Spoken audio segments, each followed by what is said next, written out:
Alright, here we go again. It looks like Charles has a bit of a hot take on a beloved new film that just came out. 31-year-old man still has to go against the grain the old-fashioned way. But I can't help it. I'm a little sea turtle fighting the tide here, going the other direction on it a little bit. Weapons. Debuted at 100% on Rotten Tomatoes, people hyping and glazing it out the wazoo about it being like the best horror movie ever. Which I think is more of a curse than a blessing. It reminds me of Longlegs, how like a core component of its marketing was, hope you brought your diaper, cause you're pissing in it with how scary this one is. You're gonna be sucking on your thumb till you pop that bitch right off your hand. It's too scary. What are we doing? We shouldn't even release movies this scary. And then I saw Longlegs and it was just fine.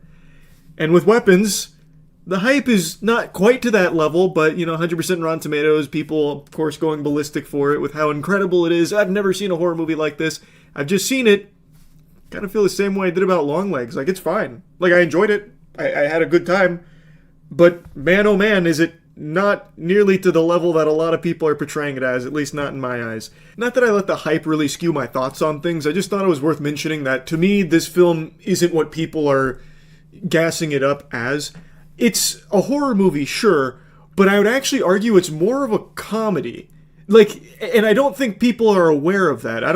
We're gonna get into spoilers, of course. I do spoilers now when reviewing things, so this is your warning there. I would say there's actually more comedic elements to this film than there are horror elements. Like, the actual plot and a lot of the things that happen, very clearly supposed to give you the heebie-jeebies, but all of it is undercut with comedy and humor, even in the most tense situations. It's like the MCU of horror. So, like, you'll have something that is clearly like, wow, this is going to be, like, scary. Oh my god, we have built up to this huge tense moment. And then they play it off as a joke, especially at the end of the movie. I'm going to get to that here in a little bit. And it was fine. Like, I don't hate that, but it's not really a horror when it's not taking itself seriously. You know what I mean? Anyway, I really like this director, Zach Kreger. He, of course, I liked his work in The Whitest Kid You Know, but he really surprised me with Barbarian. Barbarian is a film I saw on a whim, and I was blown away by with how interesting it was and just how much I ended up really enjoying it. So, like, I was very hyped to see this as well, and I do like it. I just didn't love it like I was hoping I would, and I think a lot of people are expecting this to be one thing when it's really not that thing. Like, I think they're going to get something completely different than what they're expecting. And for some people that might be nice, for others it might be a bit of a letdown. In my theater in particular, this isn't just me being like, big tough macho man, no movie scare Charlie, he too strong for a movie to make him scared. I mean, like, this is actually, like, I'm pretty sure, by design, supposed to make you laugh. Everyone in my theater was laughing a lot in this movie. More so than there were, like, any kind of, like, on-edge frights from people. Nobody, like, gasped or anything. Like, it really felt like most people were there having a hoot and a holler at it. And I think it's not laughing at the film, it's with it. Like I said, it feels like it's supposed to be more of like this unserious take on a horror movie when everyone else seems to be talking about it as just like a full-blown horror film. So I want to kind of set the record straight on that. Anyway, the film has a really interesting premise. Everyone's talked about that a lot. It's about this town where, for some reason, mysteriously at 2:17 a.m., an entire classroom of kids all gets up in the middle of the night, goes downstairs, walks out the front door, and disappears into the night. They run away, and they run away with their arms at their side, and it's really weird. They're running like the Titans from Attack on Titan. A month goes by, they still have no leads, can't figure it out. Of course, the parents are distraught. The town's still trying to, recover from this because everyone's on edge about it. And now we follow the core characters, one being the teacher of that classroom where all the students except for one disappeared. We then follow some other characters like one of the parents, and it's a really interesting way of telling the story because you go through some scenes multiple times from other characters' perspectives, which fill in a lot of the blanks. And I thought it was really creative. I thought it was very fun. It actually reminded me of something like out of a video game, like almost Until Dawn-esque to a certain extent. Like, I thought that was a really cool idea to visit these things from a different character's eyes, like chapters in this movie. I thought that worked extraordinarily well because you get so many different pieces of this puzzle through so many different lenses that all, of course, meet at the end. Everything comes together. And I just thought that was really smart. I also really like the way the movie's filmed. I've seen a lot of like people praising the cinematography going into this film, And I think it definitely deserves that. It is like a really well shot movie. They have some really creative scenes that are shot in a really interesting manner. It's not all just like the standard by the book formula that horror movies follow, or I guess comedies by that extension. I thought they got very creative with their shots. It's clear they were having a lot of fun. The performances across the board I thought were super strong as well, especially with Justine. She's the teacher of that classroom where all the students vanished at 2:17 a.m. where they all ran away. And the whole town hates her.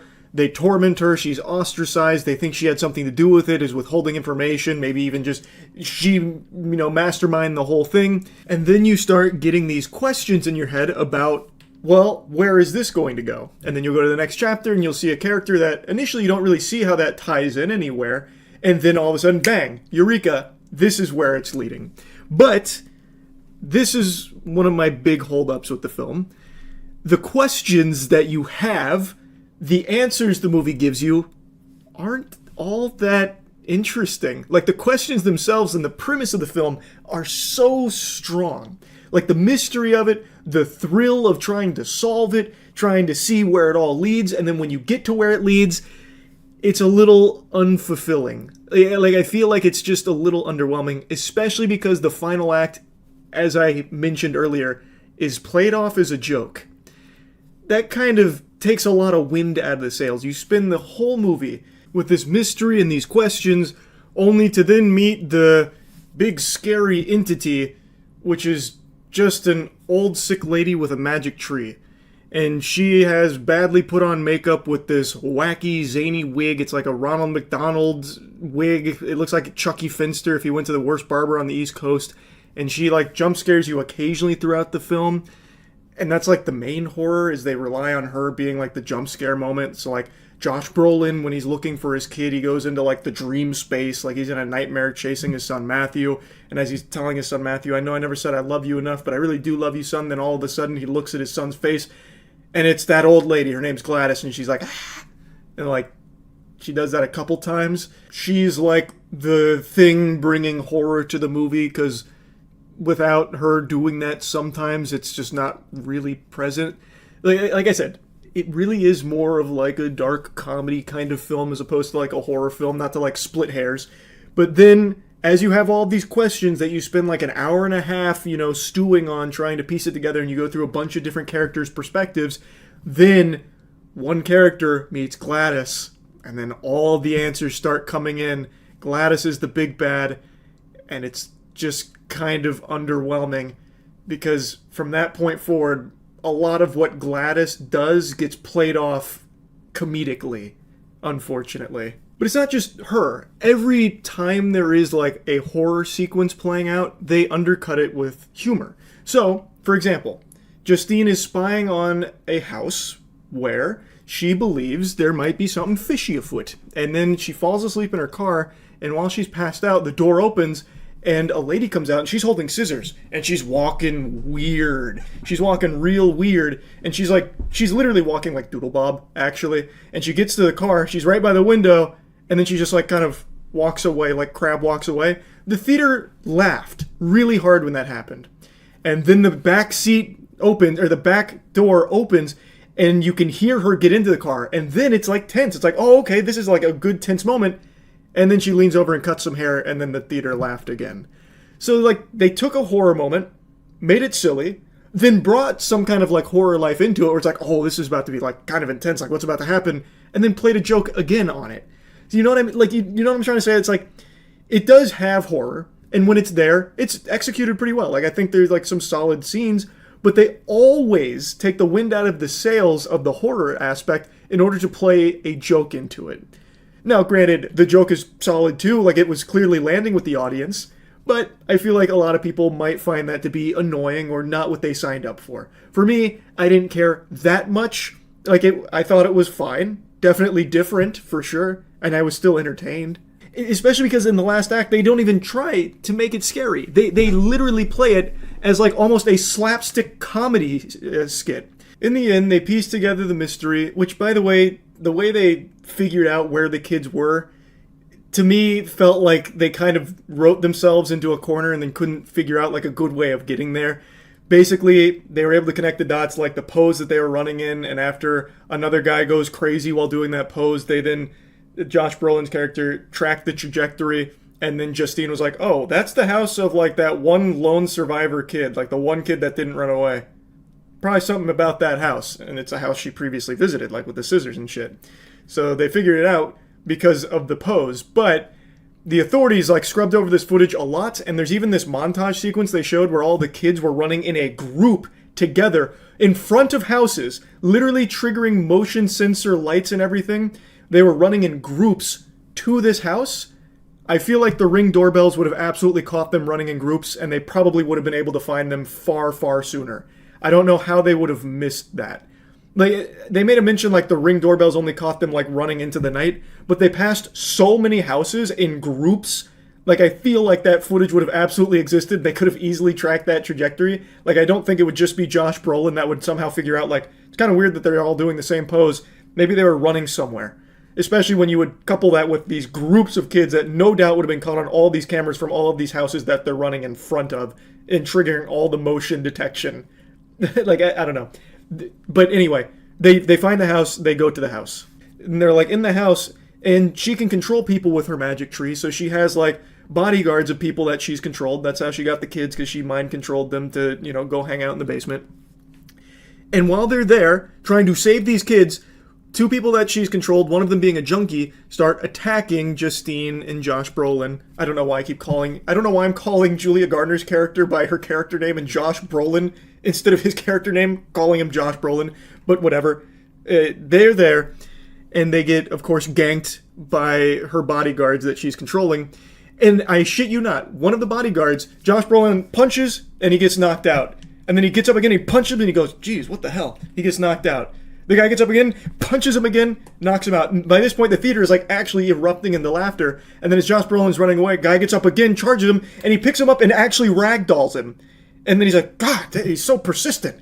And then he's walking away, and the guy gets up again, screaming and shouting, running at him, and he ragdolls him again. Literally like WWE, like fucking suplexing him and then throwing him around.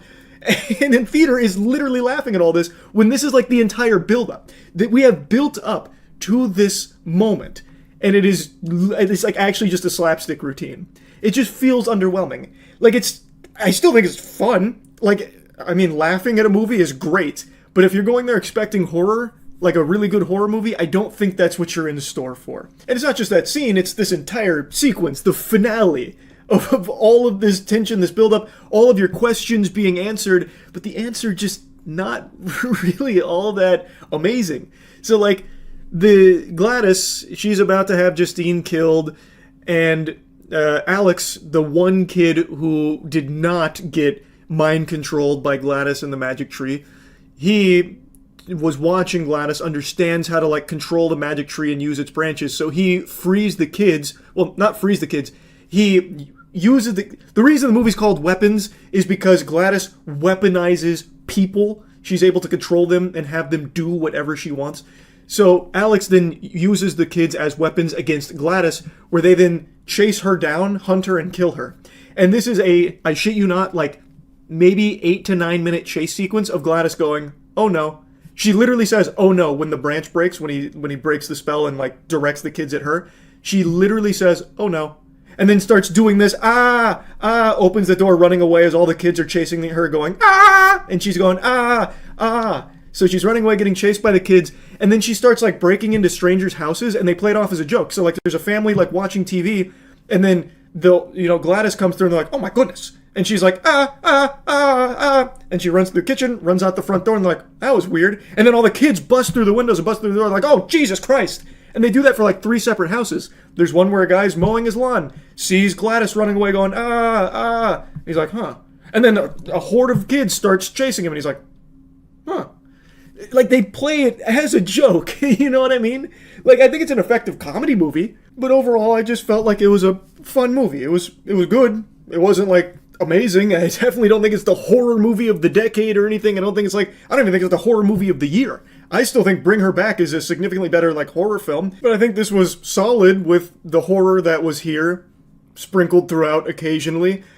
And I think the comedy was solid, which is here in a bigger capacity than the horror. Like, it's to me, it's more of like almost a dark comedy, kind of. And I think maybe that was the goal. I didn't know that going into it based on the trailers and what people are saying about it, but after seeing it, I would definitely classify this more as like a dark comedy as opposed to some kind of like horror film. But I do think you will walk away entertained. I know I was. But yeah, I just have to disagree with the hype a little bit on this one here, sports fans. Sorry to tell you. But it's not like I was super disappointed or anything. It was still a fun time. That's really about it. So yeah. First things first, before I cannonball into the spaghetti and meatballs of today's topic, I'd like to let you all know I've been actively working on my Mickey Mouse impression, so please let me know your thoughts. Pluto! So with that out of the way, I'm going to show you all of my analytics from my lifetime of being on YouTube and almost a decade of being on Twitch. Now, the reason for this is, a week ago I made a video called I'm Turning It Off, and in that video I'm explaining why I'm disabling any and all means of people having the ability to donate money to me. No more super chats, no more YouTube memberships, for all intents and purposes, no more bits on Twitch.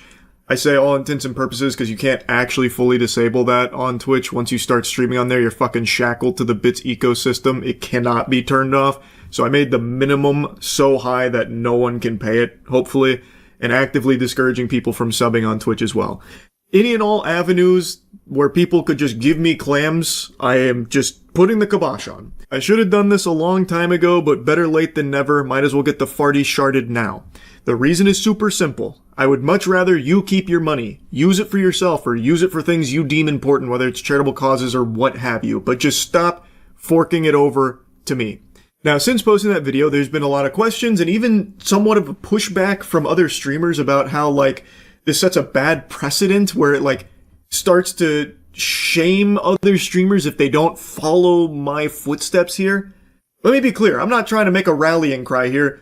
I'm not your dad. You do what you want with your own streams. Keep donations and subs on out the wazoo forever. I don't care. That's your prerogative. This was just my own personal decision. Obviously, that wasn't like the most prevalent take or anything, but it is a conversation I saw stirring about after I posted that video, because there are some streamers that believe that normal people having the ability to give them money helps them feel included in the community, part of the crew, part of the ship, and it's like integral to the streaming experience to be able to like sub and donate and things like that. I've never really shared that perspective. I've always viewed streaming as content that you are providing to viewers for free, and if someone's nice enough to toss you a doubloon, you tip your fedora saying, "Holly jolly, thanks for the Reddit gold, kind stranger," and move on. But it's not an obligation, and no one should feel like they need to be able to give you money to be included in the community. That feels very parasocial to me. But that's just my own view on it. But what I will tell you, breaking the magician's code here, there is no top streamer that needs your financial support to put food on the table or continue providing those streams for you. Also, the bulk of a streamer's income comes from ads in the first place.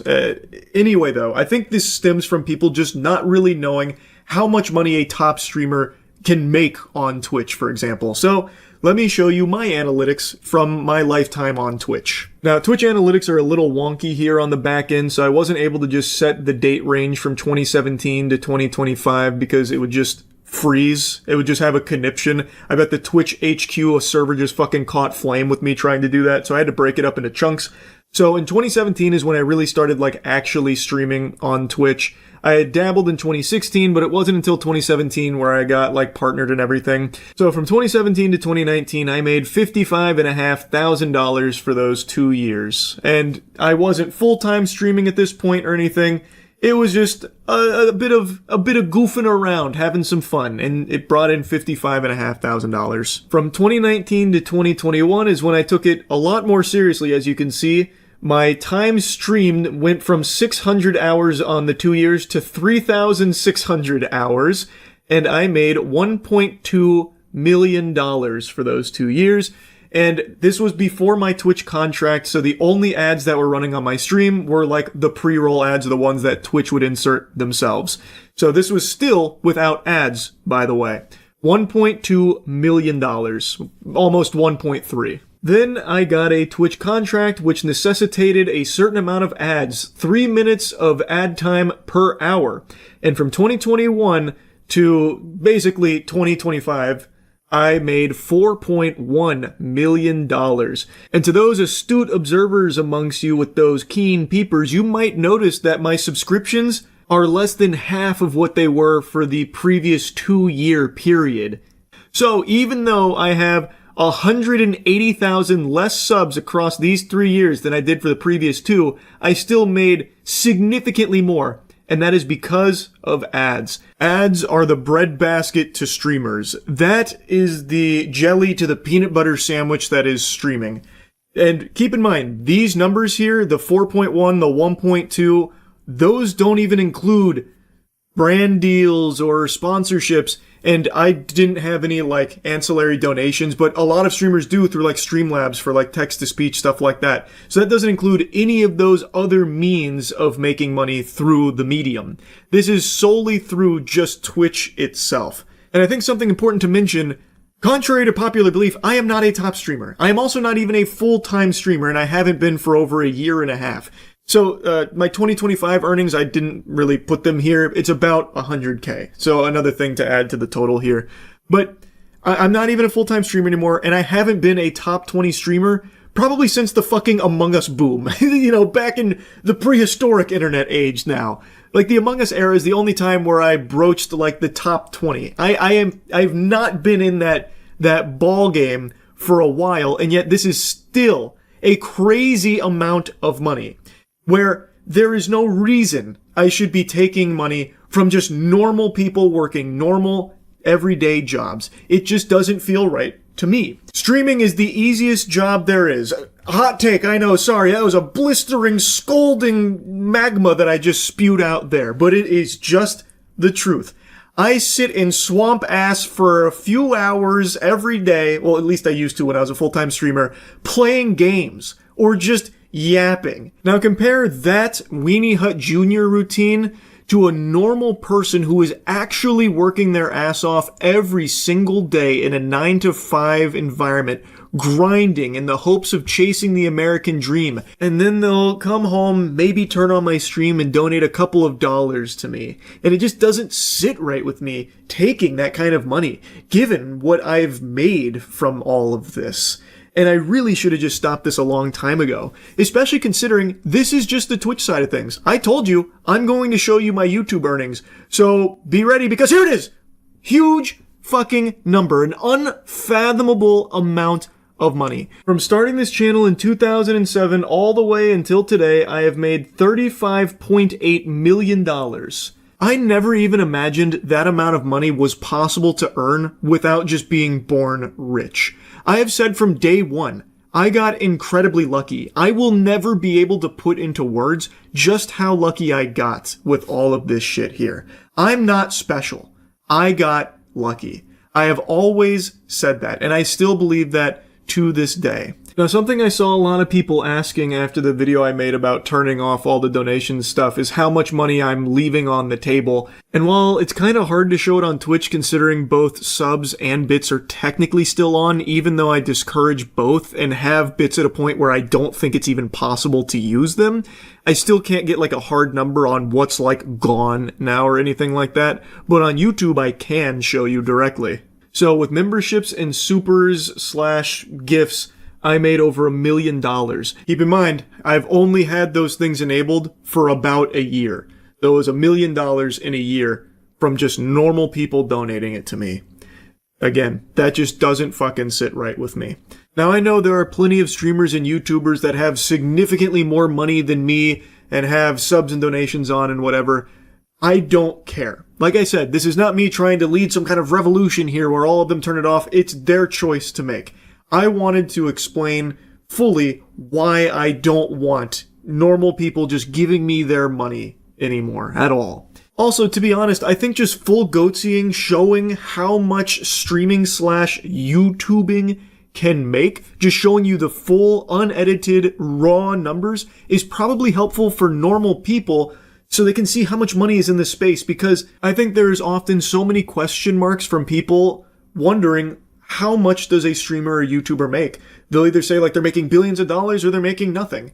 There's never like an in-between because there's never any like really hard numbers to look at. So I think something like this can be helpful for that, especially because over the years I've noticed there's been a multitude of creators that have come out and tried to like underplay how well off they are financially because they believe it could be somewhat of a brand risk where if they are perceived as being someone that's very rich, well, maybe their audience wouldn't like them as much because they're no longer relatable. It's just something I've seen here and there over the years from a bunch of different creators, and I just find it a bit disingenuous. So hopefully something like this can help show that if someone is in like the top sphere of YouTube or Twitch, they are very, very well off financially. Anyway, though, if you add both of these numbers up, I've made a total of $41.3 million. But that's not to say that's what I have. Now, I do live in Florida, which means there is no individual income tax. Big time Florida W right there. And I know, I'm big time gushing grannies, Florida glazer. I've lived here my whole life. And that is something very nice about it. But it's not to say that the tax man comes in gentle with the lube. He still goes whole hog raw. It is still brutal when the tax man comes a-knockin'. He'll blow up your guts. And that's just the way that the cookie crumbles. Obviously, a good chunk instantly goes to taxes. There's also like salaries for the people that I pay on my team, other expenses, and also for the first 4 to 5 years of me earning money through my YouTube channel, I donated every single dollar to charity. So while I may have earned $41 million over the course of my time online, I don't have nearly that much. But I still have more money than I will ever know what to fully do with. And I actually thought it would be kind of fun to go through like a deep dive on what it looks like. You know, taxes, expenses, all that kind of thing to see how it all breaks down. But maybe that's a topic best left for a different video. So for now, I'll probably just conclude it here. Hopefully this was insightful. Anyway, that's really about it. See ya. Oh, what's the matter? You can't sleep either? Yeah, I know the feeling. Look at us. 2 peas in a pod. Unfortunately, I can't deploy a tactical breast with some warm milk for you to suckle upon. These puppies aren't spec'd into that build. Best I could do is maybe lactate a bit of gamer sups out. So, we're gonna have to settle for the next best thing, which is a little lullaby, which hopefully will serve as a nice AoE and hit us both, making us sleepy. I'll see you a little bit, alright? Yeah, see you soon. Thank you. Hello. You want to clip this on? Sure. Oh, you're a streamer? Yes, I am a streamer. Well, best of luck. This is our last game. I believe it closes at 7 today. So. 6, actually. 6? There's only half an hour left. This is a clip that blew up a few days ago, but it has a brand spanking new development here where the gentle sir, fedora tip, in the video has decided to double down on his cringe embarrassing behavior.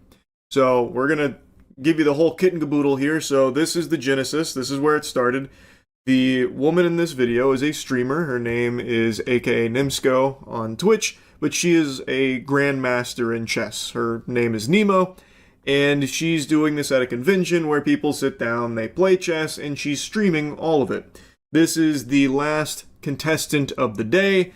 She believes that there's still quite a bit of time left, thinking that it closes at 7. He hits her with the classic, actually, it's 6. So there's even less time than she thought, but she's more than willing to accommodate and play through this game with him because he waited for it. Take your queen. Oh shit, I forgot I can do that. Yeah. Take queen. Just gets hard. Yeah. You're running out of time, though. What happens if I run out of time? You lose the game.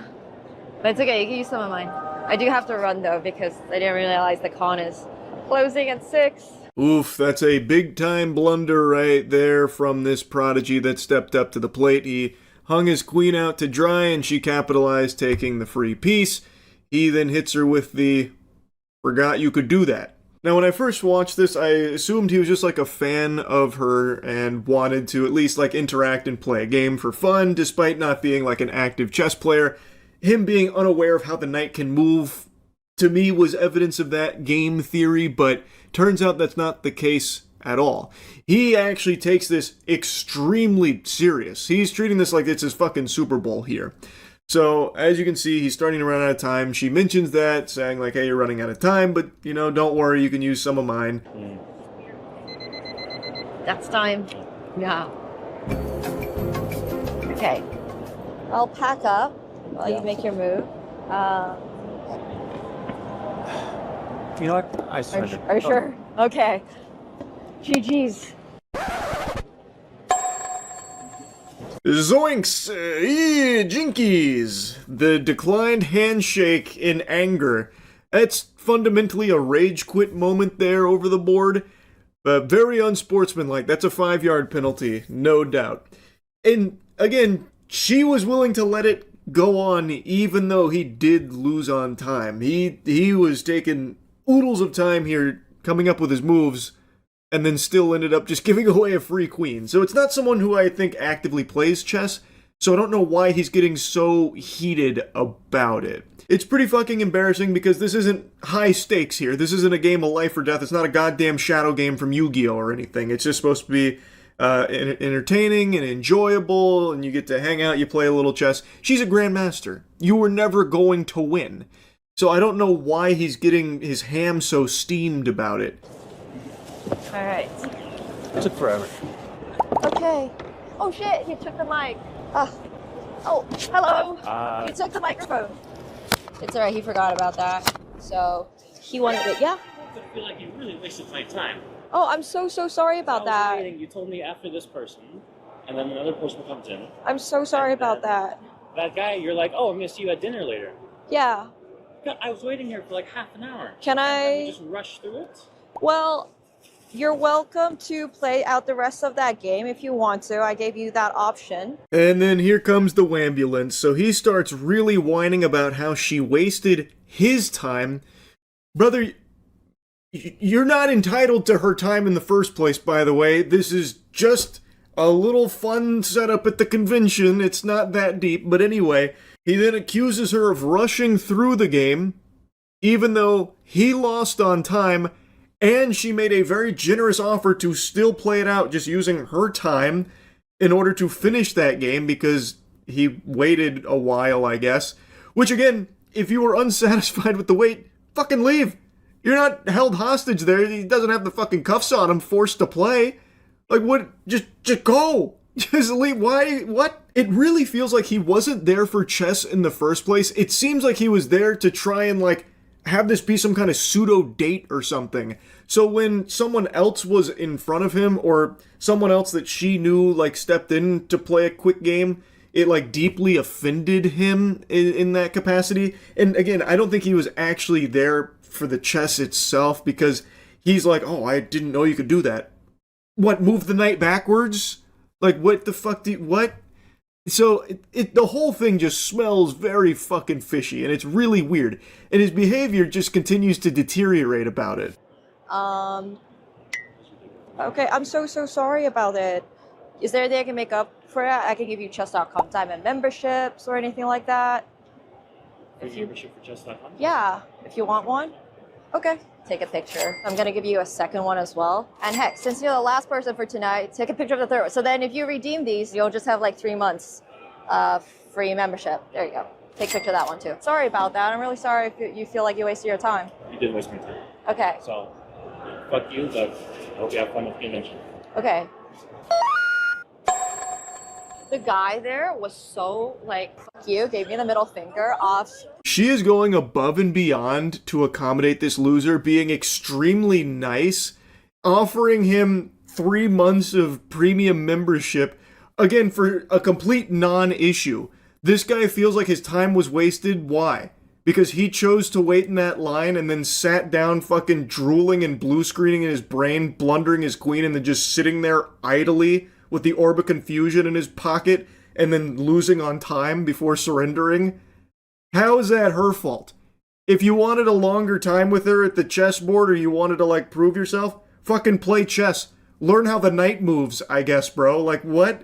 Why is any of this her fault? Like, she didn't do anything wrong here. All of it's streamed, by the way, so you can see it all. There was nothing strange or underhanded. She didn't go up there and put her hand on this guy's head like, no, stay back, you swine. Everyone else is coming first. You will be the last one today. Learn your place, plebeian. Like, nothing like that happened. She didn't disrespect him or anything, so but he still feels so slighted that he wraps back around, gives her the middle finger, and says, fuck you, while getting to reap the benefits of 3 months worth of premium membership that she's given him because she's just, I guess, very nice. If anyone's time was wasted, it was hers for having to interact with you for this long. And now, like I said, this blew up a couple days ago. He got clowned on, and then he wanted to give his side of the story. So I read an article that apparently he is now doing his tell-all here about what actually happened. Against this person, I have no idea who she is, but there it is. First off, I was just laughing at how ridiculous the video is because it doesn't offer any context. So there was no line there. I have no idea who this person is. It just says like, hey, let's play some chess, you can win a prize. Cool. If you want to let people know that everything that's happened bothers you greatly, try and pretend that it doesn't. Well, I actually couldn't stop laughing about the whole thing. People just don't understand the full scope of the situation. And I can't help but giggle. I shouldn't, in fact I shan't, but I can't help but giggle a little bit about this because it doesn't even show the whole context of what happened. So please, let me enlighten you. Let me give you the real scoop here. It's just, like, I always hate that approach from people when they try and, like, oh, I'll just brush this off. Yeah, you guys are all wrong. I'm right. That kind of attitude. It's so fucking, like, cringing. It's awful. It elicits the yuckies out of me. There's such a bad vibe about that approach.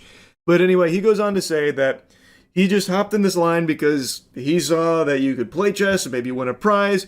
He didn't know who she was, but was more than willing to play chess and go for that. Big question arises there. Why? When you suck this much ass at chess, you hung your queen, like, immediately. I go up, she's with someone, and I have to wait. That's fine. She says you'll come up after this person. That, there's a timer going on, and I see that, so I'm hoping that these matches are going to be short so I can go, but they're not. The timer runs out, it's made completely irrelevant, and she's just having conversation, talking to this person. It's going on for a while. Pal, you asked for that same thing, by the way. When you lost on time, she also extended the same courtesy to you, like, hey, look, we can keep going. We can play out the rest of this game. It's not that big a deal.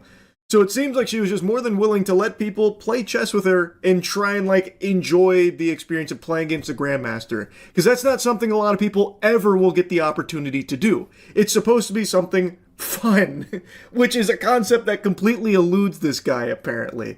He took this as like a call to arms or something, like, I must compete for this prize in this chess match. Chess, which something I don't really understand how the knight moves, but I can do this. I must do this, in fact. So he's complaining about other people getting to play through time, like after it runs out, when he himself wanted that same privilege. Whatever. Match ends. And then, without even acknowledging me at all, some other guy comes up in front of me and starts playing with her. I do feel a little disrespected at this point, because if I'm going to wait for you, I'm just, I'm not doing anything wrong, I'm just waiting. But you're going to just kind of push me aside. That doesn't feel right. But I've already waited long enough. I'm waiting for another friend of mine, so might as well. But why, though? Why might as well if you're going to be salty about it? What's the point there? You're just letting yourself stew and marinate. So, from his story here, his telling of the encounter, someone cut him in line and took his place, his rightful throne there at the board. So now he has to wait even longer. Well, just leave then, man. Like, again, it's not like you lose anything by waiting except your time. And if your time is something that you don't want to allocate to this, then just leave. No harm, no foul, no big deal. Maybe it's a little upsetting that you got skipped in line when you were really eager to play. Okay, that sucks, I guess. But that's also not her fault. She didn't just, like, wave someone through like, hey, fuck this guy. I want this guy to come up and play instead. Doesn't sound like that happens. It sounds like just some other guy went in front of the line in front of this guy. And if that is what happens, why didn't you say something to the dude? Why didn't you take it up with the guy? Why do you take it out on her? It's not her fault. So why are you going up berating her and then saying fuck you, giving her the finger, storming off, that kind of thing? Why take out all your frustrations on her when she had nothing to do with your place in line and your wasted time that you chose to still continue to sit there and not say anything to the guy who skipped you? Were you afraid to confront him? Their match goes, I want to say, even longer. Not entirely sure, but again, timer is completely disregarded entirely. She's like coaching the guy, talking to him, saying that they're going to meet up after this. So I'm thinking, I'm waiting for you, and you're just kind of hanging out with your friend. That doesn't feel right. It feels like my time's not being appreciated. What do you mean your time wasn't being appreciated? Brother, the only one not appreciating your time was yourself. If it's that important, the time that you were losing in there, you should have left. It is not her responsibility to be conscientious of your time, of you choosing on your own volition to just sit there and just fucking bake in your own anger. She had a little event. You sit down and play chess. She had people coming in. She was playing chess. You were one of those people. How was she supposed to know that there was some turmoil going on over there with your place in line? And when she did have the unfortunate encounter with you, she was extremely polite and sensitive to your sensitivities around your time. She let you play out the game past time, offering to keep it going, letting the game continue because you did wait and you were the last person there at the convention, so she was more than willing to be accommodating. And when you wrapped back around fuming, taking out your frustrations on her and getting upset, she was extremely apologetic that you felt the way you did, and then even went way out of her way offering you 3 months of premium membership, which you should not have gotten under any circumstances, by the way. That was very undeserved. All just because you fucking ordered some french fries here about your wasted time that you wasted yourself. Like, she did nothing wrong, and he is still doubling down on this as though people just didn't understand the full story. Brother, the thing was live streamed. Everyone knows everything that happened because it was all on stream. You can't even fall back on that like missing context excuse. So, match finally ends. I come up. I'm a bit frustrated, but I'm trying to keep it together. We're playing, and time runs out. And I can tell, she had a mistake with when the convention is ending, so she wants to go. Timer ends. You know what? I can tell, and I feel like she really just wants me to go. I feel like she's already kind of been disrespectful to me before. She clearly just wants me to leave now. So I get up and I go. And I am very frustrated, right? I'm very upset with the lack of time management, the fact that there was no line, there was no people there, and yet I'm still having to wait for so long. Then don't. No one is forcing you to do that. You even said you don't know who she is. Why are you waiting that long for this then?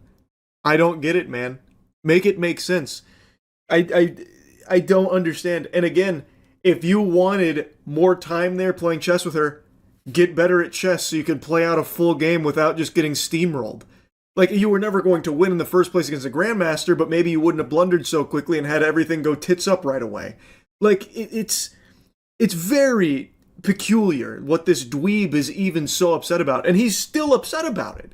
He's still frustrated. He is defending his behavior, where, again, I don't think there's any justifications for it. He's just a jerk. Like, he's just mean. He was just very upset at her for nothing. And yeah, I was very upset, and I left. I wanted to come back because it just didn't feel right. It really just didn't feel like I was treated properly. So I wanted to make my case as like, hey, you wasted my time. I wanted to be upfront about that and say, like, I don't appreciate it. No, you wasted my time.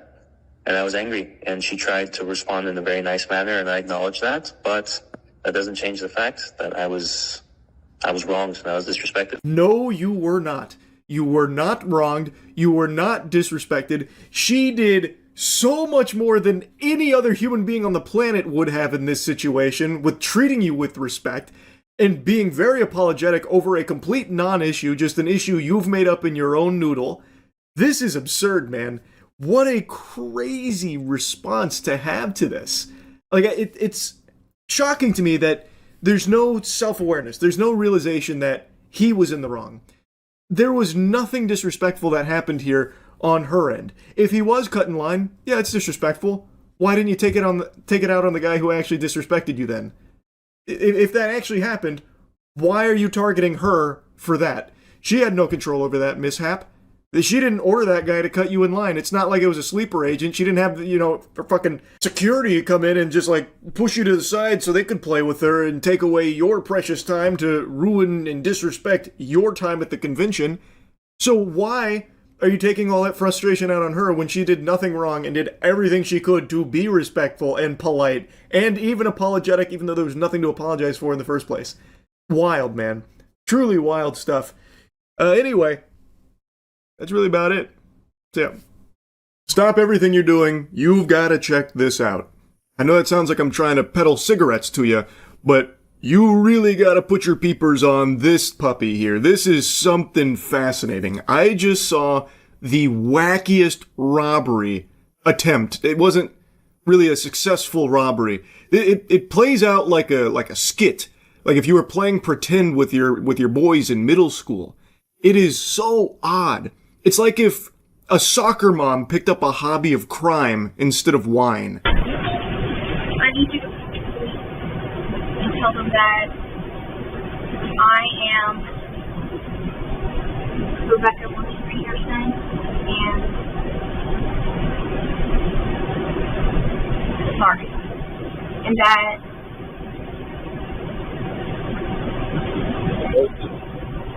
this is a robbery.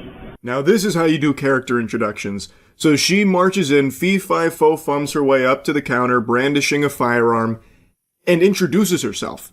She says that she's Rebecca Peterson.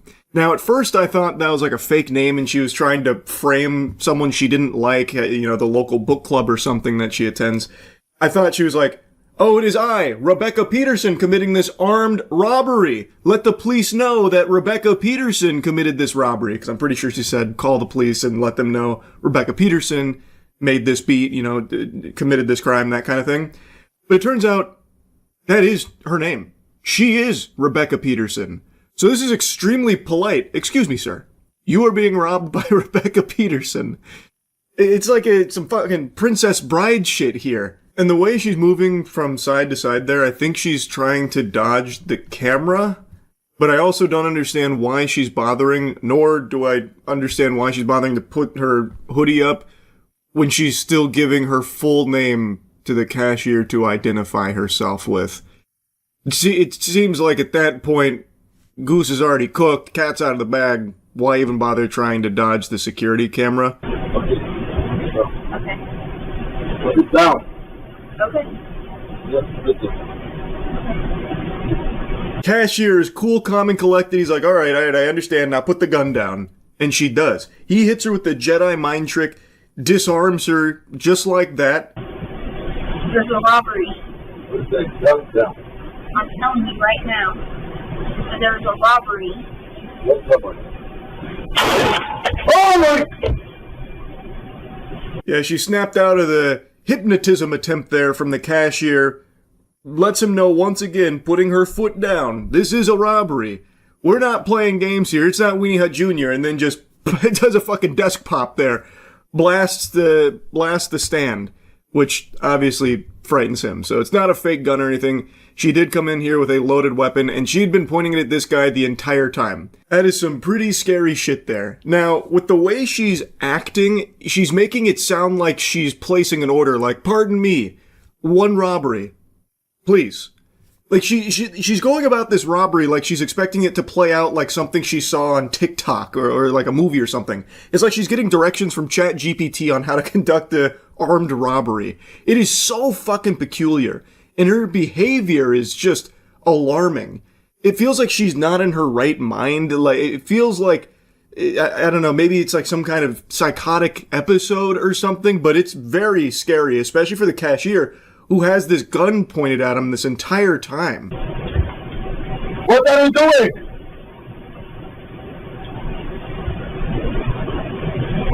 What are you doing? The owner in the back room. It's like when that shot went off, it confused her as well. She completely forgot that she was the one doing the robbery, so she's looking around like, who did that? Which one of you just shot this gun? Which one of you cowards just shit in my pants?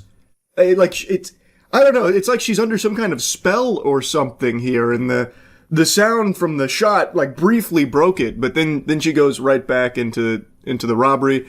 The cashier's like, the store owner's in the back. Go to the back. The store owner's there. That's the guy you want. If you're robbing us, you got to start over there. The robbery. Yeah, the owner in the back room. The owner in the back room, run! I also love that he grabs a cardboard box as his, like, ballistic shield. Like it's straight out of Rainbow Six Siege. I understand being, like, panicked and afraid, so you're just looking for anything. I totally get that. But I love his strategy of, the owner's in the back room, run, what are you doing? What are you waiting for? Go, go, go, go, go! He's getting away, go, go, go! That is a classic Looney Tunes strat of, he went that way, Doc. That way. He's over there. Go, go, go. What are you doing? Go, go. What's that over there? That kind of thing. And it actually works. So she's like, oh, okay, you're right. All right, I'm going to go over there now.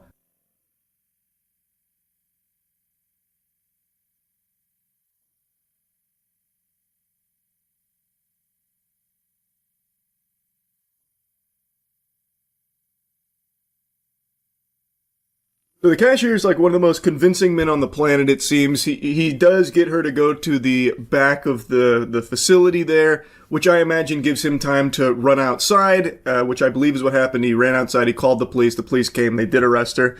But we do have footage of her going to the back here. And she posts up like it's a James Bond poster. She just right down the pipe, bang, and actually hits the camera. A genuinely pretty impressive shot for someone who doesn't seem to have any training with firearms in the first place.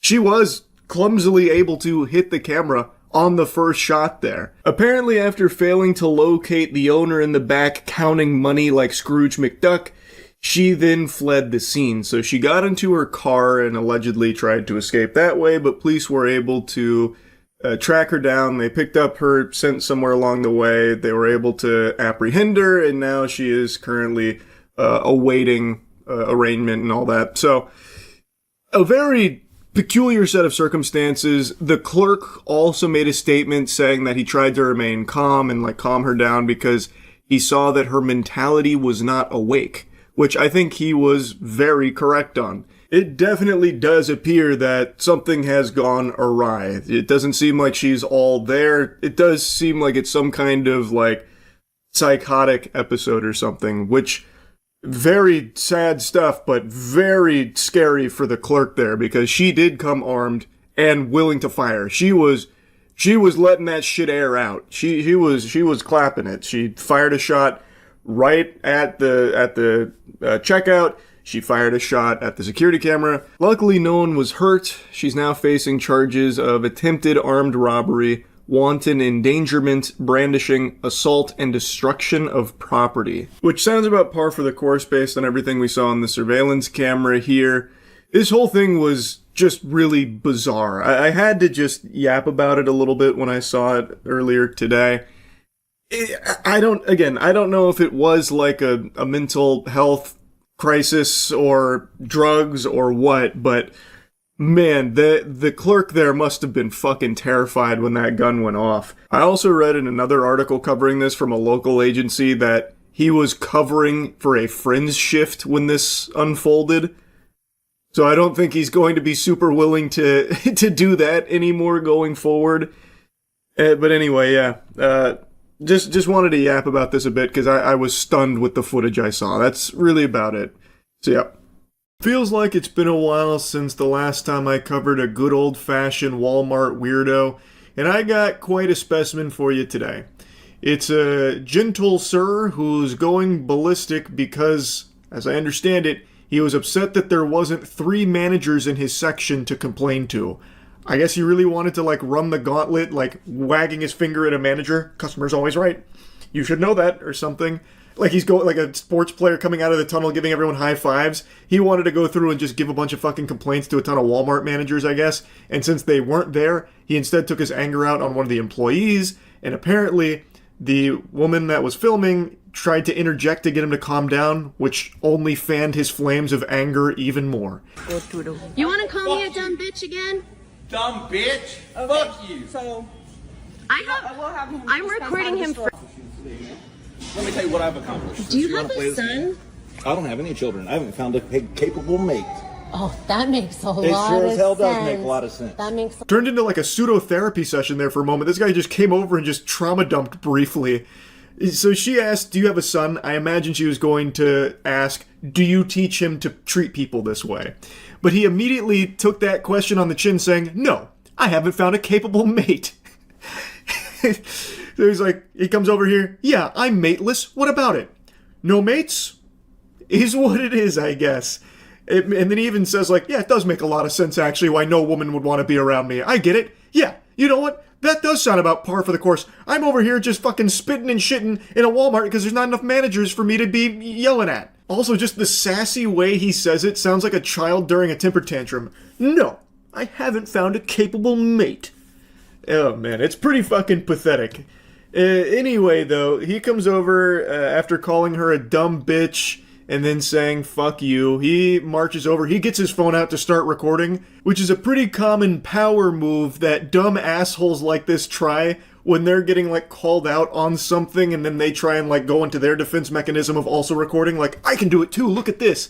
So now he's recording her because he deludes himself into thinking that people will be on his side if they have his perspective from his camera.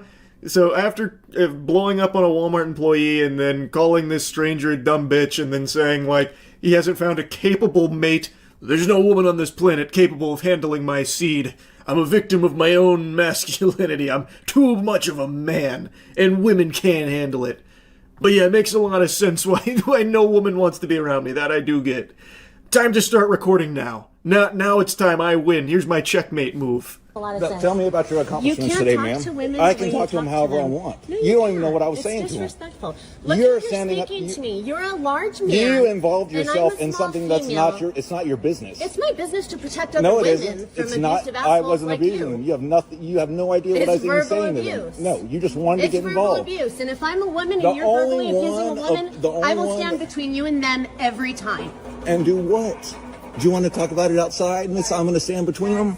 You want to go outside and talk about it, stupid? So here she's kind of laying the foundation for what led to all this. He was being rude to an employee, she stepped in, and then all of this started blowing up. And now Tough Guy here's like, so what are you going to do about it, huh? You want to take it outside? He must have analyzed the surrounding area, making sure there was no men nearby that might take him up on the challenge, no doubt. So now that he's confirmed that it's only this woman and the other female employees, now he feels like a real big guy saying, let's take it outside then. Do you want to take it outside, huh? Now, something I want to mention is he's only just started recording. This is the intro to his video from his side of things. So they didn't even get all the prerequisite lore of him being like an asshole to the Walmart employee or what led to this interaction between him and the woman filming. So when he shares this with his fucking Facebook group or whoever he hangs around with, if anybody at all they're going to see is their goofball loser-ass friend going up to a woman, asking her, do you want to take it outside, challenging her to a fight. Wow, bud, I'm sure this one's gonna bang. They're gonna be cheering for you. A big round of applause. Somehow the video he himself is recording makes him look even worse than the full video does. Because now it's just him as like a highlight reel challenging a woman to a fight at Walmart, basically. Guys, do y'all want to get trespassed out? No, I want to find out who's the manager for the section. He's being She's verbally involving abusive herself in to something that's these not her employees. business. She Okay, should just go so about just- her business. And he's Okay, being Bye. aggressive. Calm down. Bye. Was I abusing you? I said he was being verbally abusive. Was I abusing yes. you or was I complaining about the manager? Don't lie. He was using I don't know what you say, but you get language mad. and everything. That's right.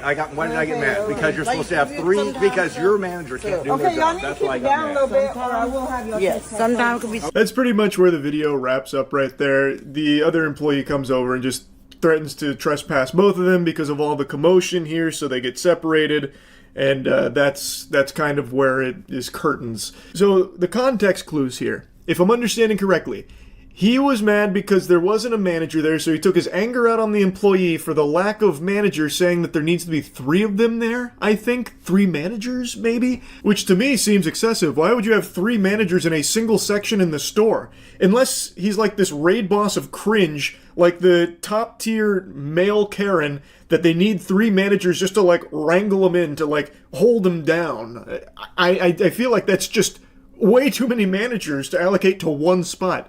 But maybe he meant like there's supposed to be a manager here and then 3 employees? So he needs like a whole army to take care of him to like fluff his nuts or something? I really don't even know what the whole complaint is here in the first place. Because clearly there are employees in this section. He was just berating one of them about the lack of manager, apparently. So like, you did have people there to help you.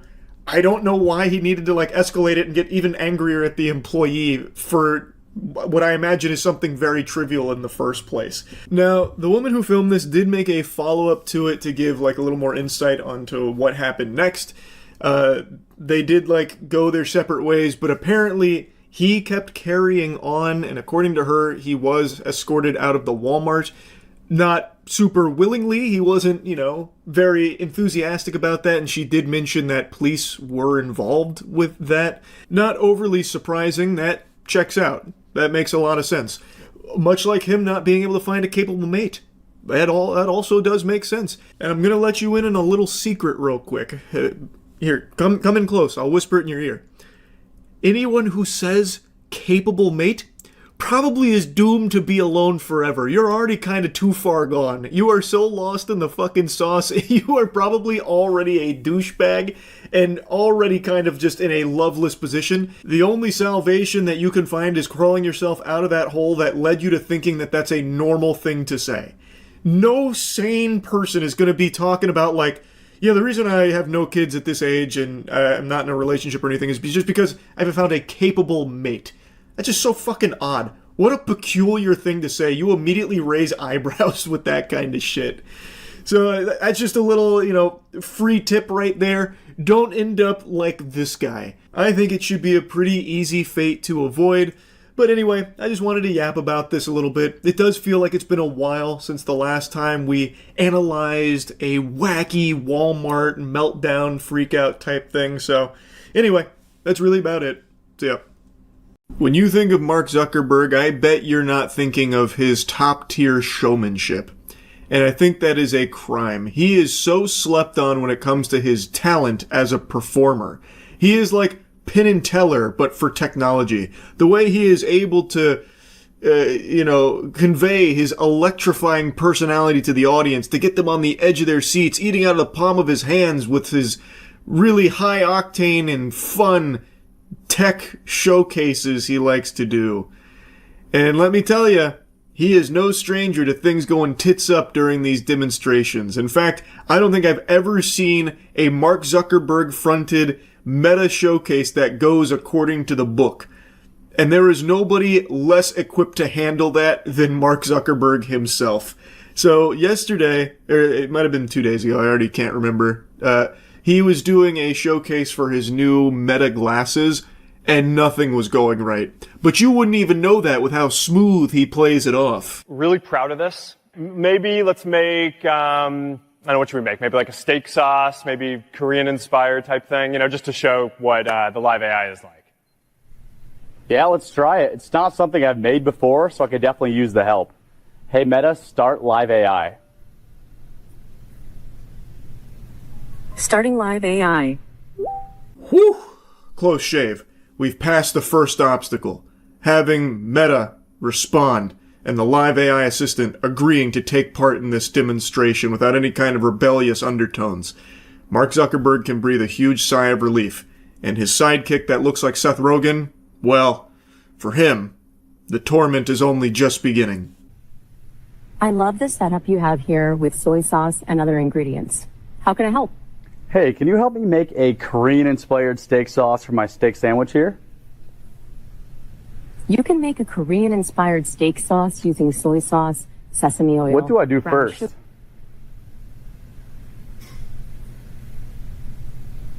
What do I do first? Extremely rude from Seth Rogen here to interrupt her, saying, "What do I do first?" She did not take kindly to that, so then she started not talking to him anymore. She gave him the silent treatment. It is pure fucking pandemonium out here. It's chaos, and you can see him start to fidget. He's kind of swaying back and forth, hitting like a, fighting game character idle animation right now, and it's only going to get worse. You've already combined the base ingredients, so now grate a pear to add to the sauce. What do I do first? You've already combined the base ingredients, so now grate the pear and gently combine it with the base sauce. All right, I think the Wi-Fi might be messed up. Sorry, back to you, Mark. It's all good. Now, what you're seeing here wasn't part of the plan.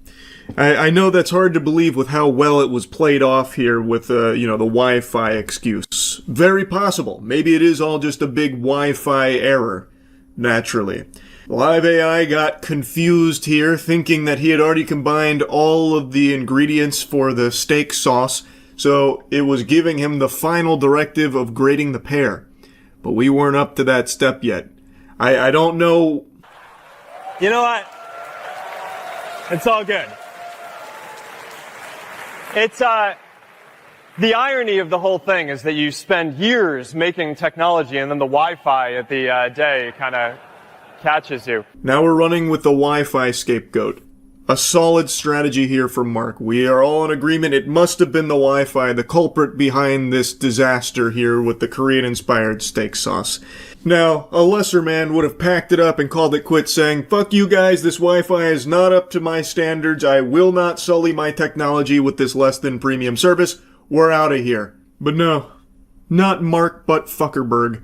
He said, "I'm here to smoke meats, and damn it, that's what I'm gonna do. The show must go on." And so it did. A few moments later. So I think our call will be coming in any moment now. Pause WhatsApp video call. There we go. Uh-oh. Well, let's see what happened there. That's too bad. I don't know what happened.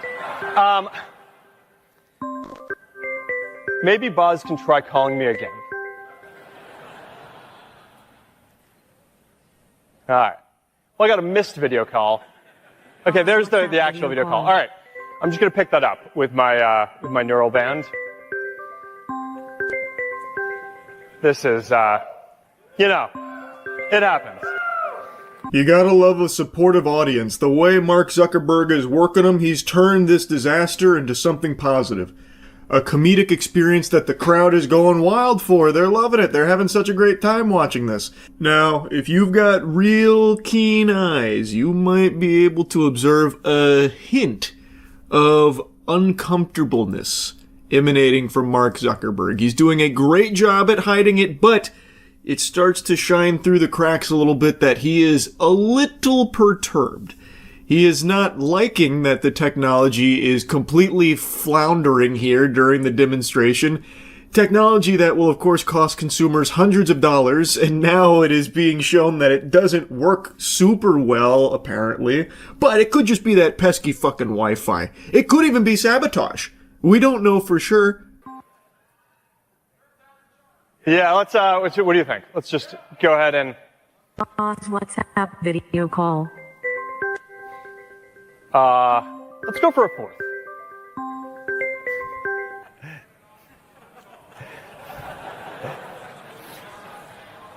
All right. Try it again. I keep on messing this up. There is one clapping seal in that fucking audience that anytime Mark Zuckerberg smiles or says a word, he just goes, "Woo! Grow up! Jesus, man. Good Lord. Get a grip. You don't need to be trying to, cushion the awkwardness here or anything like that. You can just sit there and let him continue to stew in the agony of all the fuck-ups that are unfolding in front of you. But you don't need to be there to pat him on the ass like, "It's okay, Mark, you tried your best. Whoa, Mark Zuckerberg, yeah!"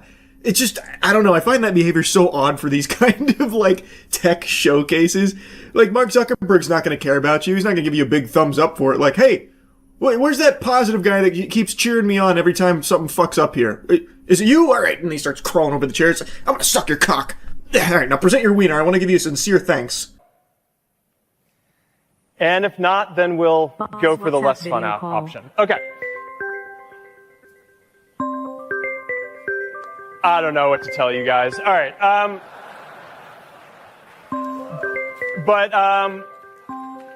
We're going to have Boz come out here, and we're just going to go to the next thing that I wanted to show, and hope that will work. I wonder what the less fun option was here. That sounded like an ominous threat. You gonna kill her, Mark? Is that what that was? You're gonna go back there and slit the AI assistant's throat or something? That was I don't know, it sounded so devilish. But he even like took responsibility, saying, "Oh, it must be something I'm doing wrong. I messed up." And that's very big of you, Mark. He's saying, no, it's not the technology's fault. It must be user error. I didn't consult the handbook. I didn't go through the tutorials here or the certification training to handle such beefy tech. It must be on me. And, of course, the pesky Wi-Fi that we all know, known to cause these kind of problems, naturally. But good news. Hopefully you still got your hand on your wallet ready to fork over hundreds of dollars for this. They did identify these problems, and they have fixed them, apparently. According to Andrew Bosworth, they fundamentally DDoSed themselves, which caused those hiccups. And as far as the video call goes, it was a never-before-seen bug. When the glasses went to sleep at the exact same moment, the device received a call notification, which apparently happened a few times. The bug has, according to Bosworth, been fixed, but he acknowledged the demo was a terrible place for that bug to show up. Yeah, unfortunately, just another awkward tech demonstration in the books for Mark Zuckerberg and the squad. I just had to talk about it because I've talked about all the other ones before, so this just fits kind of nicely at home with the rest. Anyway, that's really about it. So, yep. 3 reviews, 1 cup. I'm going to be reviewing 3 shows that all ended this week in this video here, doing it all in one, going crazy style on it. So I want to start with what I think to be the most, interesting that not enough people are talking about. Sentenced to be a Hero. I made a video glazing this when it first aired. The first episode was like an hour long, and it felt like I watched an entire movie's worth of content to kick off the season. I was blown away. I know nothing about Sentenced to be a Hero. I watched that on a whim because so many other people were gushing grannies on it, and I thought, well, this isn't something I heard of, so how good could it be? And then episode 1 came out and just slapped me around with high-quality animation and a really interesting story. I expected generic slop. It was not. It had a pretty simple premise, but throughout the season it fleshed it out into something genuinely interesting, and I am glued to it.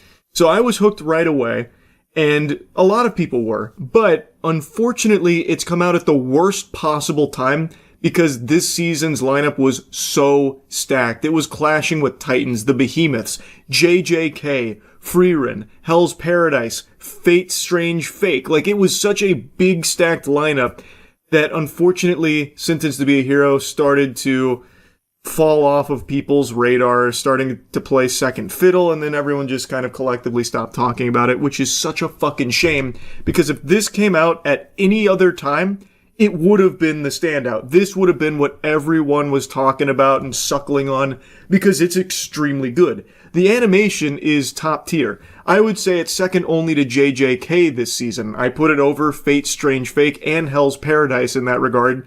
Its action, I think, is beautifully animated. And every single episode of Sentenced to be a Hero had action. There was never any, slow slog, anything, boring. It was just a lot of action, but even while delivering all of this, it still kept planting seeds of mystery and, intrigue. I will say that its characters aren't exactly the deepest. They're pretty standard shonen tropes that I feel like pretty much all of you have seen before. You'll definitely recognize that in a lot of these characters. But they're put into a world that is unlike most others that are out there, where being a hero is like the ultimate punishment for only the most vile of criminals, where they can't die and they have to devote their lives to just saving everyone else. No glory, no fame, no appreciation. These are scum villains. Those are your heroes. And we follow the hero unit as they are saving the world from the demon blight who use fairies to basically just destroy humanity. But along the way, and I'm going to get into a little spoilers here because, the season just ended and I want to talk about a lot of the things I liked. Throughout the journey, you learn that there's other forces at play, coexisters that want to exist with the demon blight because they believe humanity is doomed, and the only way to ensure a future for themselves and the ones they care about is through cooperation with the demon blight and accelerating their plans so that way they can have authority in the new world once humanity falls. So then, not only are they clashing with the demon blight, they're clashing with other humans that have allied with them. And in particular, this concept gets explored extremely well in the final episode. My jaw was on the floor for the finale here. The fight with Bujum was great, and then the final episode hits, and you get so much that had me on the edge of my fucking seat, man. Like, Kivia's clash with, a very important figure in her life and everything that unfolded there. And then, I'm trying to avoid, like, the biggest spoilers here, but I just want to say it was masterfully done how they handled that. It was animated beautifully, and it was extremely emotional. These characters that we had followed throughout the entire season, everything getting flipped on its head in a crazy clash at the end that doesn't feel like just an ass pull, but feels like a really natural development of things. Holy shit. Chef's kiss. It was incredible.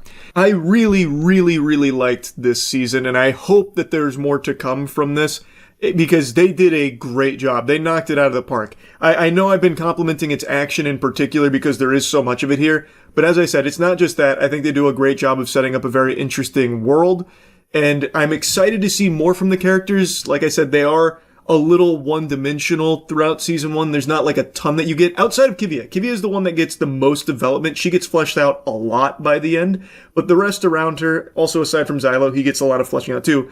But like the other cast of heroes, they don't get a ton of time to shine and develop, but even still, they're very cool and they're very hype. Especially someone that we only get introduced to in like the last 2 episodes, Rhino. I'm really excited to see more from Rhino because there was a big twist with that character. And even though we just met him, it felt substantial and it felt really interesting. But anyway, I won't yap too long on Sentence to be a Hero since I'm reviewing 2 other shows here. But I want to say this show is incredible. I really hope people stop sleeping on it. Let's now move on to probably the one everyone wants to hear my thoughts on, JJK Season 3 Part 1. I'm a big Jujutsu Kaisen guy. I think all of you know that. I was very excited for Season 3, and overall, I really liked Season 3. But I don't think it was flawless, and it's something I talked about on stream throughout the season as it was airing, and I was met with collective boos because people don't like when you step out of line of the hype train and rock the boat, but I feel like it wasn't as strong as Season 1 and 2. There were extremely great moments in Season 3, of course, and some of the new characters they introduced, I am really happy to see there. I'm really, really happy that Yuta is blossoming here after JJK0. We get to see a lot more of him in Season 3. He is an extraordinary character. I also really liked Higuruma. I think he was extremely exciting as well. It's just, Season 3, I think, got a little too lost in the sauce of the culling game and its rules and really drilling home numerous times, even outside of like the infamous lore dump episode where it's basically an entire episode dedicated to just vomiting out all of the culling game rules and regulations. Like, I felt like I was at a fucking board meeting for it. But even outside of that, there are just multiple times where it like just halts its own momentum to just over-explain what's happening in the grand scheme of the culling game itself. You know, like explaining someone's curse technique and then talking about why they need to take those points or add a rule that allows them to take points in order to accomplish this goal. Like, it just felt to me like they didn't respect the audience's intelligence to kind of piece it together on why certain things were happening. So they would instead just like hit the brakes screeching and then explain it to you. And to me, it just felt like a little messy because of that. And of course, like, it jumps all over the place, which I don't really have a huge issue with, but I know a lot of other people did. They felt like it made the story a little more disjointed, which I can see that, but that personally didn't bother me nearly as much as just like this constant need to over-explain everything that you're already seeing in order to ensure that you know how it fits into the culling game rules and the big plan and the overall scheme of the culling game. That really did start to irk me. I'm just being honest. I don't think it ruined the season or anything, but I do think that it weakened some moments because of that. But like I said, overall, I still really enjoyed it. Like, it wasn't disappointing by any means, and the final episode of Season 3 Part 1 here, one of the best in the entire series. It might be the best in the entire series. The start to finish, Yuta's fighting against multiple opponents, delightful. What a treat. A visual spectacle. That was a fucking home run. They crushed the finale. And I'm very excited for Part 2. Now, this is a Part 1 of the culling games here. So I do think it's also a little unfair to like review it as its own separate thing, because as it fits into like parts 2 and everything that comes next, I'm sure it'll feel a lot better if you were to watch them all back to back to back without like a break in between. But since I'm reviewing everything that ended this week, obviously I'm going to be talking about JJK Season 3 Part 1. Again, I still really liked it. It had incredible moments. I think it also has one of the best episodes in the entire series. It's just, I didn't love how hard they went on making sure you got every single fucking tidbit, every tiddlywink of lore in regards to the culling game, and every single rule and the fine print of every rule too. It just made it kind of a headache that I think, made the pacing a little worse at times. And now let's move on to the third thing I want to review that just ended. I just finished it, Frieren Season 2. You might remember, I didn't watch Frieren when it first started. I was not a day one Frieren enjoyer, and it wasn't until December of 2025 that I went through and watched all of it, and man, did I fall in love with it. When I first watched it, I watched like 4 episodes or so, and I just didn't get into it. But when I watched it in December, it hooked me. Like, after, really getting the vibe of Frieren and what it was doing and how it differs from every other show that I'd seen in recent times, it really started to hit. A word everyone uses to describe Frieren is cozy, and it is, but it's a lot more than just being cozy. Especially in Season 2. It extends far beyond just being some kind of, slice-of-life comfort show. It really is just a show that gets you invested in a journey and what it means to enter a time of peace and just appreciate the little things and every experience that comes your way. We follow a party that is many years past a grand journey that Frieren was on, where they defeated, the ultimate evil, the land is saved, and by all accounts, we're in peaceful times. It doesn't mean that everything's sunshine and rainbows. There are still monsters out there. There's even still demons. And occasionally, the party we follow now of Frieren, Fern, and Stark will kill some of the demons or vanquish some monsters. But oftentimes, they're just doing real simple chores. And we're meeting some characters that we only spend an episode with, but they leave a lasting impression. It's just a very human feeling of, like, how characters connect with each other, helping one another, and recounting a journey and trying to really hold on to those memories and an experience. I just think Frieren does a good job of making you care about every character that you come across and root for this new party of heroes. And Season 2, they now are in a much more dangerous location. They're in the Northern Plateau, where there's a lot more turmoil, there's a lot more chaos, things are not amazing. And in fact, the highest rated episode in Frieren was in this season, and it's an episode that's entirely action, where they're fighting a 4-armed, 4-sword wielding demon. And it's a fucking hype episode. So, like, there is action here, but it's not the bread and butter. And I really appreciated the action here, but it's also not why I'm watching Frieren. It's not like I'm going into every Frieren episode hoping that they're gonna fucking, blast this demon, face fuck a demon lord or something. Like, I'm there because I want to see them go from village to village, maybe get a new grimoire that helps them, butter some waffles more effectively with a spell, and they help this individual or help this town by doing their fucking laundry or something. They make such trivial tasks and chores have such a deeper meaning to them. And it's easy to feel like a connection to that, which is why I think this show hits so hard for so many people, myself included. It's just a really unique show in that regard. Now, Season 2, though, I will say, it's short. And, of course, that's not a surprise. We knew going in it was going to be 10 episodes, but it feels really short. But the finale, I think, is very strong. I'm very excited for where it's going to go when it comes back.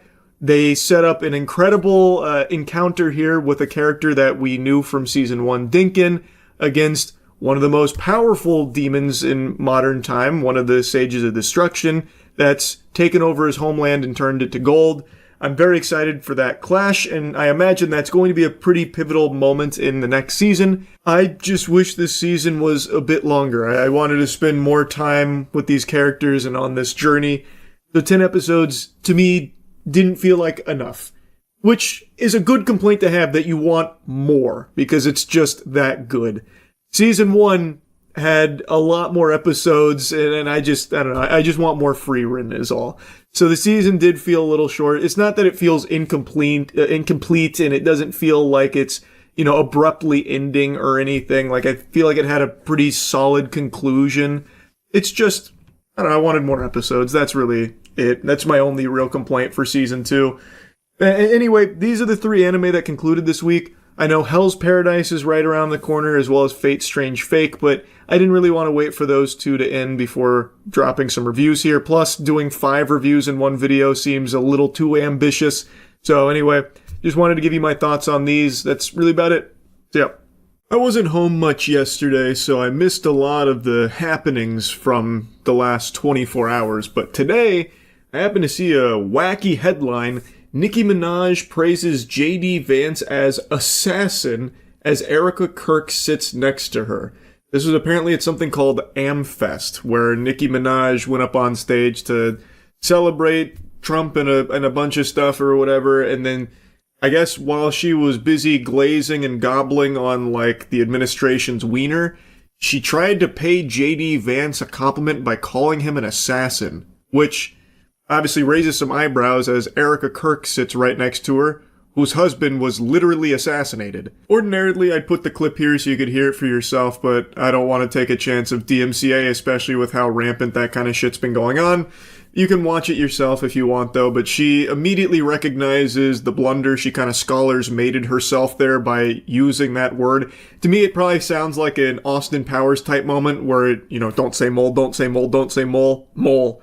Where she was trying so hard not to use the word assassin, but then for some reason, her fucking neurons couldn't fire properly, and all she could think of for a compliment for J.D. Vance was that he's an assassin. And Erica Kirk tries to, dispel the awkwardness and, reassure her, it's okay, and try and make light of it and move on from it. But what a weird compliment to try and pay somebody. Who says that? Oh, this guy's, so epic. He's so awesome. He's an assassin. That's like something a middle schooler would say on fucking Xbox Live or something. What are you talking about? Who says that shit? Now, that's not the only thing I wanted to yap about here. Obviously, that's just a weird, wacky little thing. But Nicki Minaj's presence at an event like this is so head-scratching to me because she herself is not a U.S. citizen. I don't know how many people know this or how many people just forgot. She herself talks about not being a U.S. citizen and that she is literally an illegal immigrant. In 2018, she even made a whole statement about it with what was happening to immigration back then and how her heart was breaking for it, telling the story of how she came to this country at 5 years old, an illegal immigrant. She was discussing how she can't even imagine being separated from her parents at 5 years old and everything that was happening then. And since, she still has not become an American citizen. In 2024, only a year ago, she once again opened up reiterating, confirming she is still not an American citizen, despite paying so many millions in taxes and all that. So her going on stage yesterday and being like, the president is dashing and handsome, it gives me the same feeling as someone who's trying so hard to avoid getting in trouble by trying to butter up the person that can really fuck them. Oh, you're just so smart and striking. Devilishly talented, by the way. Did I tell you that? Honestly, I'd go as far as to call you a god, even an assassin. It feels like she's so over the top. Maybe she's worried about getting deported herself or something. So now she's trying to suckle the titty here of this administration and hide in its ranks as, a public figure. So now she's just stuck looking like a fucking imbecile. Yeah, this administration is perfect. Frosted Flakes, they're great. Yeah, who just said Epstein files? Someone shoot that guy. Yeah, us U.S. citizens. All of us, my fellow U.S. citizens, we gotta stick together. We love U.S. citizens like me, am I right? That kind of thing, she's cutting fucking WWE promos. But I think there also might be another explanation here. Again, just another game theory. maybe she's not looking to protect herself. Maybe she's fishing for a pardon for her sex offender husband. Since Trump likes to hand out pardons like they're fucking Girl Scout cookies, I think there also might be this play from Nicki Minaj here to try and get one of those for her husband, Kenneth Petty, who is literally a registered sex offender. Maybe she's trying to make it so he no longer has to keep re-upping that and getting in trouble when he refuses to do so, like recently when he had to go under house arrest for failure to register as a sex offender. So perhaps maybe she's trying to get in their good graces so she can then float the idea to Trump about, like, pardoning Kenneth. After the never-ending circus that has been the Epstein files, especially the most recent shenanigans here, it should be painfully obvious that the government is more than willing to bend over backwards to protect sex offenders and the most evil, heinous people on the planet imaginable. So it's not a far-fetched idea to think that maybe Nicki Minaj is making a play like that to try and get that special treatment for her husband. But yeah, anyway, I mean, I just found it to be a really interesting fit here. This is one of those situations, you know, the call's coming from inside the house. This shit feels a little odd because she herself is fundamentally the exact opposite of everything Amfest was presenting based on all the other clips I've seen. She is an illegal immigrant, she's not a US citizen, and her husband is a sex offender. I don't know, sports fans, maybe I'm on the crack pipe, but that doesn't exactly sound like the ingredients, the recipe to a perfect fit for the conference she was attending here. But, you know, what do I know at the end of the day? I just wanted to yap about it. That's about it. So yeah, I was sleepy once. It was a long time ago. If you think I look tired, well, you better get your eyes checked, Buster. That's a certified WebMD diagnosable moment right there that something has gone awry with your peepers. Could a sleepy man do this? Checkmate. Point is, in my endless battle against insomnia, I happen to have stumbled across something interesting again this evening, and it pertains to last night's video about the $20 million reality TV show Twitch streamer fan production extravaganza, mansion, titties, beer, rock and roll, whatever else it was pitching itself as, called the $1 Million Fan Show. Well, I speculated that it was a big scam, and a lot of Twitch streamers had been publicly put on the website. Some had even made announcements about their endorsement of the $1 Million Fan Show. And nothing about it seemed legitimate. I'm not just going to regurgitate everything from last night's video. You can check that out if you want a deeper dive on everything that was wrong with it. But last night on stream, like 45 minutes after I posted the video, they took their website down. Then I was checking their other ancillary shit, and all of that is removed. It seems like they are scrubbing any existence of the $1 Million Fan Show from the internet. So like even the Reddit post that the livestream fail mods posted is taken down. I don't know if that was by order of the $1 Million Fan Illuminati or if the mods that had signed an agreement with them had a come to Jesus moment that they may have been misled, so they decided to take it down. But apparently they also removed like their Discord and their socials, which is a huge blow, by the way, because the $1 Million Fan Show had like 5 Instagram followers, so really playing a sad song on the world's smallest violin now that 5 Instagram followers have been cast into oblivion, banished to the Shadow Realm. I feel like that's pretty strong evidence for my game theory that it was all a big load of hullabaloo, a bunch of hooey. I don't think a legitimate company that's putting together a $20 million grand prize reality show that is also a television program that is also employing some of the highest level production staff imaginable for a once-in-a-lifetime unforgettable experience for streamer fans. Also, their About Us section had all the telltale signs of just being AI generated, where literally every section ended with triplets where it was, you know, it's not this, it's this. Performance, power, mentality. Mentality, tits, mentality. Like, it's just like, it was very clearly AI generated. The fucking first thing you see on their website is an AI generated image of a mansion. The whole thing just reeked of scam. And now everything has been deleted, presumably by them. I don't think, you know, some governing body came in to, you know, wipe them out. I think this is them trying to cover their own ass, so that way there isn't some kind of legal action taken against them. Because from what I've read, there were actually some members of some streamer communities that put money into the $1 Million fan show. They bought emote packages. I read a report on someone that claims to have spent a couple $100 doing so. So I imagine there was a handful of people that did legitimately lose money on this. Now, of course, you have to take those claims with a grain of salt because there's no real evidence to back it up, especially now that everything is deleted. There's nothing to prove that. But I'm inclined to believe those statements from them because these streamers are, to a lot of people, a trustworthy source. And if they're endorsing something and they say that there's a chance that they can win $20 million or whatever the fuck through signing up for it, they will do so. And when you go to the website and do their free sign up, they're very heavily pushing you to do the monetized sign up for unlimited entries by giving them money. So I bet a lot of them were baited into doing that. Now, as I said in the last video, I am shocked that Mythic Talent actually even floated this to their creators like Extra Emily. She, in her statement, mentioned Mythic Talent by name, that they had pitched it to her. I was surprised it made it to a streamer because anyone that even had their eyes open and neurons firing for a second would go to that website and know full well immediately, right from the jump, that this is not real, that this is fraudulent. So I did a little digging, and I was able to get in contact with an agent, not at Mythic, but at another agency that did have this exact same thing come across their desk for their streamer clients as something to pitch to them. And according to that agent, I don't know how deep into the nitty-gritty I'm allowed to get, what they sent them, the pitch deck, was extraordinarily different from what ended up making it to that website.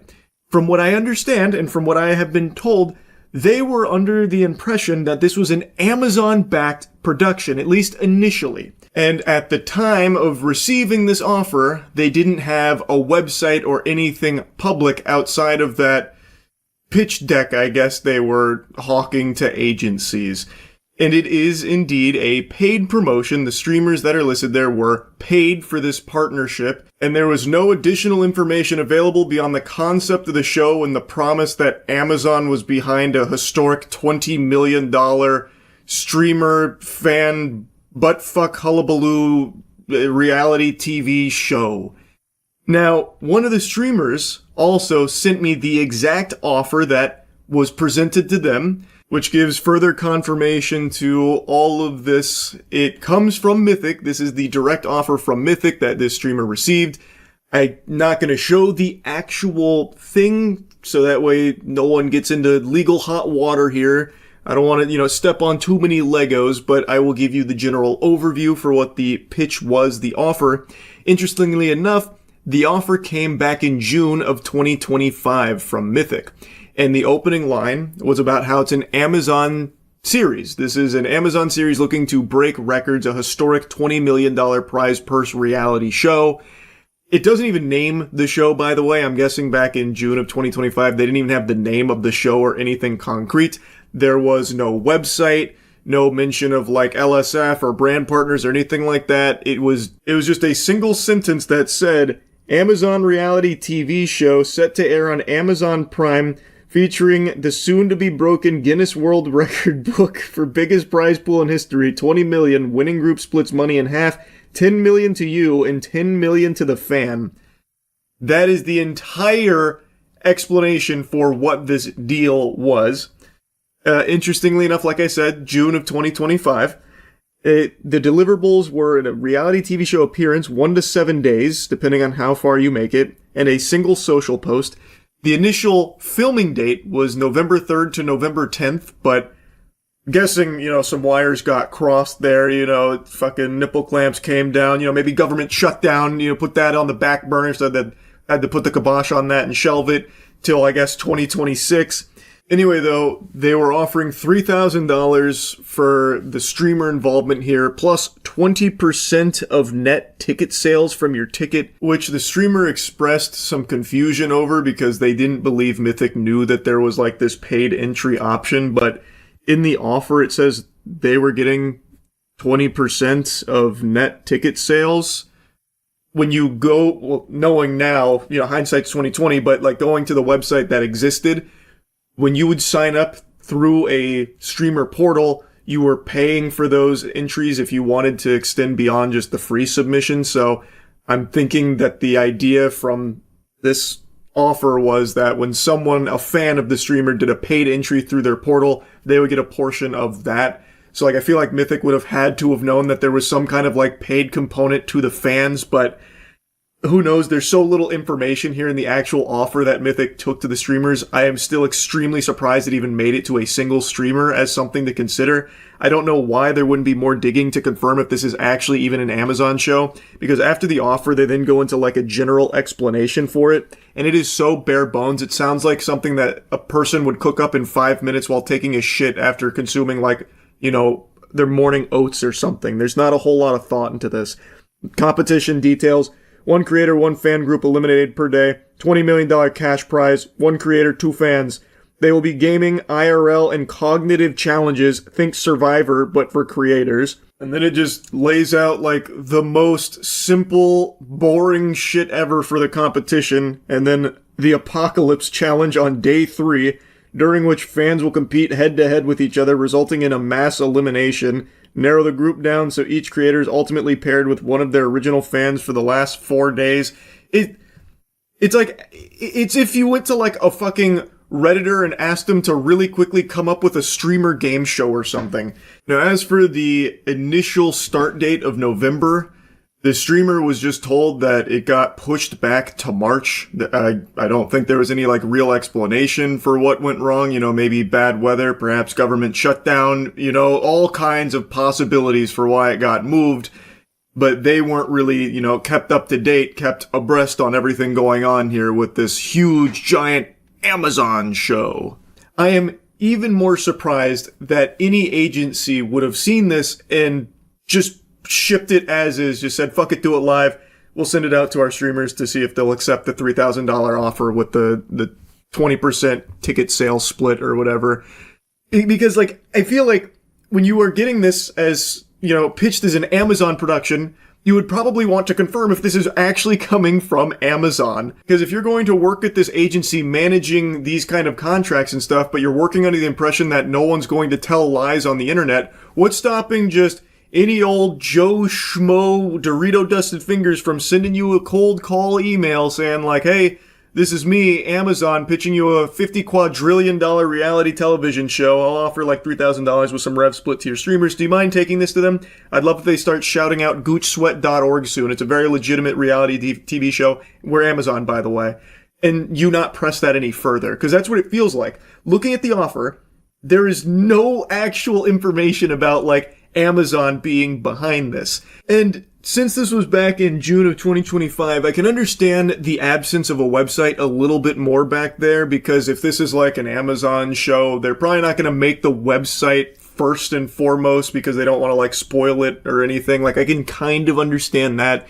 So streamers being left in the dark on, you know, like a website that they can access, like this website, it didn't exist according to the streamer. It just recently popped up, which according to Whois, that does appear to be the case, even though the domain had been registered for a while. It was updated in like late December. So that's probably when it actually went live, which is when anyone could go on there and see how fraudulent it was with just a single fucking glance.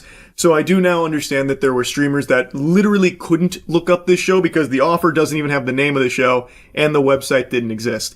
What I'm still confused on is like why anyone would still accept that deal. And then I start to understand a bit more that they just have trust in the agency not to be presenting them with a scam. They had trust that the Mythic talent, for example, like in Extra Emily's case, was bringing them something that was legitimate. So they're seeing like, oh, it's an Amazon show that wants to work with me and they're making this offer.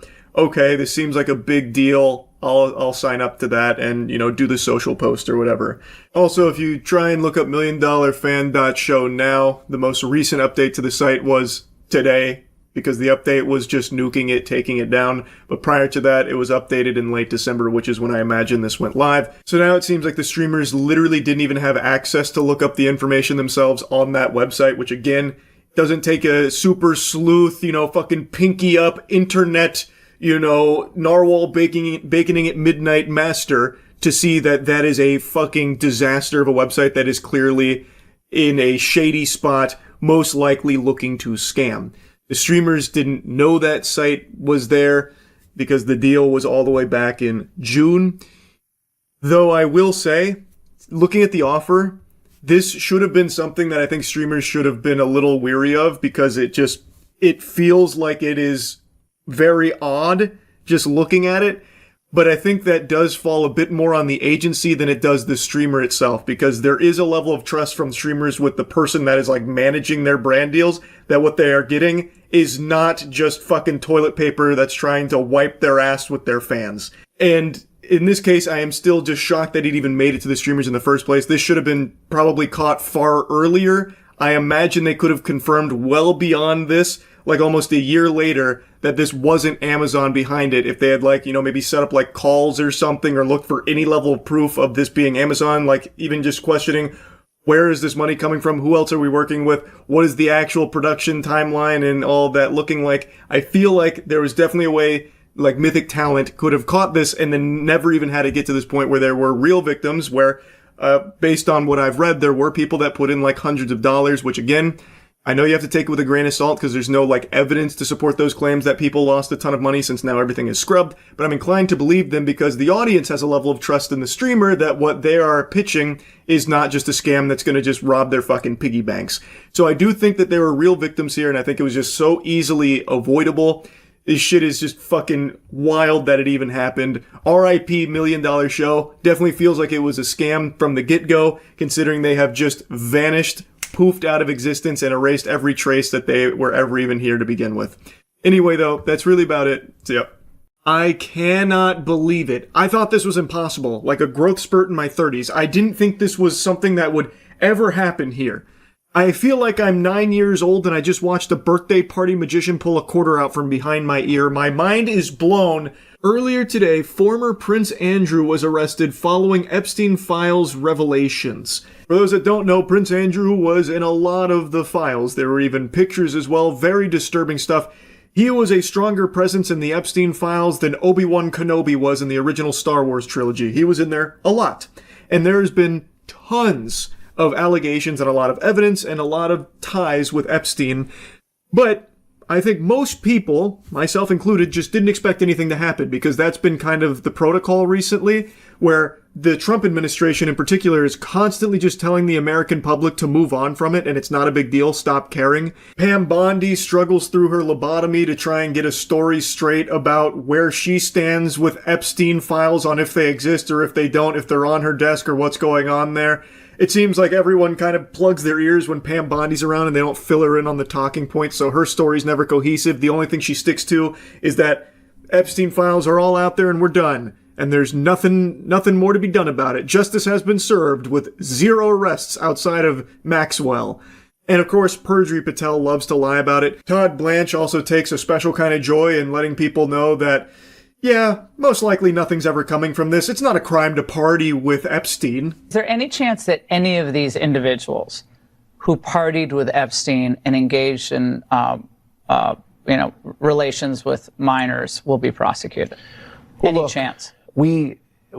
I'll never say no, and we will always investigate any evidence of misconduct. But as you know, it is not a crime to party with Mr. Epstein. And so as horrible as it's not a crime to email with Mr. Epstein. And some of these men may have done horrible things. And if we have evidence that allows us to prosecute them, you better believe we will. But it's also the kind of thing that the American people need to understand, that it isn't a crime to party with Mr. Epstein. It isn't a crime to have Didn't look like that's all that was going on some of those photos. I mean, if the photos could speak, some of them look pretty bad. That's right. And unfortunately, photos can't speak. And so we need witnesses and we need Are there videotapes that you all have? Yeah, there's a lot of videotapes, actually. But according to Todd Blanche and this administration, that's not like actionable evidence. Yeah, there's nothing here. Everyone's making a mountain out of a molehill. But interestingly enough, it seems like other places in the world are taking it more seriously than America is here, this administration. Internationally, there have been a lot of powerful figures that have come under intense scrutiny and have stepped down or been relieved of their position. And now we're seeing Prince Andrew be arrested in the UK for his involvement here in the Epstein files. And they're investigating that, seeing what's going on there. That's more than this administration has done. The Trump administration, still 0 fucking arrests outside of Maxwell, whom they're doing everything in their power to ensure has the most luxurious time in prison possible. Now, normal, sensible people with a functioning frontal lobe are all celebrating that it's an arrest in regards to the Epstein files. Finally, hallelujah! That's a pump your fist moment. That's a certified finger-wiggling situation here. But weirdly enough, there's one person who's real tore up about it here.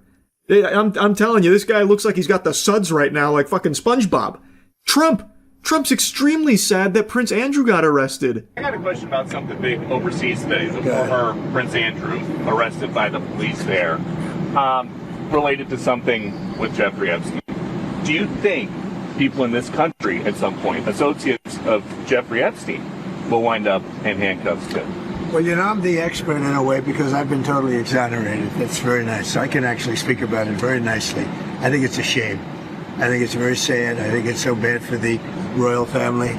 It's a very, very sad. To me, it's a very sad thing. When I see that, it's a very sad thing to see it and to see what's going on with his brother, who's obviously coming to our country very soon, and he's a fantastic man, the king. So I think it's a very sad thing. What a fucking odd response. It's sad that someone has been arrested in relation to the Epstein files. Why? Why shouldn't they be investigated? Why is this sad? Why is this cause for tears? Like, he looks like he just watched the ending to Marley and Me. He's looking emotional as shit right now over Prince Andrew's arrest. Why is this something sad? Like, not a single mention of, like, the victims ever from Trump, really. He never really seems to care about the victims in the Epstein case. It's only ever, man, there's a lot of innocent men here that are getting roped into this, and that's the real victims. That's the real sad story. Guys that, you know, just wanted to talk baseball with Epstein and all of that kind of shit, getting labeled nasty stuff. Man, that's the real bitch of it. It's so wild to me that when it comes to Epstein, Trump's MO is move on, it's not a big deal. Yeah, the most infamous child sex trafficker in this nation's history, you know, had a bunch of clients and all of them are getting away with it. Big whoop. Go cry about it. Kick dirt, pussy. Let's move on. It's nothing that anyone should ever care about. You know, all the rape, the torture, the murder, all of that stuff, it's not a big deal. That's small potatoes. Get over it. And then when someone like Prince Andrew gets arrested in regards to it, he's like, oh, no, that's sad. That's really sad. We need to take a moment of silence here. That's sad stuff. Please, won't everyone play a sad song on the world's smallest violin for Prince Andrew? This is a really heartbreaking scenario here. It's like watching an ASPCA commercial. I couldn't believe it. I shan't believe it when I saw Prince Andrew was arrested. Oh, my lord. An entire tissue box was expended, wiping the tears from my eyes. What a weird response. It's very clear this administration is desperately trying to do everything in its power to distract and deflect from the Epstein files and try and minimize just how important this is, how big of a deal this is. And now he's trying to sell you on this pile of dog shit here that it's like a bad thing that Prince Andrew's been arrested. And I guess maybe for Trump and his friends it is a bad thing because there's a chance Prince Andrew might start squealing. He might let the cat out of the bag and could implicate some other very powerful people in relation to Epstein. So maybe that's why he's so tore up about it. It's just so fucking crazy that he doesn't even try and hide it. And he doesn't need to. His fan base will absolutely just swallow his whole cock at all times for anything at all. A stunning royal arrest. Former Prince Andrew taken into custody from his home in the English countryside. It follows growing revelations about the alleged connections between the late sex offender Jeffrey Epstein and Andrew, the former Duke of York and brother of King Charles. Thames Valley Police saying the arrest was on suspicion of misconduct in public office. This seems like they're pursuing it pretty seriously. I imagine an investigation is underway where I would again guess that they find a lot of evidence on Prince Andrew and Epstein's connections and some really fucking horrible, heinous shit. Now, I've got a little hunch there's a little someone special out there that's also starting to sweat profusely after seeing this news of Prince Andrew's arrest. Victoria Hervey. Victoria Hervey had a relationship with Prince Andrew quite a while ago, and she's got a very interesting take on Epstein. That was very powerful. So, like, if you were on the scene and you were powerful, like, to be honest, like, if you're not in those files, it would be an insult, because it just means that you were a bit of a loser. Right. So the people who aren't in the files are losers. Yes. Okay. Are you in the files? Well, of course I am, because it's any journalist that wrote about it. That's an astonishing attitude, isn't it? You're the loser because you're not in this. I find that jaw-dropping.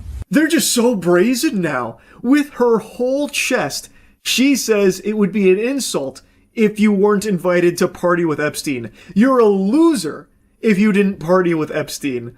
Police have been looking into emails in which Andrew apparently shared confidential government information with Epstein. The latest batch of released files showing Andrew forwarded reports about foreign countries and trade opportunities to Epstein in 2010, when he was serving as a UK trade envoy. Charles, how long have you known about Andrew and Epstein? But the scandal has been growing for years. That clip they show in the segment right there where someone said, "How long have you known about Andrew and Epstein?" and the crowd, like, erupts in shock and awe and disgust, like they're upset that someone said something about it. That blew my mind. Like, is everyone there just okay with it? They all rolled their eyes collectively like, "Oh, here we go, Epstein again. Can you just let it go? We're trying to ignore it." Like, what the fuck? I'm hoping I'm having like a bad read on what happened there, but I think it came across pretty clear that the people there were not too pleased to hear Epstein's name brought up there. They'd rather just pretend that it's not real, I guess. Which is crazy. And that's exactly what so many of these powerful politicians that have engaged in these unthinkable evil acts want. And people, just sheep, are okay with it. They're like, "Oh my God, look at this guy who went out of line and said something about Epstein and Andrew. This is crazy. Can someone shun that guy? Can we get him out of here?" With other allegations, including of sexual misconduct against Andrew, including from Epstein victim Virginia Roberts Giuffre, seen in this picture with Andrew.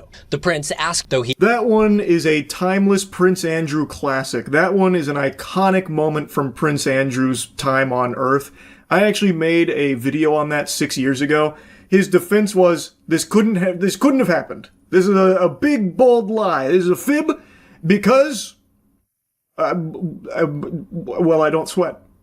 Even though there is so much proof of him sweating, this guy sweats. He's a fucking sweater. He sweats a lot, actually. It was the wackiest fucking defense. But again, he got away with it until very recently, it seems. And I guess it's not even clear if he hasn't got away with it. He's been arrested, but he's not, in jail or anything yet. They're still investigating. So, like, it's possible he still gets away with it. But for all of this time, he hadn't even been arrested or anything. So even, like, the worst fucking lie ever to protect himself about not sweating was enough. It's just so blatantly corrupt across the globe. Like, they don't even bother trying to hide any of this or even cover it up at all, really. And people just excuse it. They just let it go. Like in that clip a moment ago, where someone brings up Andrew and Epstein and everyone's like, "Fuck you, buddy. I'm busy being a blind worshiper of this political figure. Come on, man. I'm busy trying to not think for myself." It's so sad and scary. Now anyway, in America, obviously there haven't been any Epstein-related arrests since Maxwell, of course, and if Todd Blanche and the rest of the administration is anything to go by, it doesn't seem like they're interested at all in pursuing anything Epstein-related with clients or co-conspirators, anything like that. It doesn't seem like they're actually pursuing justice in any way, shape, or form. They're trying to hammer home the point that you shouldn't care about it, get over it. They are literally saying that. So it doesn't seem like there's any arrests coming to anyone there. And there have been a couple of very powerful people that have lost some of their positions at the corporations that they were a part of as a result of the Epstein files due to public pressure and scrutiny. So there have been some people that stepped down here, but again, no investigations, no arrests or anything like that. So it looks like they're still getting away with it. Even though they might not be at those mega corporations anymore, they still have unfathomable wealth and are not punished for their involvement in these Epstein files and all of their fucking crimes or anything. The administration is not interested in pursuing it, it seems. But who knows? Maybe Prince Andrew's arrest is the first domino to fall, and we'll see tons more arrests of these evil, vile people that are pulling the strings behind the curtain, that have gotten away with this evil for so long. Now, I want to put a little bonus clip in here because something else has just recently happened. A new name, well, I guess not a new name, but more information has come out with about Leslie Wexner and his involvement in the Epstein case, and a very interesting moment has just unfolded as he was being asked questions. It was just regularly done.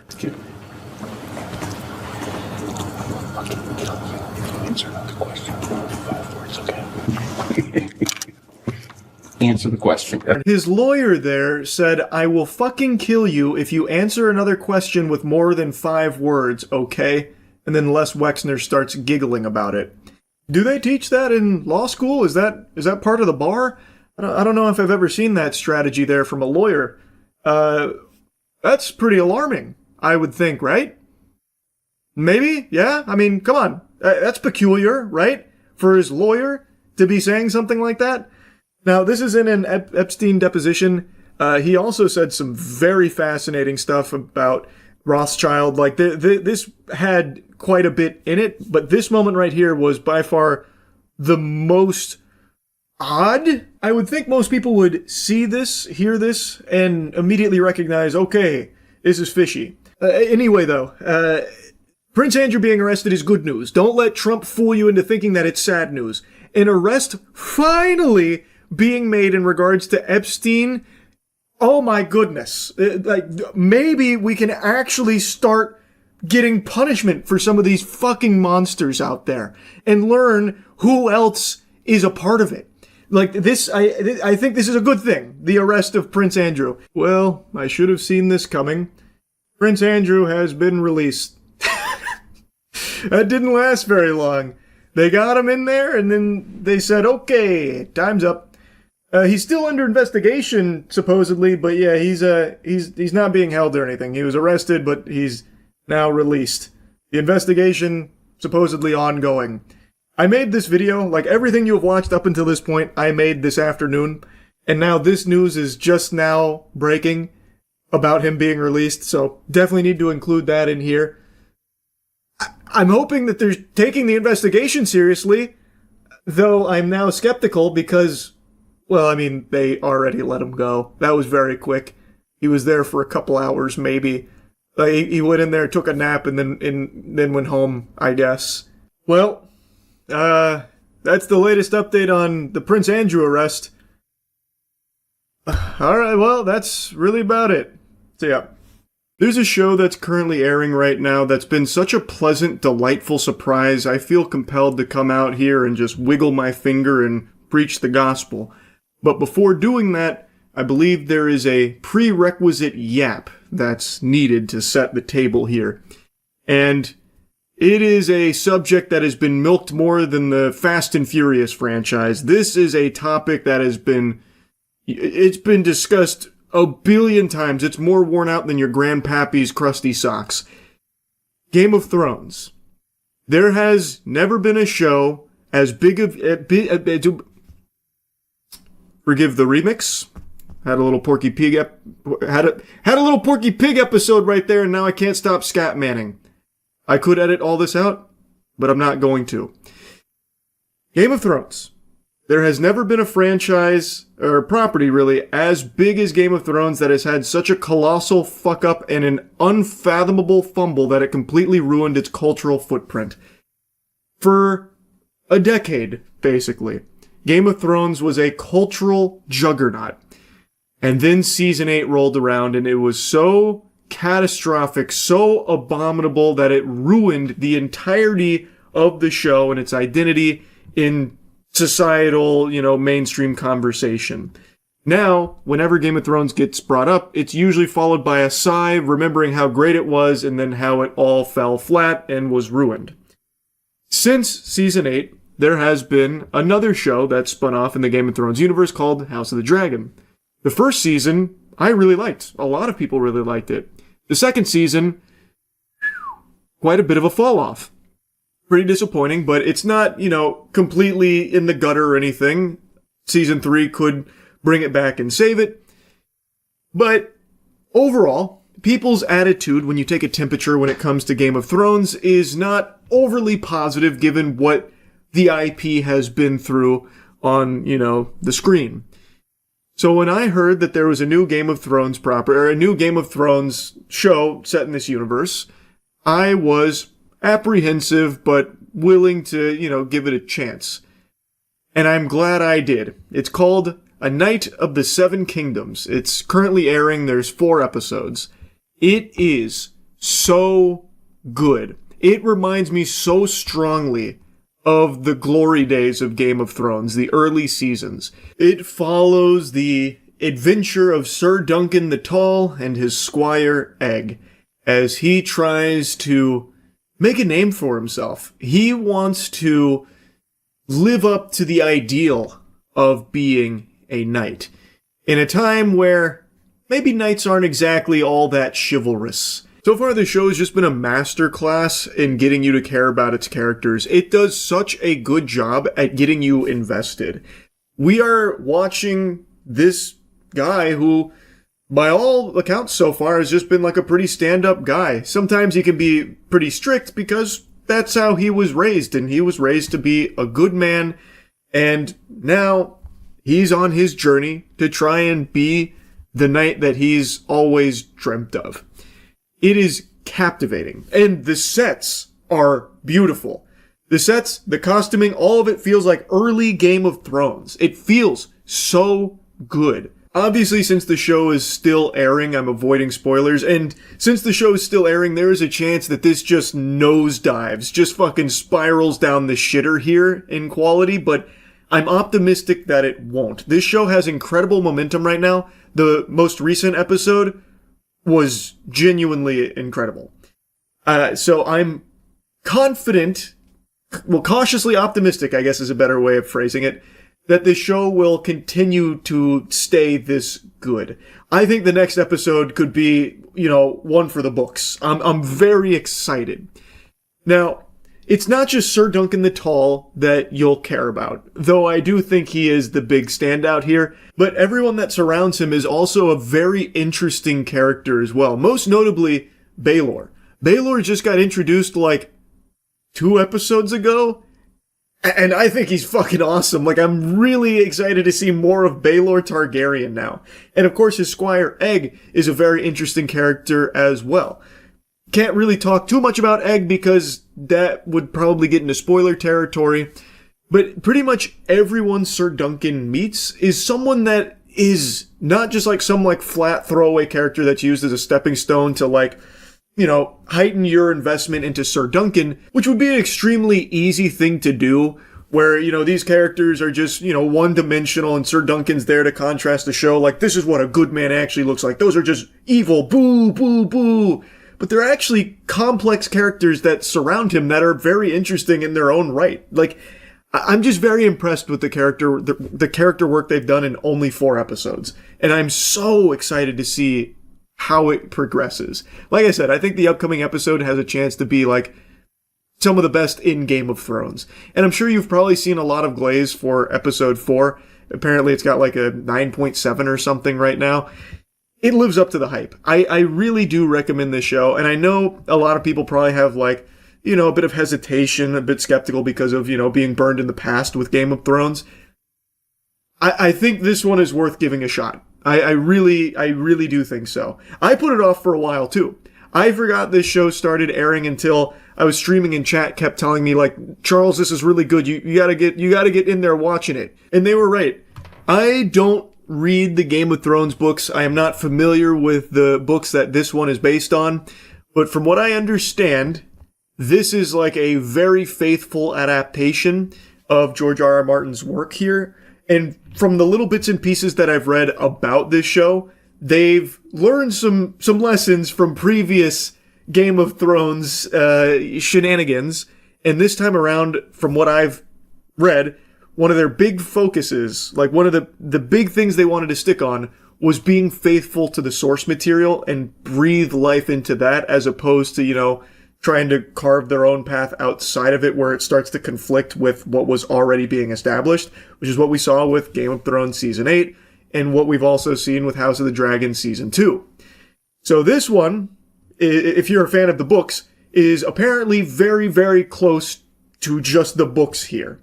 And it's working really well. Perhaps that's the secret formula. Maybe that's the secret sauce, if you can imagine that. If you're going to adapt something, maybe be faithful to the source material, at least to some extent, right? So I wanted to throw that in there. But the main thing is I just kind of wanted to yap about this to put it on people's radars for anyone that, liked Game of Thrones until the end, which I think was most people. I think this one's definitely worth giving a try. Hopefully I don't look like a fucking fool by the time this season wraps up, like if it does, get shitty. I don't think it will. I really think it's in such a good spot right now. It has such good momentum. So I just wanted to highly recommend it to everyone out there. Now, something else I really want to mention. This show is only 6 episodes long, and the episodes are 30 to 40 minutes each. So it's not like a ton of content. I was shocked that these weren't hour-long episodes. That's become kind of the norm, like an hour or close to an hour runtime per episode. These are on the shorter side, for sure. But they don't feel short. When you watch an episode, you feel like you get like a full tummy, like you eat a full meal. But they are 30 to 40 minutes. They just do an incredible job of utilizing every fucking second of screen time. But still, there is only 6 episodes, which feels like it's going to be really short. And it's just going to leave me and everyone else wanting more, and it's going to be a while for more to come out. So, gonna be a bit of waiting there. So I just kind of want to mention that it's not like a long show. It's only 6 episodes. So, anyway, so far it's been great. That's really about it. So, yeah.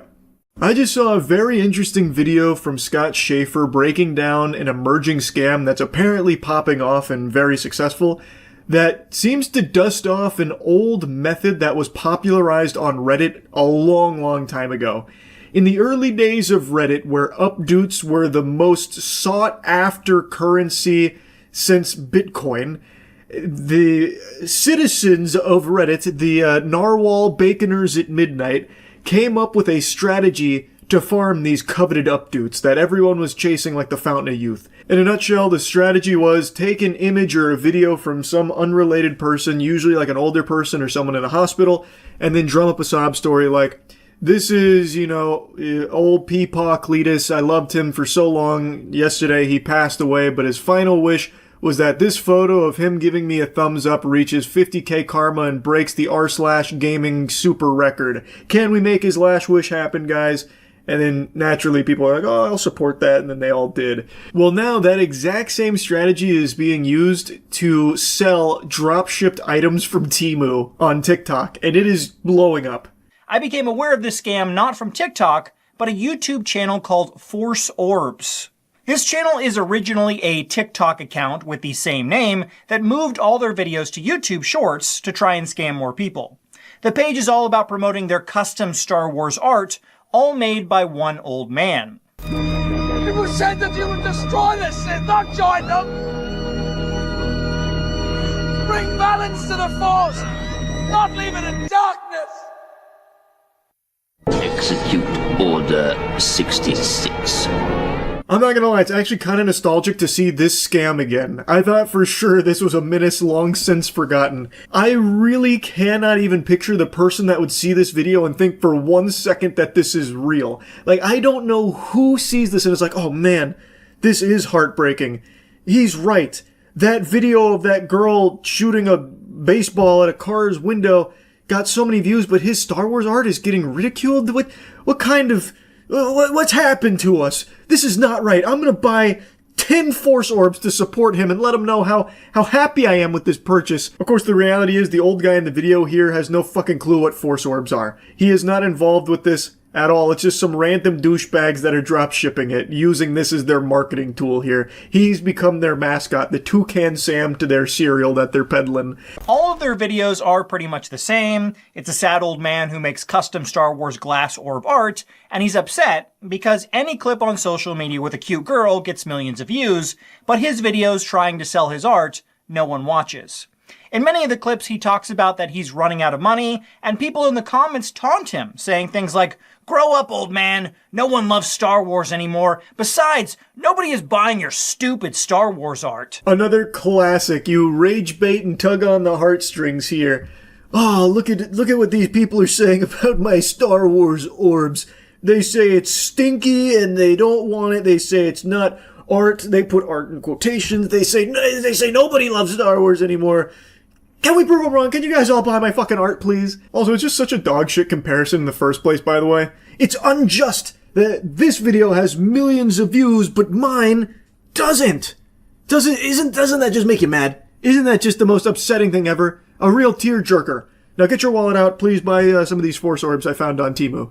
But what this item actually is, really is just a customizable LED glass orb that you can find on sites like Temu for $16.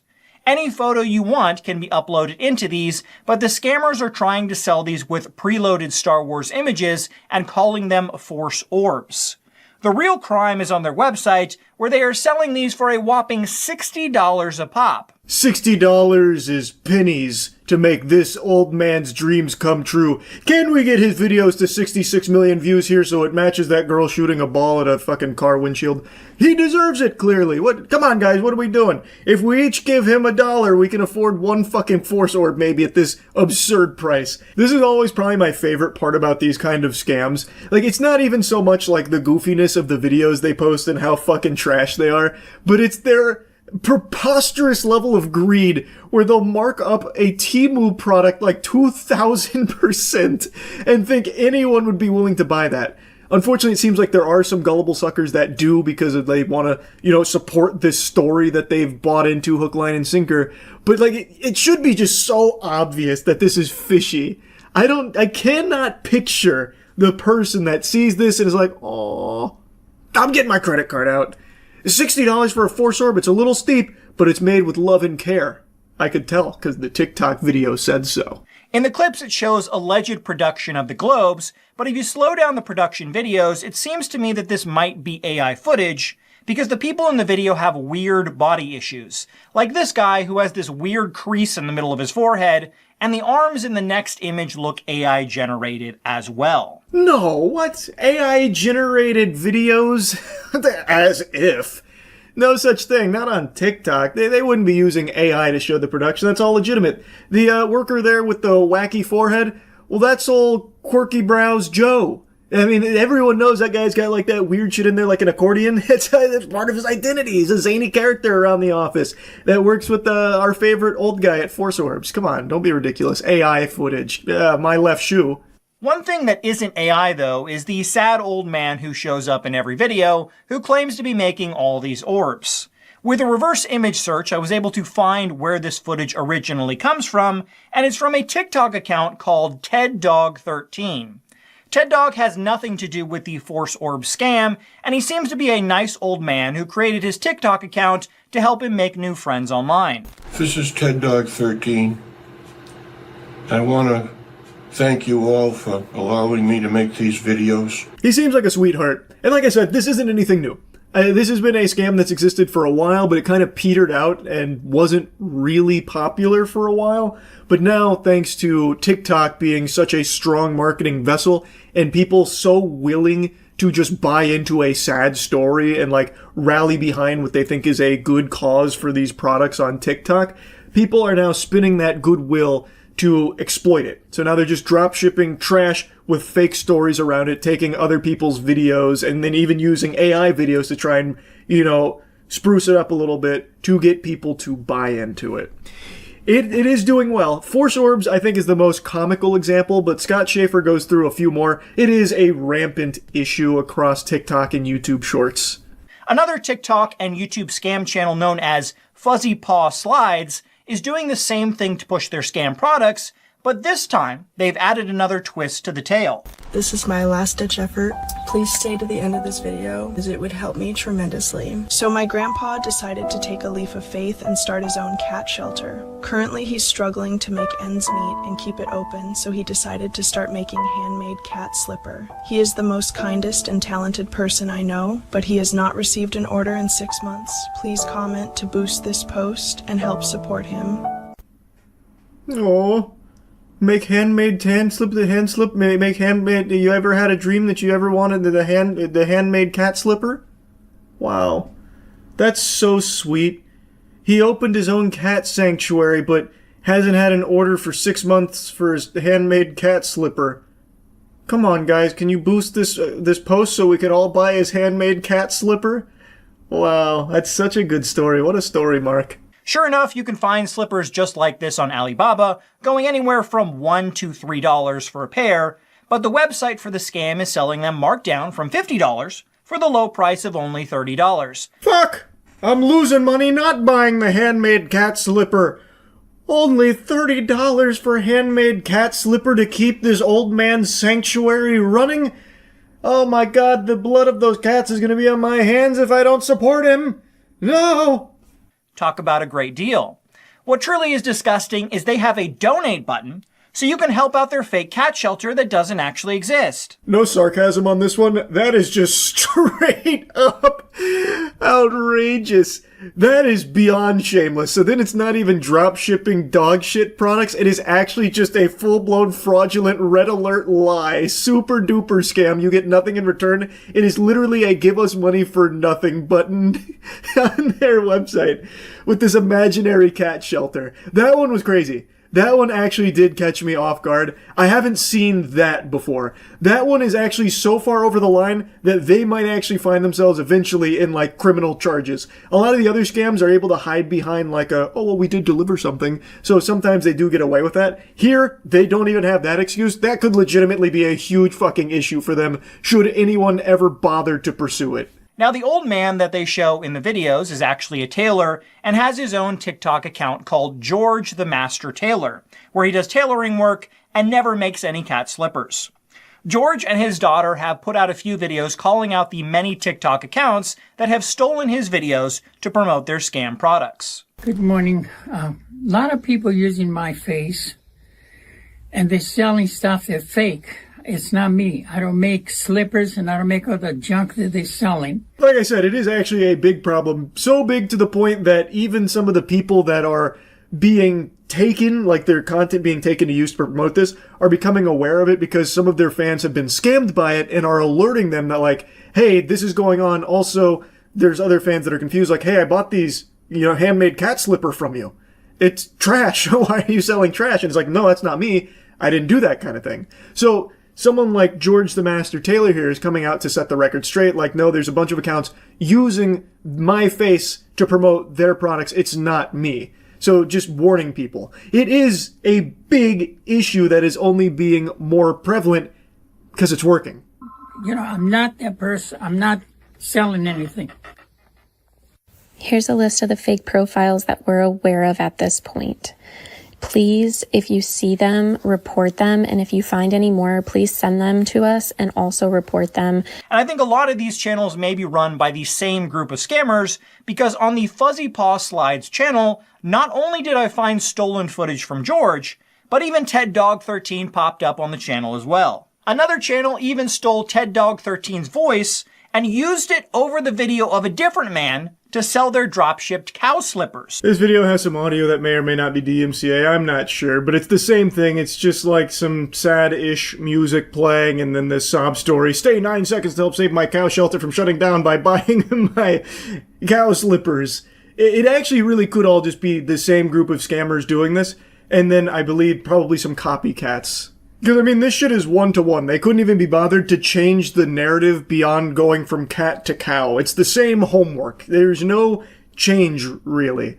So it does lend credibility to the idea that it is one group of scammers that is just dropshipping all of this shit and using this as their main marketing across numerous different social media handles from TikTok and YouTube Shorts. It's very likely But I do think that there is definitely others outside of that group doing the same thing, just emulating their procedure, like their process, because it's working. Anyway, I'll stop yapping about it, but I do recommend you check out the rest of Scott Schaefer's video on this subject, because he does go into others as well. It's very interesting. If you are someone that has seen these pop up, and maybe, God forbid, someone that actually bought some of this, my heart breaks for you, but you gotta be aware of this scam here. So putting it on your radar here, watch out. Don't buy into just some random fucking sob story aiming to sell you some slippers or whatever other garbage. That's really about it. So yeah. I've been on YouTube for almost 19 years, and I'm not kidding. I have never seen nor heard of something like this before. Yesterday I made that video about all like the Taylor Swift hoopla, and the video got copyright claimed because I showed a snippet of lyrics from her song Wood, which is an ode to Travis Kelce's cock, and I said a couple of the lines, and it got claimed because apparently that counted as me using the melody of Wood, the Wiener Ballad. That is unbelievable. Keep in mind, I didn't sing it. It's not like I gave an a cappella version. I just said a couple of the lyrics because they were so silly, and it's the one track on there that I thought was like actually just kind of revolting, like it just wasn't good. Overall, I thought the album was just like very generic and mid, but not nearly as bad as people were saying. But I used this one as an example for a track that I just didn't like. And somehow that was enough to flag the copyright system internally. Now, it's not like a strike or anything, it's not the biggest deal in the world, but I just found this so fascinating that now we split revenue on that video because I said some of the lines. Again, I didn't even sing it. All I did was say like a redwood tree, not hard to see, Dick learned to pee, put soap in my eyes. I had to remix it here a little bit just out of fear that this might get claimed if I say like the full lines. Like and speaking of soap, by the way, our vanilla scent is available now at usecheeky.com, best soap in the universe. But the point is, like, I cannot believe that just saying the words without even a single hint of melody was enough to get flagged because Taylor Swift, I guess, owns all of those words in that combination. That's wild to me. Now, I do know, of course, that you can get copyright claimed by doing like a cover of a song, or if you're like singing the hook to a chorus of a mainstream song, sometimes that'll, flag internally. Like, I know that happens. But this is so far removed from that, because not only was I not singing, it was only like maybe 10 seconds of that section of the song, too, that I said the words. It is crazy. Like, there's no music or anything there. I didn't have, like, the instrumental going or anything. I'm really just stunned. So I saw this last night. Obviously, I decided to take action just to see if, like, Taylor Swift's legal team was going to fight tooth and nail about me stepping on her toes by reading her copyrighted words. I guess she owns these words now. But I took action, and it has been overturned, which is nice. But I do wonder, for a channel that doesn't have the, ability to fight back against a claim like this, would it have stuck? Like, would a smaller channel, maybe like a Swifties fan account, still have this claim? I don't know. I'm just surprised that it was even allowed in the first place. Since when are words forbidden to use because an artist used them in their songs? Or maybe I guess it was me showing a snippet of the lyrics on screen, but even then, showing some words being copyrightable is pretty crazy to me. It is. I am not kidding. I've never seen something like this before. And since we're on the topic, I did learn that my assessment on her level of greed yesterday was underselling it. Apparently, and I've looked into this and it seems accurate, there are 28 variants of the same album that she is selling her fans. 28! And this album is less than a week old. That is crazy. And the differences between each variant are so trivial. Like, it's usually like a different cover or a different name, such as my personal favorite, The Crowd Is Your King edition, parentheses, Summertime Spritz Pink Shimmer Vinyl Target Exclusive. That seems a little excessive to me, but I've seen a lot of defensiveness from Swifties that have purchased every single one of them, saying, nobody was forced to buy these. We wanted to support her. I mean, she's a fucking billionaire. She doesn't need you to buy 28 copies of the same thing. But again, it is your money. You spend it however you want. You could wipe your ass with it. It doesn't bother me. You can waste your money in whatever ways make you happy.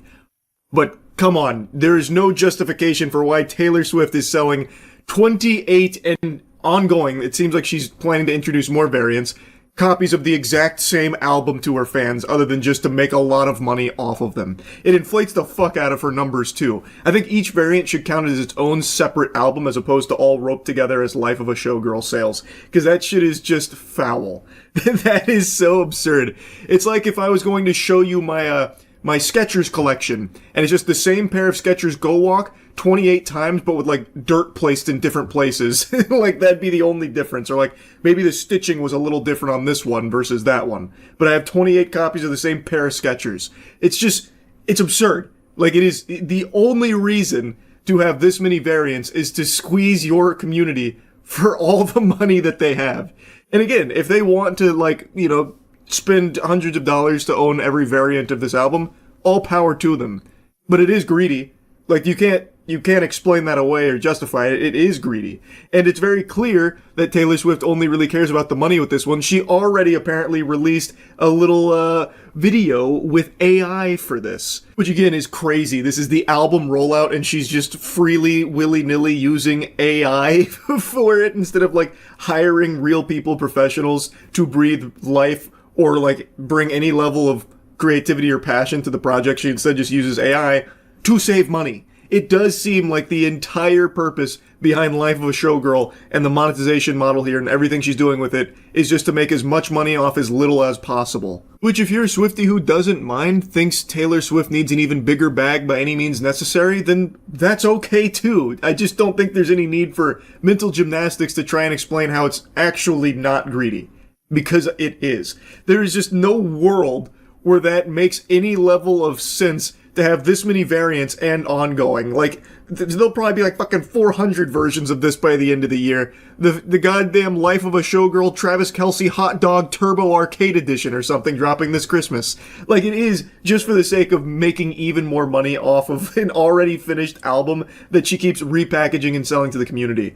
There are more variants of Life of a Showgirl than there are re-releases of The Last of Us and Skyrim put together. Like, it is an outrageous number. But again, if you do not care, that's fine. But there's just no reason to get mad about people rightfully pointing out that this is a preposterous level of greed with it. Because it is. Like, just, it's time to be honest about it. It is just about the money here with this model. And if it doesn't bother you, it doesn't bother you. That's fine too. Anyway, got a little lost in the sauce there on like the variance tangent.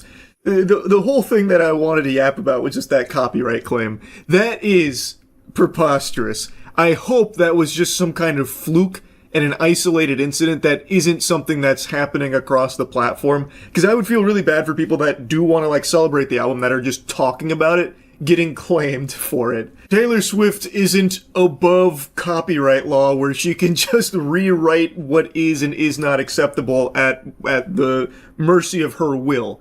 You can talk about the songs, you can show lyrics, and boy howdy, if you can believe this, you can even say the words that she uses in her songs, or rather, you should be able to. Again, I wasn't doing an a cappella cover of Wood or anything, like there is no melodies that she owns that she can claim by me just saying the words, so you are allowed to say some of the lyrics from these songs without fear of copyright claims or anything like that. Like, I have to imagine this had to be a mistake. And of course it didn't come personally from Taylor. I'm not stupid enough to think that she was right there watching the video, got angry and claimed it or something.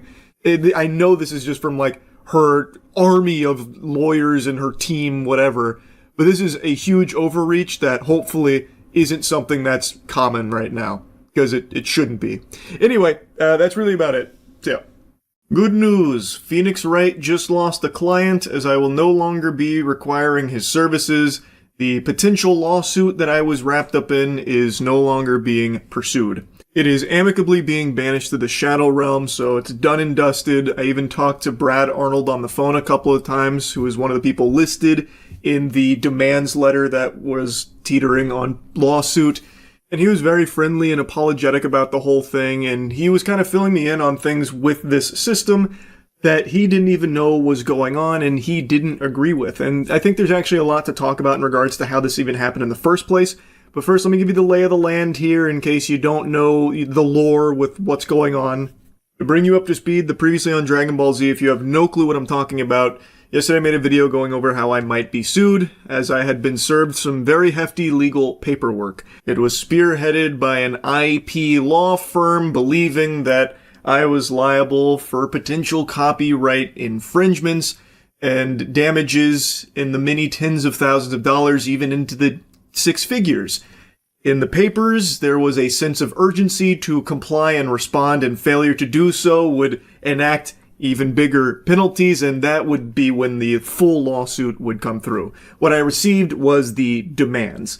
And when I received this, I was of course pretty skeptical because there are a lot of like fraudulent bad actors out there that are phishing. Who knows, this could have been fucking pages from the Death Note for all I knew. It was representing two YouTubers, Brad Arnold and Reed Timmer. And I didn't immediately recognize who that was. And I don't do like React content or anything, so I was pretty confused. I thought this may have just been, potential phony baloney, suing local Florida man because he pooped when he meant to fart, I thought this could be made in error, especially because the language in the paperwork was very fishy, saying like I used it multiple times, but then it just listed the same YouTube video twice as if they were separate instances.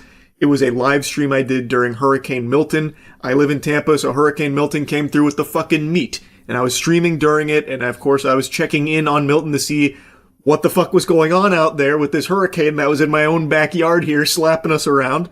And some of the footage that I showed one was from Ryan Hall, y'all, who had footage from Brad Arnold in it, and the other was a bit of Reed Timmer. They were both storm chasing Hurricane Milton at the time, and in total, the footage that was used across both of their work was less than 2 minutes, and it was very, very briefly shown just to stay knowledgeable on what was happening, both for my own safety and just, of course, to show the audience, this is the hurricane that's here.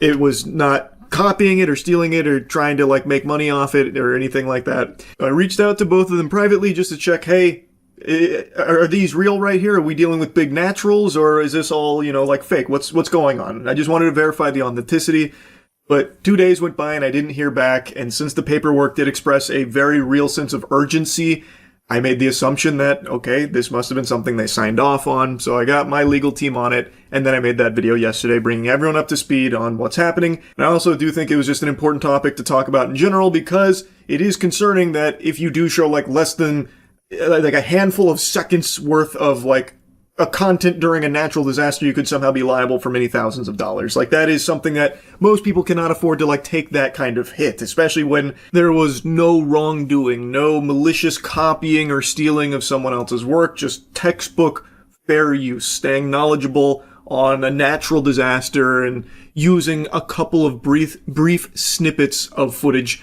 to stay up to date on what's going on. And getting served paperwork like that with the very serious nature, the very serious amount of money on the line, I imagine is very scary to a lot of people that would receive it. I don't know how many people got this big blast here, that I don't know. It feels like it was a shotgun approach, and boy howdy did they load that birdshot in. And both Reed Timmer and Brad Arnold were quick to respond and also quick to retract this whole thing, both saying the same thing. They didn't even know this was happening. So I'm just going to clue you in on everything here. The company, Viral DRM, is a company that has actually reached out to Matt before. And from what I can tell, they are now getting into the space of trying to represent creators as a digital rights manager to enforce their copyright, to smack down, bad actors that might be using it for their own personal gains. That way you can come in and take the pie back. And that's kind of the business model. The firm was not Viral DRM. I believe the firm was contracted by Viral DRM. They're an IP law firm. They're a very real firm that does IP law. And it's very clear that none of this was ever walked by Reed Timmer or Brad Arnold. They didn't know. Both of them have said the same thing. They did not know. I was named in this. And Brad Arnold went a step further, saying he doesn't know when they even send this out to others that are using it. That has now come to his attention now. That they are not even brought up to speed with who their digital rights manager is even going after and what for. Now, based on the conversations I've had and from what I've gathered here, I believe the process is Viral DRM has this content that they have the rights to protect. They log it into their systems, and then their system will start to flag instances of that content appearing in other works that maybe didn't get a license deal or anything go through. So it will now see that that is flagged internally as a potential problem. Then it feels like they go full Yosemite Sam here, firing from the hip, shoot first, ask questions later, making the assumption that it must be a bad actor doing something, nefarious with this content to try and avoid paying for it, and thus action must be taken. And according to what Reed Timmer and Brad Arnold are saying, they don't even consult them first or anything. They just take matters into their own hands and do it without ever even bringing them up to speed on what's going on or why in regards to that content. Without ever even checking with their clients here, in this case Reed Timmer and Brad Arnold, do you want to pursue this? They're just doing it without even consulting them. And it's something that Brad Arnold mentioned is pretty disturbing to him that needs to change. So he's already trying to get a handle on that so this doesn't happen to other creators or other people going forward, because it is an issue. Yes, it sucks that I got served this paperwork, but imagine all the other people that might have this exact same stack of legal documents sitting on their desk right now panicking that it hasn't been retracted because Brad Arnold and Reed Timmer don't even know they got it, because Viral DRM has already just went through all of this without talking to them first. When it takes 2 seconds for Reed Timmer and Brad Arnold to see, in my case, how it was utilized and be like, oh, that's totally fine. What the fuck? What are we doing here in the first place? This is a huge mistake. There's a big misunderstanding. Why are we even this far down the road on it? The reason why they even have someone manage the rights of their content, as I understand it, keep in mind I'm a little new to the whole Storm Chaser ecosystem here and how their content gets exploited and all of that. But the reason why Storm Chasers sign with these agencies and these managers is because apparently there has been a history of organizations media outlets stealing the content for their broadcast without paying the licensing fee that they charge to license it out, or they'll do it uncredited, and they'll just take it without ever even contacting the Storm Chaser. And Storm Chasers, as I understand it, they pay out of pocket for these missions, really. So they have these managers manage the rights of it, so that way that doesn't happen. So if a media outlet comes in, takes the content without paying them, well, it now gets flagged internally, so now they can reach out and try and get that money that they are owed for the work. But it is clearly, fucking digivolved into something far different, where now it's extending to the entire internet space, where anyone now that shows even a brief section of the work is on the hook, which is, I think, very different than how Reed Timmer and Brad Arnold intended for it to be utilized, especially with how Brad Arnold talked about it to me on the phone. He does not agree with how it is being utilized like this. It's just very odd. It almost feels like it's designed to be there for, a settlement, as opposed to going through, the entire process. Because it took Brad and Reed 2 seconds to get caught up to speed with what was going on and why, and say, oh, this is a big mistake. This shouldn't be happening. But the Viral DRM has already gone through all of it, and I'm now served these papers. So it feels like they just built the case very quickly, and it feels very weird to me, because I don't think, if this didn't get retracted, if this went through the entire song and dance, the bells and whistles, I really don't think there's a world in the fucking multiverse that Doctor Strange would peer into where this would win. So the whole thing is just odd to me. I do think that there was probably paperwork signed between Reed Timmer, Brad Arnold, Viral DRM, about how they have full autonomy to manage their rights in whatever way they deem appropriate. But I don't know if Reed Timmer and Brad Arnold were aware of things like this happening. And based on how I was speaking with Brad Arnold and what he was talking about, it seems like he doesn't really like that. He doesn't know what's going on in regards to how his content is managed here in this litigious nature. And it seems like the whole purpose is to stop legitimate bad actors from stealing it and circumventing the licensing fee and that kind of thing, which this was not doing here.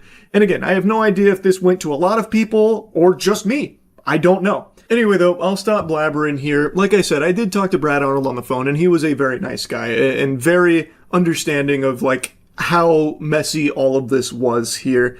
So, and like I said in the last video, there's no ill will here from my end towards Reed Timmer or Brad Arnold for this. I appreciate it being handled so quickly here, and I've got my fingers crossed, really hoping that if others do have this, it can be actually looked at from all parties here to see, is it a mistake like it was in this case here? So hopefully all of this can be, more buttoned up and better in the future, so it can actually be used to protect their content from people that are actually trying to steal it, rip them off, and that kind of thing.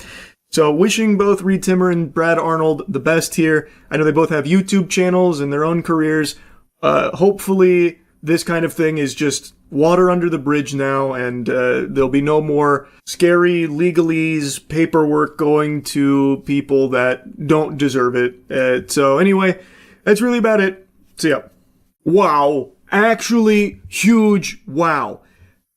A massive batch of Epstein files just dropped in hot, fresh off the battle bus here from the top turnbuckle out of nowhere.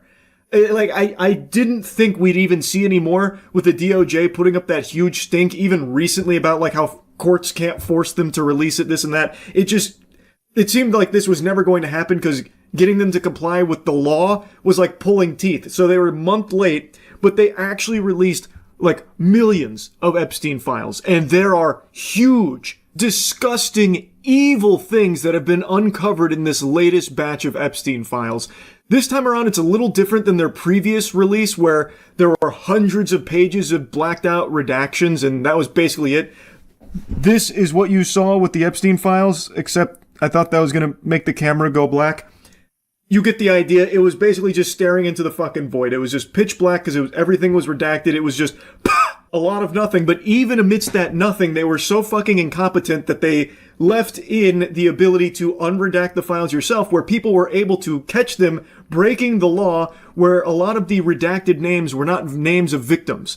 They were various other things, and a lot of the redactions were clearly not victims. Sometimes it even seemed like the redactions were there to protect the names of potential clients and perpetrators, which again is a complete violation of the Epstein Files Transparency Act that they were supposed to be following. But again, even with them farting out completely blacked out pages to protect these pedophiles in power, there were still a lot of huge revelations that came from this, such as co-conspirators that for some reason they never pursued. We don't know who they were because their names have been redacted conveniently, but we learned that there were co-conspirators they were investigating, and I guess they just let the leads dry up and then just said, fiddlesticks, they're gone.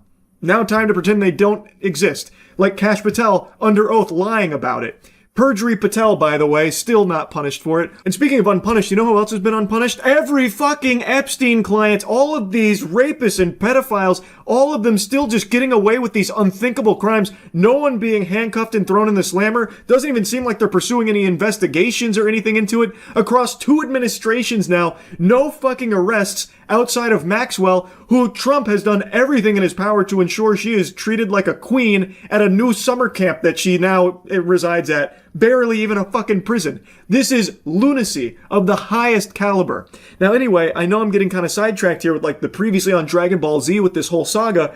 The most recent batch of Epstein files came out a couple hours ago. Millions of files, so people are still combing through them, but what they are finding is alarming. Trump's name, of course, is all over these files. His name appears more in these Epstein files than Green Eggs and Ham appeared in the fucking Green Eggs and Ham Dr. Seuss book. His name is everywhere with numerous allegations about terrible, awful things. Some things we had heard little bits and pieces about from previous Epstein releases, but this one has significantly more, including this FBI report that claims Trump has been compromised by Israel, which anyone who's been paying attention to this administration shouldn't really be surprised at. I don't think anyone heard that and recoiled in their chair going, what? If anyone's followed everything that's been going on in regards to Trump and Israel, it should be no surprise that the FBI believed he was compromised, is compromised as well, most likely. But this is, again, new information that is hitting the public here from official sources in these Epstein files. These are big. Another huge name appearing in here is Bill Gates. So Bill Gates had an exchange with Jeffrey Epstein, and I think it's been known for a long time Bill Gates was associated with Jeffrey Epstein, but this information here is new that talks about how he contracted an STD apparently and had asked Jeffrey Epstein to provide him with antibiotics that he could secretly dose Melinda with. He had contracted it from Russian girls apparently. Another massive name coming in is Elon Musk, who had an email chain with Jeffrey Epstein that was in these files about him trying to plan a visit to Jeffrey Epstein's island, and he seemed to want to find the wildest party, the best time to come through to the island, and he was trying to make plans to go visit the island. These new files also expose blatant lies that a lot of really powerful people tried to peddle to get themselves out of hot water in regards to their close connection to Jeffrey Epstein, like Howard Lutnick. Howard Lutnick is Trump's commerce secretary, and he claimed he cut ties with Jeffrey Epstein in 2005, yet in these files we can clearly see he was emailing Epstein in 2012, planning a trip out there, saying, "Hi Jeff, we are landing in St. Thomas early Saturday afternoon and planning to head over to St. Bart on Monday at some point. Where are you located? Does Sunday evening for dinner sound good? I have another couple, Michael and Mary Lehrman, with me on my boat, and each of us has 4 children. 2 16s, 2 14s, a 13, a 12, an 11, and a 7-year-old. Thanks, Howard." What a disgusting freak. He's even listing out the ages of the children that are joining them on their planned trip to Epstein's Island. This is in 2012. That's quite a few years after 2005, Howard. Seems like you told a big-time fib. Howard said that he had visited Epstein's house in 2005, but it culminated with him getting the heebie-jeebies. He called him gross and said that was basically kaput. That was the end of his relationship with Epstein. He washed his hands of him back in 2005, but that clearly wasn't true now, was it, Howard? These emails are from 2012, planning a trip out there and making a very odd mention of a bunch of children and their ages that will be joining you to Epstein's Island. Howard Lutnick is your U.S. Secretary of Commerce under Trump right now. This is your Commerce Secretary. And he is one of many very powerful politicians whom you'll find in these new Epstein files and previous Epstein files as well. These are just a few of many names, new names as well, very powerful people who appear in these files with alleged horrible, horrible things that they have done in connection with Jeffrey Epstein and the island. It is a big, big deal. This is undoubtedly just the tip of the iceberg here. This latest batch was millions of files, so there is still a lot of information out there that hasn't been adequately combed through, and still what we are learning right now is heinous. And I feel like it should be pretty obvious that there needs to be investigations conducted here, and maybe a little bit of fucking justice. Maybe some of these evil fucking demons getting arrested, perhaps. Why are none of these people in these Epstein files even being looked into at all? Why does Kash Patel lie under oath about there not being an Epstein list or clients or like co-conspirators when we now have all this available evidence that confirms there definitely were co-conspirators, there definitely are clients, and there is nothing being done, not in this administration, not the previous administration, to hold any of them accountable or find them. This is a huge deal that nobody should be trying to like minimize the importance of. For some reason, people are trying to pretend as though this is something we should just like brush aside, move on from the whole Epstein fiasco. That is craziness. There are people in the most powerful positions of government right now that are rapists and pedophiles that have got away with unthinkable crimes, and they need to be held accountable. We have so much information here. We have so many names, and we need them to be investigated. We need justice. I don't know why so many people are so okay with being governed by these monsters. It's baffling to me. It actually boggles my fucking mind. This latest batch shows even more evidence, shines even more light on these terrible, terrible things that unfolded here, and the close connections a lot of powerful people had to Epstein and the island.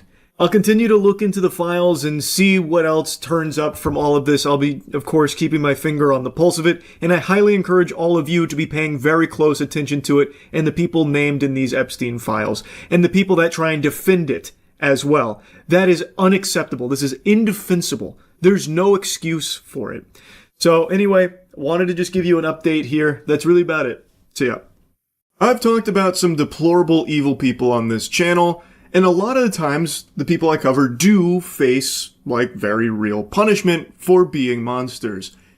That's not always the case, though. Last month I made a video talking about Jesse Butler, the rapist. Jesse Butler, the rapist, was facing 10 rape-related charges, looking at a potential 78-year sentence. And this isn't a case of he was framed. Turns out he was innocent, completely blameless. It was the damn deep state working on a crazy conspiracy to throw an innocent man behind bars. No, there's overwhelming evidence to confirm this, including a video he himself took of a strangulation on one of his victims that, according to experts, would have literally killed her if he continued for even seconds longer. He is a rapist. He is a turbo rapist, in fact. And you would expect, given that this is so cut and dry, he would be behind bars for the rest of his life. Well, you'd be wrong to assume that, bozo, because it turns out his family, they've got some real leverage over there in Oklahoma. So much so that the judge and everyone involved in this case thought it was appropriate that he doesn't go to the slammer. Instead, they came up with a fate worse than death. Community service. Yep. His punishment will be no jail time, no nothing. He continues to breathe the free air, be a free man, and all he has to do is complete some community and service, do like a phone call check-in weekly, and then some sex offender treatment. They're treating this animal like he stole a balloon on Free Balloon Day. This is absolutely preposterous, and in a sane society, it would lead to everyone involved in this catastrophic ruling not only fired, but also thrown in jail themselves, and then re-sentencing Jesse Butler to a life in prison. Like, it's not a matter of if he did it. They know he did it, and they just don't care. Let me show you what Susan C. Worthington looks like, the judge presiding over this case. I want to put a face to the name so you can see what a rape defender looks like. She is totally okay with this course of action, or really lack of action. Payne County District Attorney Laura Austin Thomas also seems to be enthusiastically on board with this, confirming that his sentence requires him to complete his rehabilitation plan successfully, including an aggressive schedule of therapy with a specialist in sex offender treatment, and should he fail, he faces reclassification as an adult and a sentence of 10 years in prison. That aggressive schedule of therapy, from what I'm seeing, is basically just weekly check-ins. Whoa! Holy shit, how is he gonna survive that? Man, that actually might be harder than going to prison for 78 years. He has to call somebody once a week to talk about, like, his feelings, and probably still raping on the side. Like I said in the last video covering this, him getting away with this, the only lesson he's learned is that he can literally do whatever he wants and he's untouchable, he's invincible. So I imagine, not long into the future, he will rape again, and this time, he might kill his victim. He got very close to a fatal strangulation on his last one, and maybe the lesson he took away is that the reason he got caught is because his victims survived. So, maybe next time around he won't let them survive. I think there is going to be blood on all of these people's hands. Now, I want to also show you a picture of Lauren Austin Thomas because I think it's important you see all of the rape defenders here. Now, of course, it's not just these two worms responsible. This is a long process with tons of clowns in the circus that led to this disaster, but these were the only two pictures I could find to associate with them. But, yeah. Jesse Butler is free. He doesn't even have to register on anything, by the way, so he's going to go completely under the radar, incognito. He could be in your backyard raping your dog right now if you're in Oklahoma. Sleep in fear. Just sickening, disgusting stuff. Susan and Laura have sent a very clear, very loud message to the entire world. That if you're a rapist, come on down to Payne County, Oklahoma. That's a place you can call home. They'll even pop champagne to welcome you and do everything in their power to protect the rapists. Now anyway, the reason why I'm yapping about this again is because Jesse Butler, the rapist, just had another hearing where a lot of people turned up to protest this complete affront to God that is unfolded here. In the courthouse. Jesse, why did you rape those girls, Jesse? Jesse, why did you rape the girls? You have anything to say to the victims, Jesse? Do you have anything to say to the victims? Being loud is not a violation. Sir, do you have anything to say to the victims? Do you have anything to say to the victims, Jesse? Why did you rape them, Jesse? Why did you rape the victims, Jesse? Why did you rape those girls? Why did you strangle them, Jesse? You raped those girls, Jesse. Do you have anything to say to the victims, Jesse? Why'd you rape those girls? Are you as dumb as they say you are, Jesse? Is that why you were adjudicated a juvenile, because you're that stupid? Are you that dumb, Jesse? Why'd you rape the girls? Jackie, why are you defending your rapist son? Why'd you rape him? Do you feel bad for being a rapist, Jesse? Why'd you rape him? From what I've read and what I understand, there were a lot of people that showed up to express their outrage over this whole situation here. Payne County is very upset. But it doesn't seem like anything's happening at an upper level with Susan or Laura's jobs potentially going into the gutter, which I think they should. That should absolutely just be flushed right down the shitter, because this is not justice. They are clearly not actually looking for justice. They are knowingly allowing a rapist to walk free. I do think they should lose their jobs, and a lot of people showed up to echo similar sentiments about how ridiculous this whole thing is. The sentencing has already happened. This was just like a further hearing that people wanted to show up at to let their voices be heard about how unacceptable this is. So it's all done and dusted. He is not going to jail. He's not going on any kind of registry. He's not going to face any real punishment. All he's going to be doing is some community and service, then like a bit of therapy work, I suppose. That is what Susan, Laura, and the squad of fucking vermin deemed appropriate for the crime of rape, violent rape, numerous counts of rape, as well as a near fatal strangulation. It's unthinkable. It's so unbelievably corrupt. I encourage all of you to look deeper into this case, because I mean, I covered a little bit of it in the video I made on it last time, but there is some really interesting connections with Jesse Butler's family, and not only the judge, but kind of everyone in that area where his family, they do hold a lot of power. Perhaps that played a role in allowing a violent rapist to be free on the streets. Food for thought, I suppose. As you saw in that clip, there are a lot of people following Jesse around, bringing up that he is a monster. And since he's not going to jail, hopefully people will never forget who Jesse Butler is, a rapist. And he should be reminded of that fact every day so people can steer clear of him. It should follow him around like a fucking cloud over his head, like it's a cartoon with like rain falling on him. Like, it is literally a rapist that is a danger to everyone around him. And since the justice system over there in Payne County, Oklahoma didn't want to take it into their hands and do something about it, it's up to the citizens to keep each other informed that Jesse Butler is someone that should be avoided at all costs and ostracized from the rest of the community at the very least, so he can't prey on more victims. He is someone that should never know a moment of peace and relaxation. He is someone that people should literally sound the rape alarm anytime they see him around. He is a fucking monster who got away with it. It is just so infuriating. It is beyond sickening. And I think there should be extreme calls to action for Susan, Laura, and the rest of the system that allowed this to happen. They need to lose their position. I 100% believe they are not fit for their job. They are clearly not actually in the pursuit of justice. The only takeaway you can have from the handling of this case is that the Payne County upper brass here in the justice system is on the side of rapists. It is inarguable. How the fuck can you allow them to continue to hold those positions? There needs to be some kind of governing body to come in and say, no, enough is enough. You're fired. Also, we're going to pursue charges of our own against you for this shit. That's what I think should happen. If there's any real justice out there, I think that's what should 100% fucking happen, because this is just unacceptable. It is completely unacceptable. Anyway, though, I'll stop blabbering about it. That's about it. See ya. You think you're so slick, huh, keeping secrets from me? You thought I wouldn't find out about one of the biggest flops of 2025? You thought you could bury that information without me unearthing it in order to huff the fumes of a Concorde-level failure? You imbecile! Perhaps I'm being a bit gung-ho comparing this to a Concorde-level disaster, but this flop we're about to discuss is a really catastrophic one.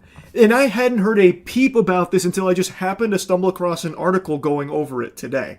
That is how under the radar this one has managed to fly, even though presumably millions of dollars were spent on marketing it and developing it. It comes from Amazon, that is the publisher of the game. Raise your hand if you've heard of King of Meat. Anyone that put their hand up I know is a liar. I don't trust you. Go fuck yourself. You're tacky and I hate you. In classic video game industry delusion, some of the executives here at the higher level of the studios behind King of Meat were expecting this game to be pulling 100,000 concurrent players, but unfortunately, reality was a cruel mistress. She came through and slapped the fuck out of them. They couldn't even get a tiny whiff of 4 digits because this game peaked at 320 during a free weekend. King of Meat is typically a $30 game. It's $30 right now. And that's what I paid in order to play this. Anytime I have a chance to be part of history for like these kind of unbelievable bombs, like these absolute septic tank explosions of financial ruin, I have to spend my money to at least be there, put boots on the ground to experience it. So I did spend $30 to play King of Meat to see if it really is just fucking terrible, and that's why no one played it. I've got a whole video of it up on my gaming channel, Moist Critical Gaming. Go subscribe, go check that shit out. Now, like I said, this is a project that had presumably millions of dollars poured into it. This isn't just some like random, Steam stinker that a solo dev put together in one afternoon and only like 3 people on the planet have accidentally downloaded. This was a big production that they put a lot of oomph and elbow grease behind. The biggest being a dedicated Mr. Beast video. On Mr. Beast Gaming, he did an entire YouTuber challenge, beat this game, win $250,000. With 7 million views, he posted it 2 months ago, and it's all to promote King of Meat. He brought out a bunch of YouTubers to exclusively play King of Meat and win money, and it is an expensive production and set they put on here, all to try and get people to flock to King of Meat. They thought by getting Jimmy Beast on the horn for a dedicated video, it would put so much motion behind this project, but unfortunately, it's doing the Black Beetle challenge right now. There's no motion in sight. There's not an ounce of movement. And I can't even imagine the price tag that this must have cost them. Like, I can't even fathom what an integration would cost in a Mr. Beast video, let alone an entire dedicated video for it. Like, that has to be in the 7 figures. This is like a Super Bowl commercial to these companies, no doubt. So to put that much money into King of Meat and not see even a single crumb, not a morsel of return on that, holy shit, that is brutal. It's actually pretty interesting because now I'm really wondering, what kind of return do companies see when buying slots on Mr. Beast content? Because we have very easily accessible data when it comes to King of Meat. Like, even looking in the comment section of the 7 million view video that he posted, which is exclusively an advertisement for this game, people seemed excited about it. Like, they seemed like they were interested in it, that it's a well-received video, and not a single one of them seemed to have picked up the game themselves. It's pretty interesting. But maybe you could chalk that up to maybe it's just not their cup of tea. Maybe Mr. Beast Gaming doesn't have an audience of meat maniacs ready to go spend 30 clams on this product. Or maybe Mr. Beast audience just kind of likes to eyes glaze over and just watch all the flashing colors in the stimulation and maybe don't want to engage with whatever is being advertised there. Also entirely possible. I just find it so interesting because, like I said, I can't even imagine how much this must have cost. Now, this is an Amazon published game, so it's literally chump change to them, even if it is in the 7 figures. It doesn't matter to them. But I'll tell you who it does matter to is the actual developers behind the game. Because according to the article, Glowmade Games, the studio behind King of Meat, is looking like the workforce will be suffering layoffs here. There's been word of layoffs confirmed by multiple Glowmade employees on LinkedIn that come just a couple months after King of Meat's lackluster performance. So it's looking like there's going to be an unknown amount of employees that will no longer be working at Glowmade because of how poorly this has done. And there was apparently even discussions earlier about voluntary redundancies that would impact about a dozen people. It's all a little up in the air, but it's looking like because this game has done so poorly, they're going to be cutting a lot of team members, which I feel bad for everyone that's going to potentially lose their job from this game not performing well. And I think a lot of that falls onto leadership's shoulders. After playing the game and even just looking at like the Mr. Beast video and their ads, I could tell you this was never going to reach 100,000 concurrent players off rip. It's too corporate.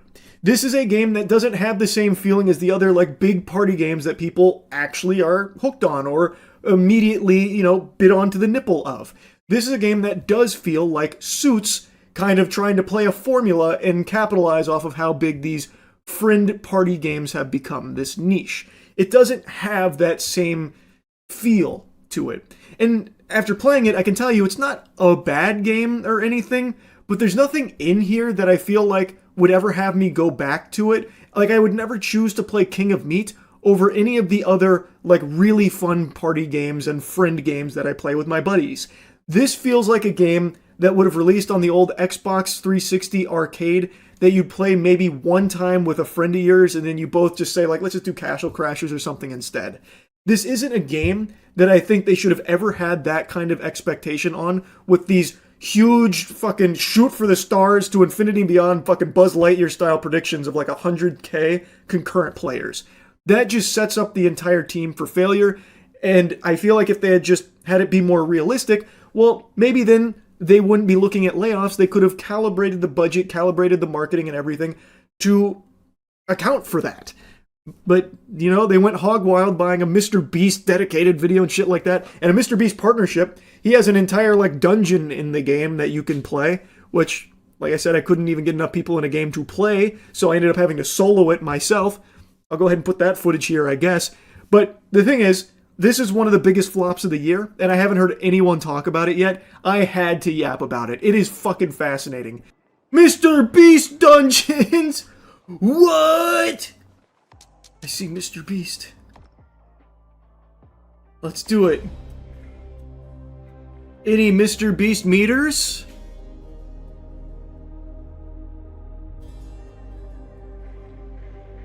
Wait. My controller was vibrating. Does that mean somebody's about to show up? Somebody was thinking of playing? No, the estimated time's going up. What's going on? It can't be! I'm alone! Okay, I see how this is gonna go. Time to solo Mr. Beast in here.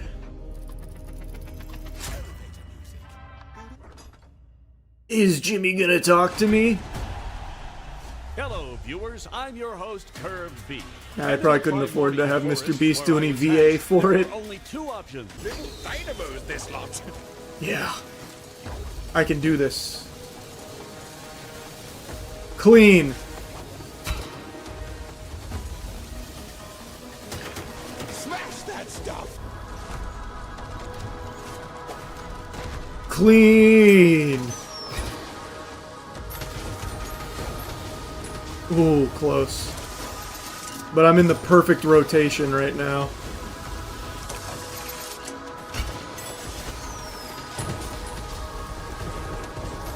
Oh, yeah.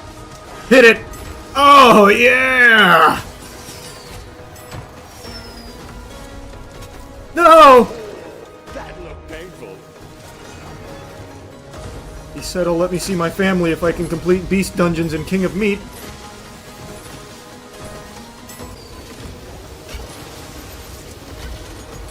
Oh, just when you thought he was out of tricks. I did it! I beat the Beast Dungeon on my first try. They've done it. You read the title and you've heard the news. Battlefield 6 just released its Battle Royale mode. It's called RedSec. Get ready to put some hair on that chest, dweeb.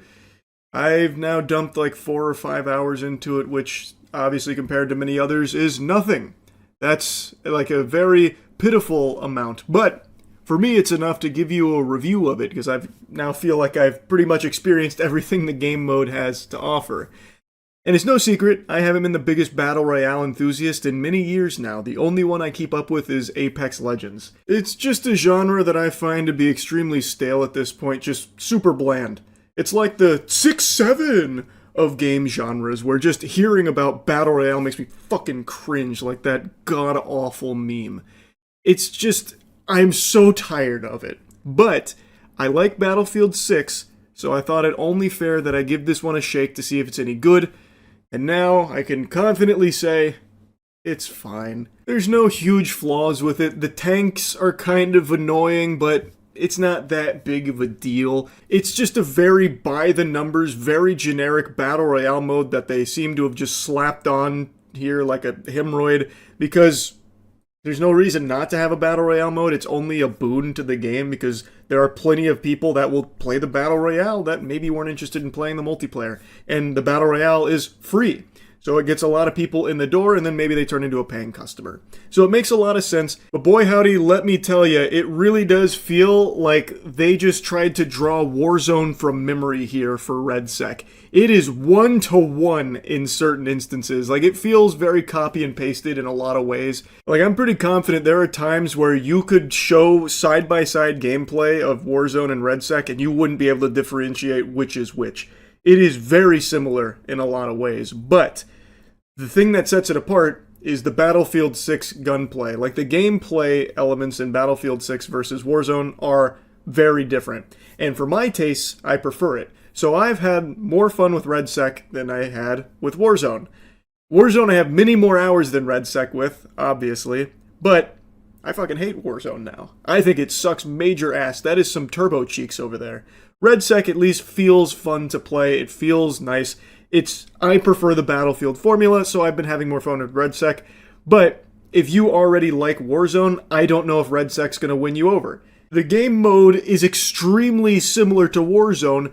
You are likely going to just stick with the one that you prefer the gameplay of. So if you're someone that likes the less movement-based shooting of Battlefield, you're probably going to prefer RedSec. But if you already like the Call of Duty formula and all the movement tech there, RedSec's not going to be stealing you over there. It's not going to be taking the Warzone lunch money, I don't think.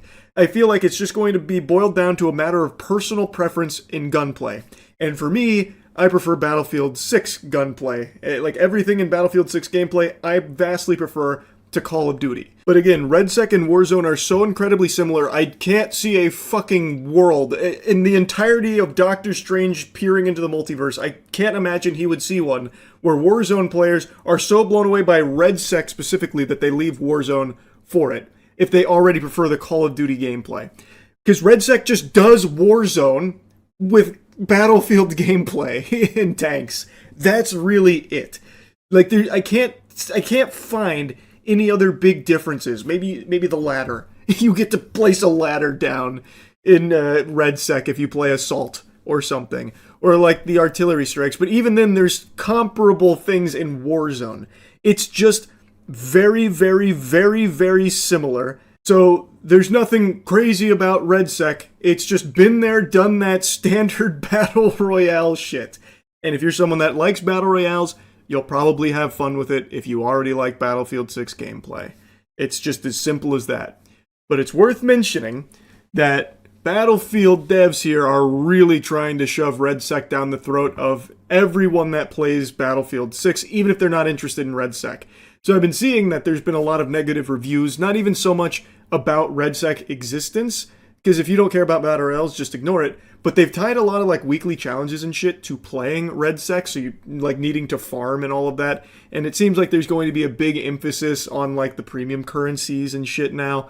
It feels as though that even though RedSec is fine, it's just a really standard Battle Royale, it is alarming to the community who believes that this could be the vanguard of more things to come that they just don't want. Like, you can ignore RedSec and not play it and just miss out on the XP tied to the challenges. Plenty of people will do that. Yeah, it's a bit of a headache for some players, sure, but you can just ignore it. What you can ignore is if RedSec takes off, the resources that they'll pump into RedSec that they might be taking away from the rest of Battlefield 6 multiplayer experience. So there's many in the community showing legitimate concern that maybe the rest of Battlefield 6 starts to be neglected as they try and focus more on RedSec so it can stand toe-to-toe with Warzone and try and squeeze some of those players over to RedSec because they'd make more money that way. So I understand the concern there. Like, that does check out. Like, that makes sense. And it does seem like they're placing a huge emphasis on it, which isn't surprising. It's a brand new mode they've introduced. But yeah, it remains to be seen if RedSec is going to end up being like the primary development focus to try and, blast as much money out of it as they possibly can from the community. But I am very curious to see how everything shakes out. I truly don't think RedSec is going to be a battle royale that stands the test of time that people are playing even 3 years from now. As I said, in its current state, it is like the most bare bones battle royale experience. It is clearly an afterthought to Battlefield 6, something that they put in here because they knew it's a very popular game mode that will get a lot of people to check out their game, get them in the door, get their feet in the door because it's free. And battle royales are still just so popular. Even though the genre went through oversaturation for a while, there's still no shortage of battle royales for people to choose from. But you'll probably notice most people just stick to the big ones that they already like. Warzone, Fortnite, whatever.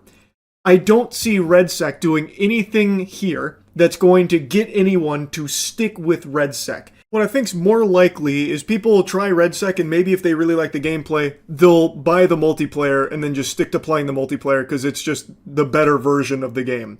Why would you be playing a watered down version of Battlefield 6's multiplayer with RedSec when you could just play the multiplayer? So I just don't think that there's a lot of staying power to RedSec. I could be very wrong. I guess we'll see. Only time will tell. But my early impressions here are it is just fine. It is just Warzone, but better if you like Battlefield gameplay. So if you're looking at RedSec wondering if it does anything new and different in the genre to stand out, the answer is no. The differences between RedSec and Warzone are pretty small in terms of like the actual design of it. The differences in gameplay are substantial, but like the actual mode itself is almost one-to-one with Warzone.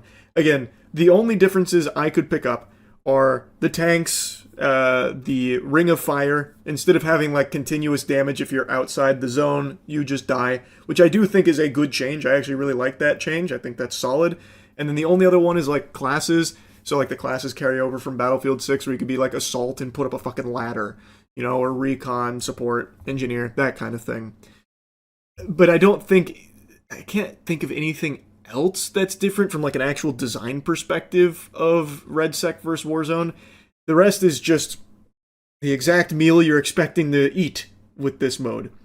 And for some people, maybe that's exactly what you want. For me, I just am tired of the genre, so it doesn't really stick with me as something I'm going to be actively playing.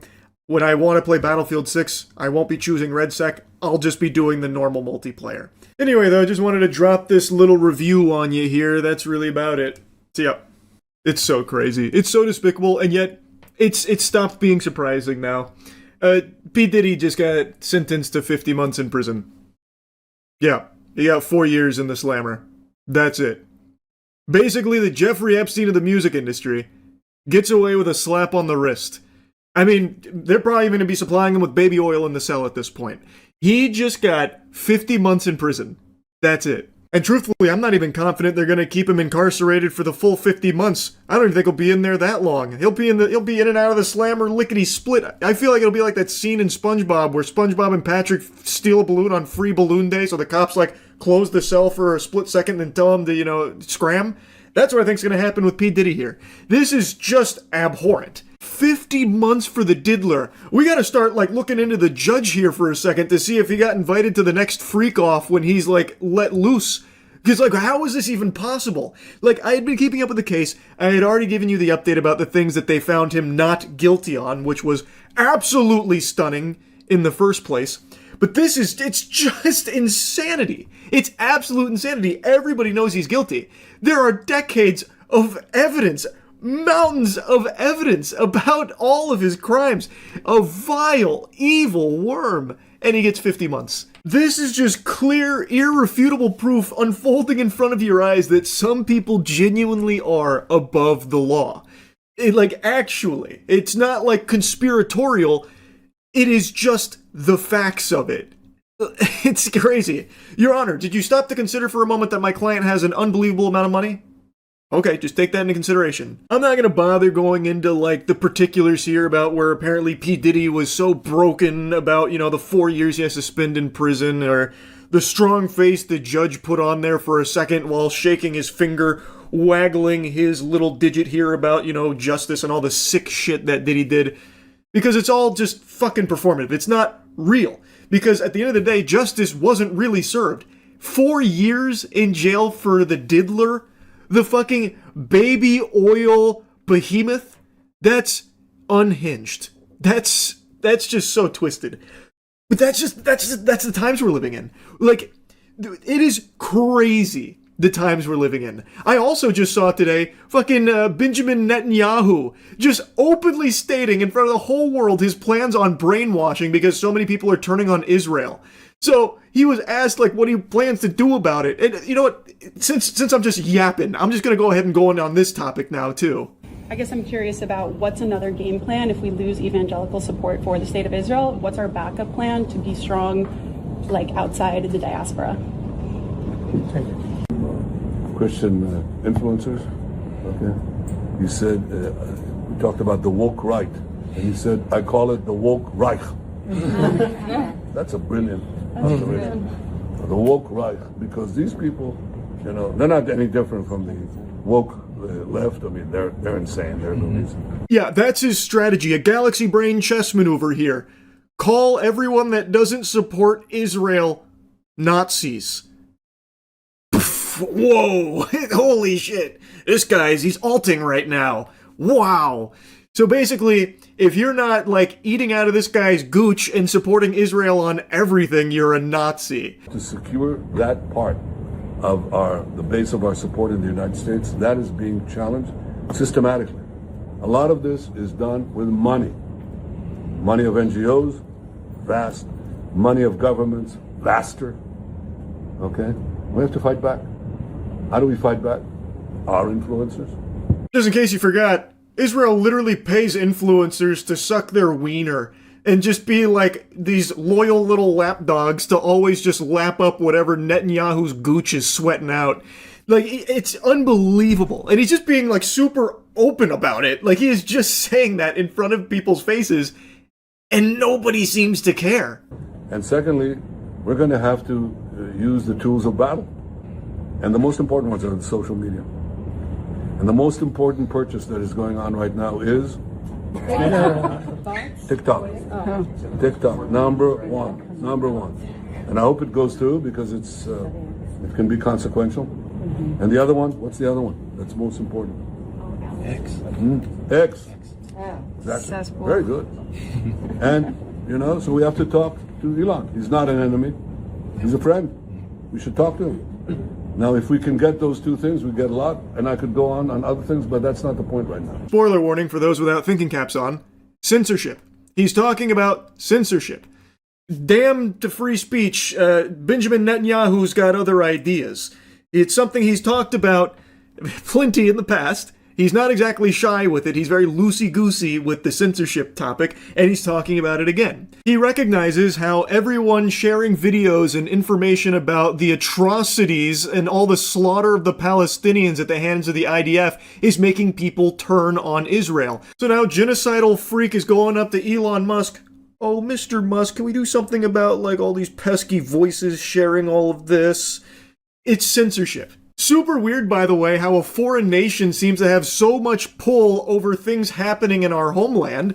Why can Netanyahu come out with his full ass on display, talking about like how algorithms on the platforms here need to cater to him, and also he should be talking to Elon about Twitter so they can do something together in regards to like the people not liking Israel anymore and what they're having access to. Why is that? Like, that shouldn't be allowed, right? Like, what the fuck? This guy gets to come in and, like, completely wash our fucking freedom of speech in order to fit his censorship agenda? Cool. How about no, goober? Like, come on. This should be an outrage to everybody, but it's not. It's just not. And that's just the signs of the times that we're in. Like, I made a video the other day about Ted Cruz with his slip-up where he said to stop attacking pedophiles. Senator Booker also said we should have bipartisan agreement. I think that's a great idea. We should have bipartisan agreement. How about we all come together and say, let's stop murders? How about we all come together and say, let's stop rape? How about we all come together and say, let's stop attacking pedophiles? I want you to look at what happened when the National Guard went to D.C. Quite the Freudian slip. And as I said, there's no way he meant to say that. But he never corrects it or anything. No one points it out. And what he's talking about didn't pertain to pedophiles at all. His crime statistics were robbery, homicide, and rape. 2 out of 3 of those he covered previously. The last one, robbery, that doesn't relate to stopping attacking pedophiles. Like, those two don't connect. You can't put the square piece into the circle hole on that one. And I saw people saying that it was intellectually dishonest to paint it as anything other than just like an embarrassing flub. Which is fair enough, I suppose, because I'm not trying to make the claim that this is him fully admitting to things and he's going full mask off. Ted Cruz did, notably, reject the release of the Epstein files. Like, from all available information, it seems he has been against the release of the Epstein files, judging from his votes in regards to it. So I did pose that, here's a little food for thought. There may be a little something there, possibly, but overall, the video, I was just taking the piss out of it. That's really it. But that was somehow incendiary and made people mad about, like, to portray him clearly having a flub there with his words is absurd. And I just don't understand how we've reached this point where you can't even, like, point out the absurdity of something so fucking preposterous like a politician saying, stop attacking pedophiles. It's crazy to me. But I saw people putting words in his mouth saying what he meant to say, stop defending pedophiles. But again, that doesn't fit with what he's actually talking about here in the full context of what's going on. So why is he even bringing up pedophiles in the first place? It's super fucking weird. That's all I was saying and making fun of him for it. The same way I've made fun of other flubs and weird stuff from politicians, like Biden, when he'd talk about like kids rubbing his leg hairs and shit like that. But things have just changed so fucking drastically. It's a totally different ballgame. But I'm gonna harp on Ted Cruz for a moment, because I just don't understand the glaze. I don't know how he has fucking hog riders. I do not get the pedophiles that will defend him tooth and nail, when he himself has said that the reason he got into Congress 13 years ago is to defend the interests of Israel. I came into Congress 13 years ago with the stated intention of being the leading defender of Israel in the United States Senate. And I've worked every day to do that. So you are an American politician whose sole purpose for being here is to defend the interests of a foreign nation here, domestically. I just don't know how that's not treasonous. I'm just going to say it. I don't get how that is not just like full-blown treason. I saw quite a few takes when it came out about Israel paying influencers for like positive PR and stuff, and people were tossing the word treason around in regards to that. This is that times 50. I don't know how this one gets a pass. I don't get how that gets a pass. He is supposed to represent the state of Texas. You would think as an American politician, you would be prioritizing the interests of the nation that you're representing. But instead, he is openly saying that he got into this for the sole reason of supporting a foreign nation here. Now, again, I'm not the most politically savvy guy on the planet. I'm a fucking Neanderthal. I get that. I am a Cro-Magnon man when it comes to this. But I just don't understand. I cannot wrap my head around how people will support that. I don't get it. It doesn't make sense to me. He's also never there anytime Texas needs him, like in the event of like tragedies and shit, like with the flood, the freeze from quite a few years back. He always seems to be on vacation. Like, it's just, it's... I'll stop harping on Ted Cruz in particular. I'm just fucking blabbering here. It's 4 a.m. Obviously, it's another insomnia-fueled evening, so I can't help but just blabber. But my God, it's just crazy, the times we're living in. Anyway, that's really about it. So, yeah. Hello? You in there? Can you hear me? I'm just kidding. That's called acting. And speaking of acting, it's that special time of year again where we look at the top 5 worst films of the year. By we, I mean me. I give you the only objectively correct top 5 worst list. And let me tell you, after going through the garbage here, dumpster diving, I found that 2025 was a pretty special year for some bad super stinkers. It was tough, but I was able to narrow it down to the worst films of the year. Looking for the worst movies of the year. I know 2 off the top of my head. I know the worst and the second worst. What we need to fill in is the 3rd, 4th, and 5th. Captain America Brave New World was bad, but definitely not top 5 worst of the year bad. This one's obviously in the top 5. Electric State was a $300 million super stinker disaster film. That was absolutely horrible. Snow White might be in there. I'll put it up here to the side. It might be just out of the top 5 worst of the year. We'll see. Though it does say something that it's one of the first films I've ever walked out of. So maybe it should be in there by default just for that fact. Woman in the Yard, also very strong in contention there for top 5 worst. I don't think Until Dawn will make it, but I'm going to put it there just in case so we can see all of the worst films of the year. Hurry Up Tomorrow probably makes it somewhere in there. Do people still delude themselves into thinking this is a good movie, or have we finally evolved past that point? I remember I caught a lot of heat for talking about how absolute dog shit Hurry Up Tomorrow was.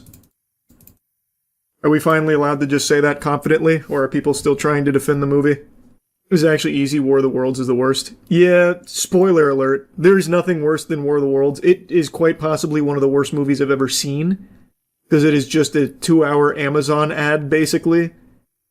And can't even just have the audacity to be somewhat watchable. We already know what the worst is. You spoiled it. Megan 2's bad, but doesn't make top 5. Jurassic World Rebirth is bad, doesn't make top 5. War of the Worlds, we already know it's the worst.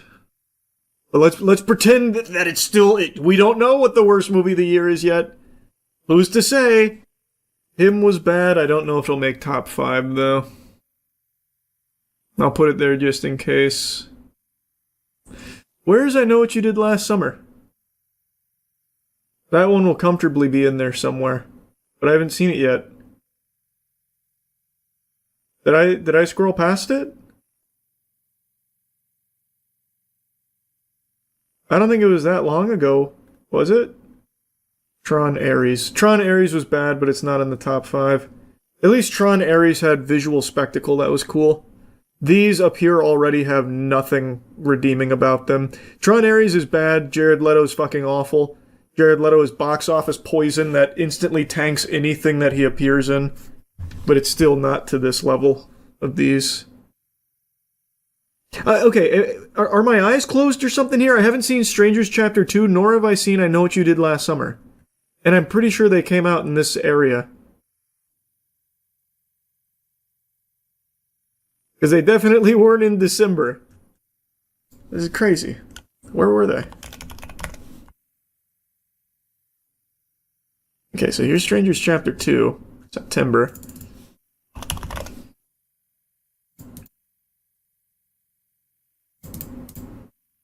July! Wow, I didn't know it was that far back. Okay.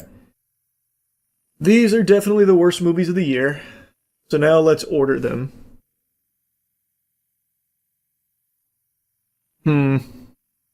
Pretty competitive. Pretty competitive year for dog shit.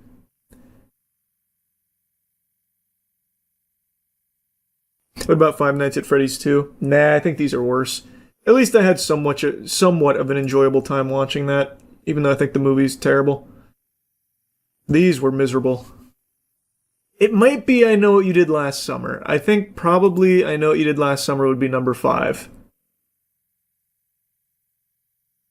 Yeah.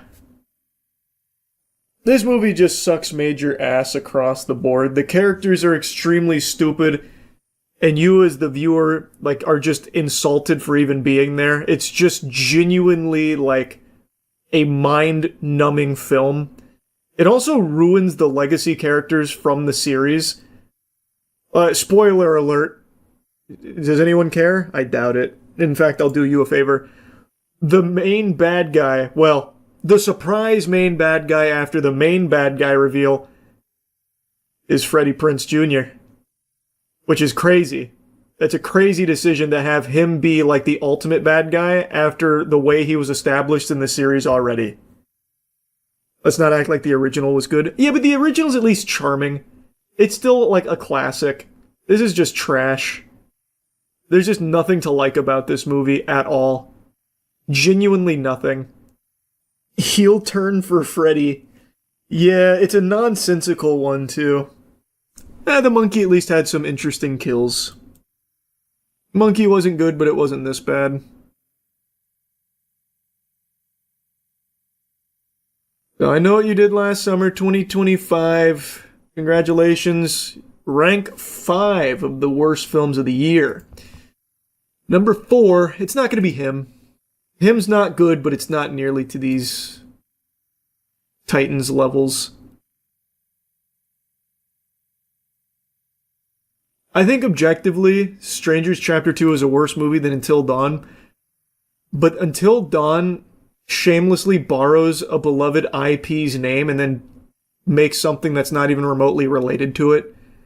This movie has nothing to do with the games. This movie is basically just like a joke film, more of a dark comedy than anything. You've probably seen the viral clip where that guy drinks some water and then blows up on the toilet. He just gets insta-gibbed. That's from this movie.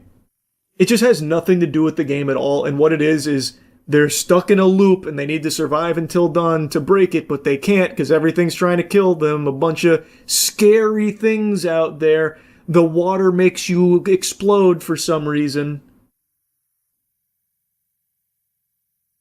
Isn't The Strangers kind of doing the same thing, borrowing an IP and ruining it? In a different way, yeah, you can make that argument. But Strangers Chapter 1, which this directly follows, was just as shitty, if not shittier. Until Dawn is a game that is being adapted into a movie that has actually nothing in common with the game at all. It's between these two for number 4, I would say. Oh man, but then I didn't even consider Woman in the Yard or Hurry Up Tomorrow. Oh wow, what a competitive year. Wow, this is cutthroat. This is a chin scratcher indeed. I think I'm going to take Woman in the Yard out. Really bad movie, but it at least tried something at the end of the film to make it interesting. It fucking fell on its face. It was very flat. But they did attempt something at the end, which is more than I can say for these two at least. Oh man. Yeah, and as the title advertises, there was a woman in that yard. And that woman stayed in that fucking yard, I'll tell you what. So if you went there for a woman being in the yard, that kind of action, you get it in droves. I think I'm going to give it to Until Dawn. I think Until Dawn is the 4th worst film of the year. I think. No. Yeah. No. The Strangers Chapter 2 also has the gall to be a trilogy. There's a Strangers Chapter 3 coming, and there's something to that. It is probably going to be one of the worst trilogies. Like, statistically, one of the worst trilogies. The first one fucking super flopped, it's terrible. The second one super flopped, it's terrible. No doubt the third one will super flop and also be terrible. That's pretty special. Like, this is one really long, drawn-out hemorrhoid. Until Dawn is just one movie. I'll give it to Strangers Chapter 2. I'm locking it in. Strangers Chapter 2. You get a collective, 4.5 hours worth of irredeemable garbage. Strangers Chapter 2. Number 3 now. It's between Snow White and Hurry Up Tomorrow. One of these will escape without being on the top 5. Maybe as an honorable mention, they'll live on. Snow White, I really didn't like it all. I don't think it's the worst live action ever made, though. I think it's very bad, and at points unwatchably boring, but I don't think it's the worst Disney live action has done so far. I left the theater, though, because I didn't really feel like waiting till the end. I left with 20-some minutes to go. Which has never really happened before. That's pretty special. Hurry Up Tomorrow, though, is basically just The Weeknd giving a very artsy concert. Which I can see why people that love The Weeknd might find things to like about it, because you basically just listen to his music and him brooding. Which they probably think is cool. In fact, I know exactly who this audience is. I know who this was made for. Was it made for me? Oh, I didn't even know it flopped. I guess even the audience it was made for didn't bother going to see it. Tough. This is competitive. Snow White or Hurry Up Tomorrow?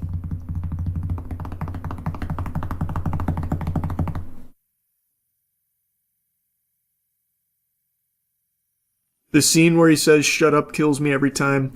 Hurry Up Tomorrow does have some iconic scenes with The Weeknd. Snow White has nothing. So maybe that's a point for Hurry Up Tomorrow to get out of number 3. Because I do remember more from Hurry Up Tomorrow than I do Snow White. Him being tied to the bed, having gasoline poured on him, and he starts singing a cappella. There are some good moments in there. Good, as in, like, silly, stupid.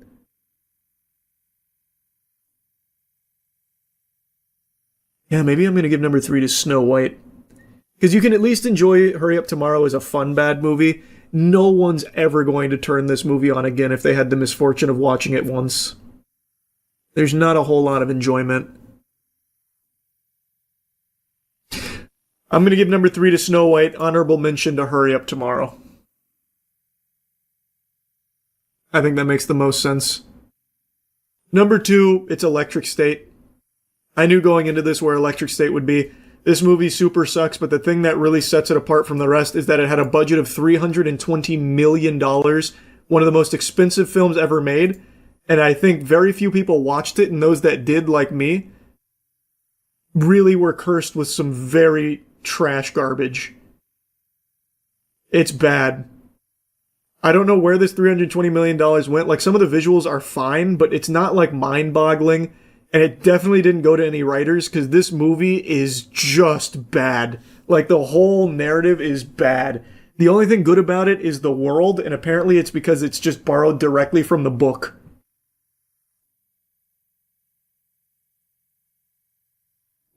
Laundering scheme tier. It has to be money laundering, right? With a budget as bloated as this, it's gotta be to some extent money laundering. Russo Bros need to stick to superhero movies. Maybe. If this is the best they can deliver outside of the superhero genre, absolutely.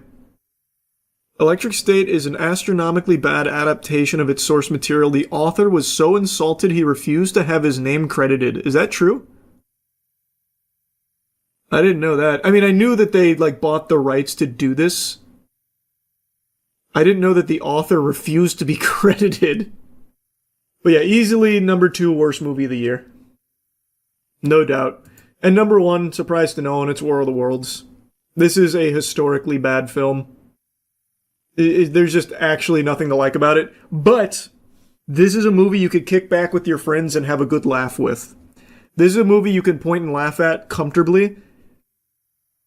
Like, you won't be bored if you're watching this to shit on it. It gives you endless material to insult. All the Amazon product placement. To call it product placement is so underselling it. It's not product placement. The whole movie is about the product. A core component to the ending is the goofy boyfriend who's like, I work for Amazon and I actually fucking love it. Wait, Mr. Ice Cube, we have to get you this fucking thing. I forgot. I think it was a thumb drive. But you're too far away. Wait, Eureka! Amazon drones. I can fly an Amazon drone. So then you have an entire chase sequence of the Amazon drone avoiding alien spaceships. He's like, oh, Amazon drone. Yeah, my Amazon drone. Fuck. And then they, like, hack into that guy's phone to flip over the Amazon drone once he, like, turtles it. And it's all just about the Amazon drone program. Didn't they also use real war footage with aliens edited in? I read that. I didn't bother to dive too deeply, but I read they used actual conflict and then just basically photoshopped the aliens into it, which were fundamentally just Unity models, like Unity assets. God, it looked so terrible. Didn't the director go on record to say he didn't intend to promote Amazon? I didn't see that, but if he did, that's the biggest lie I've ever heard. That man's nose must have grown 50 sizes. That is some liar plants for hire right there. Amazon was a core part of the story. I watched the movie for the end credits. I forgot, what were the end credits? I remember he becomes a YouTuber. He becomes, what was the name of the hacker guy? I can't remember. Big Buster or something? I can't remember. Who were they chasing? Disruptor. That's what it was. Disruptor. We're all disruptors now. I get War of the Worlds is dog shit awful, but Charlie, nothing, and I mean nothing, beats Fuck My Son for the worst movie of the year. About an elderly woman that finds her mutant son who can't get laid, a young woman. Where did you even find a movie called Fuck My Son? That can't be an actual real production. That has to be some shit you found on like an indie site. Like just a random spot promoting like student film garbage or something. What is that? It's on the Wikipedia page. No way, I'm gonna look it up right now. This feels like something I probably can't put on screen.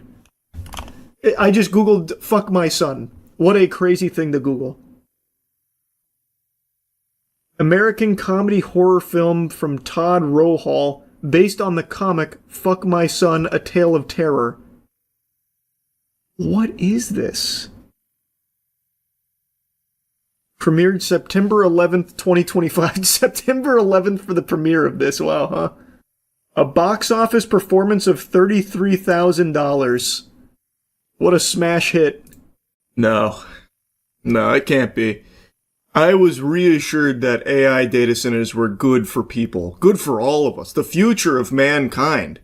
Investing trillions of dollars, selling out every piece of land in this country for AI data centers to help us. But now, I think the cracks are starting to show. I think the truth is starting to leak out, and well, don't worry, BlackRock has solutions for that. Larry Fink made a really cool statement about how they're going to protect it from the domestic terrorists that might not want AI data centers, which I think is a really cool label to be slapping on normal, average working people that just don't want to see their energy bill skyrocket and their water get turned into fucking sludge soup. Oh, you fucking terrorist! What, you don't like the data center, do you? Well, welcome to the gulag. It's pretty unhinged, but I'll get to that in a moment. I want to show you something that I just learned about that I think is extremely alarming. This is so far the biggest public goat-seeing from the data center epidemic, where in Lake Tahoe, 50,000 residents have just been informed that in 2027, their energy provider is abandoning them to focus solely on the energy demands of the AI data centers in the area. Now, this probably doesn't come as a surprise to anyone who's been paying attention to what's been going on. All companies are finding ways to butt-fuck the normal person and focus entirely on suckling the bosom of AI. Not just for data centers, but let's take a look back about 5 months ago, which is like ancient history with the way everything's been moving, with Micron.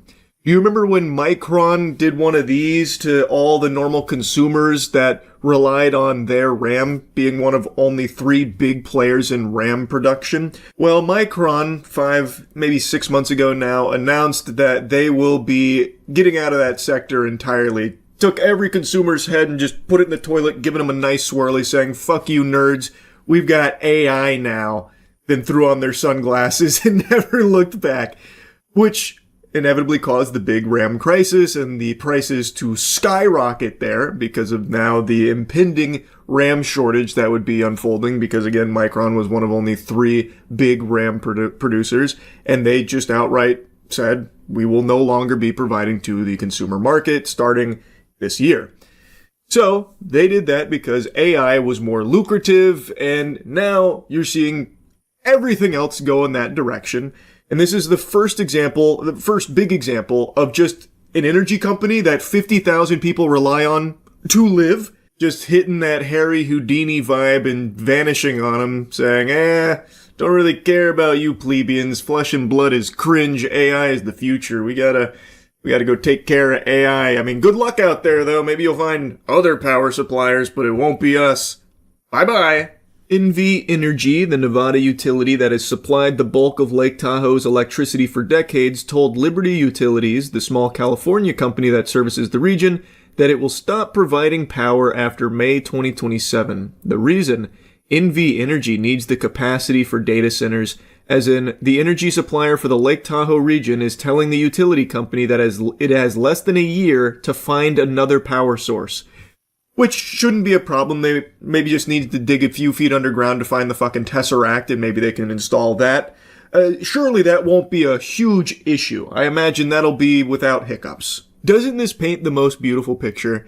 It's always been abundantly clear companies don't give a fuck about you or anything, but now that companies see a way of cutting you out while still driving up their own profits, they are frothing at the mouth for it and jumping on board. They are abandoning ship on people because they don't need people anymore thanks to AI. So these data centers in this area are now the entire focus of NV Energy, and they are just saying, these 50,000 people, they can go kick rocks, pussy, good luck. And I imagine this will not be an isolated incident. This is something I've yapped about a lot. It's something that is very well known about data centers in particular for the energy demands.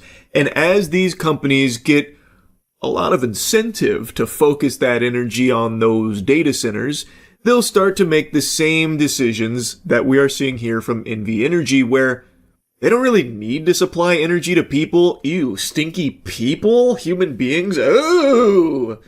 No. They can instead just focus entirely on AI data centers and making a fucking killing in the clams department through it.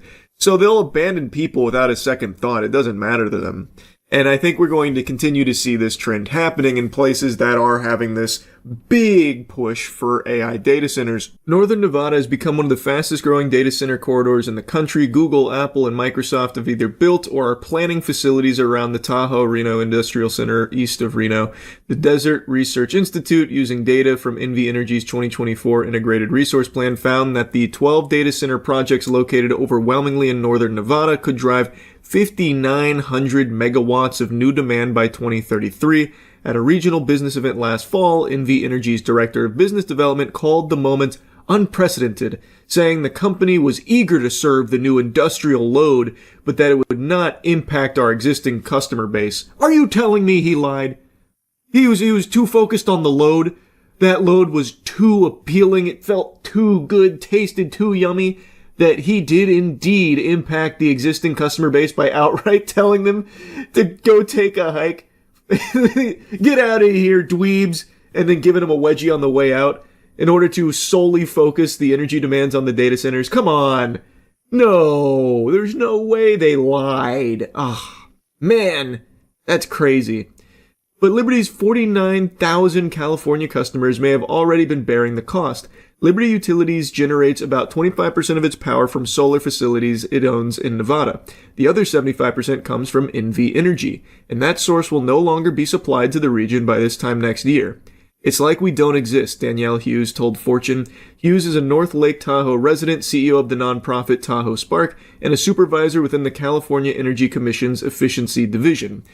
And it's not like you don't exist. You literally don't exist to these companies. You are not even numbers on a page anymore, because now the numbers that they actually care about are whatever the AI data center numbers that they find are. This article also goes into how messy this kind of thing is and why it's an extremely tricky problem to solve, especially considering that their grid sits inside of NV Energy's balancing authority and they rely on their transmission lines, which they are no longer going to be having access to for these 50,000 residents that are being abandoned here.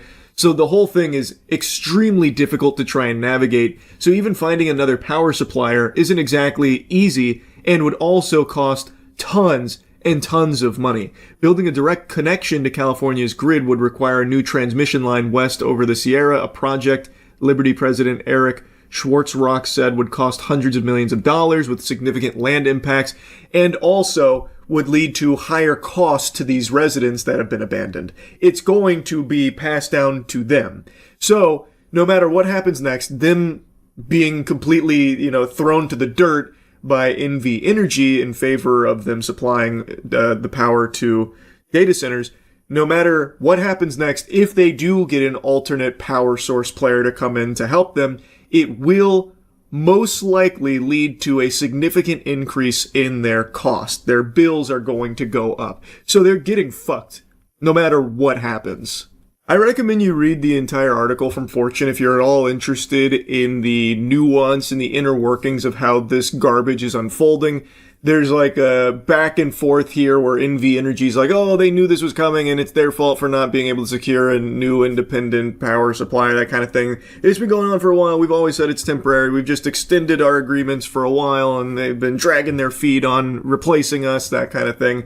There's really a lot to unpack here, and there is no like regulatory oversight that can come in and help fix this, even though there are arguments being made that there should be something out there and like protesting how this is even allowed to happen, how the power provider could just be like, actually, we're just going to focus on AI. The 50,000 residents that rely on our power to live, they're, who are they?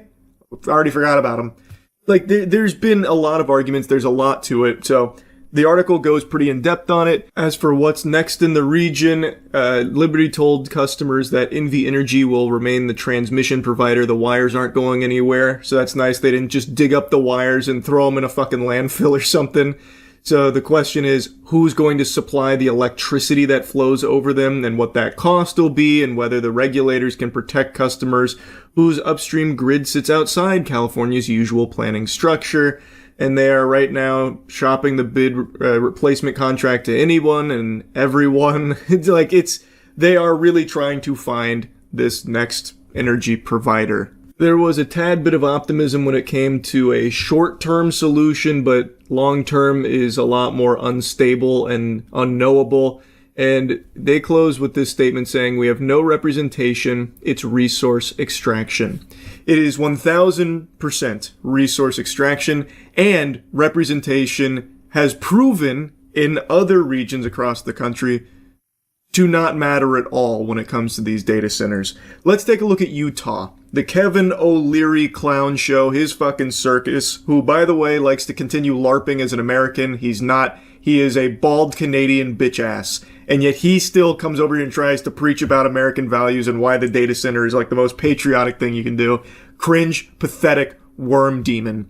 Anyway, in Utah, all of the people were voicing how much they didn't want it, the disdain. They would not support it. Please don't. Begging, groveling, do not let this data center project be approved. A 40,000 acre data center. The largest imaginable. Like genuinely, I cannot even fathom something that big. A 40,000 acre data center is fucking diabolical. And the geriatric fossils that were approving this project, who are supposed to be representing the people in the community, outright said, one of them verbatim said, "For hell's sake, grow up." A crazy statement, and I do believe they are fighting for hell. They are demons on the side of Satan. So like these fucking octogenarians, in the face of all the community that went out there, and there was a huge number of people yelling, screaming, begging, stop, don't do it, don't, no data centers. In front of all of them, they insulted the people, berated them, and then went into their own private room to get away from all the riffraff, all the hustle and bustle and hoopla, so that way they could unanimously push it through to greenlight the 40,000 acre data center. That goes in the face of all of the people that they are supposed to be representing the interests of. So, it's pretty clear that even having representation of like the will of the people does not matter. These data centers are being built and brute forced through because most likely all of these politicians and the people in power in these communities are getting a nice little chunk of change for it, some real strong incentives, and they don't care about the people. And there's no consequences. There are literally no consequences anymore across the board. You can lie, you can scam, you can fraud, all of this, and there is nothing that happens. Nothing at all.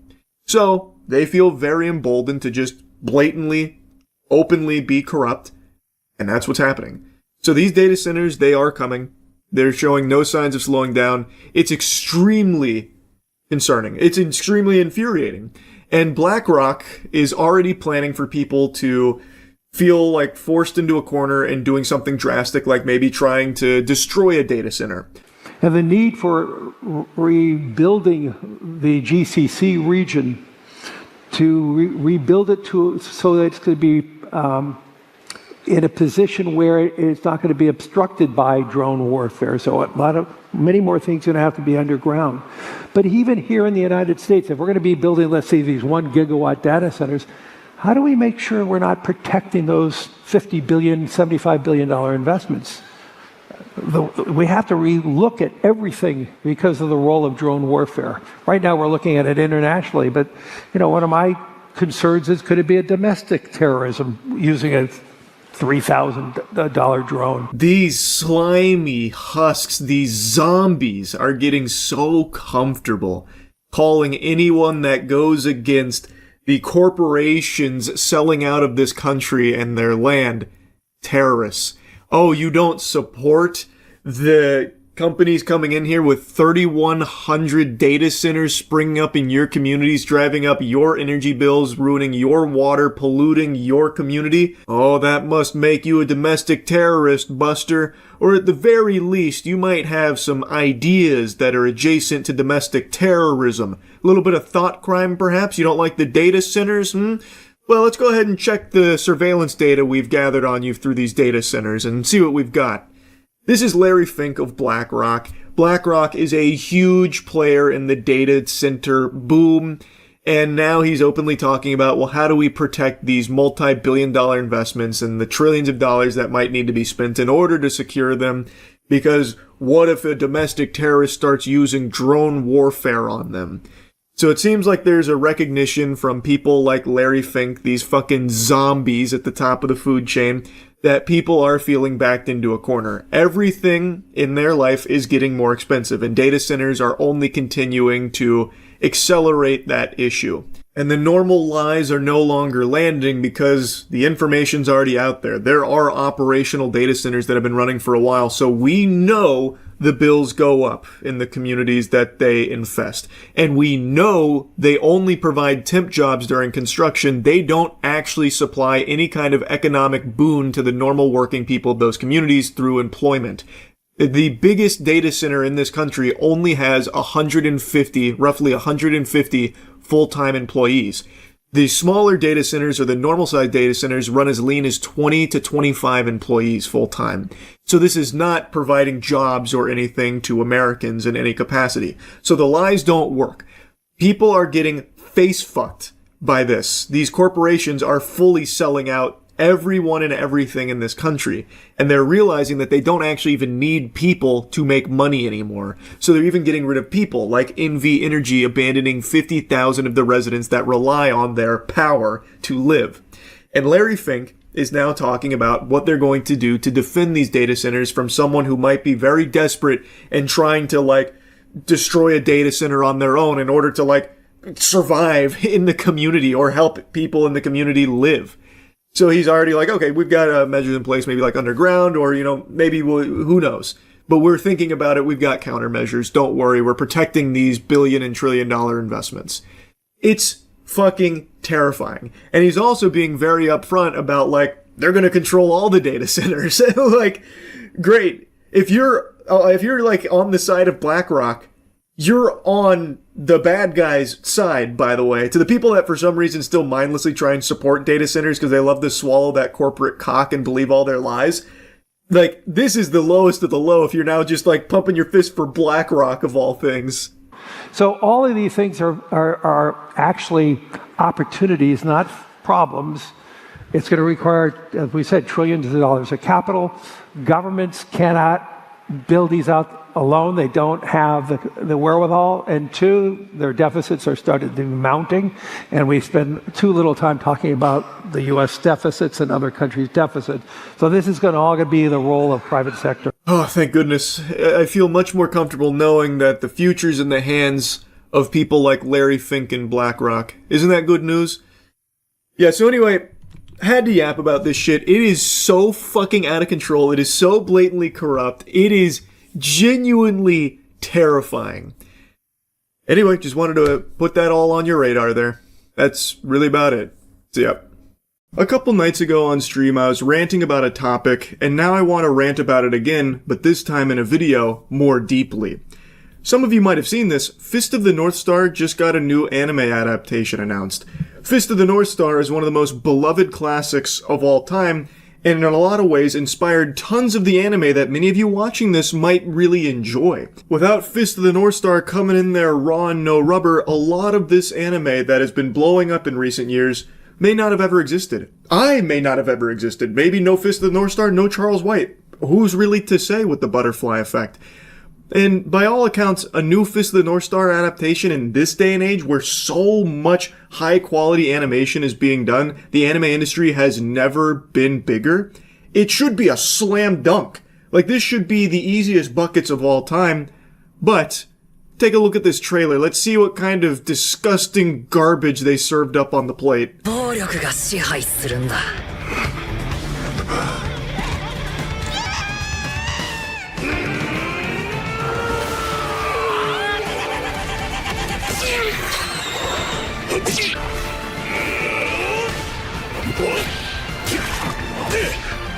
お前はもう死んでいる。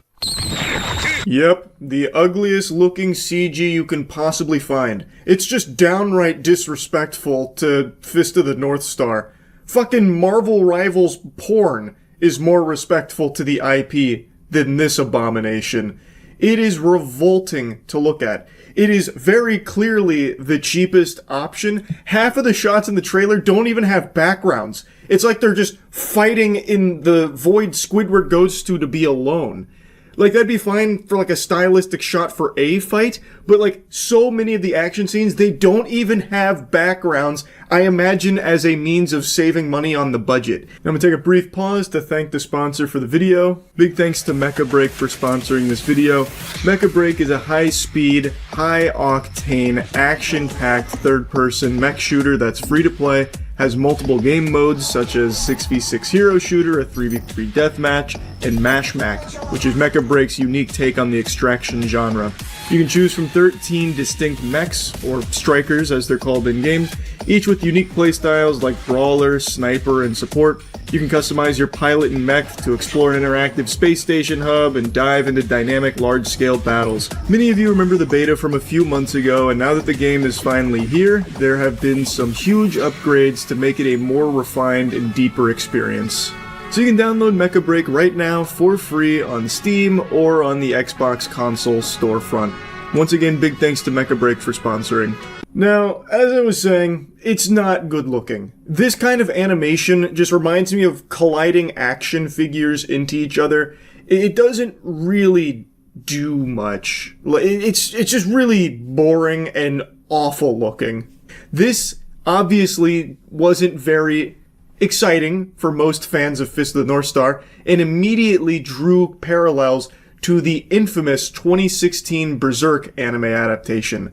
That is probably one of the most hated anime in recent times, because Berserk is one of the most beloved classics, of course, again, and it got treated in a similar way that Fist of the North Star seems to be, where it got a CG anime adaptation that nobody liked. Berserk 2016 is the most visually offensive thing I've ever had the misfortune of looking at. It's so bad, even ISIS wouldn't claim responsibility for it. But don't worry, I'm going to break it down piece by piece in this in-depth analysis at why this anime is fucking garbage. We'll start this off with the key and most important point for everyone to understand.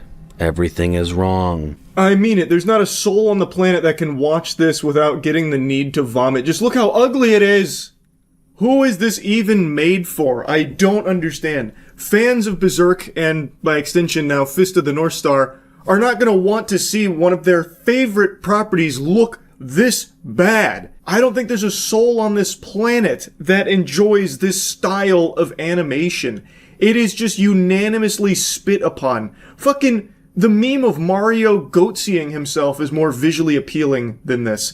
And I'm not here to say all CG anime is bad, because that's just not true. Trigun recently got a CG anime that did look good and was very solid. Most people were pretty happy with it, as I understand it. I thought it was good. Not all CG anime is dog shit, but this is. The Berserk 2016 quality animation, which seems to be what Fist of the North Star is directly using. It feels like they almost asset flipped Berserk 2016 and slapped Fist of the North Star skin on it.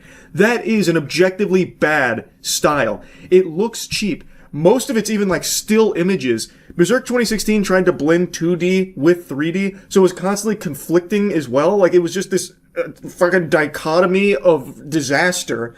I don't know if Fist of the North Star is going to follow that. All we've seen is CG, but it doesn't look good. It is that same really low quality looking style that just It is just awful. And it's even more nonsensical because it's not like these are just throwaway names that no one's ever heard of, obscure titles.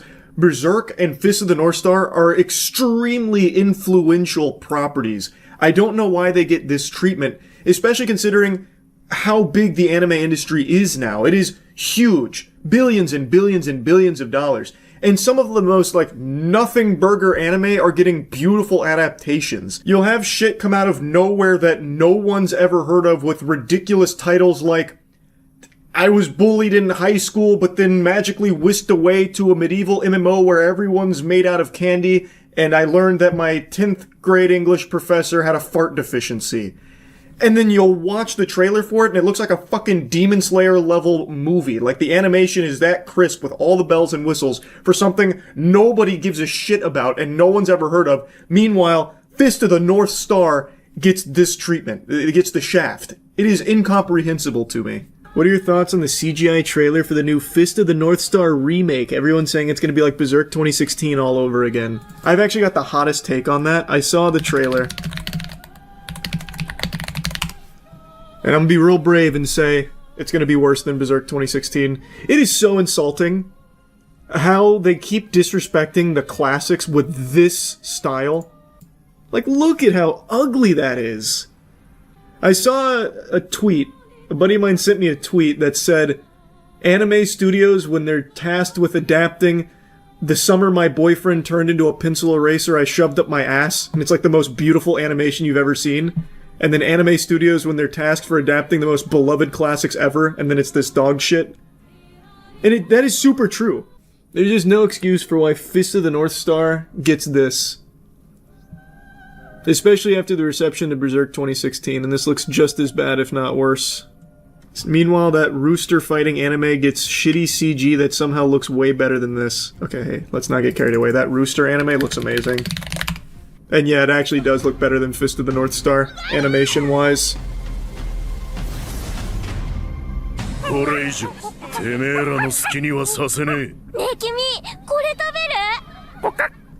Yeah, but that one's gonna go nuts. And it looks significantly better than Fist of the North Star.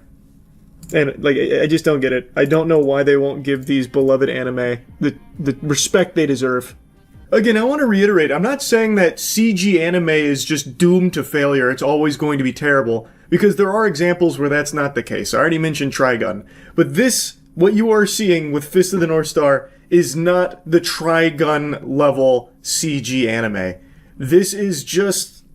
I don't even know the right word for it, because I don't think it's, super cheap. It's definitely cheaper than all the alternatives, but there's no way that it is, pennies to produce. This is probably still multiple millions worth of production. What is even the point in making something that looks like this? Just don't do it at all. Just save those millions of dollars, because this is just worse than having nothing new for Fist of the North Star. This doesn't get anyone excited. All it does is anger fans of the property. It's not going to bring in anyone new, because I highly doubt there's a lot of people out there that are going to see maybe one episode of this and really resonate with it and just get invested, fucking engulfed in the universe because of how ugly and lazy this looks. It's not appealing, especially compared to all of the extremely high quality anime that are coming out all the time now. It is stacked. This has no chance with this style here, so why are you even bothering? Either do it right or just don't do it at all. I don't know how that wasn't a lesson they learned back in 2016 with that Berserk animation that completely flopped, and now Berserk hasn't been touched in the anime world since. This really should have been obvious, but I guess it wasn't. And now, unfortunately, another beloved classic is experiencing the same shit here. It's crazy to me that it's happening again. I really don't know who this is for. I don't think there's anyone out there that likes this style, so why the fuck is it still being made? I don't get it. That's really about it. So yeah. Today's such a special day, I even dusted off the bucket hat for it. It's High Guard release day. I imagine you probably already called in sick for work in order to take as much time as possible to enjoy this game that everyone in the world had been salivating for since it was revealed at the very end of the Game Awards.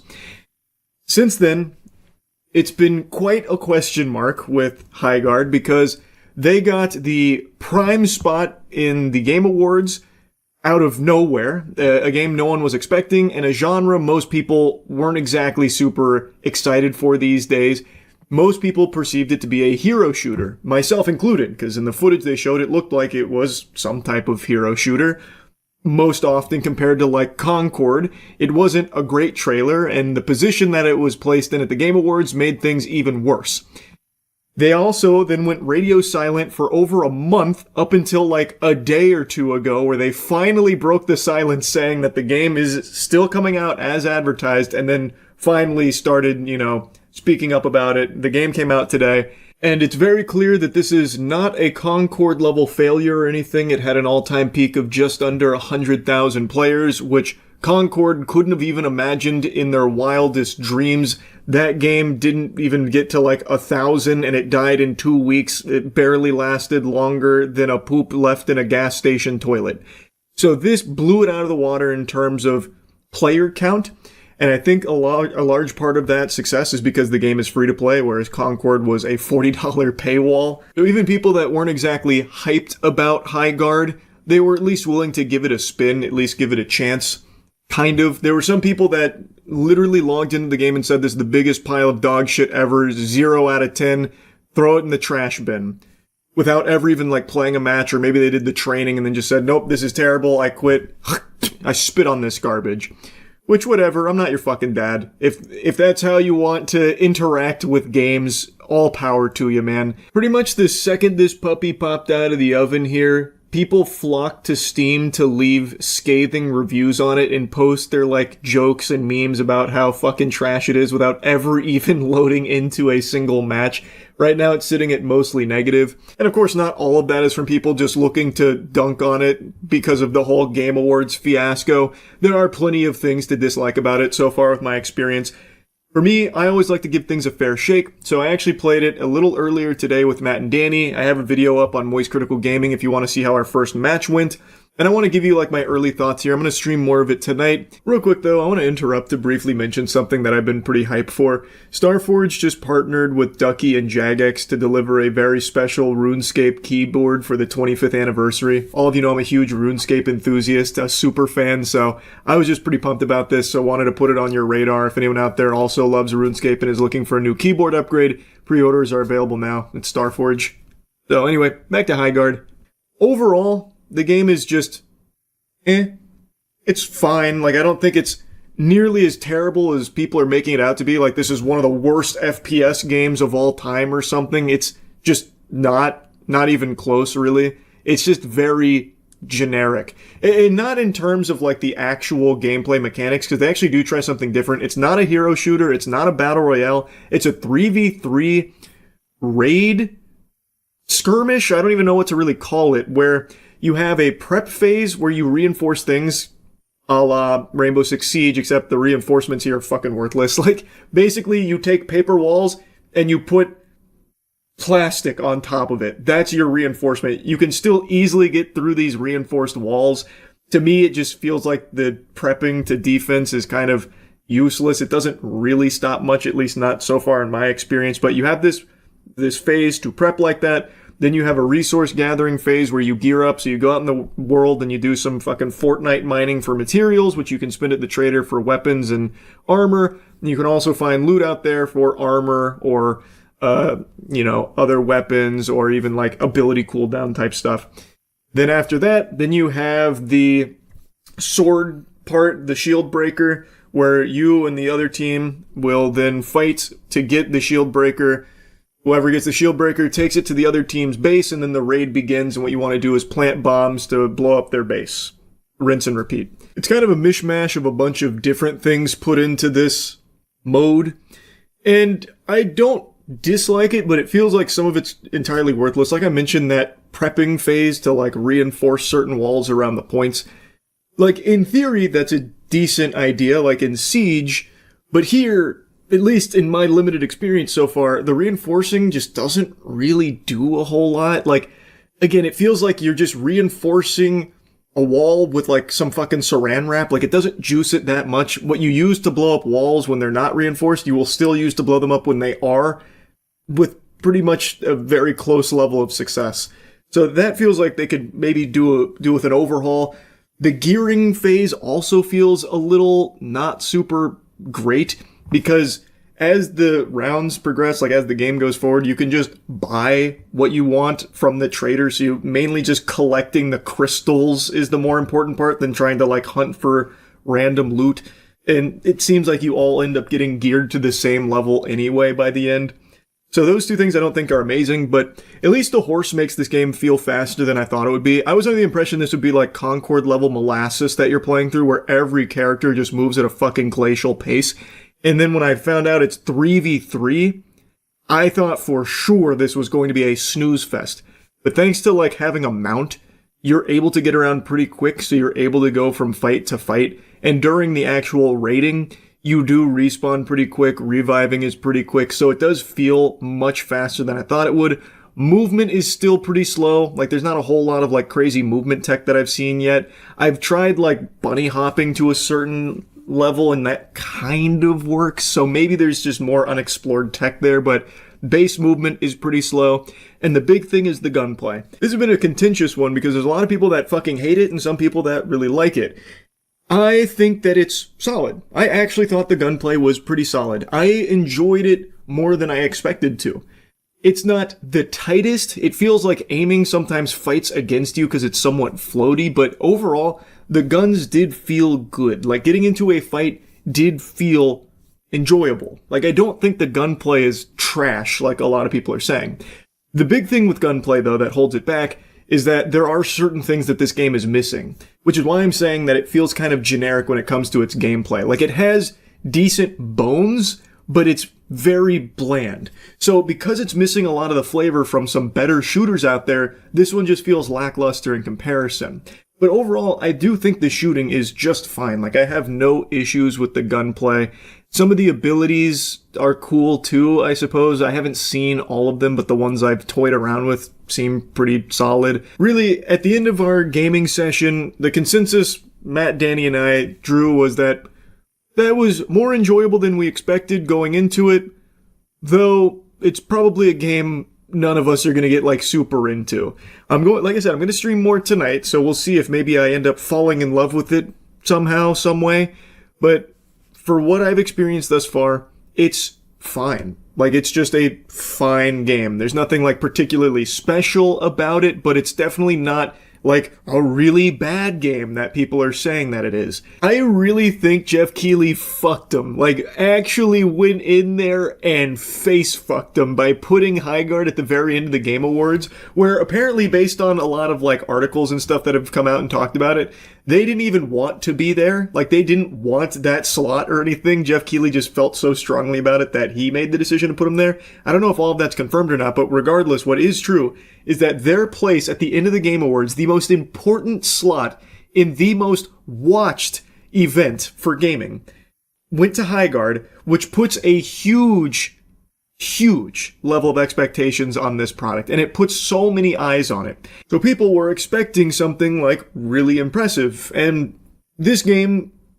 isn't. Like, it's fine. Like I said, like, there is some fun to be had there, but it's not like a game I can really see people like dedicating their lives to as like, this is my comfort shooter now.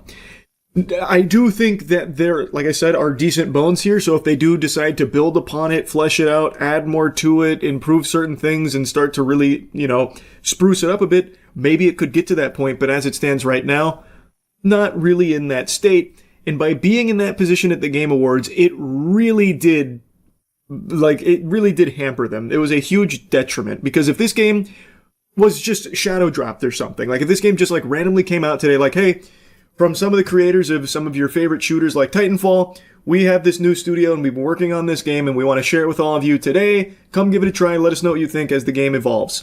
I think people will be a lot more receptive to it and a lot more enthusiastic about like maybe seeing this game improve down the line. But because it had so much hype at the Game Awards, people went in expecting something that this is just not really delivering on at the moment. Anyway, though, I just wanted to give you my thoughts on the game so far from the little bits that I've played, and I'm very curious to see how Highguard shakes out down the line. They already put like a 1-year roadmap out there, so it seems like they're pretty committed to it. I guess we'll see. But it did have a much more successful launch than Concord, so that's great. Anyway, that's really about it. So yeah, you know what this is? You familiar with this expression? That's my fighting face, looking like Sirius Black on the Azkaban posters. I stumbled across something that actually just immediately pet my peeve. It is a head scratcher. It comes from Dexerto. It's an Instagram post. I saw this myself. For some reason, the algorithm fed this to me directly. Just to try and salty up my cheeks, I guess. I don't really use Instagram. The only time I go on there is to post pictures of me with my horses or chickens and whatever from the farm, or petting my goose, that kind of thing. So I went on Instagram briefly, and the first thing I saw was this. I didn't do any scrolling or the For You or anything. Just the first thing when I opened Instagram was this. YouTuber Moist Critical weighs in on why The Boys Season 5 has been a success so far. What? Pardon? Excuse me? I said that? What, is there like a Tyler Durden situation going on here? Like I'm sleepwalking and saying shit like that? What? Me? I didn't do that. Not even getting into the rest of the caption yet. Just that headline alone, I didn't do that. I made a video last night, which is just me yapping about something that stream keeps bringing up, which is, what do I think about The Boys Season 5? There's only 3 episodes left. We're approaching the finish line, and in my take, I was going over why I think this is its weakest season so far. So, like, I don't know if Dexerto just didn't watch it and just asked Grok to put me in a bikini and then summarize what I said, and it got it all wrong and gave me, like, double D melons or something. Like, I don't know how Dexerto could have even come up with this. Like, they are just putting a wiener in my mouth that was never there. Like, I don't hate The Boys Season 5 or anything, but, you know, here, I'll just play you a couple of clips from it, and you tell me how the fuck Dexerto was able to reach this conclusion for their post. I think the first season is when the show was at its best, because what it did was something actually unique, where you have a group of just dudes, just average Joe Schmo, booger-eating, normal goobers, going up against superhumans. That feels like an insurmountable task. How the fuck are they going to ever beat these corrupt superheroes? They have powers. They don't. So they actually had to get very creative and scheme and grind their way to accomplish anything, even begin tiptoeing in the direction of accomplishing something against these odds. So when they did actually accomplish something or beat a superhero, killing a supe, it was a triumph, and it was something extremely big, a pivotal moment. But then, as the seasons progressed, it kept losing that spark, and now it's just supe versus supe, and they're just constantly killing each other, so it just feels so weightless now. And then even the main group of the boys, they get their own superpowers as well, so it just, to me, doesn't have that same oomph that it did in season 1. But I don't want this to be misconstrued as me thinking the show's gone to shit or something. I still enjoy it. I'm still entertained by it. Some of the core members of the boys haven't had shit to do in so long. Like Huey gets dreadfully little to actually do here. He contributes almost nothing now to beating Homelander and stopping all of this. He's just kind of tagging along for the ride. Same thing with Mother's Milk. All of that is in the very beginning of the video. It's impossible to miss unless you just miss the video itself and are just pulling things out of your butthole based on a fucking wet dream you had or something. Like, I don't hate the final season of The Boys so far or anything, but it's a far cry from the way Dexerto is posting this headline about it where, you know, I'm saying I failed the Try Not to Come challenge because season 5 is so good and I'm singing its praises and explaining why it's so successful. Now let's go back and look at the caption. Moist Critical recently praised the success of The Boys Season 5, highlighting how the series has managed to maintain momentum 5 seasons in, pointing to its balance of outrageous violence, satire, and emotional depth as reasons for its staying power. This butt is ass, bro. What? This has to be AI generated. I mean that genuinely. I didn't say any of that in the video I made yapping on this topic last night.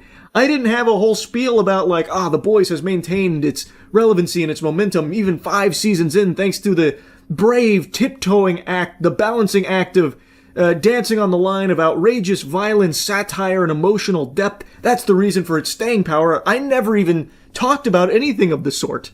He acknowledged that certain episodes felt padded, but argued that the overall narrative still hits hard, with standout performances and bold storytelling choices that make this season one of Prime Video's biggest wins. I actually don't know where any of this is coming from. Whoever wrote this may have just been on ayahuasca and they fucking hallucinated this or something coming out of my mouth. I didn't fart out any of this that they're saying here. At all. You can go watch the video for yourself. That never left my lips. What I did, however, dig my heels into the sand on is what I believe to be delusional take that this final season is all filler. It's not. I do think that this is like the worst pacing The Boys has had. That I completely agree with, but I totally disagree that it's all filler. Because even the things that people point to, like Terror's little brief adventure, his little side quest where it's the banging the Homelander toy, even that little bit contributes to the overall plot in a meaningful way. So Terror banging Homelander culminates with us seeing the fallout of the boys' group through the dog's eyes. It's very quirky, it's zany, and I don't love that. I actually really don't like that they did this angle to show it, but it's not filler. You are getting important information about what's happening with the group, and most importantly, what's happening with Butcher. Because one of the core things that's been being explored is the lack of humanity in Butcher. And how, now that he's completely just forsaken his humanity, he's basically just a fucking shell. He's a husk. And it's something Huey points out a lot. But in this Terror, like through Terror's eyes, as we go through this, we see him care for this dog and want to save it when he consumes chocolate and panics and worries about the dog. And that lets Huey know, that lets Huey see that there's still that human side of Butcher. And that is important to the plot. Seeing what's happening with the group is important. And it's very important seeing where Butcher is mentally, like where his character is. Is there humanity left? And through that, we know that there is at least a glimmer of it still there, a little spark. So it's important, even something as dumb as that. Like I said, I don't love that that's how they convey that information. I think it's kind of shitty. Like, I didn't love the way they did it, but it's not filler. Like, again, I agree with the complaint of pacing being a problem, but none of this is filler so far. People are even pointing at the Firecracker storyline as being filler, when that is the most important one they've explored so far. Fleshing out her deeper turmoil and her motivation, how she is at this, like, internal struggle about God and Homelander, and then they bring in her pastor who basically raised her. This is a very important struggle that we get to see that ultimately culminates with her having to decide between Homelander or God, her faith that has gotten her to this point. And she ultimately chooses to forsake God, throwing away the Jesus figure, and then shortly after, dying after choosing Homelander over God. All of that was very important to see. It's not filler. So that I will lat spread on and fight because I disagree entirely that it's filler. There has been padding. I do think there's a bit of bloat, and I think they're focusing on some things that they don't need to for way too long, so it drags a bit. But it hasn't been filler. I think that complaint is misplaced. And I actually think they've done a good job with Firecracker. I think they did a really good job with her entire character arc. And I do think it's odd how now all of a sudden no one wants to sit and learn about the characters anymore. They just want like action figures colliding for action and violence and gore. Now for some reason no one wants to sit and actually learn about the world or the characters in it that we've spent so many years with now. It's very odd. Because it's not like the boys had ever shied away from giving you like information on these characters and fleshing out like what's going on in their personal lives and how it relates to the overarching plot. They've done that plenty of times in the past, but now all of a sudden it's an issue. And I do think, like, the way that this should be framed is that for a final season, they've been extremely slow for the most part. So the expectation was everything's bubbling over, now it's going to be fucking chaos and, you know, just ass cheeks flying all over the place, whatever. Like, I could understand that complaint. Because for a final season, it really does feel like we are not in the end game. It feels like they are making this with still like the thought that they have 12 episodes left to go, when really there's only 3. So I don't see a world where this wraps up in a satisfying conclusion, because even with 3 episodes left, I feel like we're not even close to getting there. Because they have spent so much time on other things, probably for too long. But I just completely disagree that it's filler. All of it has contributed to the plot and pushing it forward. Granted, I don't always agree with the ways that they're doing it, like with the Terror plotline, but it's not filler. That's the only thing that I've been fighting for in regards to The Boys Season 5. But I agree that this has not been an amazing final season. So I don't know why this headline has popped up here. They didn't even watch the video, and the things they said that I was praising and commending, that wasn't in the video. I think they did a good job with A-Train in this season. I think they did a good job with Firecracker. And of course, Anthony Starr's Homelander is still always kind of a home run, so I think Homelander's been pretty strong too. But even then, I had a complaint there because Homelander feels much stupider now than he ever has been before, and they've randomly introduced some new weaknesses, like Malchemical coming out, who's just an alcoholic gooner whose breath can knock him out instantly. That's a crazy powerful thing to just come out of nowhere with. So, like, I've had even complaints there, too. I don't know why this headline is saying the things it says about my take on The Boys Season 5. Especially that little nugget they drop in there about how I was giving flowers to their bold story choices. What? Another thing I complained about in that video that they're referencing is one of the story choices they made that I really think almost ruined the entire character with Kimiko. Kimiko being able to speak, I think, is such a strong decision, and it's something they gradually built up to for years across multiple seasons. And now having her speak, I think, is a good choice, but what they've done is they've wiped their ass with it by having her only talk in porn and Zoomer slang, just fucking Gen Z slang from TikTok, which they even point out in a moment of self-awareness, but then they just lean into it and go whole hog, and that's all she ever says now. So they took a character who was emotionally very deep and strong, and now they've reduced her to very one-dimensional, just regurgitating porn and Gen Z memes and slang. Like, that's very disappointing, and I think it's a disservice to the character that they spent so long building. So I haven't been praising a lot of their choices that they've made. I don't know where that's coming from Dexerto. And by far the most confusing thing about all of this, why is it even a post in the first place? Who gives a fuck? Even if I was just meat swallowing The Boys Season 5, why is that even worth like a pseudo article, I guess, or the Instagram post? What is the purpose? It's like there's literally nothing there at all. I don't understand. Like, Dexerto's done like some decent reporting in recent times, like more so than they had in the past where they were just grabbing fucking clips from Livestream Fail. Like, they have been at least diving more into some of like the more modern stories they've covered. But why do they also have to do this shit too? Why can't they just stick to like the decent stuff? This doesn't make sense to me, and I'm very confident that this is an AI piece that they've made.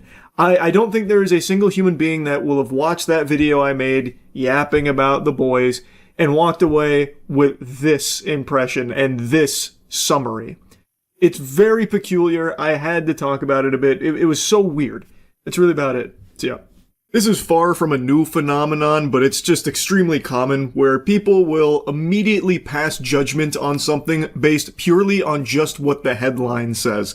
If it's only 10 words, that's the only 10 words they need to see in order for them to form their full opinion on it without knowing even a single iota of detail around it.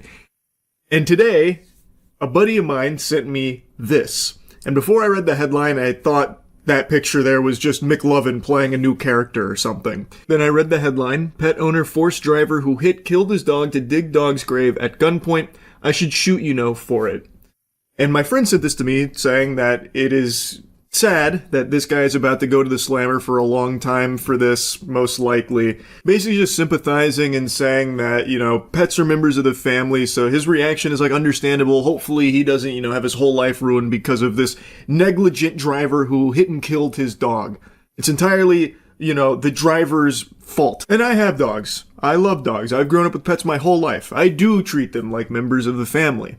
So it's easy to see a headline like this and get emotionally invested in it. And I saw a lot of YouTubers and stuff commented on it saying, based, he's done nothing wrong. Free this man right now. This is super rational and justifiable. So naturally I did what I thought was normal as the next step, reading the story.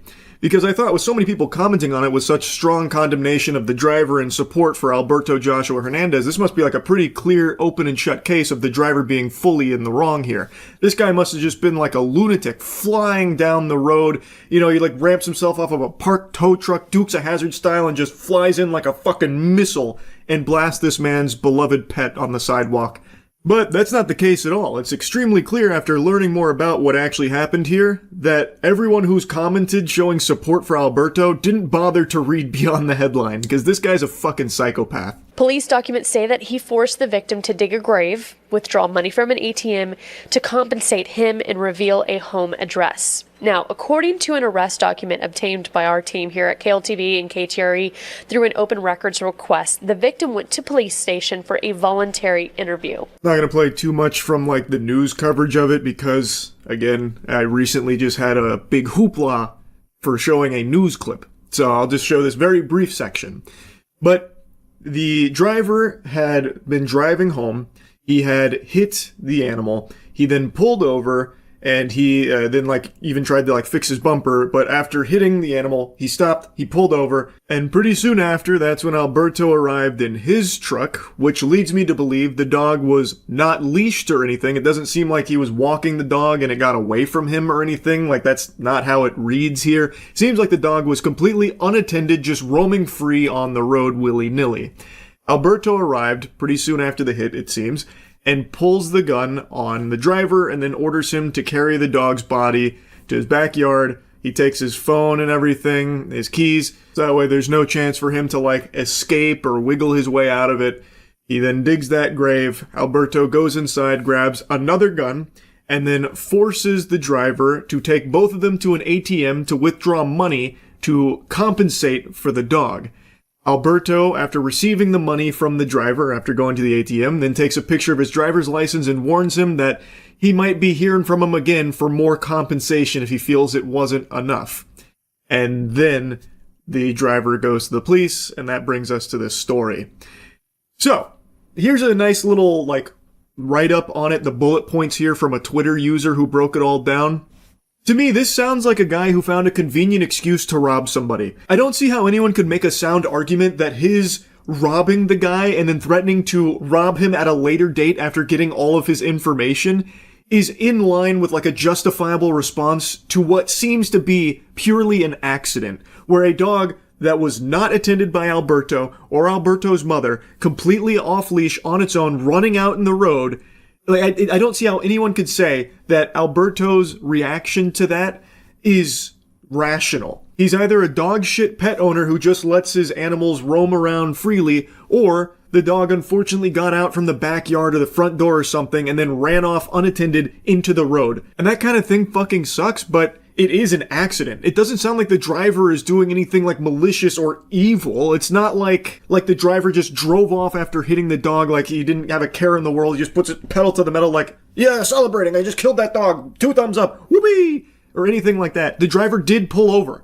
After hitting the animal, he pulled over, he got out, apparently even tinkered with his bumper. And then, I do think the timing is interesting how Alberto just happens to pull up at the scene here, pretty soon after the animal got hit. That's so odd to me.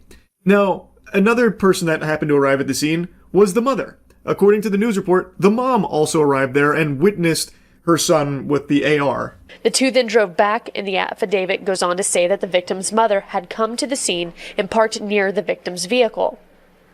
She saw Hernandez with his rifle, according to documents. Police say that the video from the ATM shows the victim withdrawing the money and then handing it to a passenger who was holding a gun. Something seems very fishy here to me. Now, it seems like they were still close to the residence here, considering that the driver was ordered to carry the dog back, so that leads me to believe he walked the dog's body to the house.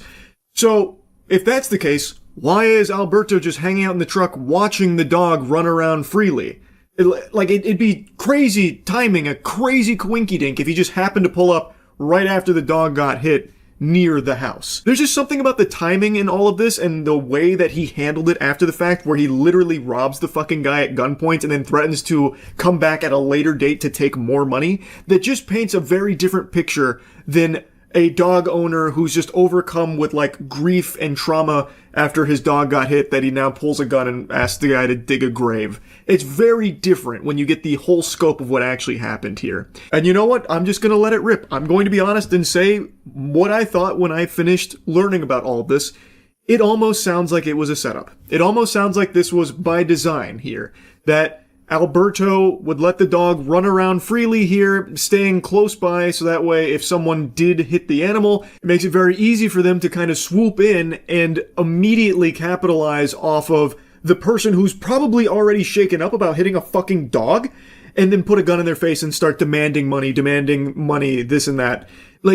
I think there is definitely that possibility. I'm going to be honest. That's how it kind of read to me after I learned more about how this happened after the headlines painted as this dog owner pulled a gun after this traumatic incident.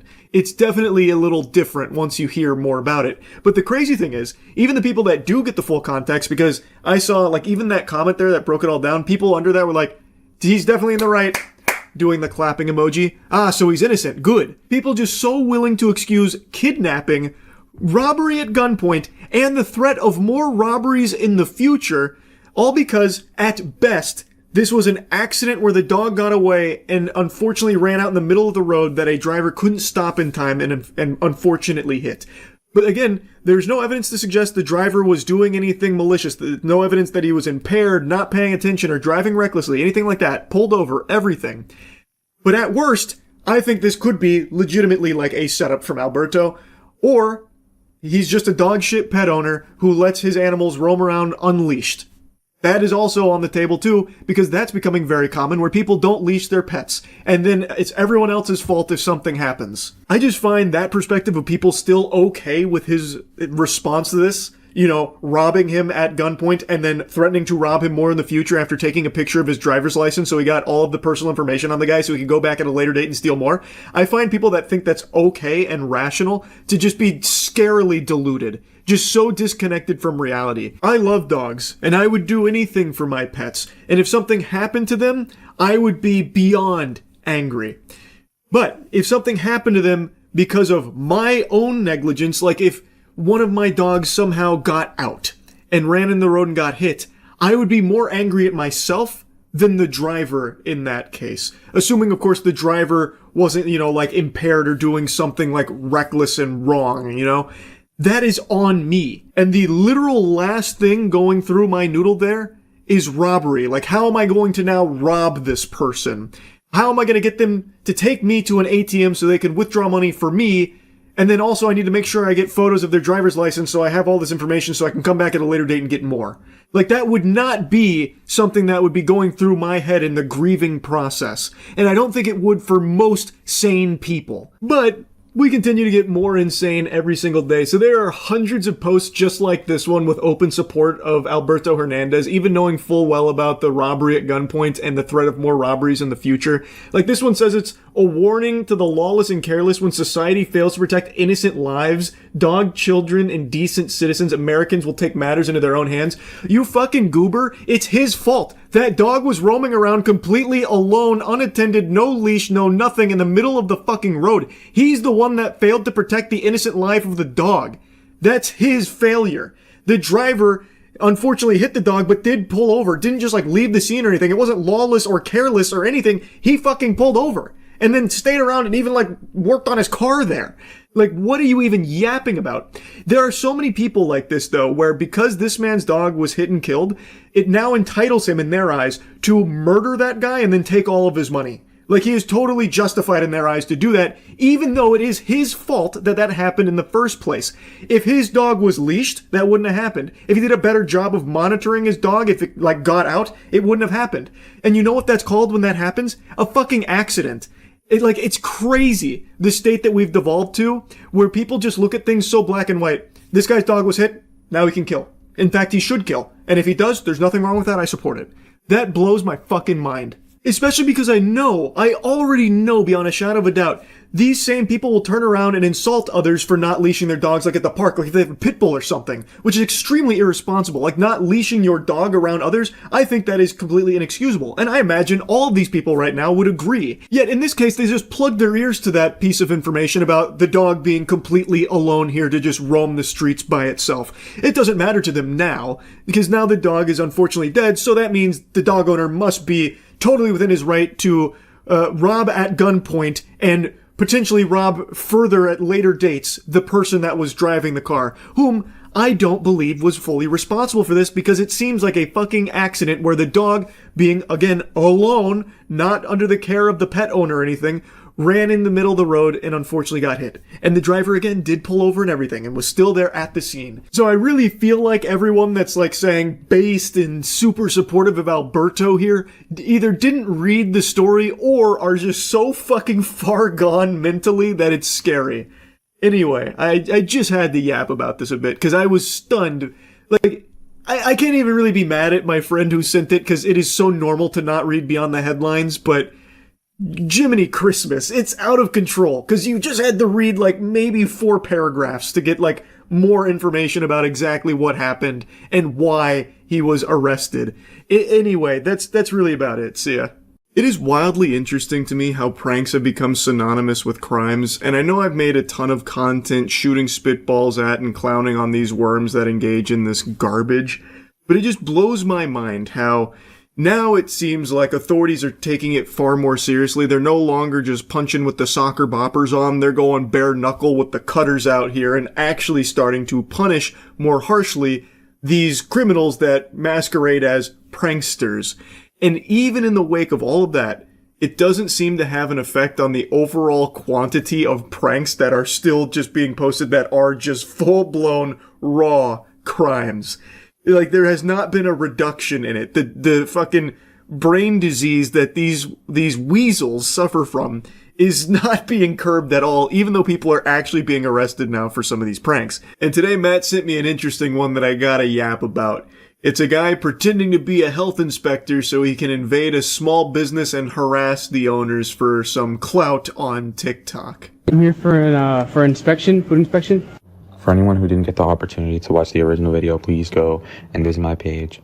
But just a refresher, this kid Amber came into my parents' establishment pretending to be a fake federal worker, impersonating himself to be a FDA food inspector, to prank, harass, and trespass onto my parents' property. So the original video got taken down and the prankster privated his account. Big tough guy. I guess the jester wasn't liking all the attention he started to get. Even though that food inspector prank didn't exactly blow up for him by any means, the son of this family-owned business happened to have seen it and reached out to him to tell him to take it down and also remind him this is a crime. So this video from the son covering this, it definitely has put a lot more peepers on this degeneracy here. As of me making this video, the first part of him covering this food inspector prank that his family was the victim of, it has about 650,000 views. I am showing you part 3 here, which is, you know, after everything's been said and done, so that way it's like the most complete lore of everything. Impersonating a government agent is just a crime, and that's his whole prank. And also, according to some of the other people that talked about this on TikTok, this goober has done this same prank before, where he pretends to be a food inspector. And then get a load of this, it's real knee-slapping comedy, because what he does, once he convinces these businesses that he is a government agent, he then goes into the back and berates them. Makes fun of them, just insults them, and then he pretends to be checking things off and giving them advice on things that they're doing wrong, this and that. And that's the whole prank. What you guys didn't get to see in the original video, which I do have security camera footage for, is him harassing my father for not knowing proper English, stating things that are violations that aren't violations, which if we listened to, we could have gotten into serious trouble for. I'll throw a quick pop-up on the screen, but this is him liking a comment stating that this is a felony, this is fraud, and could land him in jail. After I'd seen the video, it had already been up for 2 days, and I tried reaching out to him in his comments and in his DMs, which he politely ignored by blocking me. He seemed to shy away when someone was willing to kind of stand up to him and put him in his place. He didn't like that very much. He plugged his ears to it, and then eventually privated his account, which is very odd because he's putting on such a strong face here as he kind of bullies his way into the back of this family-owned business as he's done before in the past, apparently.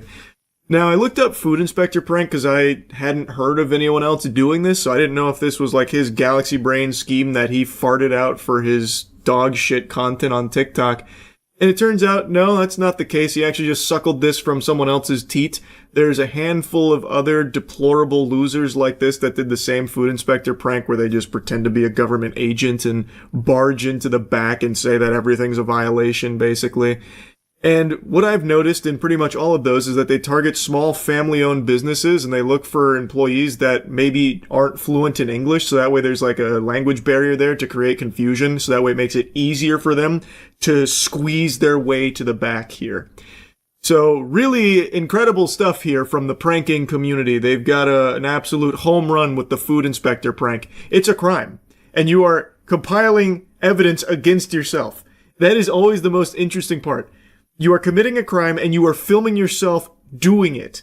Like, there is no wiggle room for excuses or anything. Now, before showing you the rest of the footage, I want to show you something to cleanse your palate a little bit, show you something exciting.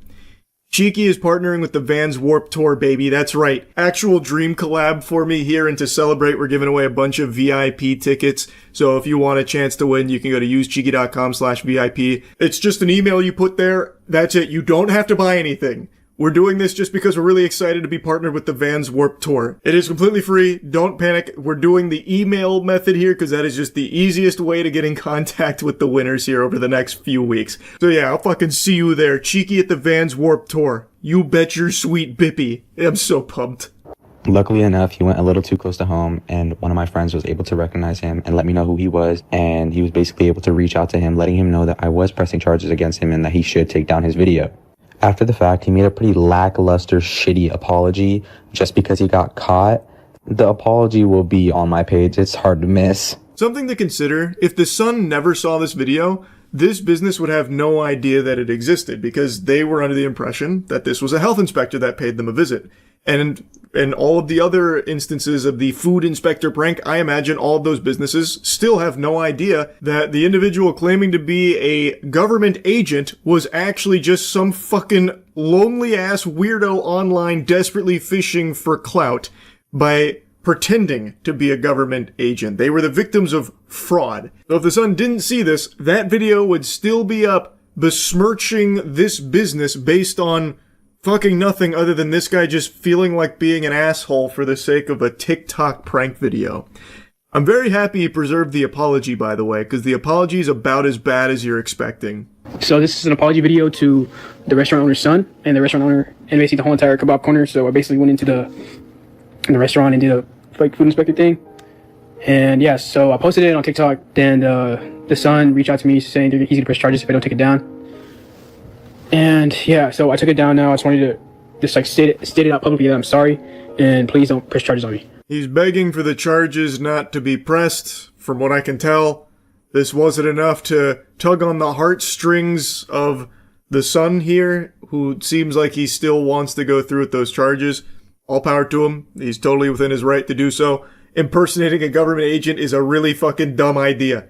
It is, again, just a crime that this guy is pretending was actually like, a good-spirited prank or something. It's not. The whole point was him insulting this business and the people that work there for no reason. So, I don't really feel too much sympathy for this guy. It doesn't seem like he seems to really care that much. He is clearly doing this just in response to fear of, punishment, fear of repercussion for violating the law.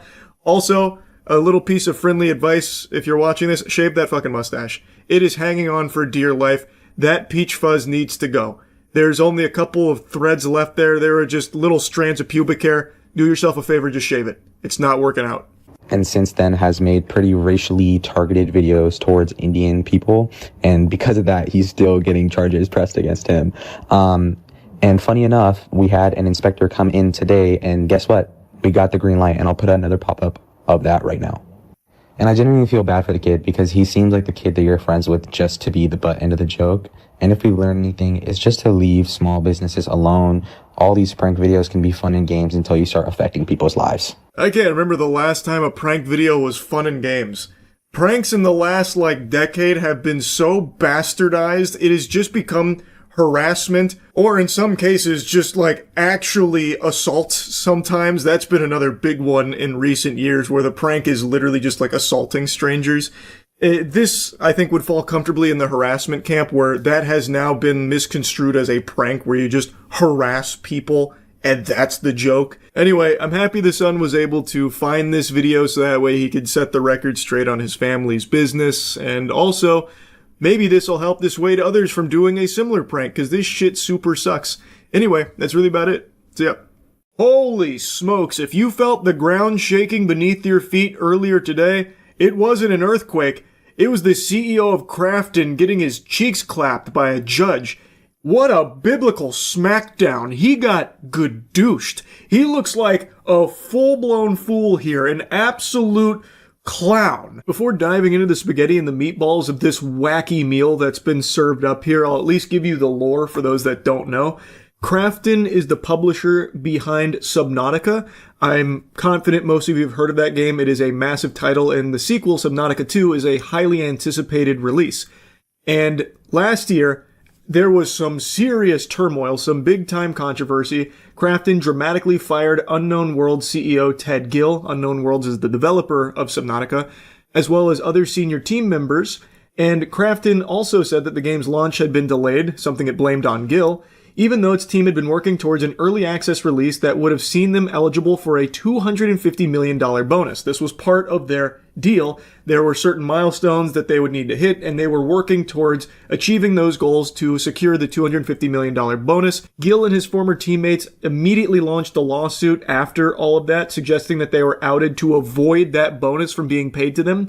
And Krafton hit back and said the staff had resorted to litigation to demand a multi-million-dollar payout they haven't earned, and then accused the staff it fired of having stolen documents in anticipation of the subsequent legal action, muddying the waters over their exit. I covered this last year as the lawsuit was popping off, and I said then, and I still think it's true now, Krafton's argument is fucking nonsensical. You would have to be hitting whippets for this to be passing the smell test, because this is ridiculous. The claim is basically that the people who stood to potentially gain $250 million all collectively just decided to stop working on their game. They just said, fiddlesticks, actually. Bunch of horseradish. I'm just gonna go ahead and not do this job anymore that could net me 250 million clams. In what universe would that happen? Krafton's basically saying like, oh yeah, they stopped caring about the game. They stopped putting any effort in the game and working on it. They just all of them just said $250 million can go right up my ass. Right up my ass. So we had to let them go. We had to fire them. They weren't working. That is mind-boggling to me. That's very peculiar. So you're telling me the people that have developed Subnautica, working hard on Subnautica 2, when incentivized to the tune of $250 million, all said, oh, that's the straw that breaks the camel's back. Don't want to work anymore now. No. I'm going to sit here with my arms crossed and I'm done with this now. I don't want the 250. Like, come on, that's ridiculous. That is ridiculous. I believe their side of things here, where it seems like Krafton was trying to wiggle their way out of this massive bonus that had been written up now, that they would have to be held to, because this is now a very crucial part of the deal. And it seems like they started sweating, panicking, because that is a lot of doubloons coming out of the old piggy bank there. So it does feel like they desperately tried to find a way to weasel their way out of having to pay that $250 million, thus opening themselves up to this lawsuit. And now, fast forward to today, and we're seeing not looking super great on the Krafton side of things here. Let's start with the silliest little nugget that's been squeaked out from this case, and I hope you've got your spitballs ready because this one's a doozy. So the Krafton CEO allegedly was trying to brainstorm with ChatGPT how to wiggle his way out of paying this big amount because he was unsatisfied with the contract Krafton signed. So Krafton created a secret task force called Project X. Incredible name, by the way. Very exciting. I can't wait for the huge house party Krafton CEO throws to celebrate how the lawsuit's going. Whose mandate was simple. Either make a deal with the founders on the earnout or execute a takeover of Unknown Worlds. When the founders refused to accede to Krafton's demands, Krafton pulled the trigger. Maria Park, Krafton's global head of corporate development, told Kim that it seems to be highly likely that the earnout will still be paid if the sales goal is achieved regardless of the dismissal with cause. Kim turned to artificial intelligence to help him brainstorm ways to avoid paying the earnout. ChatGPT likewise advised that it would be difficult to cancel the earnout. So even ChatGPT's not on his side, so then he probably went to fucking Grok or something like, Grok, can you put Ted Gill in a bikini and then teach me how to avoid paying him the money? The co-founders allege that Krafton refused to produce the ChatGPT conversations, later claiming they no longer exist. Also, another fun fumble here from Krafton was their last-ditch, desperate Hail Mary allegation against the former developers, where they suggested that the ousted staff had referenced racist views towards Korea and Korean people, due to a note submitted by Owen Mahoney, the CEO and president of rival South Korean video game company Nexon. Now, I hadn't heard that claim before, so I looked into it, and Jiminy Christmas, What a swing and a miss. I don't know who Crafton hired for their legal counsel here, but they did not call Saul Goodman. They fucking called Paul Foodman or something, because they are really not doing a good job here, because it turns out what this is referencing is Charlie Cleveland, one of the key staff that was let go, wrote down a note that was a transcription of advice from other people. So it's literally nothing he even said, by the way, and that's exactly what he made clear. So these are not my words. These are all transcriptions from what we were advised to do. Like, these are words coming out of two other people's mouths, not mine. Again, every single word, as far as I know in this document, is something that Owen said, not what I said. I'm writing down what Owen told us, so it has nothing to do with my opinions at all. So they put this fucking note in front of me. He's like, "You're racist, aren't you? We got them, they're racist. We knew it. Alright, we win, right? Slam dunk, we're done?" But shockingly, that didn't go as smooth as they would have liked it to. And ultimately, it's led to what is just unfolded here now, where, I know they're really steaming about what the judge ordered. Judge declared that Gil is hereby reinstated as CEO of Unknown Worlds. The judge found that Crafton had breached the EPA by terminating the key employees without valid cause and by improperly seizing operational control of Unknown Worlds. As a result, the board decision on July 1st, at which Crafton fired the founders, took over control of Unknown Worlds and delayed Subnautica 2, has been declared ineffective to the extent it infringes on Gil's operational control right. Crafton must immediately restore Gil's access to the Steam platform and is not allowed to impede Gil's authority over the early access launch of Subnautica 2. As for the $250 million sales bonus for the development team, the judge extended the eligibility period to September 15th and noted the co-founders have a contractual right to further extend this to March 15th, 2027. I feel like I can actually hear Crafton CEO furiously typing to ChatGPT right now about how to overrule a judge. Oh my goodness gracious heavens to Betsy. Now, I'll get this out of the way up top. This isn't the end of this entire case. There is still a little bit more that's out there. However, this was a triumphant W. The judge came in there and delivered a 619 right to the noodle of Crafton. And again, I know he went tail tucked between his legs right back to the keyboard to ask ChatGPT how to unfuck his butt. Like, my goodness. Like, this is about as happy an ending as you can get, even though it's not fully over. Not only is Gil back as the CEO of Unknown Worlds, but Crafton can now no longer impede his operational control over Subnautica. So they can't get in his way anymore. So now, if Crafton CEO decides to, take a little peek into the offices, he's gonna just be there fucking fuming, like, like, they'd have to put him in a straitjacket so he didn't just go over there and start, like, trying to strangle Gil to stop him from working on the game to protect the $250 million bonus. Like, it is actually incredible. He not only gets his position back, but the $250 million bonus is once again back on the table. And based on all available information, I'm pretty confident they will hit the milestones required to activate that and earn the $250 mil, especially with the extension and stuff. So this is just a great outcome across the board here. Like, really good stuff. And Crafton, they're being such good sports about it, they released a statement too, wouldn't you believe it? Crafton puts players at the heart of every decision, and that will never change. Over the past several months, Crafton and the Unknown Worlds team have worked tirelessly to strengthen the game and prepare it for an early access release, with a continued focus on delivering the best possible experience for the Subnautica community. We look forward to pushing out the newly updated version as soon as possible for players. While we respectfully disagree with today's ruling, we are evaluating our options as we determine our path forward. Today's ruling does not resolve the former executive's claim for damages or an earnout related to Subnautica 2, with further litigation still pending. In the meantime, Crafton's immediate focus remains unchanged, delivering the best possible game to Subnautica fans. Yeah, you can really feel the love. You can really get the sense that Crafton puts players at the heart of every decision, which is why they tried to fuck the developers up here, at the cost of the quality of the game, mind you, in order to try and save the $250 million that they had already agreed to as part of the negotiations. Yeah, Crafton really values the quality of the product and trying to give the community the best Subnautica can possibly offer. by firing the co-founders. That surely will help. That won't be a detriment to the game in any way, I'm sure. And they already blamed the delay on the firing of Gil specifically, from what I recall. So, I don't know, Crafton. I feel like you've shown your whole butt here. I feel like no one believes you. You seem very greedy and very salty about how the ruling went.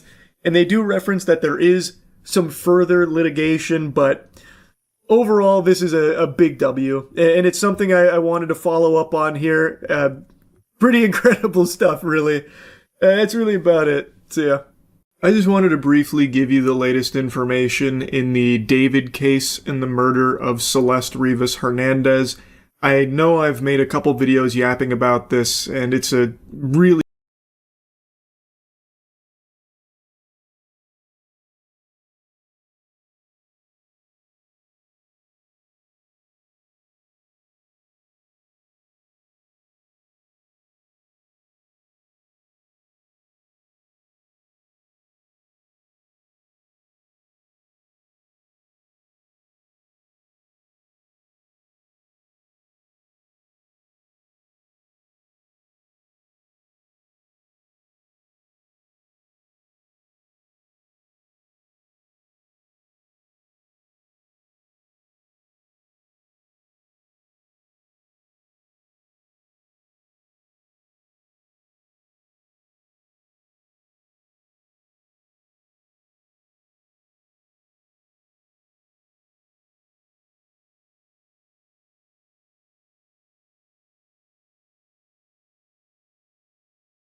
Say whatever you want about Court, but don't you dare besmirch the good name of Zoom Court.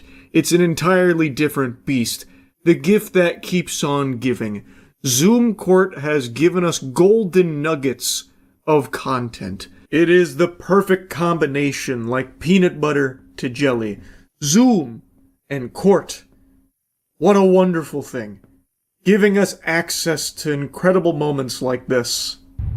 You cannot be driving, ma'am. What are you doing? Come on. I'm not driving. I'm a passenger in a car. You're still not, I'm not hearing cases with people driving or as passengers in cars. Okay, I will pull over right now. Short of us coming out to everybody's house and doing these on boats and stuff in the summer, I don't know. I'm gonna be honest with you. I replayed that statement from the judge close to 10 times. I don't have a fucking clue what he said. Door to butts coming out and doing these on boats and stuff, maybe? But I've never heard that expression, door to butts. So it's probably not that. I don't know. There's something about that sentence that is not computing in my brain. Anyway, I'll lore dump so that way you can understand what the case was about. So this woman was in a bit of a messy situation here, some hot water, and an attorney named Brian Groan was seeking a default judgment here for a total of $1,921, and Carol was not on the call initially. Later on, though, a mysterious iPhone joined the call. Who is this 4chan hopping in?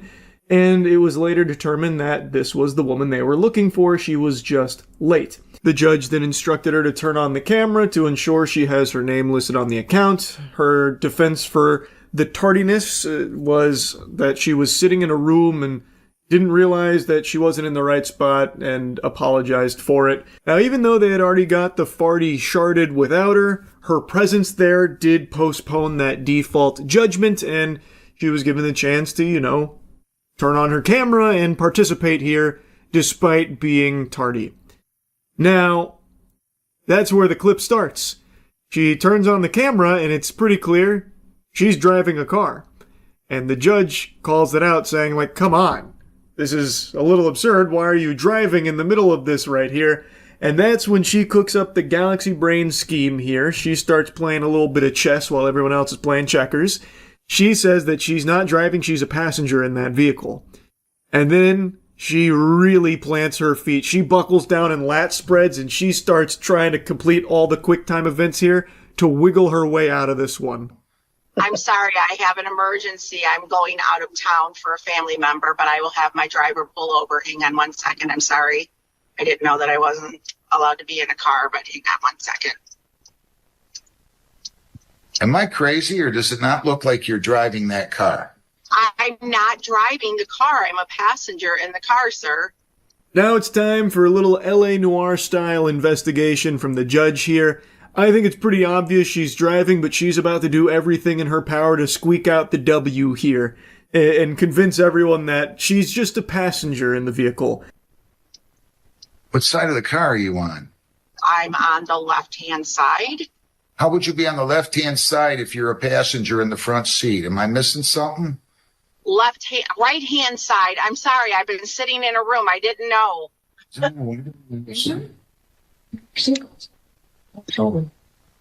the seatbelt's coming off of the driver's side.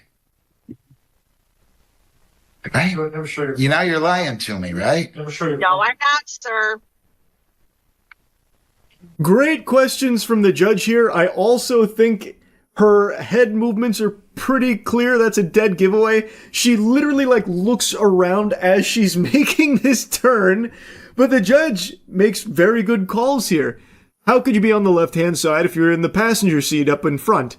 And she's like, no, I meant, that's not what I meant. And he's like, but the seatbelt's coming out of the driver's side, which she had no rebuttal for. She just lets that one kind of dissipate. She just hopes that they forget about that one, like a video game NPC. Must have been the wind. Just de-aggro there and not follow up on the seatbelt question, which was a great observation because that seatbelt is indeed coming out of the driver's side. If she was a passenger, it would have been on the other side there. Let me see the driver. Let me see the driver. Hang on 1 second. Now. I have to ask their permission. Now. Oh my God.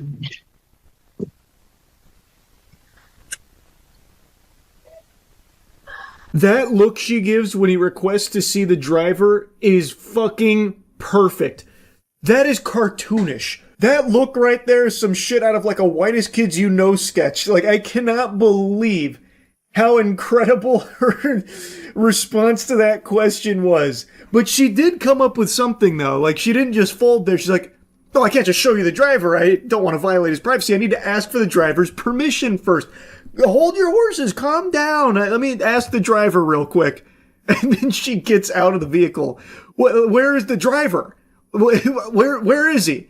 Is he like riding on the hood of the car or something? So now she needs to go track him down? Like, why did she get out of the car in order to try and ask the driver permission to show him to the judge? Oh, you're not in the you weren't in the driver's side. You think I'm that stupid? I'm going to go ahead and enter a default judgment. Our paperwork says that we can't have, that they can't drive. Does it not, Jennifer? I'm sorry, Your Honor. I took a breath in and started choking. Well, I missed what you said. Does our paperwork not tell people that they can't be in a car? I don't know, Your Honor. I'd have to look at it again. I haven't looked at it in a while. Looking at it does not say that I cannot be in a car. I love that she walks around the vehicle. She puts it to her ear so you can't see it super well, but you can watch her walk behind the car, like start to walk behind the car, and then she goes into the passenger side in order to continue the conversation. Genius. She's really cooking here. I'm entering a default judgment. You lied to me. Judgment 1921-85. Send me your counsel and put in there defendant was not available at the time and then was driving a car and telling the court she was not. I'm entering a default judgment. Have a great day. Thank you. Now, according to this article, she has released a statement of her own about everything that unfolded here, and she's no longer trying to stick with the ruse of being a passenger in the vehicle. I want to be clear that I take responsibility for my mistake. Appearing on a Zoom court hearing while I was driving was poor judgment, and I regret that decision. I panicked in the moment and made the wrong call instead of pulling over or asking to reschedule. For that, I am truly sorry. At the same time, I believe what has happened since then has gone far beyond addressing a mistake. A brief moment of poor judgment has turned into a viral spectacle that's affecting my reputation, my family, and my ability to move forward with my life. I respect the court and the rule of law, but I also believe in fairness and proportionality. The question I'm left asking is whether this situation needed to become a public example at the expense of someone's livelihood and dignity. I am human, I made a mistake, I own that mistake, and I am willing to accept the consequences, but I hope people will consider whether the response has been about accountability or about turning a moment into something far bigger than it needed to be. Now, her statement makes it sound like she's lost her job or something as a result of this, which I can't find any information on, but hopefully that's not the case. She's talking about it as though it's being reported for the sake of, like, accountability or, like, you know, some kind of big witch hunt as though it's something very serious. It's not, and I don't really see that response from everything that's been, you know, shared and reported about it. It's really being portrayed as like a lighthearted, silly thing. Like what she was facing in court isn't, you know, the most heinous of crimes or anything, where she's some kind of crazy fucking supervillain, you know, mustache twirling evil. And what she did is very goofy, but it's also pretty harmless. She got her hand in the cookie jar and got caught, and she tried to wiggle her way out of it, and it didn't work. Really, the biggest thing was driving while doing this Zoom court, like potentially distracted driving. But she did a lot better than fucking Twitch streamers and Kick streamers when it comes to having a stream while driving. She didn't really look at her phone at all until she had fully pulled over and then got out. So she did a lot better in that regard than a lot of, like, streamers do. So I don't think it's all that serious, and I haven't seen people responding aggressively to it or anything, nor have I really seen it being reported as something serious.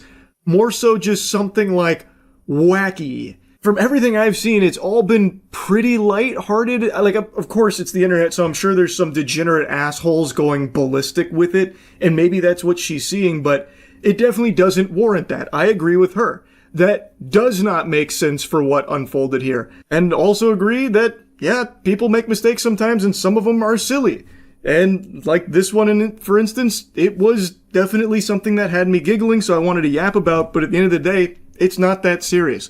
It was just some lighthearted goofs around here, so ultimately, I'm wishing her the best. I hope this isn't, something super detrimental to her or anything like that, and hopefully it is something that she could look back on herself and laugh at, like, yeah, that was a wacky one. It happens. Anyway, though, that's really about it. So, yeah. We're coming up on a very special 5-year anniversary for a personal journey of mine. If it was alcoholism, I'd be getting a chip for this achievement right now, but I'm receiving a very different kind of gift for it. First, I need to ask, though, what have you done for 5 years straight with unwavering discipline and gusto? Mewing? Maybe? Yeah, and what do you have to show for it, tough guy? You still got that soft chin. What about jelking? You a big jelker? Spent the last 5 years in the laboratory desperately trying to put a few inches on that pathetic little meat of yours? Well, what if I told you that 5 years could have been better spent doing what I was doing? Watching One Piece from start to current. Over 1,100 episodes. Please, hold your applause, I'm no hero. I just did what I thought needed to be done to finally stop getting bombarded with the question of why I didn't like One Piece. I started this journey 5 years ago, which feels like the blink of an eye now in the grand scheme of my One Piece journey, because I had tried numerous times to get into it and just never fell in love with it. But every time I would stream, I'd always be getting the question about, what's wrong with you, Charles? You gotta screw loose to not like One Piece. So I started it out of spite, and I gotta tell you, sports fans, the first year or so of that journey, for the first, 200 to 300 episodes were brutal. Trying to stay awake watching those arcs was a more difficult boss battle than trying to kick a heroin addiction. It was tough. But I pushed through, I persisted, and I've been giving you steady updates like once a year since, because after about 300 episodes, I did fall in love with One Piece. Experts may call it Stockholm Syndrome. I call it just objective improvements in the show itself. And I understand in the manga, everyone always says this, the pacing for the earlier arcs is just significantly better in the manga as opposed to the anime. And I imagine they're probably right, but I'd committed to watching the show. And I think once we start getting into Water 7 territory, the show really hits its stride, and it maintains that. The show does get a drastic improvement not only in animation, but in pacing, and I genuinely think everything in it starts to elevate. So I'm extremely happy I did push through and catch up with the show, because it is extraordinary.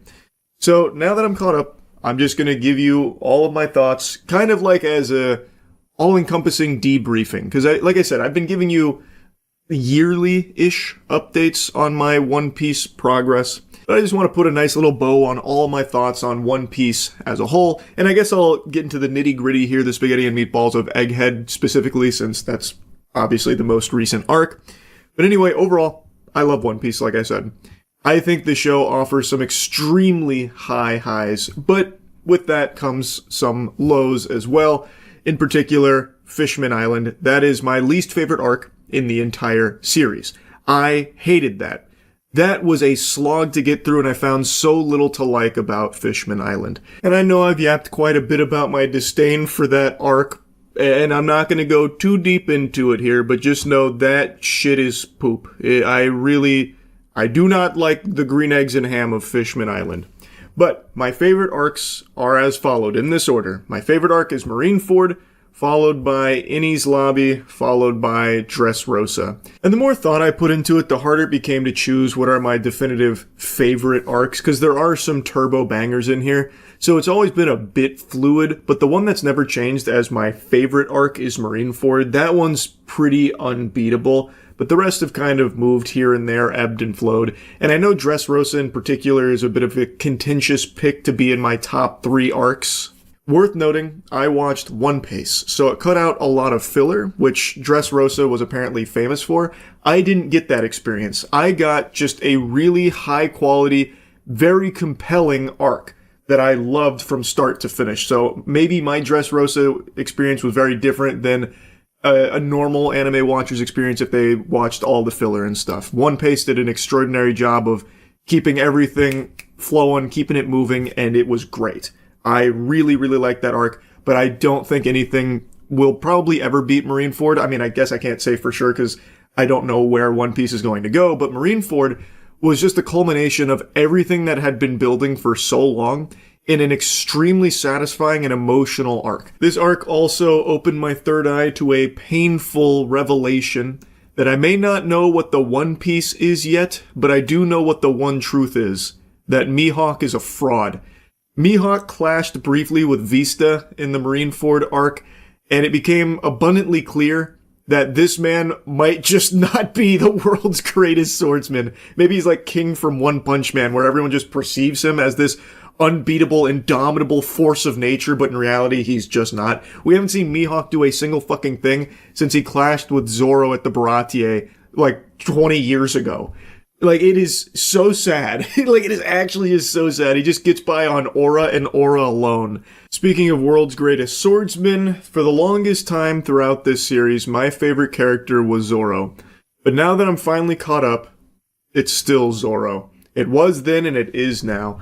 People like to boil him down to just being like a very one-dimensional flat character, but I just think that they're not watching the same show. That's so disingenuous. I can recognize that his motivations and a lot of the side quests, we'll call them, that he goes on are simpler than the rest of the crew, but that doesn't mean that he lacks as much depth as they have. I think Zoro is a perfect character to contrast the rest of the crew, and I always appreciate where he ends up throughout the arcs. My favorite villain is Doflamingo, but my most slept-on superstar is Magellan. I'm somewhat of a Magellan maniac. I believe that if that man could get off the toilet for even just an additional 3 or so hours and they'd let him spread his fucking wings outside of his prison, that man could be an actual threat. Now, of course, it's just pure delusion and hopium to believe that we might see him again engaging in the overall plot of One Piece. I think his role is kaput. He himself is a prisoner of the shitter, and he will probably never leave Impelled Down. But I think if he ever did, he would genuinely be an extremely powerful character, even in, like, the current landscape of things. My most controversial take on One Piece is that Sabo is genuinely a fanfic character that you have to suspend disbelief in order to accept his presence in this series. I really, like, the more and more I think about Sabo, the less and less sense it makes for him to even be here. Just this secret third brother that just happens to pop up out of nowhere, and somehow he is the well-known second in command of the Revolutionary Army, a world-famous group, and yet somehow Ace, who himself is extremely notorious and high-ranking in the Whitebeard Pirates, never knew Sabo was alive? Was Ace illiterate? Maybe, but even if he was illiterate, why the fuck couldn't he see pictures in a newspaper? Did he never hear Sabo's name, even though apparently everyone knew about Sabo, who he was in the Revolutionary Army? And there was never anything in Ace's ear that was like, wait, Sabo, it's ringing a bell. My brother. It just doesn't compute, and especially the timing makes it even more fishy, where it feels like the sole reason behind Sabo's presence in the story is that he was drummed up, conjured as a replacement to Ace. He just happens to come through after Ace's death. He also gets Ace's devil fruit. It really feels like Sabo's entire purpose was just to be a Ace replacement.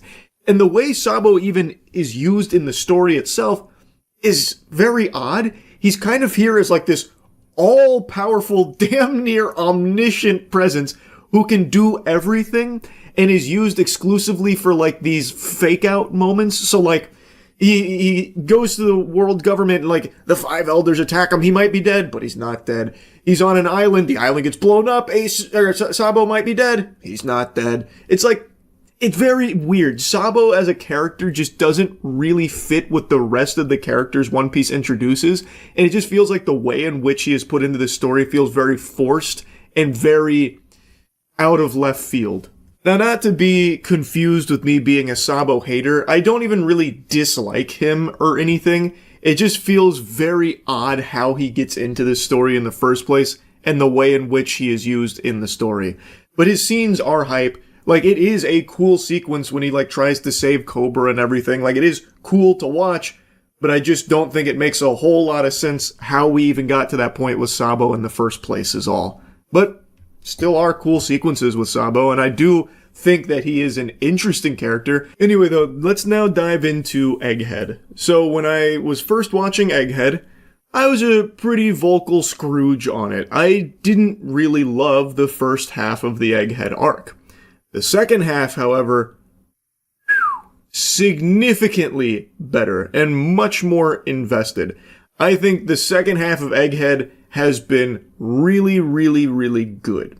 First half, bit of a snoozer, but I do think it was necessary to eat your vegetables first here in this case because it does help lay the foundation and build the stakes for what comes in the second half. But yeah, I really was not liking the first half of Egghead. I really didn't like the Seraphim, by the way. I didn't think that they were a strong addition to the One Piece story. Vegapunk, love Vegapunk. I love everything with Stella. I think that is so good, and I really think I can't remember if I've been doing spoilers when going through my One Piece journey. I think for the most part I have been, because a lot of the arcs that I've been covering are like fucking 15 years old. But I don't know if I should do spoilers for Egghead since it's still fresh. I'll try and I'm gonna have to get into spoilers. There's no way I can talk about some of the things I didn't like about it without getting into spoilers. Let's start with the things that I really liked. Kuma's backstory. My oh my, did they hit a grand slam with Kuma's backstory. That is probably the peak flashback. I don't want to use the word arc because it's not a flashback arc, but peak emotional character backstory so far in the show. I thought they really crushed Kuma's story. It is tragic from top to bottom, and his whole existence in the show is just agony. And even where he ends up in Egghead here, there's nothing happy about it. For a character that himself is so positive, despite everything he went through as a child, with his parents and himself being enslaved and them being killed in front of him, with his father being murdered in front of him, still trying to find the light and still holding on to the hope of that legendary hero that will come to save them, and then trying to make a difference with the Revolutionary Army and saving people, and then himself still being dealt such a bad hand. There's always fingers crossed, hoping something finally goes Kuma's way, but it never does. Even when he's raising Bonnie, she's gonna die if he doesn't give over his humanity to the world government, to Vegapunk, to turn into this soulless killing machine, basically. The Pacifista program, all based around him. A weapon for the government. And he does it out of love for his daughter. But to save her, he had to abandon her. And then she went on her own pirate journey quest. Now she's gotten the truth, wants revenge on the 5 elders who are overseeing the program, in particular, Saturn. And Saturn becomes like our main big bad of the arc, and I think he's a really good villain. And he's not alone. There are other villains there like Rob Lucci and Kaku, whom I do think they're good villains, but I didn't like the flip-flopping so many times there. I think that was a little overdone. I get why it's there. Stussy also being there. Her role was very cool. That was quite the plot twist reveal there with her role and everything. But even though I like Rob Lucci and Kaku, like their presence there, the amount of flip-flopping I think was just a bit excessive. But in addition to their presence being there, there's also Kizaru. And Kizaru is a very interesting villain because prior to this, we'd always seen him as just like this callous, uncaring, calm, cold bad guy. Like, do I need to kill them? Fine, I suppose it would be stimulating. I am a little bored. Here I go, reluctantly killing for the sake of the government. And that's all you ever really got, so you're under the impression that he's just like this guy who will do pretty much everything and he won't feel anything. Just basically a heartless bad guy. Well, here we get a lot more fleshing out, a lot more backstory. It turns out he is actually somewhat intertwined deeply with Bonnie, Kuma, Vegapunk. So when he is tasked by Saturn to kill Vegapunk and Bonnie, he really doesn't want to. You can start to see emotion in this character. When he does ultimately kill Vegapunk, he is anything but happy. And it feels like there's almost this sense of relief when Luffy is able to actually overpower him. And he makes like the treasonous decision to feed Luffy when Luffy was, out of energy, out of power, so that we can continue to fight against Saint Saturn. So we got a lot more out of him, and I thought it was really interesting, and I'm so curious to see what his motivations are. What does he want? What is his goal? What is he doing? It's so good the way a lot of these things were built up and how they were executed here so far in Egghead. This is also the arc in which we get the most exposition on the Void Century and filling in the blanks for everything that's been happening that has been a mystery to this point, like with the Poneglyphs, Joy Boy. Vegapunk gives a final message to the entire world, revealing so much information, much to the chagrin of the Five Elders, whom show up at Egghead to try and put the kibosh on the broadcast and shut everything down because they can't have these secrets getting out about what's happened in the past. It's just really satisfying now because it feels like we're finally starting to see the big picture. We're starting to get these breadcrumbs to follow for what it all means and what actually happened 800-900 years ago. Who is Joy Boy and everything? Who are the Five Elders in Emu? Like, what is all of this? It's so, it's hard to not wait on bated breath for the next episode and the next big reveal. Oh, also, one of my earlier complaints with this show, the whole series, is that there was always this hesitation to kill someone, even if their role in it had been finished, their whole arc. Arlong or someone. Pretty much a villain who served their purpose that I don't think we'll ever see again. The show still had a tendency to just, knock them out and move on. They fainted, and that's it. Never to be seen again. And they did that with every character, not just villains, but any character I thought that they were setting up for a death, didn't die, most notably Pell, so long ago. And I get with Pell there was a lot of stuff going on at the time there with Pell, which maybe led for him not ultimately facing a demise there. I get that, but that's just another example that I'm pulling from. There are countless others of characters that I thought should have died there to amplify the emotional stakes of what was being built to. With Egghead, though, no longer does it feel like there is a hesitation to kill off characters. There is a lot of character deaths in here that I didn't expect, that I didn't see coming, that are important characters, so it really does feel like we're reaching the end game here. I just wanted to make a mention of that. No longer is that a complaint I have with recent One Piece. They are actively killing characters. It feels like it's getting much more intense. Now, one of my biggest complaints so far about Egghead, though, and it's not even in the first half, it actually is in the second half, bringing all five elders here, I think just kind of made them seem weaker than they are. So, I like Saint Saturn as a villain. I think he's a great villain. But him actually fighting Luffy, he looks like a bitch. And I get Luffy, as the new Joy Boy, is supposed to be absolutely fucking stomping this man. He's basically blue waffling all over Saint Saturn. It's not even really a contest. But Saint Saturn as a fighter is really underwhelming. He's basically like the Derek Zoolander of the One Piece universe. He has one move. He has one look. And it's just by throwing out his little spider legs, and that's it. He doesn't do anything besides that. Even when he's not fighting Luffy, and he's going after the rest of the Straw Hat crew, he can't even kill them because he's only using his spider legs and nothing else. And then he's oh, this is a waste of my fucking time. I'm just gonna run. So he does. So he goes to the next thing. These insects, I won't bother with them.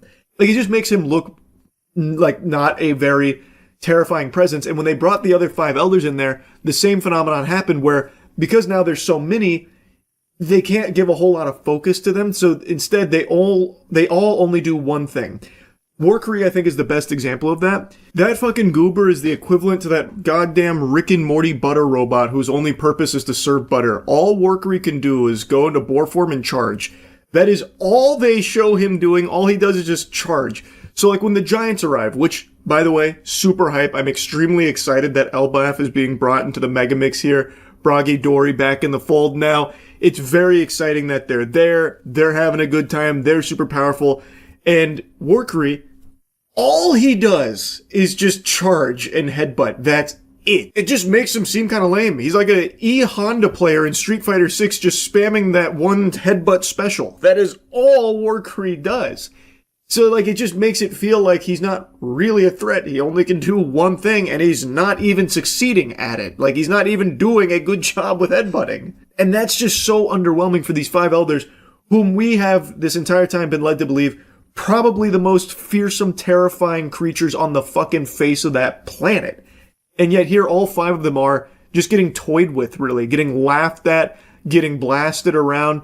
Like, they can't even stop a broadcast. Like, they can't even find the transponder snail and destroy enough things to stop it. Granted, they have to be a little careful with the mother flame, I get that. But they just don't look as strong as we've been led to believe, because now all 5 of them were here, still basically getting embarrassed. Like, so far there hasn't been a moment where I'm actually concerned about a character because of the 5 elders' presence, because they're just not good at doing anything they aim to do here. I think it would have just been far stronger if it was only Saint Saturn who was up against everyone, the Giants, Luffy, the Straw Hat crew, all while trying to stop Vegapunk's desperate broadcast to the rest of the world to get the truth out there. And Saint Saturn, against all these odds, is still making it a close fight. That, I think, would have been a really strong showcase for the 5 elders and how scary they can be, that one of them is able to go against all the strongest in the universe there. But the fact that all 5 show up and still can't succeed, it makes it seem like, well, Luffy will probably end up just fucking dog-walking them at some point. Like, it doesn't really feel like they're as terrifyingly powerful as I thought they were now. Whereas, again, if it was just Saturn there, I'd be left thinking like, damn, this is just one of them able to, do so much across all of Egghead here. I can't even imagine what'll happen when the other 4 get involved. But now I don't have to imagine. I know what happens when the other 4 get involved. Still fucking nothing. They still can't, kill even, a giant or anything. They can't stop a broadcast. They can't do shit. It just makes it feel like the 5 elders are just kind of weak. That's just, my main complaint so far with Egghead. It kind of took a lot of the oomph out of the 5 elders. Anyway, though, that's really, my only major complaint with the second half of Egghead. Like I said, didn't love the first half, but maybe it just wasn't my cup of tea. There's really nothing in there in particular I think was bad. Even, with the 5 elders, I don't think it's bad. It's just, I don't know, it felt a little underwhelming given how much had been built up about them is all. But overall, I think it's a very strong arc, and I'm really, really happy that I caught up to One Piece and I get to enjoy this in real time now as we're entering, the end of this legendary series. I think it's a masterpiece. I will say, though, I don't expect anyone to follow suit and, force themselves to watch 300 episodes if they're not enjoying it. I think it's totally fine if you just don't like One Piece after X amount of episodes to just say it's not for you and be done with it. There's nothing wrong with that. I probably would have done the same thing if it wasn't for me being so spiteful. I probably wouldn't have pushed through as hard as I did, and then I did actually fall in love with it. Again, not Stockholm Syndrome, just an acquired taste. My taste buds got a little more refined is all, as the show got better. Anyway, I just wanted to give you this yearly update here, basically. Fully caught up, we fucking did it. That's really about it. So, yeah. You ever experience a Winter Soldier moment, son? Well, you're about to. I'm going to trigger one for you. Campbell's Chicken Noodle Possibilities. Remember that? Well, what if those possibilities were that you're consuming terrible 3D printed bioengineered meat? That right now is the big story around Campbell's, whom I'm sure all of you are familiar with Campbell's food products. I think a lot of us here have grown up with it. There was a recording that just got released that was filmed in secret by an employee that was, I guess, listening to a goddamn podcast from the VP of information at Campbell's, who was ranting and raving about how terrible the quality of their food is and why he'd never buy it, how it's food for poor people, calling it bioengineered, 3D printed, basically just saying it's all a bunch of shit you feed to piggies, not people. Then he also started insulting Indians during this. It was an hour and a half long recording, allegedly. It was recorded by a former employee named Robert Garza, who's filing a lawsuit about basically being wrongfully terminated because he tried to complain about this kind of behavior. And the person apparently that has been recorded is Campbell's VP of Information Technology, Martin Bawley. I learned about this eye-opening revelation on stream, so I'm going to show you those clips, which also has like the pertinent audio section about like the bioengineered meat. Because that is a pretty big claim to say that it's like not real, low-quality, bioengineered meat from a 3D printer. 3D printed meat?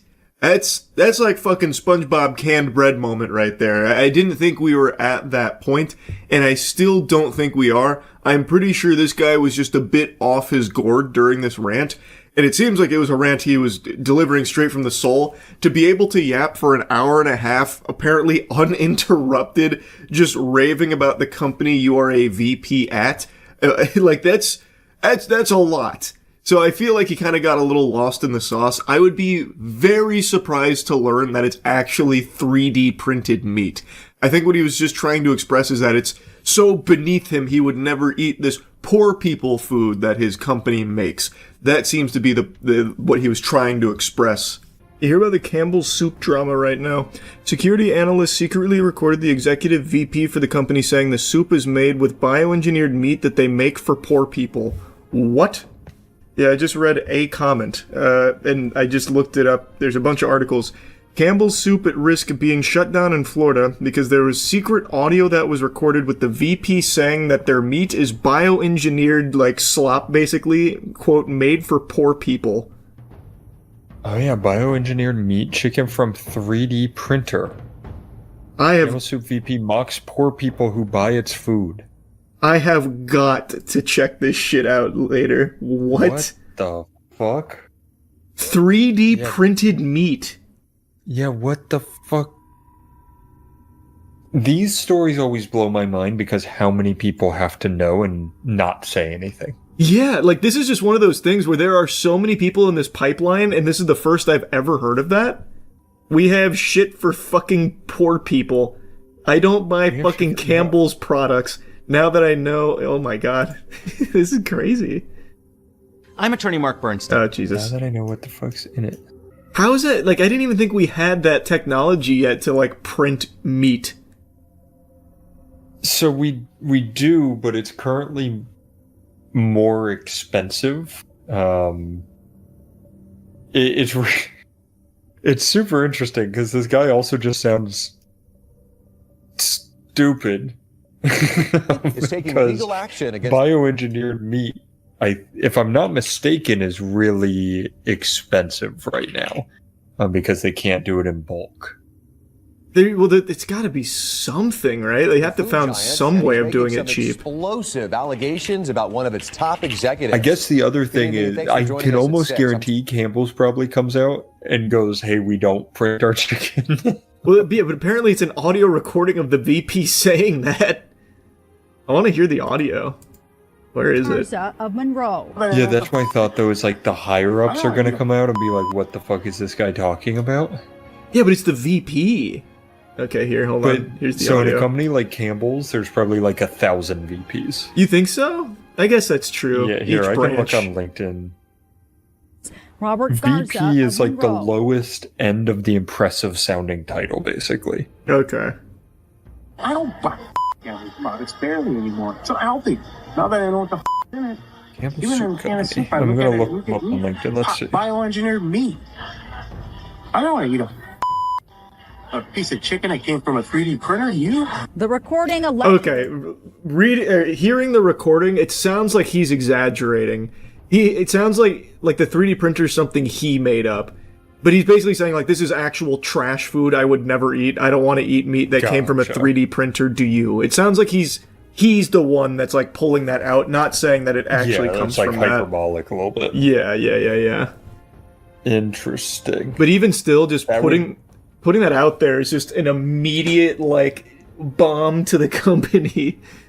Yeah, like, I have to imagine their stock has dropped. Man, that's so fucking alleges Campbell's Soup VP made racist comments and says its food is made for poor people. Yeah, it seems like this guy lost his noggin. It's a 15... Well, the recording lasted longer than an hour and 15 minutes. I just saw that. Holy shit. What, was he just like uninterrupted monologuing at the office here while this guy recorded it? A guy just went, over and over as he recorded on his phone. Oh, yeah. I know exactly. Sir. They couldn't think for the other like you dumb Just pure disgust. And when he complained, the response to Robert sticking up for other people is he gets fired. I'm so curious what even spawned this rant from him. Like, did he just come in randomly like, all right, everyone gather around, I got a campfire story to tell you. Fuck Campbell's, this is shit for poor people, listen to me, listen well. Like, I wonder what got him down this road in the first place. Just like this snowball turning into an avalanche of a rant against the company where he is like a higher level position at. Like, maybe it was something as simple as Robert being like, hey man, what's going on today? He's like, well, let me fucking tell you what's going on today. It's crazy. And so he did record this. It feels pretty cut and dry here that this is that guy saying these things.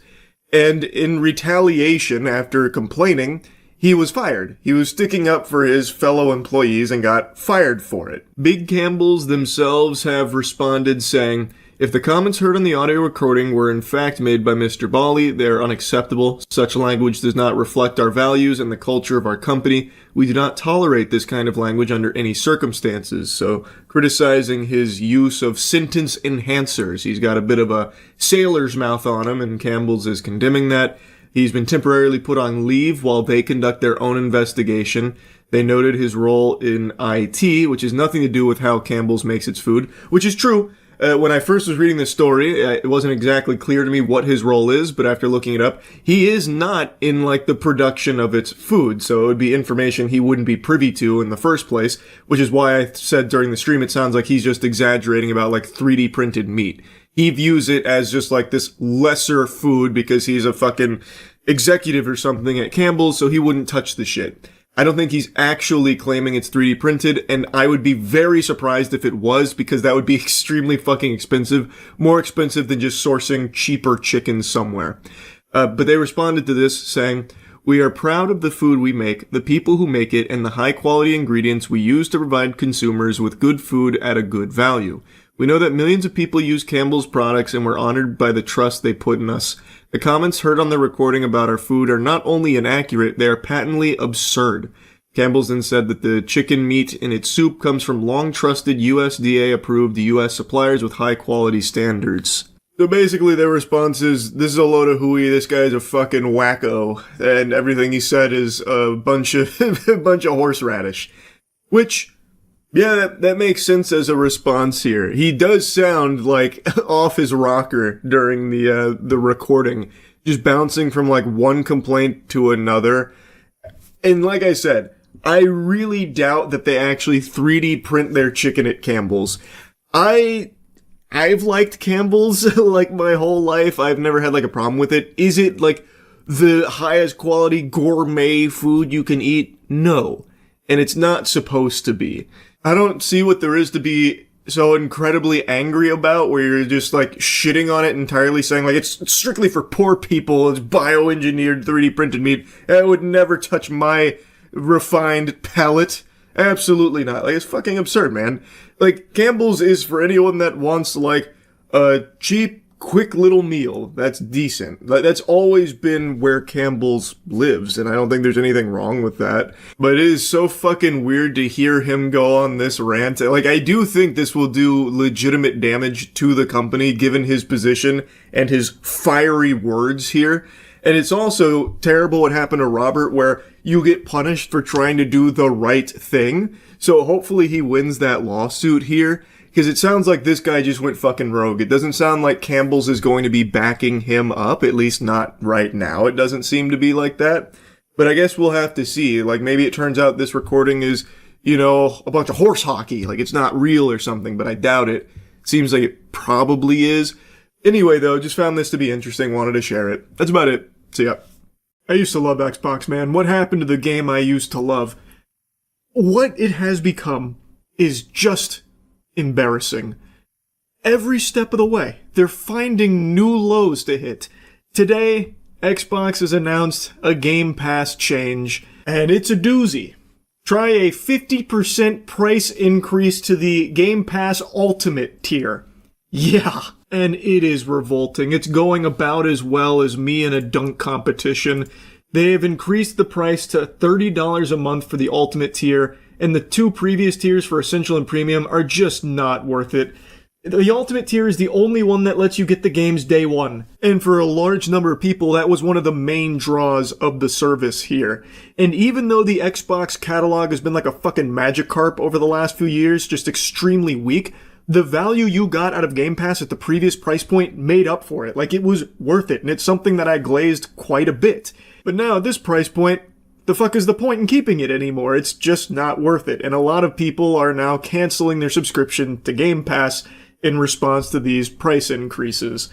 It's just L after L for Xbox. Like, even just recently, they farted out a new price increase for the consoles in a time period where Xboxes are like fucking fossils. Like, you can't give those bitches away sometimes. It's a console that doesn't have a whole lot of reasons to buy it unless your friends are already on it, but chances are your friends have already moved past it. Because being an Xbox fan in 2025 is like being a fidget spinner enthusiast. It's just not cool. It's lame. Like, it is so far past its prime now. And it brings me no joy saying that, by the way. As I've always proudly stated, Xbox and Xbox 360 have been my favorite gaming experiences. Those 2 consoles, I think, are the most important pieces of, like, gaming hardware ever made. But once the Xbox One came out, that's when it all went tits up, and it is not recovered. You hate to see what Xbox has become. And anytime I talk about Xbox or like criticize a lot of the decisions they've made over the years, somehow there is still like this last holdout of warriors willing to fight Xbox's PR battles for them, even though the general Phil Spencer himself constantly throws himself pity parties on every podcast that will have him about how they've lost the console wars. Like, he himself recognizes how far behind Xbox has fallen and how brutal it's been for them. And it just somehow keeps getting worse, even though they have this, like, come to Jesus moment of, man, we really put our own dick in our ass here. They don't do anything to course correct. Like, they did a good decision a little while back that I praised a lot, where they dropped exclusivity. I think that is the brightest path forward for the industry, where every title hits every platform so consumers have their pick of playing it on their preferred platform. And Xbox was kind of pushing that, and I appreciated it. But for every one step forward they've taken 20 steps back, and today it has been a catastrophic disaster for them because now they're fucking their golden goose. They even posted a delusional video celebrating these Game Pass changes as if it's something that the community was asking for. It's so out of touch and tone deaf. Just take a peek at this. Hey everyone, Xbox Game Pass is getting an upgrade. We've listened to your feedback, and now you have even more freedom to choose how you play the games you want. We've expanded all Xbox Game Pass plans to give you more games and more ways to play and more rewards than ever. Previously, Core was primarily for console, but Essential now lets you play games on Xbox console, PC, and cloud. That means you have the freedom to stream and play on any supported device. And with cloud gaming, that includes a lot of devices. So she goes through each tier with the upgrades that have been introduced, the improvements that they've augmented all of this with. And I'm just not fucking seeing it. Like, it really just seems like you get the same deal, but with more money needed to be forked over to achieve it. Like, the big thing that stands out to me is that they're putting more of a focus on, PC gaming. So instead of it being all about console, now you get more freedom to play on PC and like the cloud stuff. But for people that are like Xbox heads, they don't give a fuck about that. Like, they're not getting a much better deal. They're just having to pay more money for the deal. Like, it just doesn't seem worth it. And judging from the response from the community, almost nobody is defending it. I don't think there's anyone out there that actually thinks this is them listening to community feedback, because you need to pay $30 a month in order to like play Call of Duty Black Ops 7 on launch. Why would you do that? Why would you be paying $30 a month to then get access to a game day one? It's so fucking expensive. At that point, you might as well just buy the game that you're interested in, as opposed to having this like ongoing expensive subscription to Game Pass Ultimate for it. It's just not worth it. The value is not there. It does seem like it is now just a price increase without offering any real reason or justification to fork over those doubloons for it. What the fuck is the point? I don't know where the spin is coming that they're trying to put on it. Like, this is what you guys been asking for. Everyone's been begging to give us more money. All of you are asking to pay more for Game Pass. And we said, fine. Guess our hands are tied. We're reluctant to do this, but we're going to increase the price by 50% per your feedback. It's what you guys were demanding, so we're just serving you the meal you ordered from the menu. Like, who's asking for that? Like, I don't know where it's coming from. And again, the things that they're talking about in the tier, like the tiers that they're introducing, it feels like it's mainly just PC cloud related stuff that I don't think the console players were really begging for in a big way, especially if it leads to a price increase. The best thing about Ultimate is that you can play new games on day one. That includes games like Call of Duty Black Ops 7, The Outer Worlds 2, and High on Life 2. But now, the best is getting even better. Ultimate subscribers will get access to over 75 day one games a year. We're also adding 2 new partner subscriptions. With Ultimate, you'll now have access to Ubisoft Plus Classics in addition to EA Play. Wait, maybe I was a little hasty. Hold the fucking phone here. You get access to Ubisoft Classics? Oh my god, that's what I've always wanted. Access to Ubisoft Classics. Ubisoft! Yes! Oh, I can't wait to be paying $30 a month. Whee! And of course, EA Play. Who can understate the value of EA Play there? This is so silly. And I was really curious if they were going to mention the price increases in this video here, because it's so pivotal. Like, this is a really big deal. It's not like some trivial increase of 50 cents. It's 50%. They have raised it from $20 to $30, and they don't make a peep. They don't mention it in this video at all. They tried to save that cold water outside of the hype of this announcement, which I think is a little scummy. I don't really like that. You should talk about the price changes too. You talked about everything else, like the name changes, which feel totally unnecessary, but that's just like corporate America where names change all the time for the most minuscule of reasons. But come on, you're not going to mention the price here? There's just nothing in this that screams value, that screams that this is worth it now. Previously, at the old price points of Game Pass, I thought it was a good deal.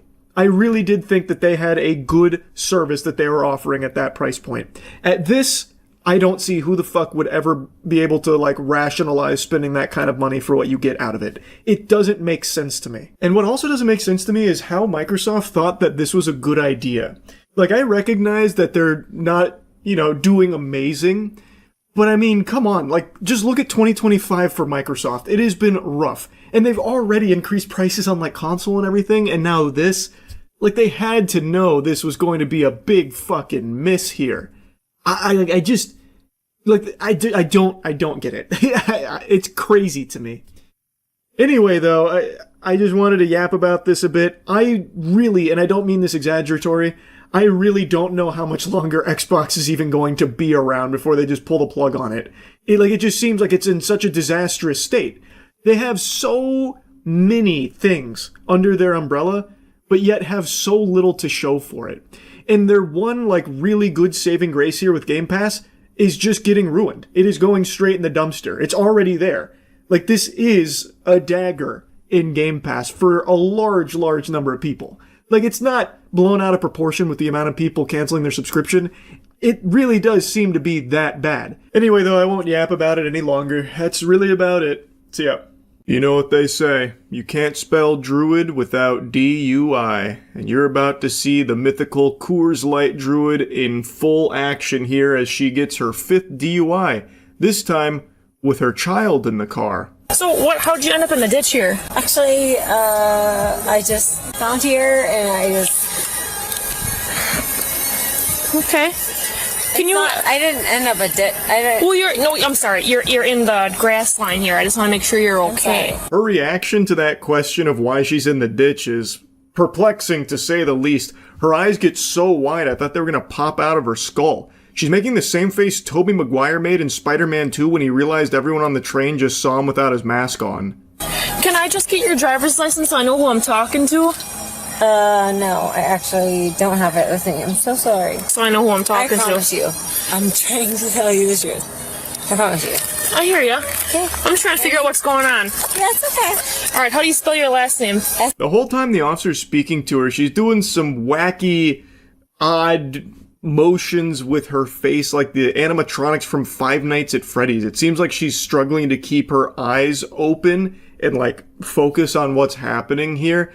Like, she's emoting the same way the NPCs in Fallout 4 do. When I knocked on the window, she woke up and I said, "Are you okay?" Because I thought maybe she'd hit her head or something. She's slurring her speech. I got an odor or something in there. I don't know whether it's necessarily alcohol. Her pupils are huge. Contacts here. Hi, you roll it all the way down. What's your name?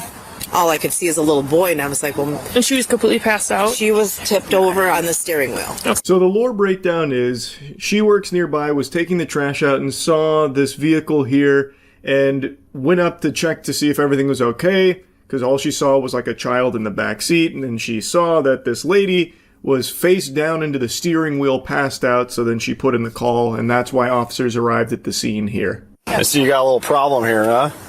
No. I'm good. So what brings you back to the parking lot? Did you have an appointment? To see you, yeah, we did, actually. Where was your appointment? He had an appointment. Yeah. Now, from what I can gather with these breadcrumbs she's dropping, she's in this parking lot because her son had a doctor's appointment, and she just got blackout drunk, passed out, and then cruised the vehicle into, like, this ditch area here. So I guess in order to get ready for the doctor's appointment for her child, she put on her coats and butt-chugged 5 Coors Lights on the way out, and then it led to all of this. Okay, so obviously we have an odor of alcohol coming from you. Okay. Hey, actually... Hang on a second. So I'm gonna... So... Never do this. I have an odor of alcohol coming from the vehicle. Okay? How did you end up here? How, what? How did you end up here? My son. Okay, your son drove you?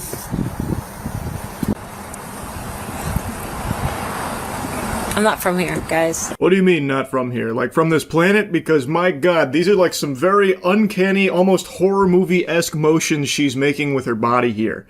So, she tries to say she's here because her son... And the officers interpret that as her trying to say the son was driving and the kid's like 6 years old. So unless he built himself a pair of stilts like Jimmy fucking Neutron, that kid's not reaching the pedals. I don't think he was the one behind the wheel of the vehicle. I think what she was trying to say is the reason she's, you know, kind of torpedoed her car in this parking lot is because her son had a doctor's appointment here. And she was just so fucking drunk she couldn't get the information across. Okay. That wasn't the question. So why are you here in this parking lot? I'm just curious how you got here. So, I'm sorry. She didn't have one on her. Her name's Mary. How did you get here? Huh? What made you come to this parking lot? I really apologize, but I'm not really... I'm asking you a question. I'm asking you to apologize. I'm asking you a question. How did you get here? Sorry. Why are you here in this parking lot? It doesn't take a super genius to recognize she's very fucked up. It is a miracle she didn't get herself or her child or another innocent person on the road killed here, because it doesn't even seem like she knows where she is at this moment. And she's making, like, expressions the same way a dog does when you ask it who chewed up the sofa and it knows it's guilty. It is impressive just how many different facial expressions she's going through here. It's like in Super Mario 64, the intro, where you, like, move around his face in a bunch of wacky ways. That's what she's doing. Like, with her teeth and everything. Just hitting some of that. You know, it's more akin to, like, that infamous Charles Manson clip where he's like, I'm nobody. And he does, like, all that weird shit. That's what she's doing right now. She is so unbelievably intoxicated. I think that she was trying to make like a conscious effort with her face to appear sober, but just can't quite do it and doesn't recognize everything that's happening. Okay. Is your boyfriend his dad? Yeah? No. No? We knew it. No. I apologize. Are you warm? Are you warm in the car? Yeah. Okay, good. Does your car normally smell like alcohol? Yeah. Where were you coming from? Huh?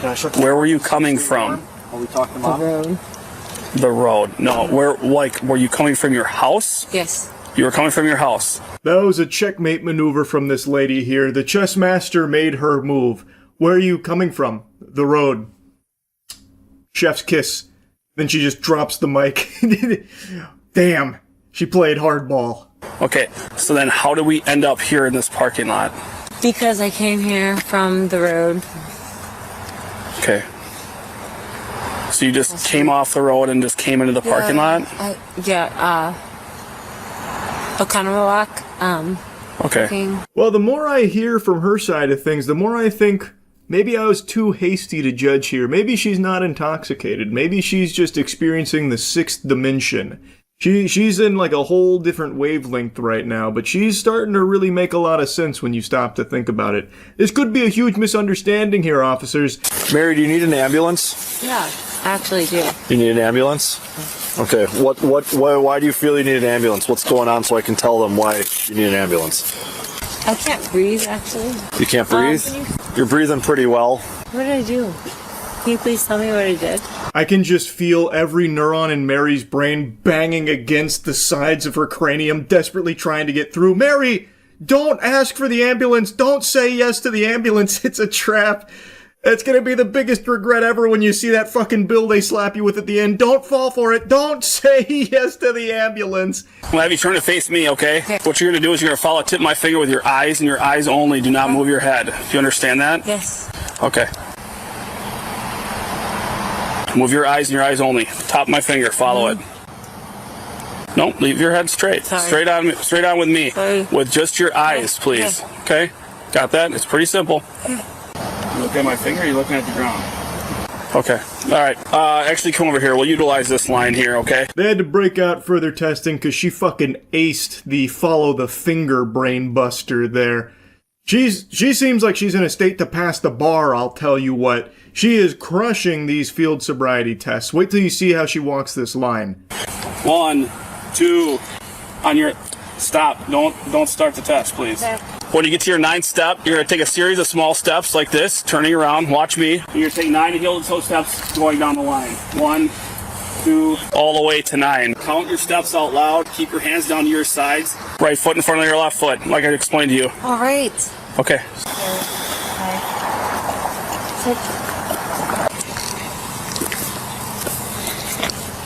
Are you done? Yeah. Okay. All right, come on back over here. She did so well in the first portion of this test, she skips the second. Because she came over there, hit him with the fucking Hezi Jimbo, and then dunked on their ass with that beautifully perfect straight line that she just walked. So now, they're going to try and get her with a third one. This next test is going to be a one-leg stand. So when I tell you to, you're going to raise your foot approximately 6 inches off the ground. And you're going to count in the manner of 1001, 1002, 1003, and so on until I tell you to stop. Okay, you may begin.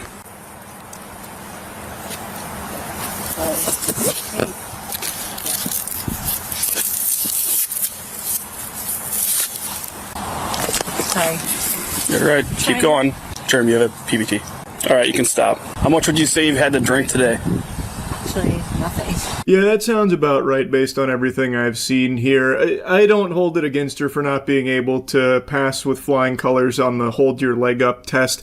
There was clearly a banana peel that she was slipping on there like it's fucking Mario Kart, so that one just needs to be thrown out. They wiped their ass with that. Inconclusive evidence there. Right now, because he's downtown looking for you.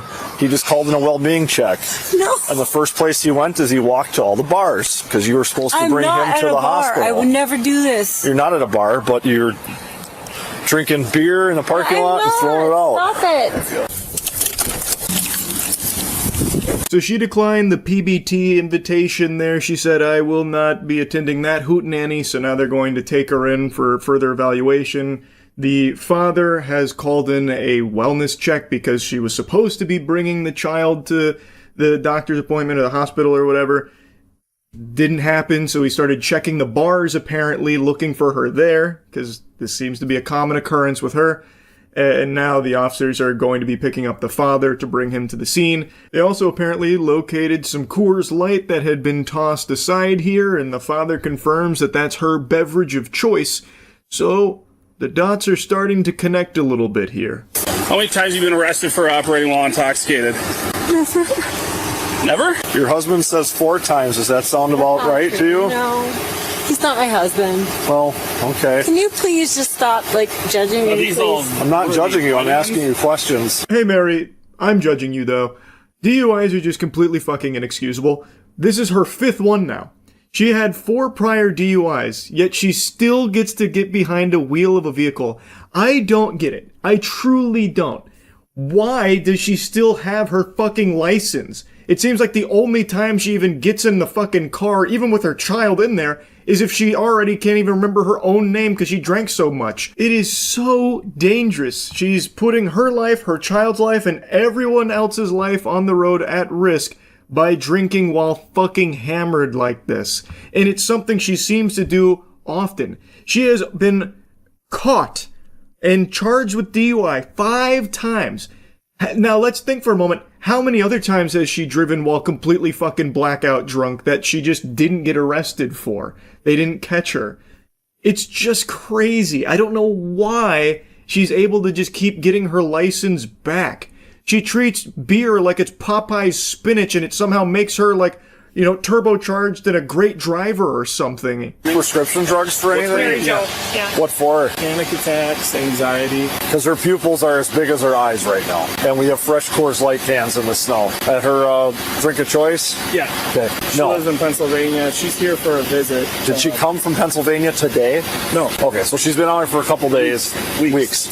Okay. Officer Kraleski is obviously arresting her for an operating while intoxicated. Having the child in the car ups everything higher. And then having 4 priors, it's going to be felony levels. And then she resisted, fought, and kicked us. We were trying to do it back here. I obviously cut out a lot here when they were putting her in the squad car. She was spamming some low kicks there for a minute. Can't really see them all too well, and there definitely wasn't a ton of elbow grease behind them or anything, considering she can hardly fucking stand or keep her eyes open. But even still, they're mentioning that as her, striking at them while trying to put her in the vehicle. They found Coors cans there, which, hey, they're going to have to run the fingerprints on there because it could have been that dastardly Coors Light ferry that comes through and just happens to sometimes just fucking drop Coors Light cans in the middle of nowhere like it's fucking loot boxes. Maybe those aren't hers. And maybe it's just a big old quinky dink that, according to the father, that's her drink of choice. We don't know for sure. That's all remains to be seen. Okay. Everyone's gonna feel bad for you. Yep. Oh, yeah. Did she get you too?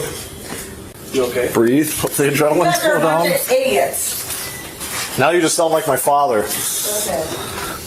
To ensure officer safety, the suspect is restrained in a chair, and a spit hood is put over her head as she's transported to jail. Her blood alcohol content was determined to be .236, which is almost 3 times the legal limit. She was charged with her 5th or 6th offense of operating a vehicle while intoxicated with a passenger under 16 years old, resisting obstructing, and 2 counts of battery to a law enforcement officer. She is innocent unless proven guilty in a court of law.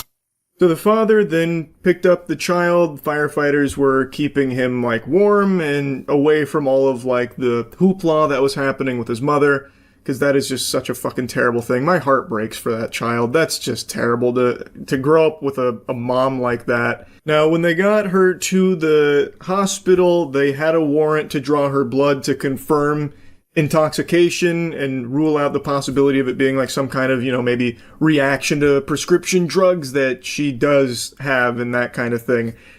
But while trying to draw that blood, she was less than cooperative, you could say. It started to look like an exorcism scene in there for a moment. She was wiggle worming and squirming, apparently even biting. That officer, I guess, got a bloody nose from all of it at some point. I couldn't really see that on the body cam. I don't know how she got up there and got him. Maybe with a headbutt or something. I couldn't tell you. But it was pretty chaotic in there. But when they got her blood, they confirmed, no, she's definitely drunk. Very drunk. That's the root cause of all of this. Now, if you want my Neanderthal perspective on it, I really think she should lose her license. I know, maybe I'm talking crazy. Maybe I'm boofing the crazy pills. But I just think it's pretty clear she shouldn't be trusted behind the wheel of a vehicle. This is completely fucking unacceptable. It's just a matter of time until someone dies because of this from her. But I just have a sneaking suspicion that's not going to happen. I bet she'll be back on the road pretty soon. And that is very scary. Anyway, I just wanted to yap about this a bit. That's it. Yep. Hey! You stop right there, Buster! I'm approaching with intention to mug you. Now show me your wallet. By God, I can't believe it. You're missing $100 in here. I already know where it went, pal, and it breaks my heart. You put $100 down to pre-order the T1 Trump phone, didn't you? And now you still have nothing to show for it, just an empty hole in your wallet where dreams once were. You know what? Take it back. You've been through enough. You've already been robbed. That's right. The T1 Trump phone, we're checking in on it again. It was supposed to come out in summer of 2025, then it was supposed to come out at the end of 2025, then it was supposed to come out in the beginning of 2026. It is April 6, 2026. Still nowhere to be seen. And curiously, not only is it nowhere to be seen, but it is still complete radio silence from Trump himself, and Trump Mobile as an organization. They haven't squeaked out a peep about where the T1 phone is. More than happy to accept hundreds of dollars from tons and tons of Americans, yet not too gung-ho about actually delivering that product, or at least keeping you updated on the whereabouts of it. This will be my third time checking in with the Trump Mobile support staff to see where it is. I feel like I'd have a better chance locating DB Cooper than I would locating a single golden Trump phone, the T1 device. I don't want to just regurgitate the lore, but the cliff notes are Trump advertised the T1, a golden phone for Trump Mobile, a $500 phone that has all the bells and whistles, and it was going to be made right here in America, the land of the free, the land where Jesus was born, baby. And then it never happened. Also, they then removed that messaging off their website when they realized they couldn't make the phone they were advertising in the States at that price point. It was literally impossible. It is going to have to be made overseas. All phones like this are overseas. It's just not possible to be made here. So they had to completely strike that from their website that it was American made. Now they tout that it is American proud design. It is a proudly American design as opposed to American made. And even still, it doesn't exist. I have not seen a single piece of evidence to confirm that there is actually a T1 device anywhere on this fucking planet. I don't even think God could get his hands on one right now if he asked. Which is extremely shocking to me because I thought for sure he'd do the classic Trump thing of just grabbing some dog shit from China and drop shipping it over here for a huge markup. But he's not even doing that much. Not even doing like the bare bottom tiddlywinks of providing a product for money. Like with the Trump Bible. The signed Trump Bible that, $60 up to $1,000 if you want like the inside cover signed by Trump. Those are made in China for $3 a pop and sold here for $60 to $1,000. I was expecting something similar for the T1 device here, but not even that is on the plate. So anyway, this is going to be my third time checking in with support to see where it is, because when I called them a month ago, I was assured by the customer support representative that they were shipping at the end of the month, March. That's when the phones were coming. End of March. It's April now. Still no phones. Still no pickles. And I can't find anyone out there that has one. So, let's give them a ring. Let's get them on the horn and see what the holdup is.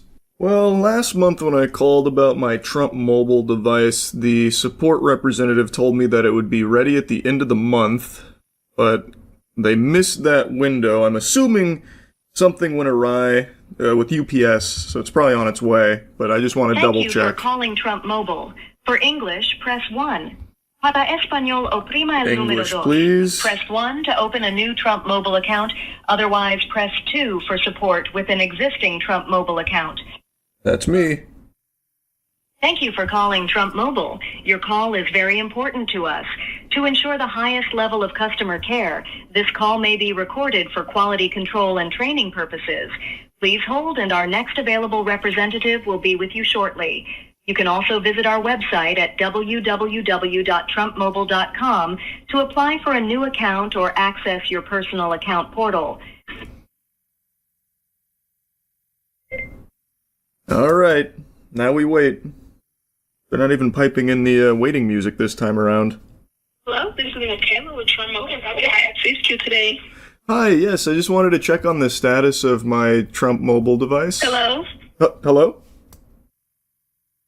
Hello? Hello? Hello? Hello? Hello, this is Michaela. Can you hear me? Are you able to hear me? Yes, Michaela, I can hear you. Can you hear me? Hello? What? Hello? Yeah. But you good. Hello? Hello? Hello, this is Michaela. Are you able to hear me? Yes, I can hear you. Can you hear me? Hello? Hello? Hello? Help! I'm scared. Hello? Am I being pranked? What is going on here?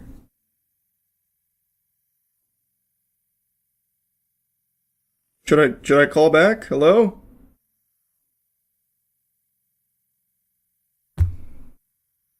Hello? Okay, I'm just gonna try calling back. I guess even the Trump mobile headquarters is having problems with their mobile devices. The ones that exist over there. Let's try again. Okay. I guess Trump Mobile was experiencing some kind of EMP blast or something that was shaking the system, so I gave them a little bit of time to cool off here, let the alt recharge, so I then gave them a retry a couple minutes later, and it did work then. Now, once again, just to remind you, the first time I called, they said that the reason the Trump phone hadn't been delivered is because of the government shutdown, and they had no estimated date for me. And then when I called last month, they said it'll be ready at the end of the month, in March. So, let's see what they have to say today. To ensure the highest level of customer care, this call may be recorded for quality control and training Hopefully it works purposes. this time. Please hold, and our next available representative will be with you shortly. You can also visit our website at www.trumpmobile.com to apply for a new account or access your personal account portal.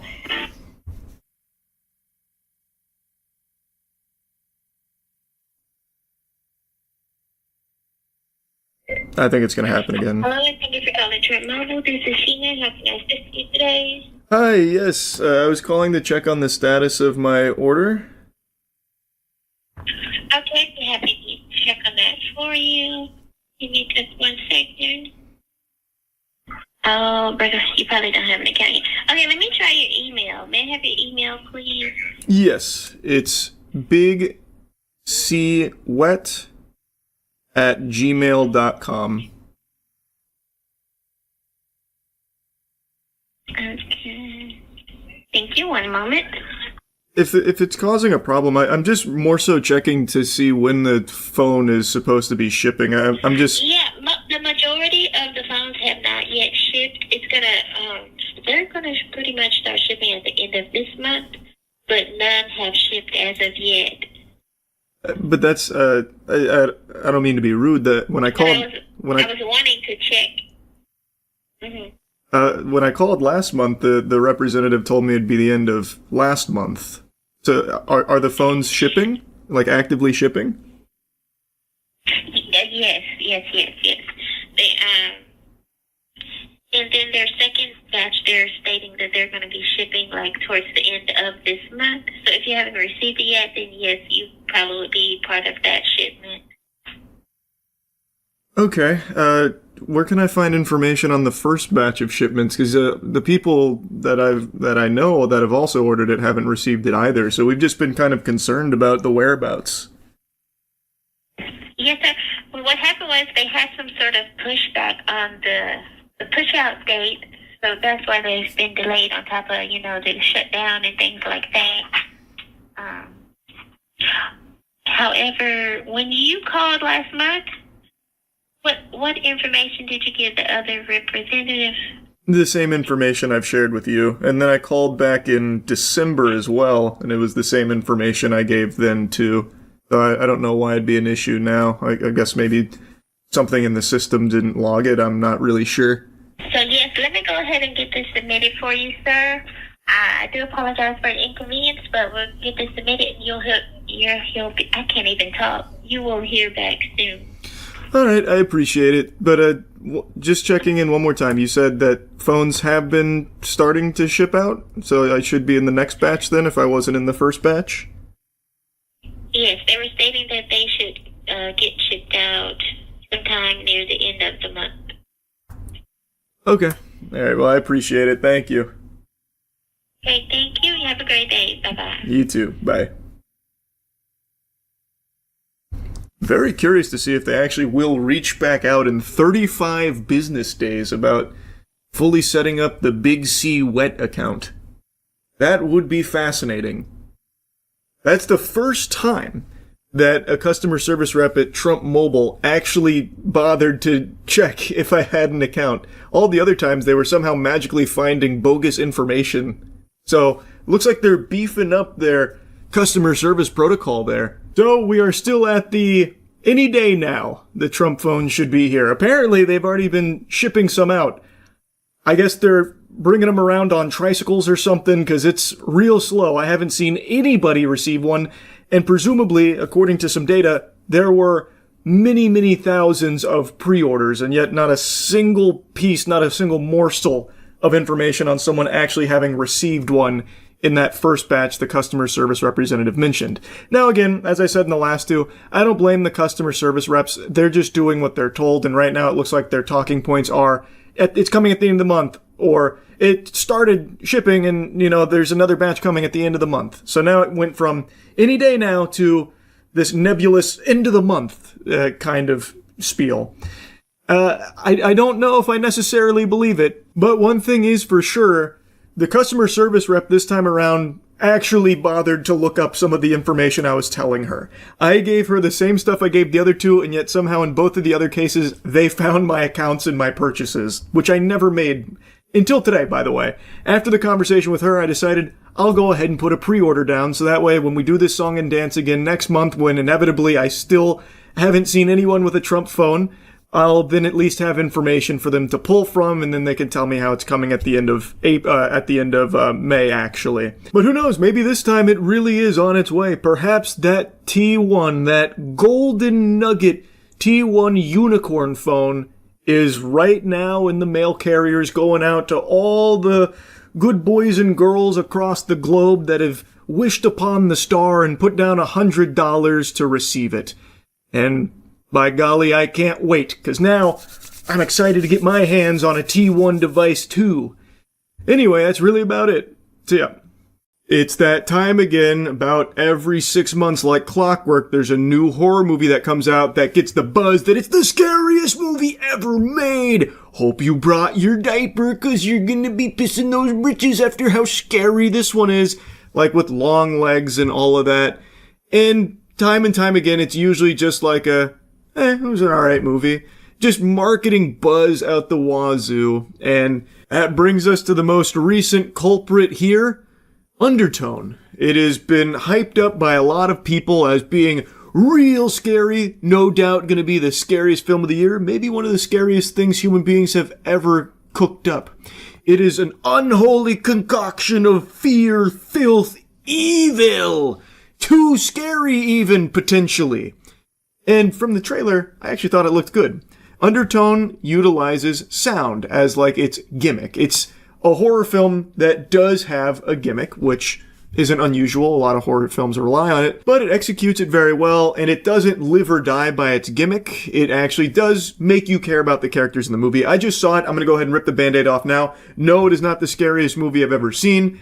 I also don't know if it'll be the scariest movie of the year, but I do think it's good. I did enjoy it. I wasn't bored. I wasn't let down. And I will say, as far as like scariest movie ever made buzz goes, this one's probably one of the better ones that gets slapped with that title.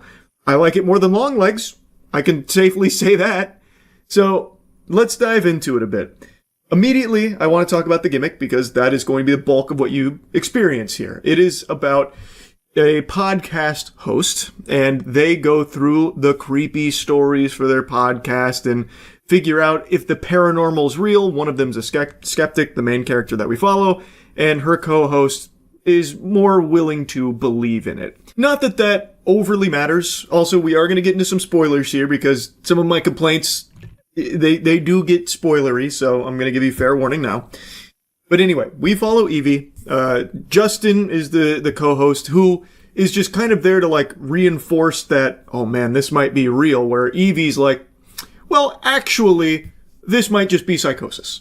that kind of thing, which I think is a fine dichotomy. I think that they bounce off each other well on the podcast, but that sets the stage. It is all about audio for the most part, and it is a slow burn of a movie. In fact, like the first 40 minutes, nothing's happening outside of setting the stage for the main story that we dive into, which is a mysterious email that Justin receives as the subject for their podcast episode. It comes from a mumbo-jumbo email sounding like a 10-minute mail address, and it was attached it had 10 audio files attached and some gobbledygook in the base of it. So they decide to go through it, which I think is also a little weird the way they set it up. It didn't narratively make sense. This is apparently a very popular podcast, and yet he just randomly clicked on an email that just said lol. He even said, like, I got a weird email that said lol. So I clicked on it, and there was 10 audio files there with no actual information or anything. So we're going to listen to him for the episode. It feels like a bit of a leap there. But anyway, it then dives into these audio files, and we learn about two characters in these audio files, Mike and Jessa. And some really peculiar stuff is happening in their relationship, potentially possession. I don't want to spoil everything, so I'm not going to get into like full-blown spoilers or anything. I just want to make that clear right now. But you are now listening to basically a potential possession. And Evie is, of course, not really believing it, thinking it could be a hoax or rational explanations. Justin, on the other hand, starts like researching, and we get like a lot of lore. Like we learn a lot about what's going on in these audio files, and I think the movie does a really good job of making you care and making you feel tense. Even though it's not actually showing you anything, you're just hearing these audio files. It's also shot in a really creative way.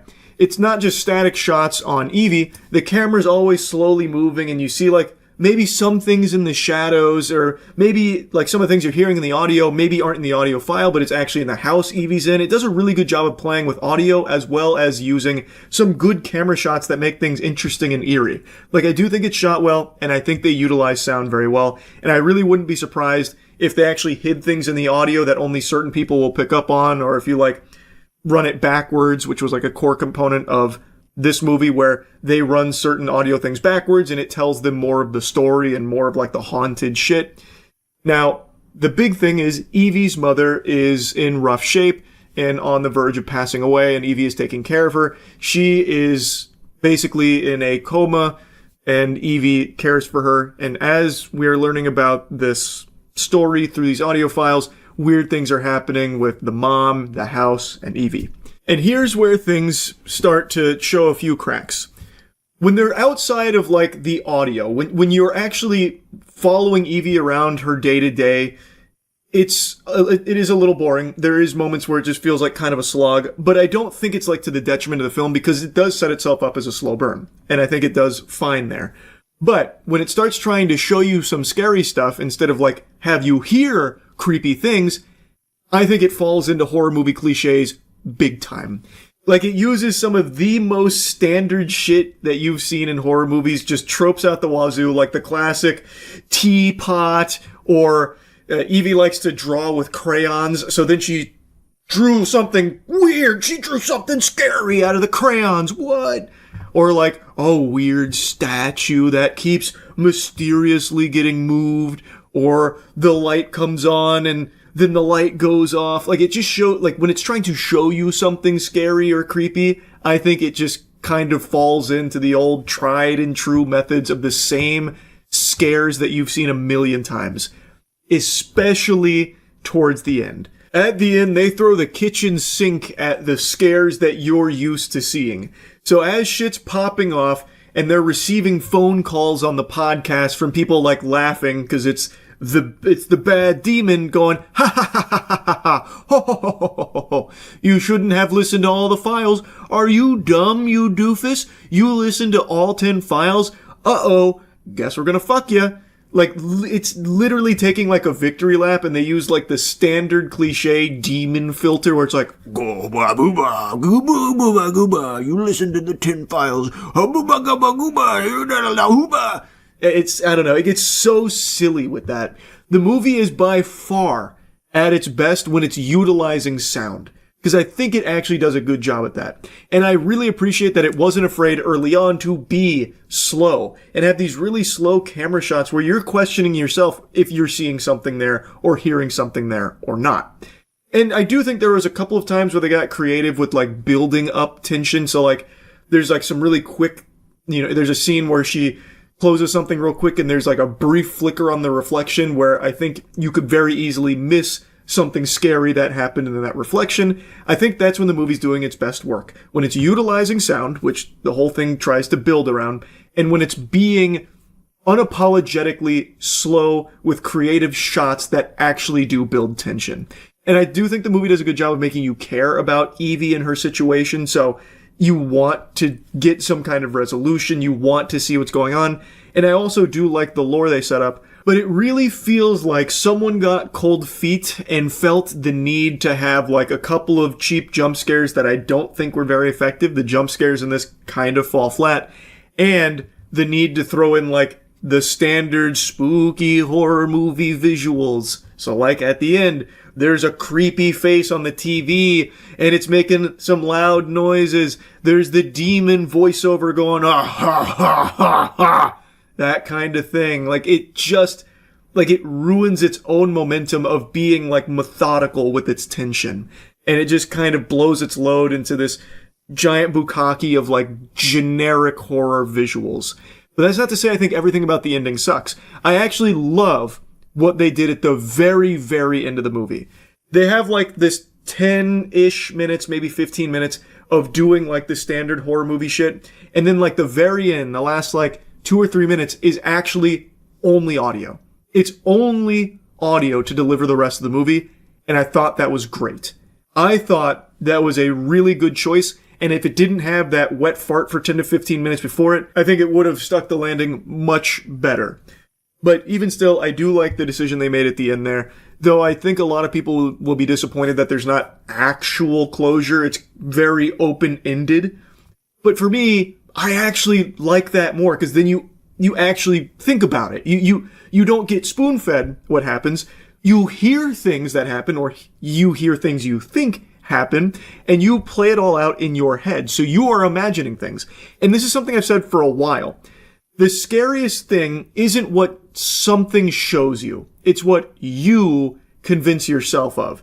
No one's going to scare you more than you will. Which is why things like the very last couple minutes of the movie, I think, work really well, because it's not showing you anything. You're hearing things, and now you yourself imagine them, and maybe you scare yourself with what you think is going on there. I just thought that was smart, and I really like that, and I really wish it didn't have the 10 to 15 minutes worth of, like, haunted house shit that they decided to throw in there. But overall, I do like the movie. I think there are a little too many horror movie cliches, but I do still like the movie. I thought the performances were solid too to really sell you on the characters and what was going on. So I did enjoy the movie. Is it the scariest movie I've ever seen? No. Is it a good horror movie? Yes. Now, it very well could be the best horror movie of the year. Who's to say? I do think it is strong. I just wouldn't go as hog wild as everyone else seems to be going about, like, it's too scary, it's the scariest movie, no doubt, holy shit. I always think that is to the detriment of the film because then it puts unrealistic expectations on the movie and it's very unlikely for them to actually reach that level. But if you go in with normal expectations, I think you're going to be very pleasantly surprised with the film. I think you're going to enjoy it. I thought it was good. So yeah, overall undertone I thought was solid. That's really about it. So yeah. It's 5 a.m. I got a butt full of poop, but I cannot peel myself away from the computer to go take care of that business. I'm refusing nature's call, and it's not insomnia that's keeping me awake right now. We are in the middle of what I believe to be an actual big development here in the Epstein case. CoffeeZilla just made a video talking about this, as well as giving instructions on how you yourself can get your hands on this latest dump of documents that wasn't supposed to go out yet, but had been accessible to people savvy enough to get their hands on it, and now it's been disseminated. And these are some documents here that I imagine they were probably going to do a little bit more to hide some names and hide certain elements of, because, hooey, boy howdy, I imagine Trump and a lot of the elites are doing this right now. Yeesh. There is some big stuff in here, and I'm not saying that sarcastically this time around. Yes, the vast majority is still like hundreds of pages of completely blacked out, redacted garbage, like it's completely useless, but some of them that they didn't get a chance to go through and just, fucking vanish to the Shadow Realm has eye-opening stuff that directly contradicts a narrative that the government's been running with for a while. Here's what that looks like. It's volume 8 of the files, but you can see right now that they've only released 7 data sets. And so myself, the guys at Jmail and the guys at DropSite, we've been investigating this. I've partnered with them to kind of look at some of these files.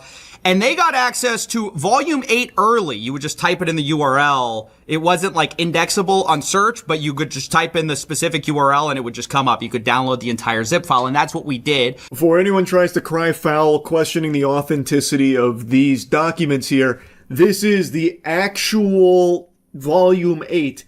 They just made it accessible by pure accident because everyone that seems to be working at the highest level is actually like a thumb-sucking fucking brain-dead moron. Specifically, I want to draw your attention immediately to the 10 co-conspirators that are mentioned in some of these emails in 2019. Now, this is just alarming stuff because prior to this, remember that all we really had was Jeffrey Epstein and Ghislaine Maxwell. That's the only people who have ever faced any charges at all. Ghislaine Maxwell, the only one who actually faced consequences, right? But in 2019, apparently there were 10 co-conspirators.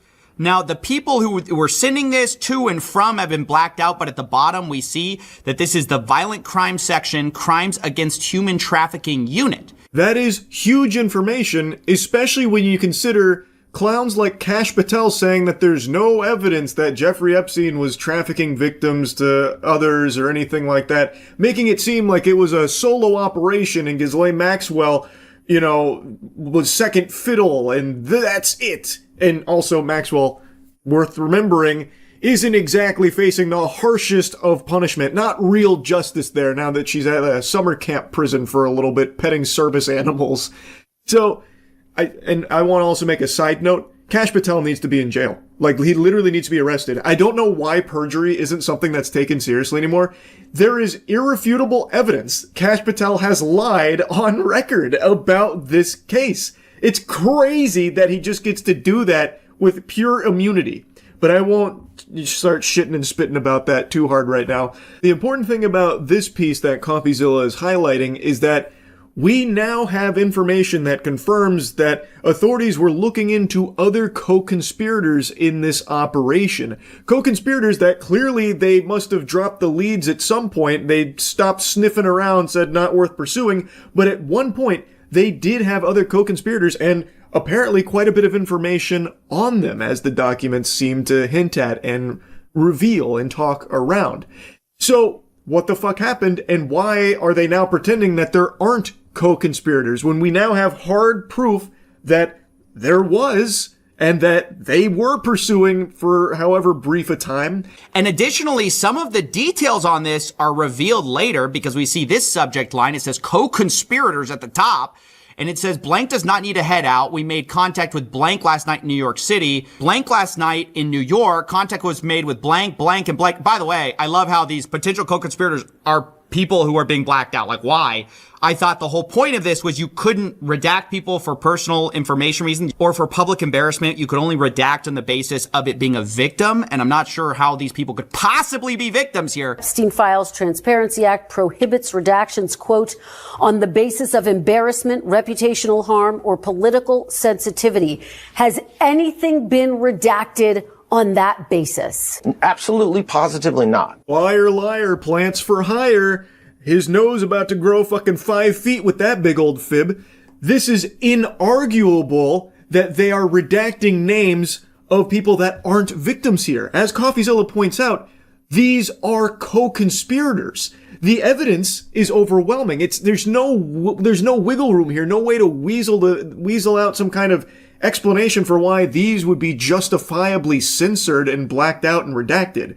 These are clearly not victims. This is about the co-conspirators. So there should be no exceptions made. Their names should be revealed here in these documents, but they're not. It's been redacted. Why? Who are they covering up for? And why? This is illegal. You cannot do that. And this is inarguably them redacting names of people that are not victims. It's craziness, and it's so blatant, it's right in your face. Like, the proof is in the pudding, and yet I know people are going to deny it still. It's fucking unhinged. There is no world where you can spin a narrative here where these redactions and these places make sense, because there's no way that what they're talking about right there can possibly be minors or victims. These are co-conspirators that are being protected. That's fucking insanity. But anyways, you can see that it says attempts were made to Blank and Brunel. That's Jean-Luc Brunel, the famous who's now dead. Blank is confirmed to live in New York, was away for the holiday weekend. We did not have a good address, but an attempt was made in New York. Attempts are made to Maxwell today. Blank, you get it. Like, it's all the people they suspected this whole time are redacted, of course. And they say, I do not know about Ohio contacting Wexner. Now, that's a reference to Les Wexner, the former CEO of Victoria's Secret. This is huge. We've long suspected that he was, of course, one of the co-conspirators.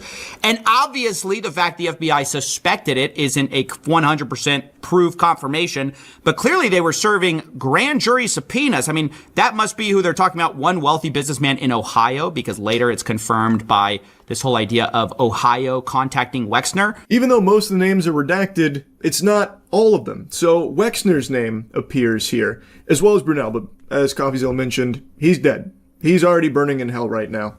But Wexner, this was someone that they grand jury subpoenaed, seemingly, and I don't think I've heard a peep about any kind of consequences or justice being served over there, or any kind of like pursuit on analyzing his connections here to all of this, even though he is here in one of the emails here about being a co-conspirator. What happened there? The well ran dry or something? Like, it turns out he was completely innocent? That seems kind of hard to believe. That'd be a surprising, shocking twist, more so than a fucking Darman video. I don't know about that. That seems a little fishy. And again, why are other names here blacked out? Why are co-conspirators being protected? Why aren't their identities being revealed? Food for thought. And you can see at the bottom, this is from the FBI New York. When you get a chance, give me an update on the status of the 10 co-conspirators. This is really bad to know that we knew as early as 2019 the right people to target, and yet our FBI, who's had evidence of this the entire time, or leads on it, has declined to prosecute, right? Because this is what the FBI now tells us. Oh, don't bother. Don't worry about it. That's what they wanted us to believe in July. Fast forward to December, we find out there's 10 guys that they knew about since like 6 years ago. It's insane. It is insane because their position has been like, oh, there was nothing actionable in there, so, stop asking us. Just pipe down. We're busy covering shit up. Stop asking questions, has basically been the philosophy. Our hands are tied. There was nothing. It's all a hoax. Actually, no, the files are on Pam Bondi's desk. No, the files don't exist. It's all a hoax.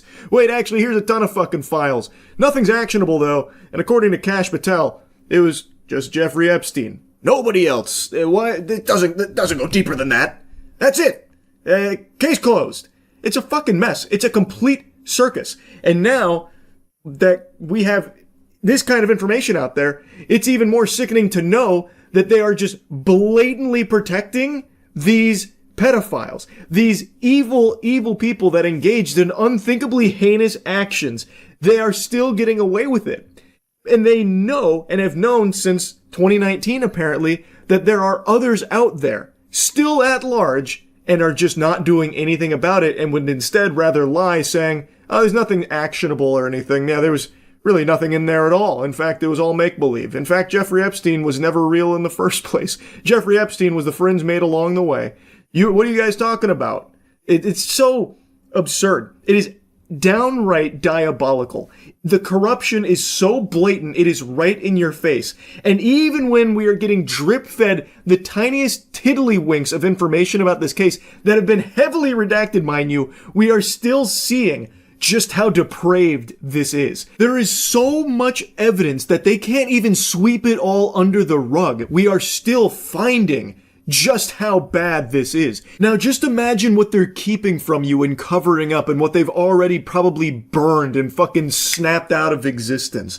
And imagine if they actually did follow the rules here and only redact victim information. Just imagine how many people we could point to as blatantly corrupt and needing to be thrown in jail.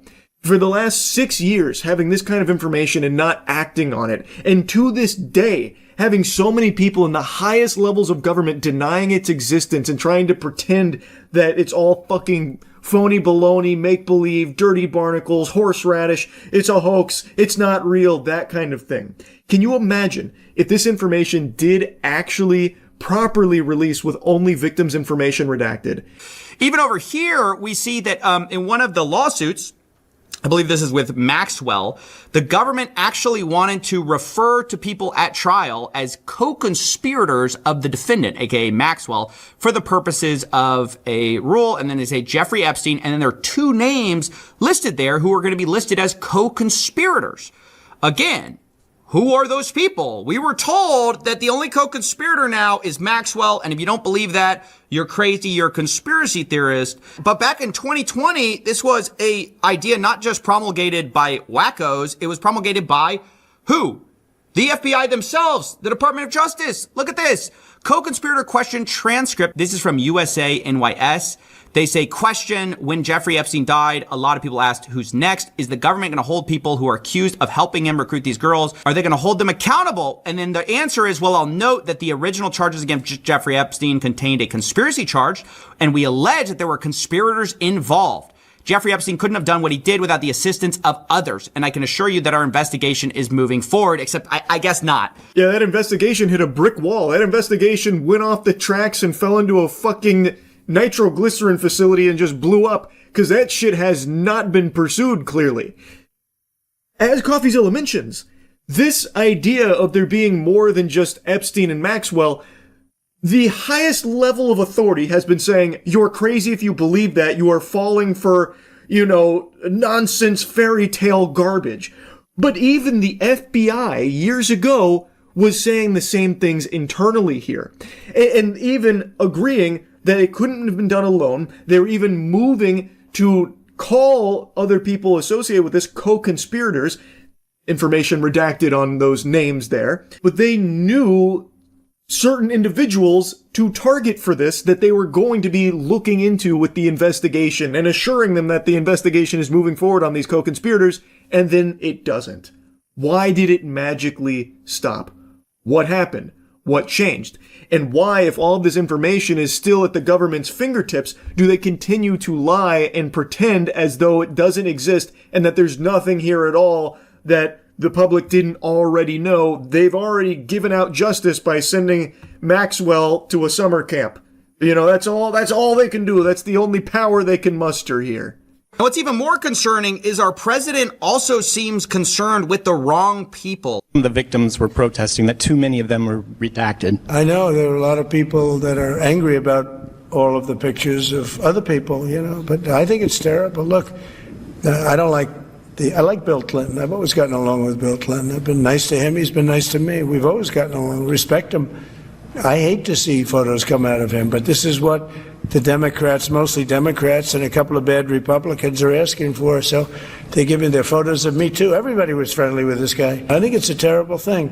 I think Bill Clinton's a big boy. He can handle it. But you probably have pictures being exposed of other people that innocently met Jeffrey Epstein years ago, many years ago. What an interesting perspective. That is a fascinating thing for him to harp on so much about, well, we got to think about all the innocent people that met with Jeffrey Epstein. That's what we should be focusing on, and how damaging and how traumatizing this must be for them, those innocent people that hung out with Jeffrey Epstein, all the lawyers and bankers and all of them. Heart breaks for them. Bill Clinton, I can't believe he got wrapped up in this. Love that guy. This is a crazy set of circumstances. He's a big boy, though.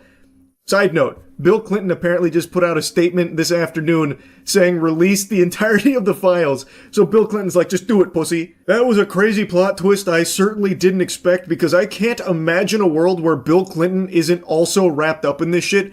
I think that guy is beyond guilty. I bet he had a whole fucking lodge named after him on Epstein's Island. Like, I find it hard to believe that somehow he'd walk out of this squeaky clean. Sounds like mutually assured destruction here, and Bill Clinton's just throwing his meat on the table, challenging him to do so, and I guess we'll see how it all shakes out from there. The thing is that CoffeeZilla is pointing out, Trump's focus is more about, like, there's innocent people here. We have to keep in mind, think of the innocent multi-millionaire and billionaires that didn't know Jeffrey Epstein for all the bad stuff. They just knew him for cracking jokes and stuff and, you know, just being a guy, just being one of the dudes. Like, why is that what you're focusing on? Why wouldn't you instead be focusing on trying to catch all of the people that have just completely been swept under the rug? Why would that not be the focus? Why instead would you be pretending none of this is real, it's all a hoax? That's very peculiar. I think that's pretty concerning. And when you do have an opportunity to release the files, why are they so heavily redacted with hundreds and hundreds of pages completely blacked out? That looks very guilty. That looks like a really big admission of guilt. Now, I'll be honest, he gets off track from here, but the point he was making is that those poor, innocent, bankers who were meeting with Epstein, the poor lawyers who were meeting with Epstein, like all of Epstein's friends are just caught up in this unfortunate thing. And it's just such a reversal of what previously the DOJ and FBI believed. In fact, they believed it so much that they got a federal search warrant for the SDNY, and they got it, and part of the seizable data, part of the stuff that they commanded them to seize as part of the search warrant, and part of it says evidence concerning the identity or location of co-conspirators of Jeffrey Epstein, including blank and Ghislaine Maxwell. So again, who is blank? Well, they keep redacting the names of these co-conspirators, uncharged, remember, and now they're saying we have no evidence to charge anybody. Clearly, they had evidence for a search warrant, and it's just completely ridiculous that some of this stuff is redacted and that we're viewing the rich and powerful people who are mentioned as the victims here. Once again, just further evidence that they are indeed scrubbing the name of co-conspirators. These are not victims or minors that they are taking the names out of here. Thus, they are breaking the rules of how this is supposed to go. It is blatant, this cover-up. There is no world where that is somehow a victim there, yet their name has been redacted. Why? Why are they hiding the co-conspirators' identities? It's fucking outrageous. And people should be very mad about this. But I have no doubt, again, it's 5 a.m. right now, so I haven't seen like the full response to all of this now being out there, but I know there's going to be people that are butt-chugging the Kool-Aid to such an unbelievable degree that the delusion has fully taken hold that they're going to go through these mental gymnastics to explain why, actually, there's nothing fishy going on here. This is totally normal. They did everything by the book, and you're making a mountain out of a molehill. Clearly the most transparent administration in American history at work here, obviously. Which just, again, you have so much evidence to prove that this is not by the book here. This is indeed a co-conspirator's name and many other examples of co-conspirators' names being redacted. Not victims, not minors. Unless they're trying to say that these names here are victims, these people that are potentially co-conspirators of Epstein, they're also victims. And in that case, you need to be institutionalized ASAP if that's what you think. That is a fucking crazy take, but I guess it's not the most outrageous thing to picture someone believing when you have someone like Trump who continues to just drive that point home, where it seems like he's not even really focused on the actual victims of Epstein and all of his clients. He's instead more focused on like, oh, the innocent guys, we used to, just go watch the ball game together with Jeffrey Epstein. They had no idea, and my heart breaks for them. Oh, Bill Clinton playing a song on my world's smallest violin. Like, he's just constantly bringing up, like, oh, so many innocent people. They're getting wrapped up in all this Epstein hoopla. I can't believe we're still talking about it. You're a bad person if you're talking about it, which is something he did say, by the way, not too long ago. I highly recommend you go check out the rest of CoffeeZilla's video. He also gives you the tutorial on how you can get your hands on these files as well to check them all for yourself. Now, after combing through them, there were some other big eyebrow-raising moments. One of them, CoffeeZilla also tweeted out. This is from a U.S. attorney who wrote in 2020, Donald Trump traveled on Epstein's private jet many more times than previously has been reported or that we were aware, including during the period we would expect to charge in a Maxwell case. And then it concludes with On 2 other flights, 2 of the passengers, respectively, were women who would be possible witnesses in a Maxwell case. We've just finished reviewing the full records, more than 100 pages of very small script, and didn't want any of this to be a surprise down the road. I noticed Trump's name in quite a few documents in this most recent volume. This has been one that is obviously pretty interesting because it's talking about his frequent flyer miles that he was accumulating with old Epstein Airlines, about how he had flown on the airlines far more than they had thought at the time. Now, whether that's before or after all the flight logs, which does show Trump flying on the planes quite a bit, I don't know. Maybe there's more that weren't on the flight logs. I'm not sure. Again, all of this is still brand new. And I guess as more gets combed through, we'll get more and more information. But like I said, I have been glued to this for hours now. And I really just wanted to yap about it because there is some crazy shit in here. This is finally, for the first time in a long time, big new information in regards to this case and people involved in it, and exposing a blatant cover-up of very important information from these files. Now, it's very late in the evening and all of this is still very fresh. I have no doubt there will be a lot more that comes from this. So I'm just going to try and keep my finger on the pulse of it. I already have no doubt there will be a large number of people that'll plug their ears to it and downplay the significance. I already saw a crazy tweet from some psychopath named Mila. I have no idea who this troglodyte is, but they are now already singing a different tune about why does anyone care about the Epstein files, which is something that was previously tried. Now, in the wake of all of this, it's being dusted off to try again. I truly hope there won't come a time where people start to say that this isn't a big deal, that this isn't something people should care about. This is a massive deal and everyone should care about this because it implicates the people that control your life. The people in the highest level of power in this country that are actively making decisions on your life and how everything unfolds in this country. And if the people that are in these positions are these evil pedophiles that have been getting away with these crimes, then there's a huge problem there. They need to be held accountable and face justice. You shouldn't want to be ruled and controlled by people that were Epstein clients. Like, I don't know how insane people have become recently, where now they are with a straight face trying to say that Epstein isn't something you should care about.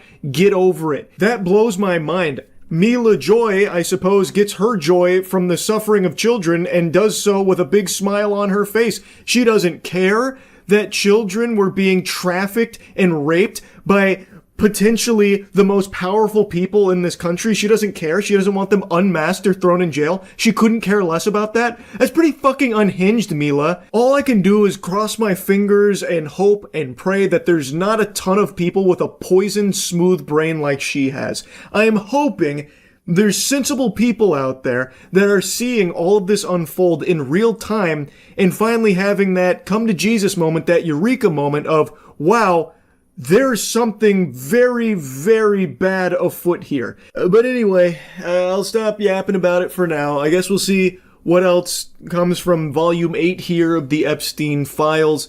Huge hats off to everyone that played a role in helping preserve that initial dump of these files, because I have a sneaking suspicion when these are officially released, when they pop up again, they might not be in the same state. I'm thinking there might be further redactions to them. It's just a hunch. I guess we'll see. Anyway, that's really about it. See ya. For a couple days now, there's been a video YouTube's been shoving down my throat, recommended out the wazoo, and tonight finally caved and decided to give it a peek. It's called Pulling Over the Police Doesn't End Well from Midwest Safety. And as advertised in the title, this citizen's arrest attempt does not go swimmingly. Far from it. An officer pulls to the curb for a civilian following behind, honking their horn and flashing their lights constantly. After the civilian passes, the officer initiates a traffic stop. The reason I stopped you is because you were honking at me and following at an unsafe distance? No, I wasn't. Okay. Okay, do you have your driver's license on you? I sure don't. The chess master has made his move. There was no pressure, yet the quarterback still fumbled here. This gentle Sir Redditor tipped his fedora to the officer, and he's got him right where he wants her. So he was following her, honking, making a ruckus, flashing his lights, in what seems to be an attempt to get the officer to pull over so he could give her a stern talking to.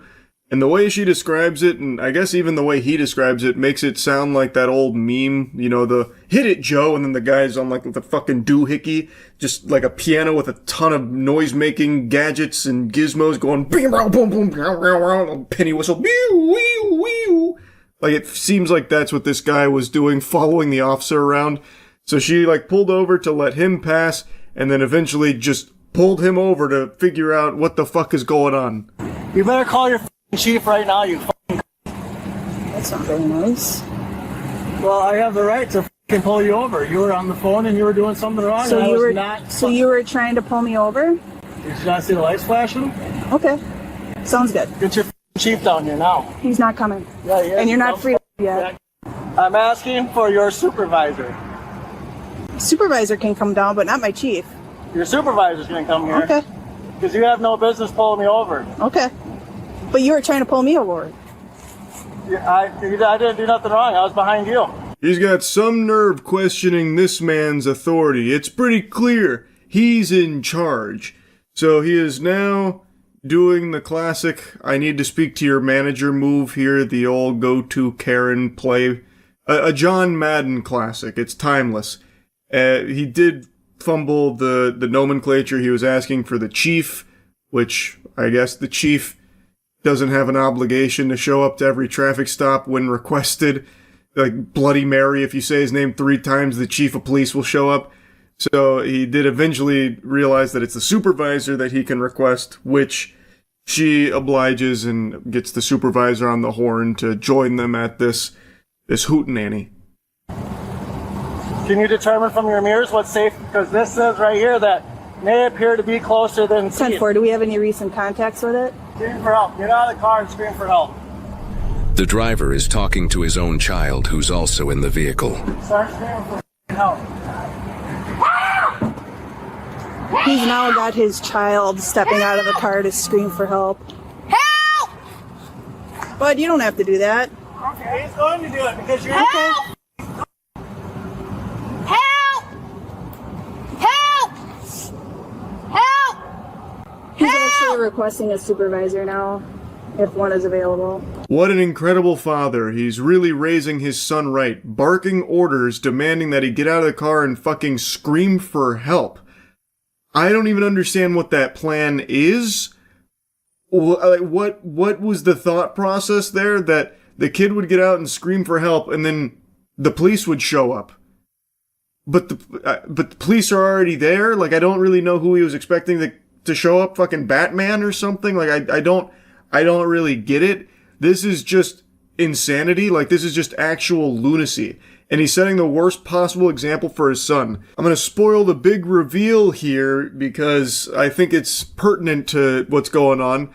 This guy's no angel. I know it's gonna be hard to believe. Imagine my shock when I found out that he actually has an extensive criminal history with a litany of charges, like an absolute laundry list of charges, and he should not, under any circumstances, even have visitation rights to his child. This guy is a fucking menace, and he's using his kid here as some kind of, like, accomplice to his nefarious scheme. It's so fucked up. It's so weird. Because you were doing something illegal. I wasn't. I was behind you. Okay. Honking my horn at you is not illegal. I'm allowed to honk my horn all I want.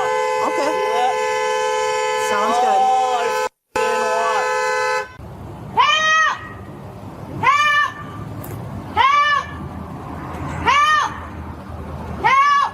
What a circus he has created here. Entirely avoidable, by the way. This guy went out of his way in order to find shit to get himself into. He literally tried to find ways to steam his own ham by following the officer around apparently super closely, blasting his horn and flashing his lights and shit like it was some kind of like kaiju attack, and he was trying to warn everyone about the impending danger. Is it going to be funny when I tell the judge that I was following behind you honking the horn because you were doing something wrong? And I just had a conversation with the day officer yesterday that says that I have the right to do something if I see you guys doing something wrong. Oh, I know who you are. Yeah, you dumb Okay, perfect. I cut out a lot here because it's mainly just him headbutting the horn nonstop. It's such an annoying pest. And now he kind of lets it slip. The cat's out of the bag that he's already had talks with officers, even as recent as yesterday. And then it dawns on her who this guy is. Other officers arrive at the scene. They also know who this guy is because he is a frequent nuisance. This fat yesterday was on the phone with me yesterday, and that's why she's here now. Hey, Joe. What's up, man? I'm the supervisor. You want to talk to somebody? Yes. Can I get out for a second? Just stay put. I can talk to you right here. Okay. I was coming off of Ellis Street. This dumb came off of fucking Main Street. Had no blinker on when she made the turn. She was as well on her phone. I followed her down the road because I talked to somebody yesterday that made it very clear that if I had a problem with one of the officers that I can most definitely make a complaint about it. Okay. So I was following her down the road to figure out who she was, and I was flashing my light and honking my horn. Were you behind her or in front of her? I was behind her. Okay. What a story, Joe. A riveting tale indeed. So he wanted to follow her, find out who she was so he could make a complaint about her not using a turn signal and apparently being on her phone. That was the plan. And things went tits up real quick. So he's now talking about like a ticket that she's trying to give him for all of the hoopla that's being caused here, which has only set Joe off even further. He is now fully deranged and has gone feral because of that, and no matter what the supervisor says, it's already too far gone. He is a powder keg that is in the process of blowing, and he can't stop blowing. And now she thinks she has the right to give me a ticket for honking my horn? I got every right to honk my horn. How close were you to her? I was a car length behind her. Okay. She swerved and hit the fucking curb like a dumb bitch with her car over here. Yeah, so he could go around me. And I was nowhere close to being by her. Did I drive any closer to anybody else than I do any other day in the world? No. So, once again, this guy uses his kid as some kind of criminal sidekick, like a lackey here, to try and help him out of this pickle that he himself has put himself in. So now he's having his kid vouch that he wasn't following any closer to the officer than he does for any car on the road, which is scary, because this guy is probably up every single car's ass if he perceives that there is something out there that they may have done that he didn't like. And also, this guy looks like he is just actually on some very heavy drugs. This guy looks like he is off his gourd right now. Look at these eyes. That is a soulless stare of the devil. This guy looks crazy. She for flashing your lights or what? She said I was honking my horn at her because I was trying to get her to stop. I was not following too closely. Okay. Can you guys prove it? What is the law when it follows too closely? What does the mirror say when you read that? What does that say? If you guys are so smart. Objects in mirror appear closer than they are. It has nothing to do with what says on the mirror. Yeah, it does. It is a lawful statement on there. Why do you always have to be so confrontational when you deal with us? I'm gonna be honest, I really like that line of thinking that Joe cooks up there. Read what the car mirror says. Objects in mirror may be closer than they appear. He can't quite read that. He's fuming too much. He's seeing red, so he's gone full illiterate. But he's trying his best. He knows that there's words on there that say something to that effect, but he can't quite get them out. But the idea that he's trying to get across is that he wasn't following too close. She has been deceived by the mirrors, which clearly state that they may seem closer than they appear. Thus, reality is distorted. You've fallen for his trap. Joe wins. That's the idea here. The mirrors prove he's right. Because you guys, listen, this is about transparency. I have been being harassed by my neighbors time after time again, and you guys allow it to happen. This called me yesterday harassing me, and then now she's pulling me over because she's breaking the law. And you guys want to write me a ticket because you don't want to sit in front of a judge in front of one of your... Talking on her cell phone? Is it against the law to be using electronic devices while operating a vehicle? Is it against the law in the state of Wisconsin? Not to talk on your cell phone like this. No, it is not. Since when is it not to... The officer then goes on to explain the law about being on your phone in the state of Wisconsin, which actually somehow gets through to Joe, at least temporarily. It breaches his defenses where he's like, oh, okay. But of course, that's not, you can't put the toothpaste back in the tube. He's already upset. So, even though that does dawn on him that maybe there wasn't a law being broken there and that this is a whole bunch of nothing, making a mountain out of a molehill, he's still mad, and thus he needs to take out his wrath. We can take it to court, and we can make this a thing with Madison. That's your right to take it to court, Joel. Just like you took that disorderly conduct ticket to court when we dealt with you down at the school. This dumb bitch literally said in front of my kids it ain't gonna do you any good argument. I don't give a dude. What are you gonna do? Not a thing. Because obviously you're letting this fat do what the she wants anyways. She's just doing her job. No, she's not. If you don't agree with it, you can argue How in court. is she doing her We're job? not going to argue What out is the here. law when it comes? Joe continues to try and alt. The officer sounds extremely tired of it. No one here besides Joe even seems mad. Like, this guy is spitting and shitting, throwing this temper tantrum, saying all of these nasty, mean things, and nobody even really cares. They just want to go back to their day. They're not even looking to, make a big deal out of this, it seems. Like, they just want to give him the ticket and just wash their hands of it. But Joe insists on taking it to the highest possible extreme. Did I break the law? Okay. So stay put. Don't make the saying worse than it has to be, Joel. What are you going to do about it? Stop. I dare any one of you dumb to try to put your hands on me. Just stop. We don't want to have to. No, you started this. You're allowing your officer. Start anything. No, I was behind your fat officer. If you be quiet and give us a minute, we'll be done here. No, there's no minute, you dumb. Well, whatever, Joel. Obviously, we're not going to come to any sort of agreement here.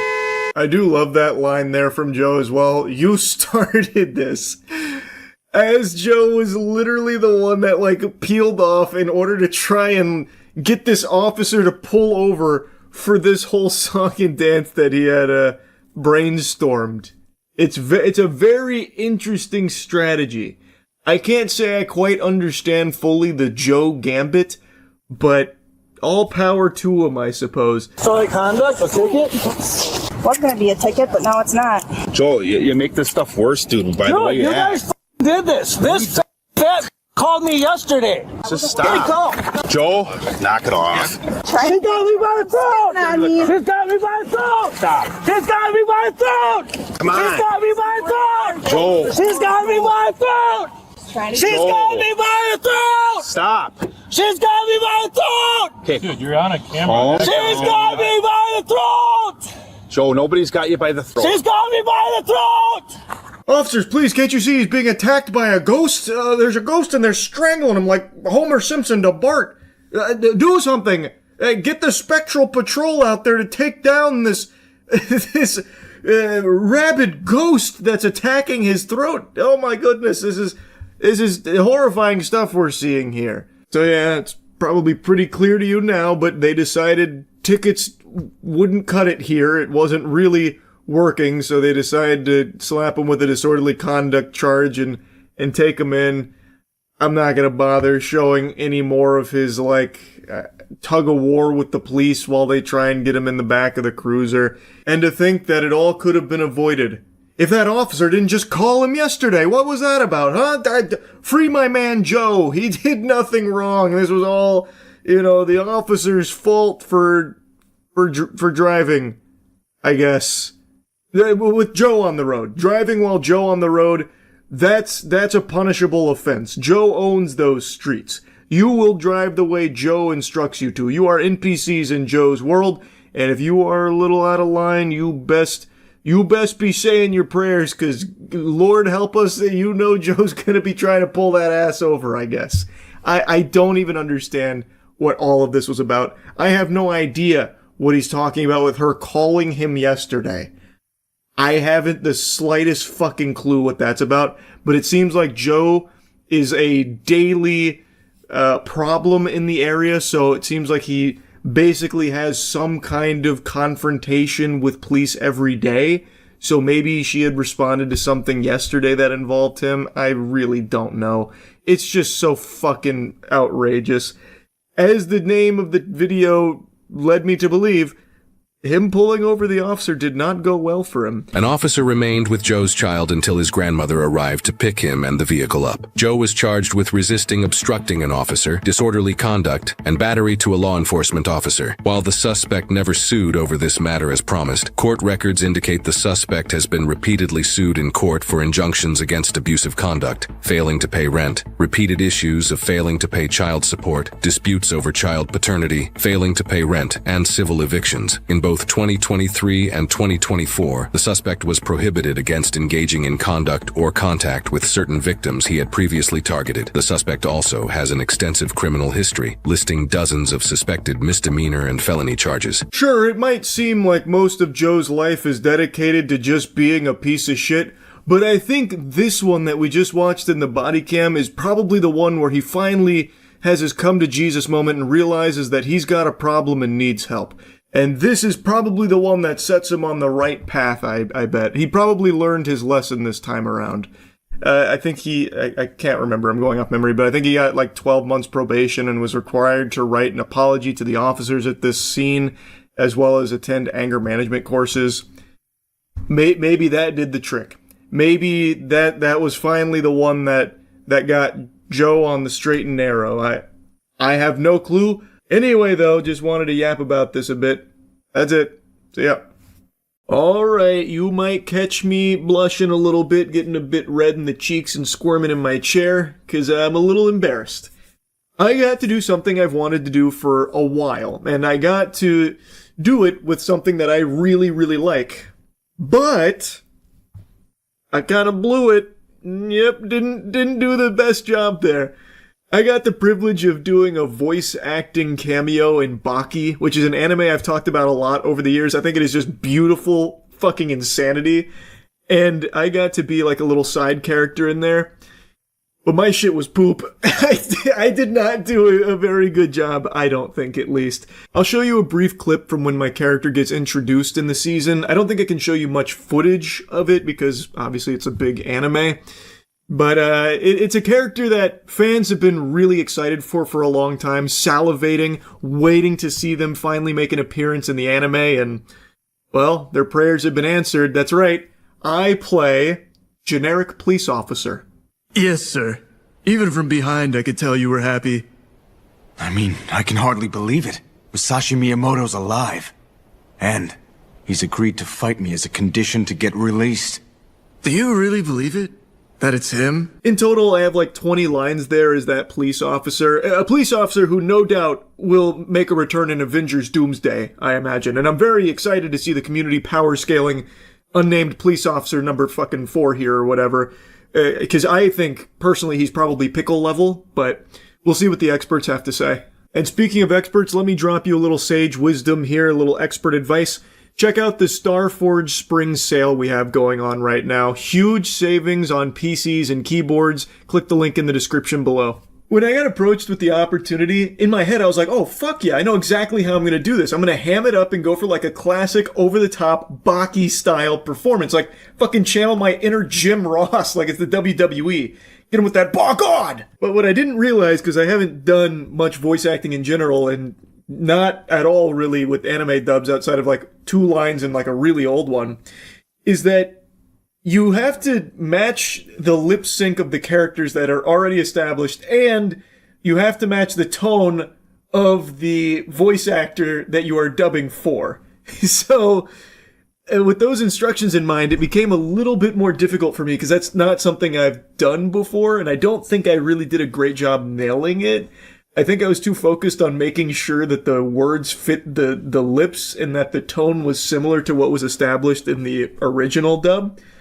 And it led to this sounding like robotic. It almost sounds like I'm talking at you through like a fucking walkie-talkie giving you quest directions or something in an old PlayStation 2 game. Whereas with Dispatch, where I play Sonar, it was a very different process because I actually auditioned for that role. I actually when I read for Dispatch, it wasn't for Sonar, it was for Golem. And then they offhanded mentioned if I'd want to try to see what Sonar sounded like, and I ended up getting that part instead. And Sonar as a character was one that hadn't already been like dubbed by someone else and was a character that was still being developed and fleshed out. So it was me setting the tone for the character with the dialogue and the performance and all of that, as opposed to trying to match an already established one. So doing that for the dub, like, it was very unusual for me, and I think I floundered the opportunity. Like, I'm still very grateful they had me on board. I think it's still super fun, and I love the show, so it's hyped to be a part of it in even this small way. But man, I just wish I had done a better job. Like, I really went in there thinking about to go ballistic in the booth, about to burn that bitch down. Barbecue chicken alert, barbecue chicken alert. Like, I was like, oh yeah, I've got this. I know Baki, I know Ball. I thought I'd be over there giving you like a huge explanation and lore drop around like a character using their finger as a scalpel to remove their own gallbladder in the middle of a fight because it got damaged. And then I'd recount the history of who invented that maneuver. The fucking London commoner named Geronimo Edwards who discovered it while on the road selling swill or something. I really thought I was about to dial in and nail it, and I unfortunately did not. I just couldn't fucking get in the flow state that I really needed to channel. For me personally, I found it significantly more difficult to try and match an already established performance, like to try and emulate that in English, than just performing something yourself as a character. So my appreciation for English dub voice actors, it shot up quite a bit, because that shit was pretty tough, actually. Anyway, though, just wanted to yap about it a little bit. I really love Baki, so it was cool to have the opportunity. I just wish I had done a better job is all. Anyway, that's really about it. So yeah. Barbecue chicken alert. Barbecue chicken alert. We got another classic YouTube blunder here. I imagine some of you might have seen a little bit from this, but there are tons and tons of channels on the platform being banned left and right. Very loosey-goosey here, and it seems to be AI moderation tools that YouTube uses going rogue. The ghost in the machine here. I just got made aware of this, and it seems like one of the first people to experience this, Penguinz0, was a YouTuber named Enderman, who is a tech channel. The reason being, my secondary channel has been terminated off of YouTube, as you can see. And obviously I can do nothing about this. We're going to submit the appeal together and see how far it gets us now. The reason for this happening is AI. It wrongfully concluded my channel was associated with a channel that was terminated for 3 copyright strikes. If we look at what Enderman has provided here, the reason for the termination here is this linked channel, which is a Japanese channel that is in no way actually associated with Enderman at all.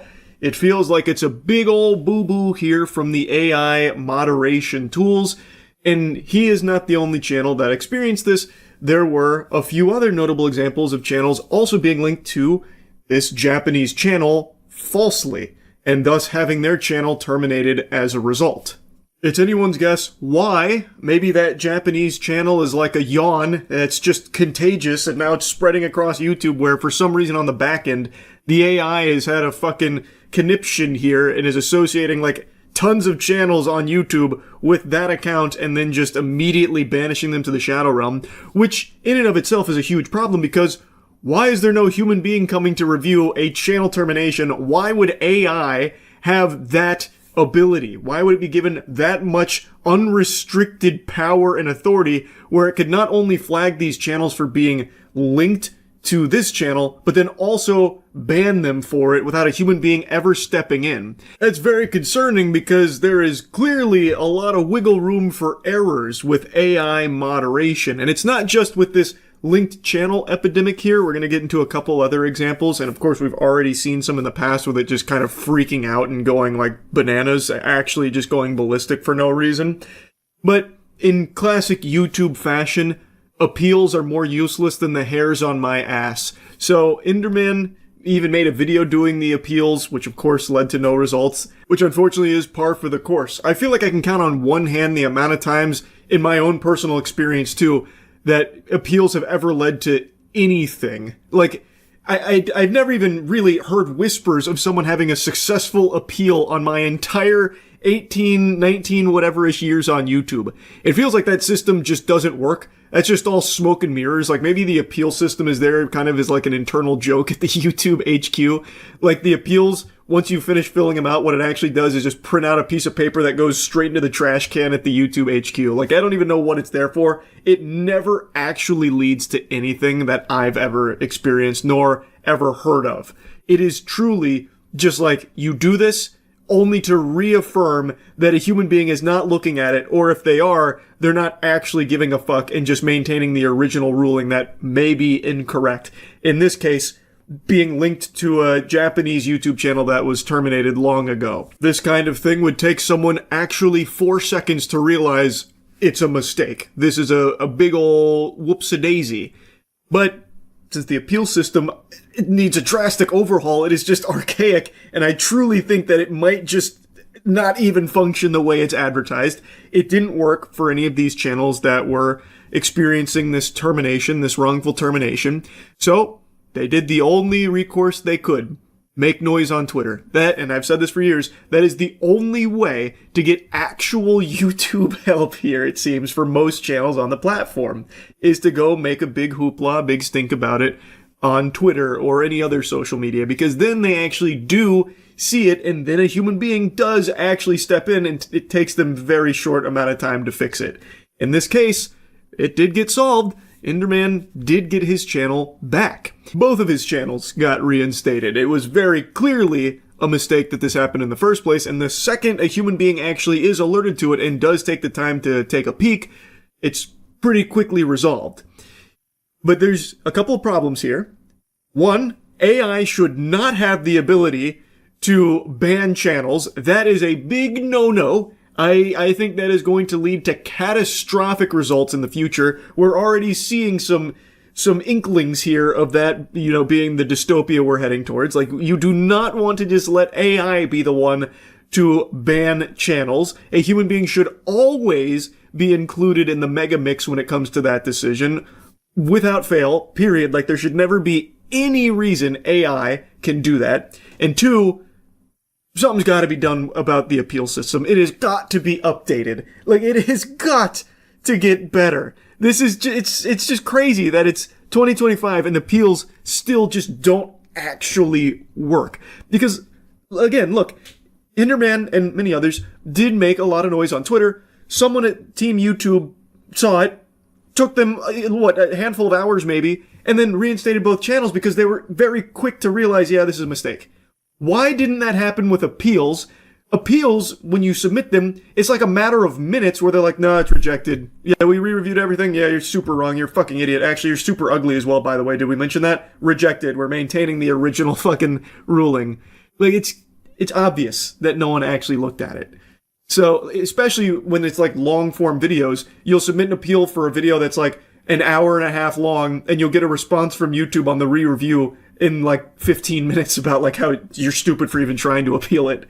So yeah, that needs to be changed. That's two big problems. But this isn't the only instance of channels being banned willy-nilly recently. There's been a lot going on when it comes to channel terminations that don't make a ton of sense. Now, from what I've seen, a lot of these have been reinstated since this has become a big issue that a lot of people are talking about now, because it is concerning why so many channels are getting kind of banned out of nowhere for seemingly nothing.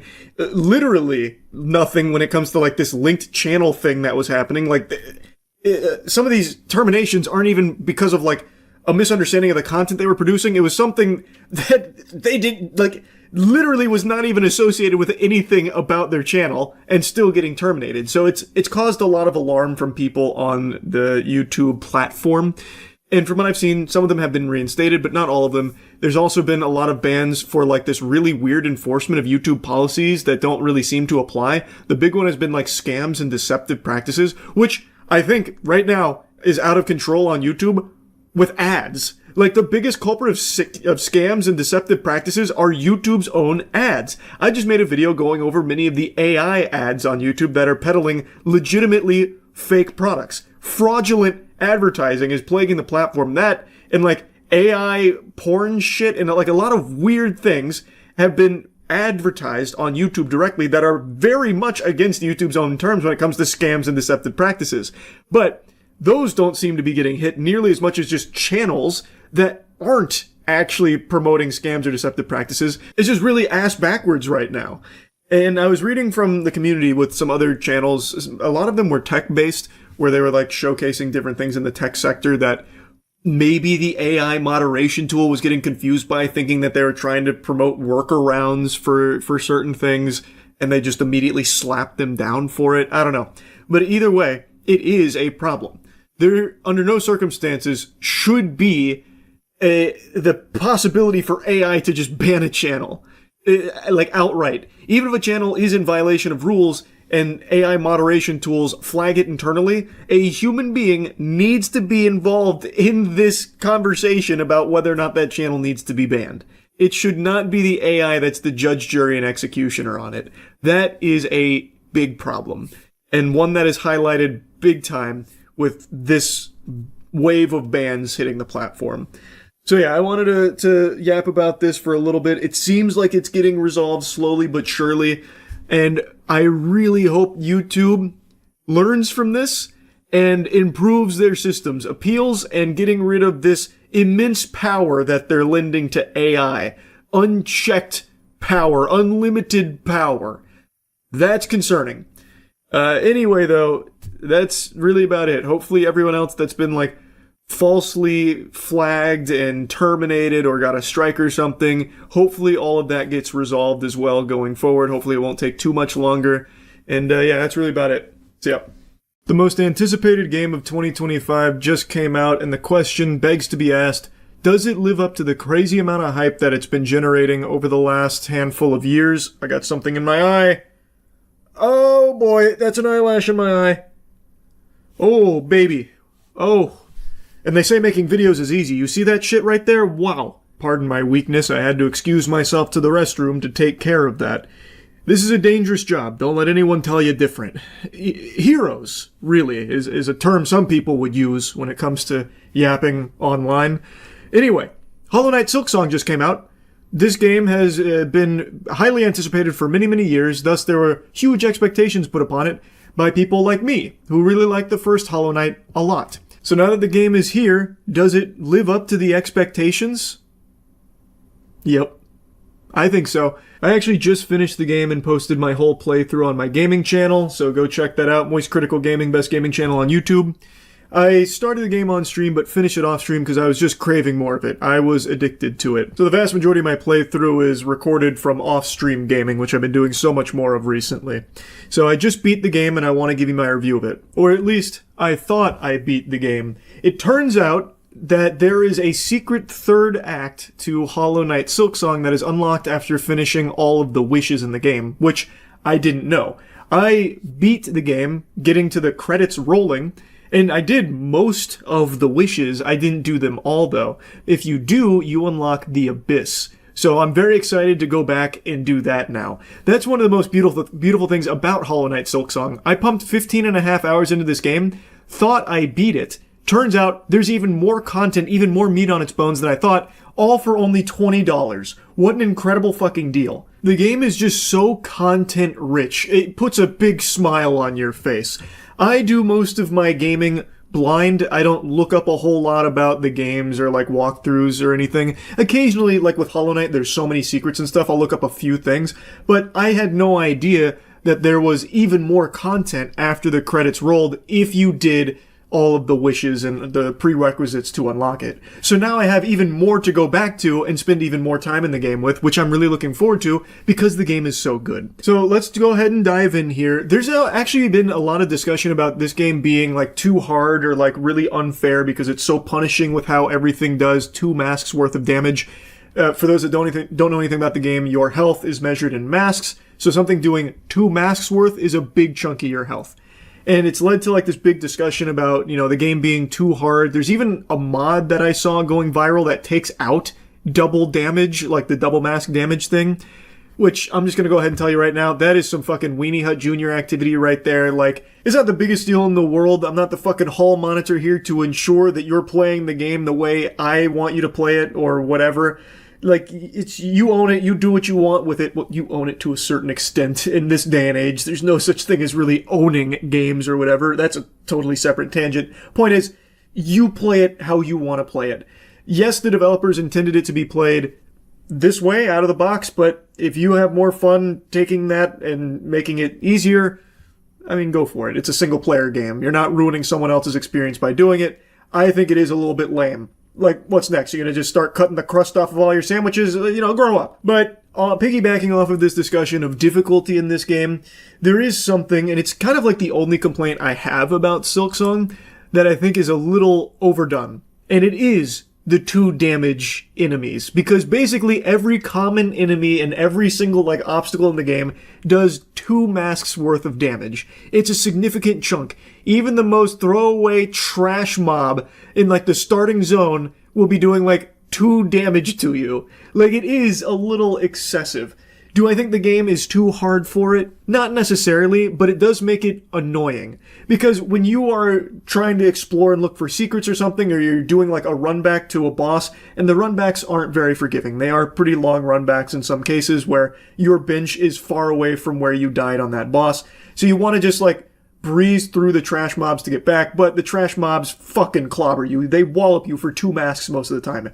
That's annoying. And it makes it kind of tedious for the sake of being tedious, because it's not hard to kill those trash mobs. You just don't want to spend the time to do it most of the time. So I do understand that complaint. Like, that does become a bit of a headache. Is it the biggest deal in the world? No. But especially in late game, that was like the one thing that would have me frowning. It's like, this was a great boss fight. Unfortunately, I lost. But that's not the worst part. The worst part is having to run back through to get to the boss, because I know I'm going to have to go through these fucking trash mobs that'll hit me for 2 masks if I slip up or try and get through them too quickly. That is a little annoying. That's the only, like, actual complaint that I have about the game. The other thing that I wasn't loving in the beginning was with your first crest, your default attacks, your moves in the beginning of the game, you don't have, like, a normal down air. You don't have a normal down needle attack. You always come at angles, which I didn't like. It made pogoing feel really odd to me. It just felt awkward. And as I got better at the game, that was eased, but I always preferred the original Hollow Knight down nail, so that way you could pogo more consistently and it felt more intuitive.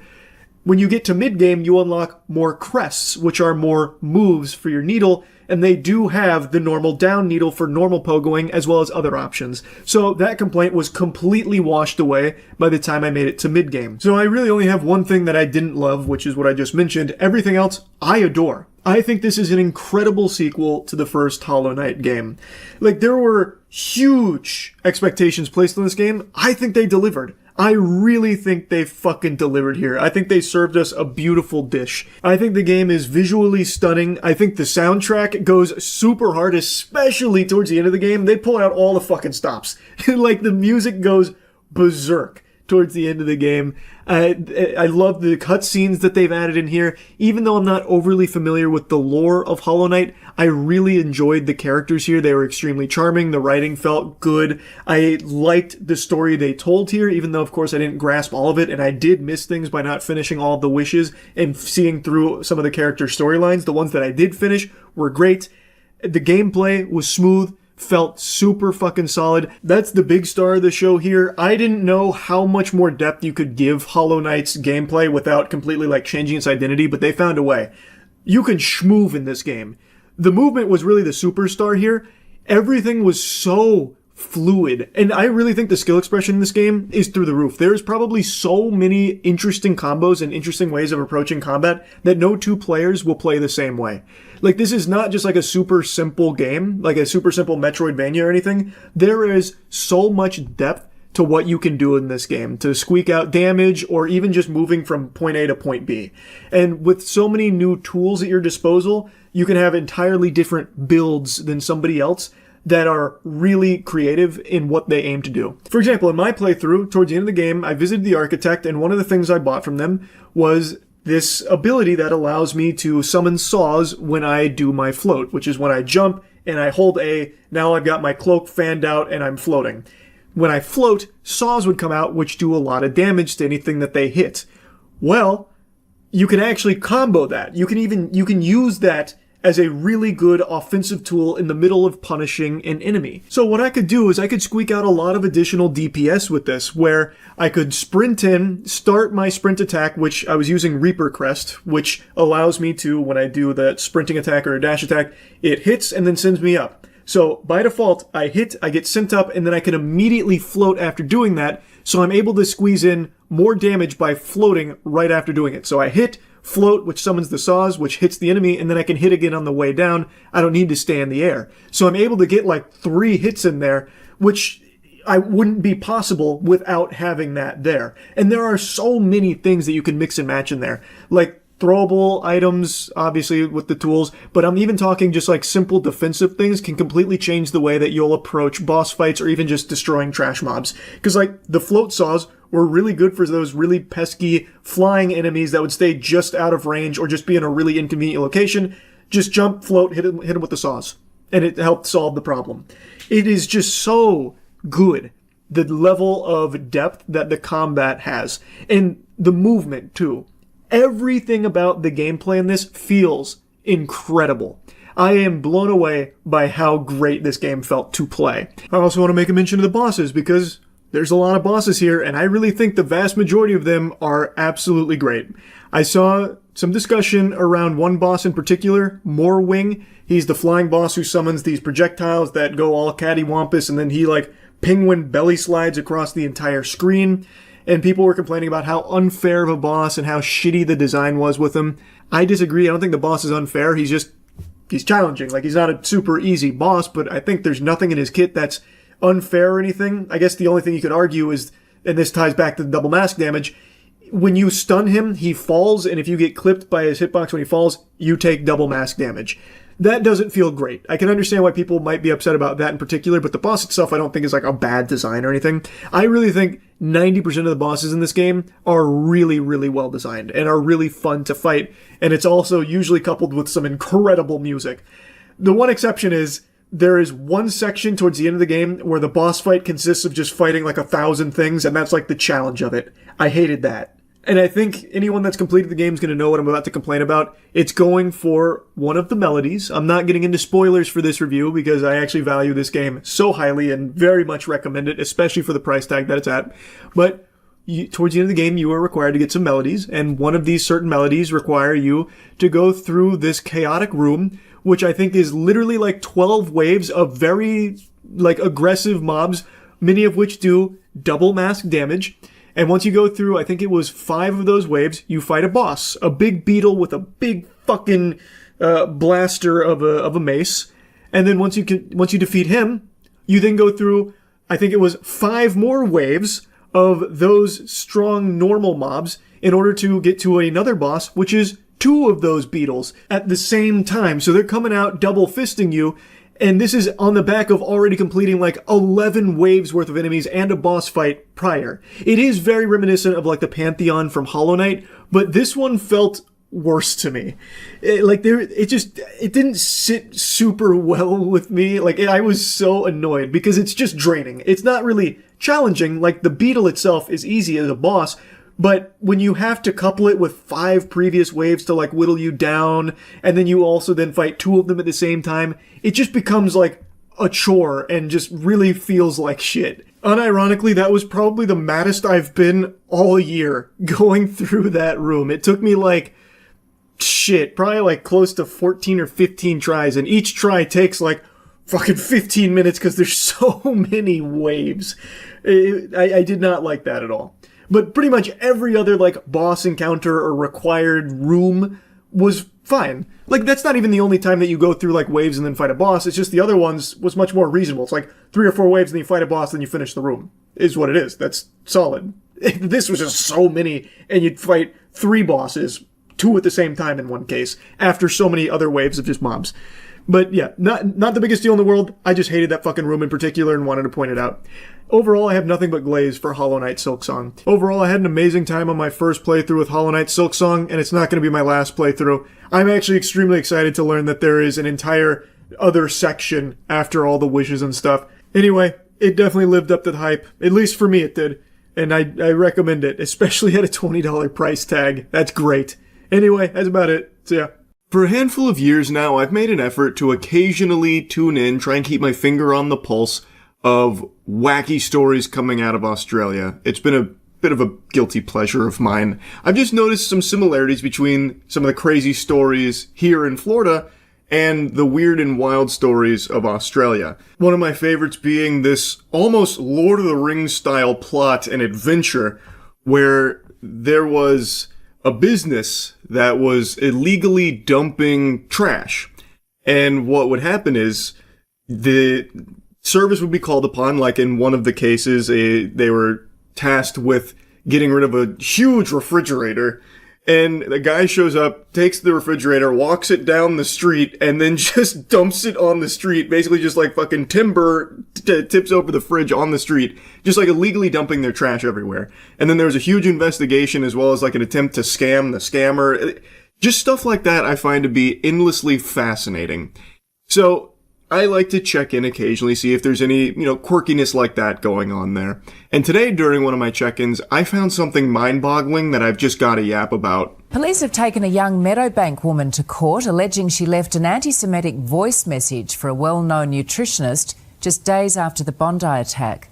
But the accused's lawyer says it was an accidental pocket dial, and the charges are a massive overreach. Yep. In a nutshell, there is a nutritionist claiming that an empty voicemail she received was actually an anti-Semitic voicemail. She reported it to authorities because she believed in this voicemail, which has no words, no nothing, mind you, she believed she heard gunshots there in the emptiness, in the void. So she contacted authorities. Authorities showed up at this woman's house the next day and are now attempting to charge her with an anti-Semitic hate crime. Serena Tanuri charged with harassing Mandy Sacker, a nutritionist of Jewish faith she'd never met but seen on TV and social media. The alleged offending contained in a voicemail 1 week after the Bondi massacre. Obviously, the Bondi massacre is a tragic, fucking horrible thing. But it's also entirely unrelated to a completely silent voicemail that was accidentally left on this woman's phone. It was, by all possible accounts here, a butt dial. It happened at, I believe it was 1:30 a.m. And she didn't even know she had called her in the first place. So when authorities arrived at her house, she didn't even know what was going on. She immediately gave them access to her phone, everything like that. And this whole story just seems fucking absurd. All of the circumstances of this case point in one direction. It is an accidental call. Serena's lawyer noting his client, who works at Bunnings, has a severe intellectual and cognitive disability supported by the NDIS. She's not anti-Semitic. She doesn't even understand the conflict. I also don't understand the conflict. This is actually a fucking nothing burger that is now positioned to maybe ruin this woman's life, all because of accidentally calling someone that she was attempting to get nutritional advice from. I can't even imagine a world where there'd be gunshots on a voicemail to intimidate her. Like, what would that even be like? She calls her up and then lets the voicemail play for 4 minutes, and then I guess at one point just like Yosemite Sam breaks out fucking, akimbo revolvers to scare her. Like, what the fuck is that? That would never happen. Or like maybe she's assuming that the gunshots she heard in the voicemail was her maybe playing like a soundboard of gunshots, or like, I don't know, playing audio from Apex Legends or something for gun sounds. Like, why would she think that there's gunshot sounds on her voicemail? That doesn't even check out logically.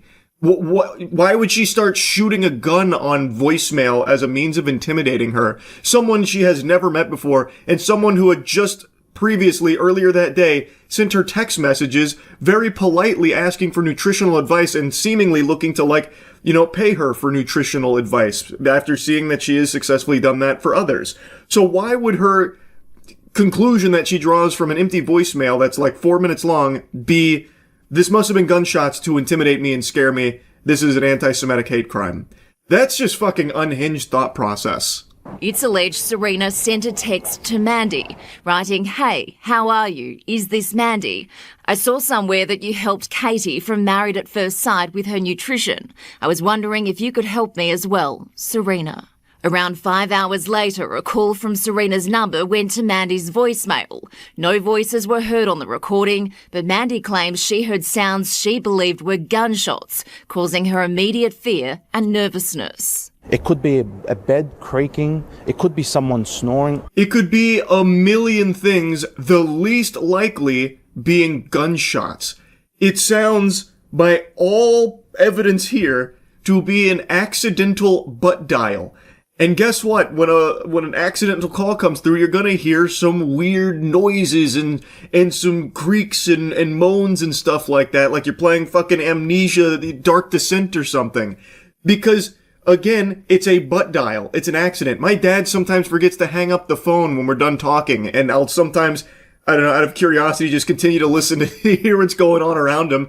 And that shit sounds like I've just taken a trip into his fucking gullet through the magic school bus with Miss Frizzle. I'm hearing all kinds of weird noises, but I'm not under the impression that my dad just then went into a fucking firefight or something. Like, I don't know how you even jumped to that conclusion that those noises that you were hearing in the background of an empty voicemail were gunshots. Like, I don't know how in the silence she's getting gunshots and whatever going on there. I so desperately wish they released the voicemail to the public. That is not accessible as of this moment. I don't know if it ever will be, but oh my god, fingers crossed they eventually release that. I am so curious to hear it. And the woman here that's accused of an anti-Semitic hate crime does not appear to be an anti-Semite. This appears to be a woman who had no idea of her faith or anything beforehand and had no idea what was even going on here, why she had like agents at her doorstep demanding her phone in the first place. Ms. Sacker contacted a community security group who alerted police. Serena claims the first she knew about the voicemail was when detectives arrived on her doorstep the next day. She willingly handed over her phone and gave them access to everything on it. Until the point she was charged by the police, she did not even know that the complainant was of Jewish faith. I imagine that's got to be the most confusing situation to be unfolding. You just now have some agents at your door demanding your phone. You give them your phone out of fear, and then you find out later that it's all because of a voicemail you didn't even know you left in the first place that is now being labeled as anti-Semitic against someone who you didn't even know was of the Jewish faith in the first place. And also, according to the reporter here, Serena is apparently someone that expresses no interest in politics or religion to begin with.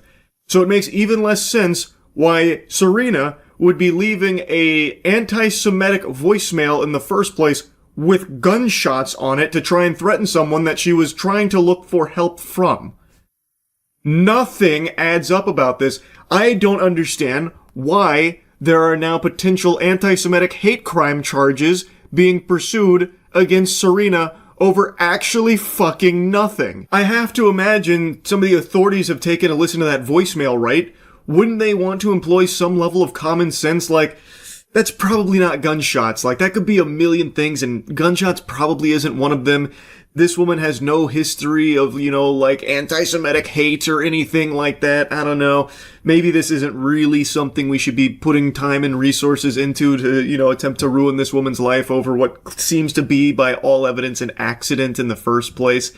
Like, why is that not happening there? This makes me feel like if I traveled to Australia, walked down the street, closed my eyes, and just started pointing at people saying I imagine that they said a slur to me, I could get them in trouble. Today, the newlywed pleaded not guilty to using a carriage service to menace, harass or offend.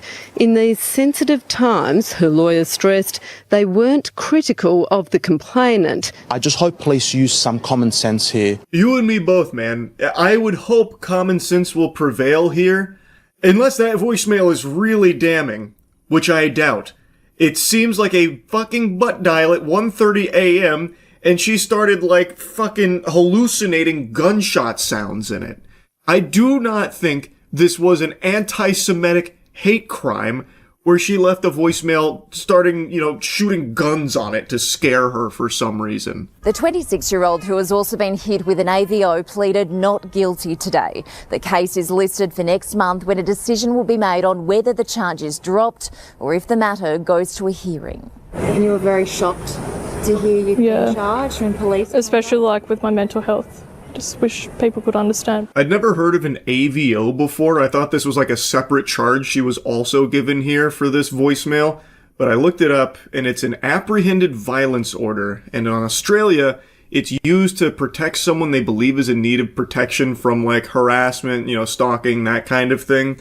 So I'm assuming, based on the way the reporter presents it, saying that Serena got hit with an AVO, it means that they believed Mandy was in potential danger from Serena doing something. So now they've served her an AVO to protect Mandy from Serena, all because of an accidental fucking butt dial at 1:30 a.m. when she was looking for nutritional advice. Quite the circus, I would say here. I'm hoping the charges get dropped and that it doesn't go to a hearing for some reason, because I truly cannot imagine a world where this is an actual anti-Semitic hate crime, where she was shooting a gun on voicemail to scare a nutritionist she was looking for advice from. But I guess we'll see. I'm very curious to see where it goes in a month here, to see if it does progress further. Hopefully it doesn't, but we'll see. That's really about it. So yeah. Yeah, I know this is something I don't typically talk about, but I'm gonna blabber about it quite a bit today. I was recently talking about Saudi Arabia after their purchase of EA, going into detail about how they are gluttonously buying up basically everything thanks to their infinite money that they have at their disposal. They're basically playing life on admin mode. Like, they've entered this era where they just have so much money and now they're using it to buy everything. And I've talked about my own personal experience seeing that firsthand in the esports space. They fundamentally own esports. They've got the entire industry on nipple clamps right now thanks to the money they pump into it, because it's an industry that is deprived of it, and they are starving, malnourished when it comes to finances. And then Saudi Arabia has swooped in with that supple teat that they're allowing all the orgs to suckle from. Thus, they now basically have esports in a stranglehold, a fucking full Nelson, really.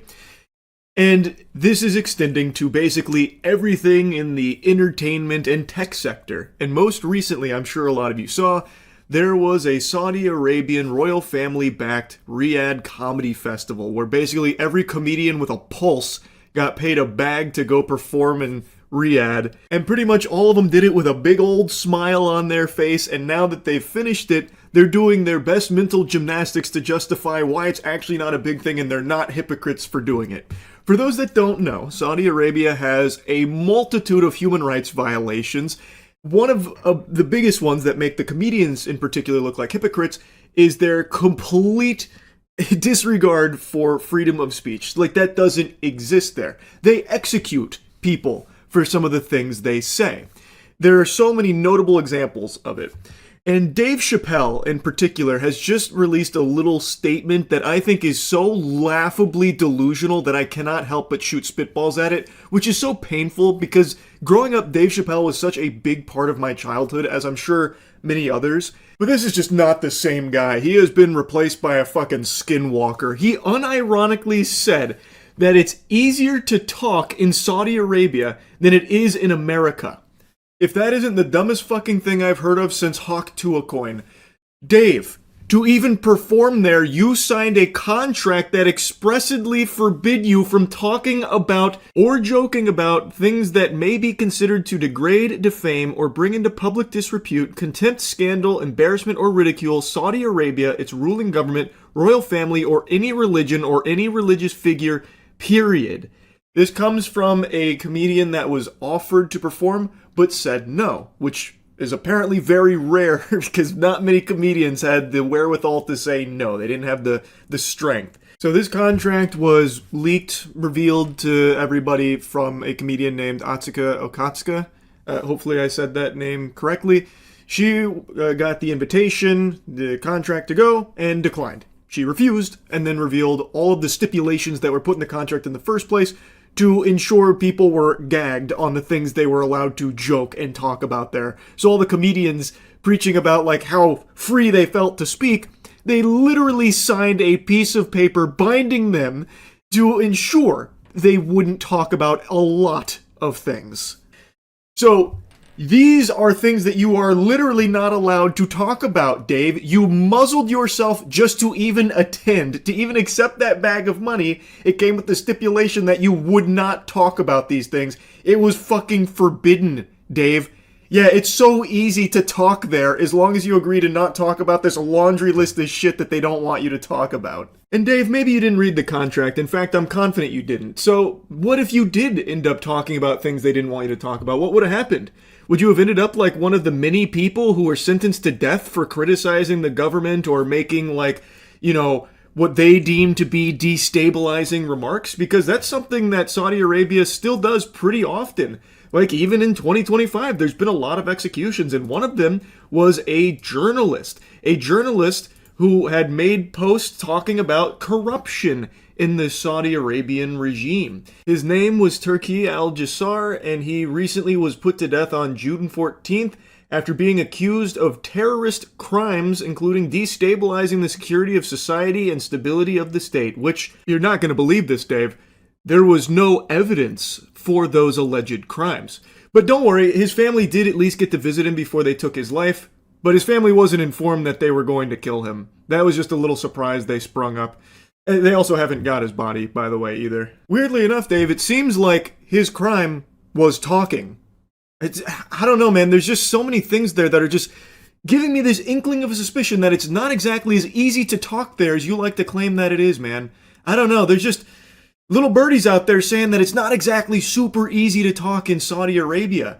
You just happen to agree not to talk about the things that they didn't want you to. Brother, this is just so fucking see-through. Why don't you just be honest and say that the money they offered was too much to turn down? At least that's honest. At the very least, you're being honest. Like, Bill Burr's trying the same fucking mental gymnastics too, as opposed to just admitting, yep, I took the money, I know it makes me a hypocrite, don't care, it was a lot of money to perform for like a day or two or whatever.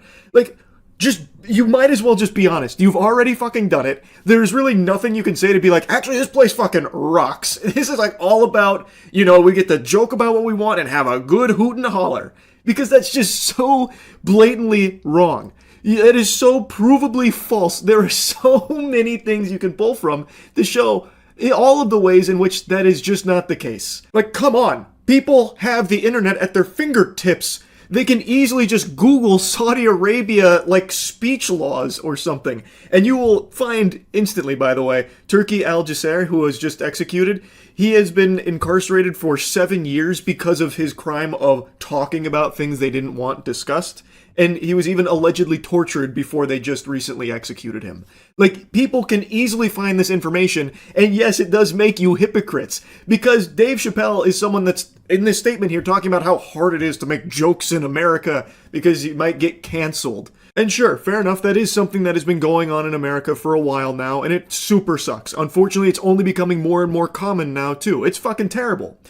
But, in Saudi Arabia, you don't just get canceled, you get canned. You get sent to meet your maker if you talk about things that they don't want discussed. Here, the worst thing that's gonna happen to Dave fucking Chappelle if he gets, like, canceled is he'll lose, like, a show. But then he'll make up for it with a $50 million Netflix special and 100,000 new fans because people usually will support someone that gets, like, a show taken away because they said a joke that was too raunchy or something. Whereas the worst thing that'll happen to Dave Chappelle in Saudi Arabia if he did decide to go rogue off book and start criticizing like the royal family and talking about corruption and shit, they might have fucking imprisoned him and maybe down the line killed him. Because they have a track record of doing that. Maybe not someone to Dave Chappelle's size, they probably wouldn't do that because they know that would be such an international incident, but to just paint the picture, that is something they do there and actively continue to do, showing no signs of stopping. And yet Dave has the chutzpah to try and claim that it's easier to talk there than here. Fucking crazy, man. I almost feel like part of the contract had to be like brainwashing of these comedians too, like literally just forcing them to spit shit out for them, just vomit like tourism brochures. Because Bill Burr, after coming back, is like, oh my god, this was life-changing, calling it a top 3 experience he's had. It was a great experience, that part of the world, and to be part of the first comedy festival over there in Saudi Arabia. The Royals loved the show. You don't say. They loved it? Damn, Bill, that's crazy that they happened to love it. Everyone was happy. The people that were doing the festival were thrilled. Great news, man. I'm super happy to hear that it went really well for the Saudi Arabian Royals there. I was worried. I was a little nervous that the sets might kind of not go over really well there, but I'm happy to hear it was a home run with the Royals. God, Bill Burr's defense of it is almost as fucking stupid as Dave Chappelle's. You think everyone's going to be screaming death to America and they're going to have like fucking machetes and want to chop my head off because this is what I've been fed about that part of the world. Who are you even talking to? Like addressing with this? A ghost? Like what?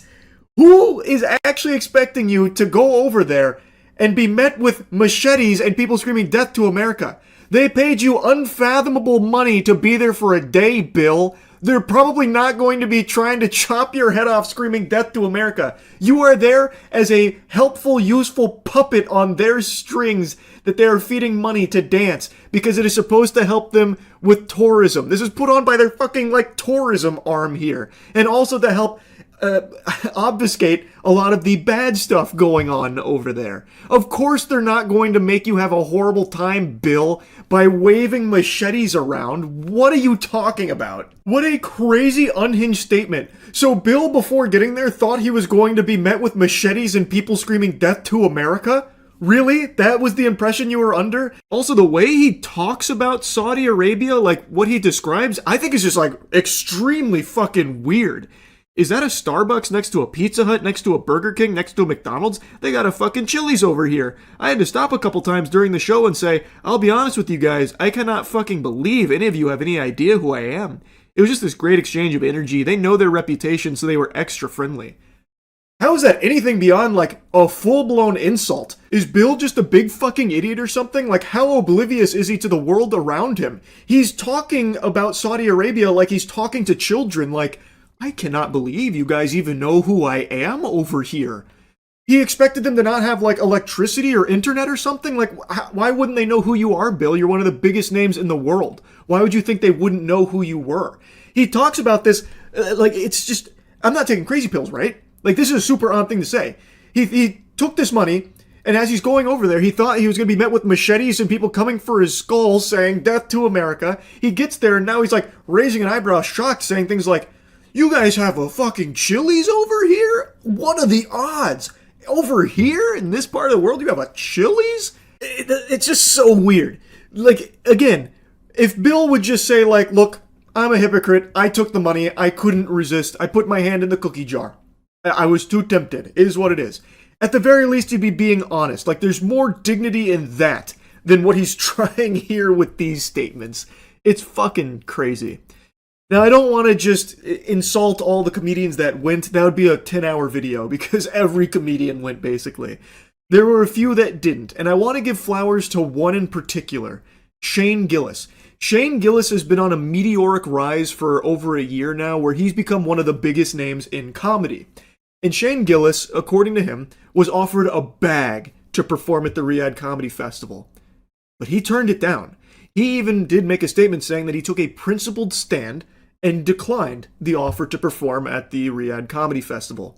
Now, he's not the only one that said no. I already mentioned Atsuko Akatsuka. She's the one that actually revealed the censorship rules in the contract that we talked about earlier. But it seems like the overwhelming majority of comedians that received the offer accepted it, seemingly without a second thought crossing their mind whatsoever. Even some of the comedians that claim to be very supportive of free speech, putting a huge emphasis on it as part of their materials in their sets about how important it is, like Jimmy Carr, well, they couldn't resist either. Fucking Jimmy Carr was a co-headliner for this. Really stuck to your guns on that one, eh, Jimbo? And he's far from the only one. If you look at the people that performed there, many of them you've probably seen frequently posting about how wrong it is that people will face, like, punishments and stuff because of, like, what they might post online or, like, jokes or whatever. But they're totally fine taking money from Saudi Arabia, a place that literally has executed people for their opinions and things that they say online. Doesn't make a whole lot of sense, does it? Until you realize that those comedians, they don't actually believe any of this shit, it seems. They're more than willing to fold on all of this as long as they get paid enough money. It was pretty uncommon to see people say no. And Shane Gillis is right now at, like, the height of popularity for comedians. And he, I have to imagine, got a crazy, crazy, crazy offer to go, but still said no. And I just find that to be amazing. I'm really happy to have learned that Shane Gillis wasn't there. But I was very disappointed to see many of those that were. All of the comedians that turned down the offer, I think, deserve like a very strong round of applause because they actually do practice what they preach when it comes to free speech and the importance of it. Meanwhile, all the comedians that love to yap about principles and all that for their sets and then still went to Riyadh Comedy Festival, seems pretty clear that it's all a bunch of fucking horseradish from them. To me, at least, it seems pretty clear that they're just fucking sellouts that don't actually believe in the things they pump their fist about and joke about on stage or anything. It's all just phony baloney performative, and as long as you give them enough money, it's not like a principle they're gonna stand by. They'll just go take the money instead. Oh, something else I really want to mention, and I know I've already been blabbering about this for a while. Tim Dillon is another comedian who initially accepted the offer, and then on his own show was poking fun at it in saying like they use slavery over there and that he's willing to turn the other cheek because the money was so much, that kind of thing. And they fired him for it. So the implication is when you accept the deal from Saudi Arabia, you then also have to censor yourself in America too and just constantly promote Saudi Arabia and the regime. So even on your own show in America, you were still needing to be a full-blown Saudi Arabian shill. So everyone that went is just so fake, such hypocrites, and they are now just fully shills for Saudi Arabia. They're just so fucking fake, man. It's crazy. I'll stop blabbering about it. I know it's been a little bit already, but it's so sad. It's pathetic. It really is. Anyway, that's really about it. So yeah. We're going for the sad mood lighting for this one because this is legitimately a funeral for over $100,000. Alpha Magic the Gathering. If you know, you know. And if you don't know, I'll tell you. It's like the most expensive thing to buy, like a sealed Alpha starter deck. It's up there with like a first edition Pokemon, like Shadowless base set, that kind of stuff. It is like holy grail for collecting. Last year, we opened one, and it was a really like kind of juiced pack. Like we got some good hits from it. It was a lot of fun. So we wanted to do it again this year, and thus, I had another Alpha starter deck. We brought out Pay Money Wubby again, the boy wonder himself, and I'm just going to spoil it now. It's already spoiled in the video title. This is perhaps the worst recorded Alpha starter deck opening ever without it being a scam. Everything in this seems legitimate. It doesn't seem like it was repacked or anything. There's nothing like super fishy about it. I think it is just statistically the worst possible box you could ever open of an Alpha starter deck, and we got to capture this tragedy on camera, and I'm happy to share it with all of you. One of these goes for like $100,000, if not more, depending on who you're buying it from. So this is legitimately the biggest possible waste of money imaginable. Hey, it's the Alpha Box. We're back. It's been a year and some change. We brought in the magic guy himself. I'm the magic guy? The magic guy, Wubby. He's back. Hey guys, we're back. We got this box from him a year and a half ago. It's the same box. Yeah. When we just started playing this goofy little card game. We pulled nice cards and we had no idea what to be excited about. Yeah. You were shaking and we were like, whoopee! I want you to know times have changed. I'm a colder man now, and I'm not going to shake. That's good. I'm excited for whatever happens. We now know what's in there. Still probably will be like, whoopee! Yeah. I've also lost knowledge since then. I was way more prepared the first time, and now I kind of don't remember shit. I didn't want to say anything, but it did feel like that when you came in. Yeah. This guy got stupider. This guy doesn't know shit anymore. This isn't the same guy from last year. All right, so you brought this last time too. This was the second one that Charlie decided he wanted both then and there. Yeah, he's even dated May 2024. May 2024. You can't just print those either. That's like official. That's true. Yeah, it's laser etched on the bag. All right, open her up. Wait. While exploring their barn, can I say that? Yeah. While exploring their barn, I found smelling salts, which I've never done, and I'm going to make everybody do it before. We need to lock in. We got to get excited. Go ahead. Me first. Well, you've never done them. You go first. I need to see how deep to put my nose in. Oh, no, just guess. Well, that's crazy. There's no wrong answer with smelling salts. Ooh! And now nobody else do it. These are not that strong as far as smelling salts I could get in there. You could. You smelled stinky instead of pain. Yeah, it felt stimulation. Is it not supposed to smell stinky? It's supposed to like stimulate you. You do it for like a big lift or like he said on hockey shifts. Oh God! That one hit harder. They're activating. No, it's not bad. It's not bad. Legitimately, Huck. It feels like I shouldn't breathe that. I want more.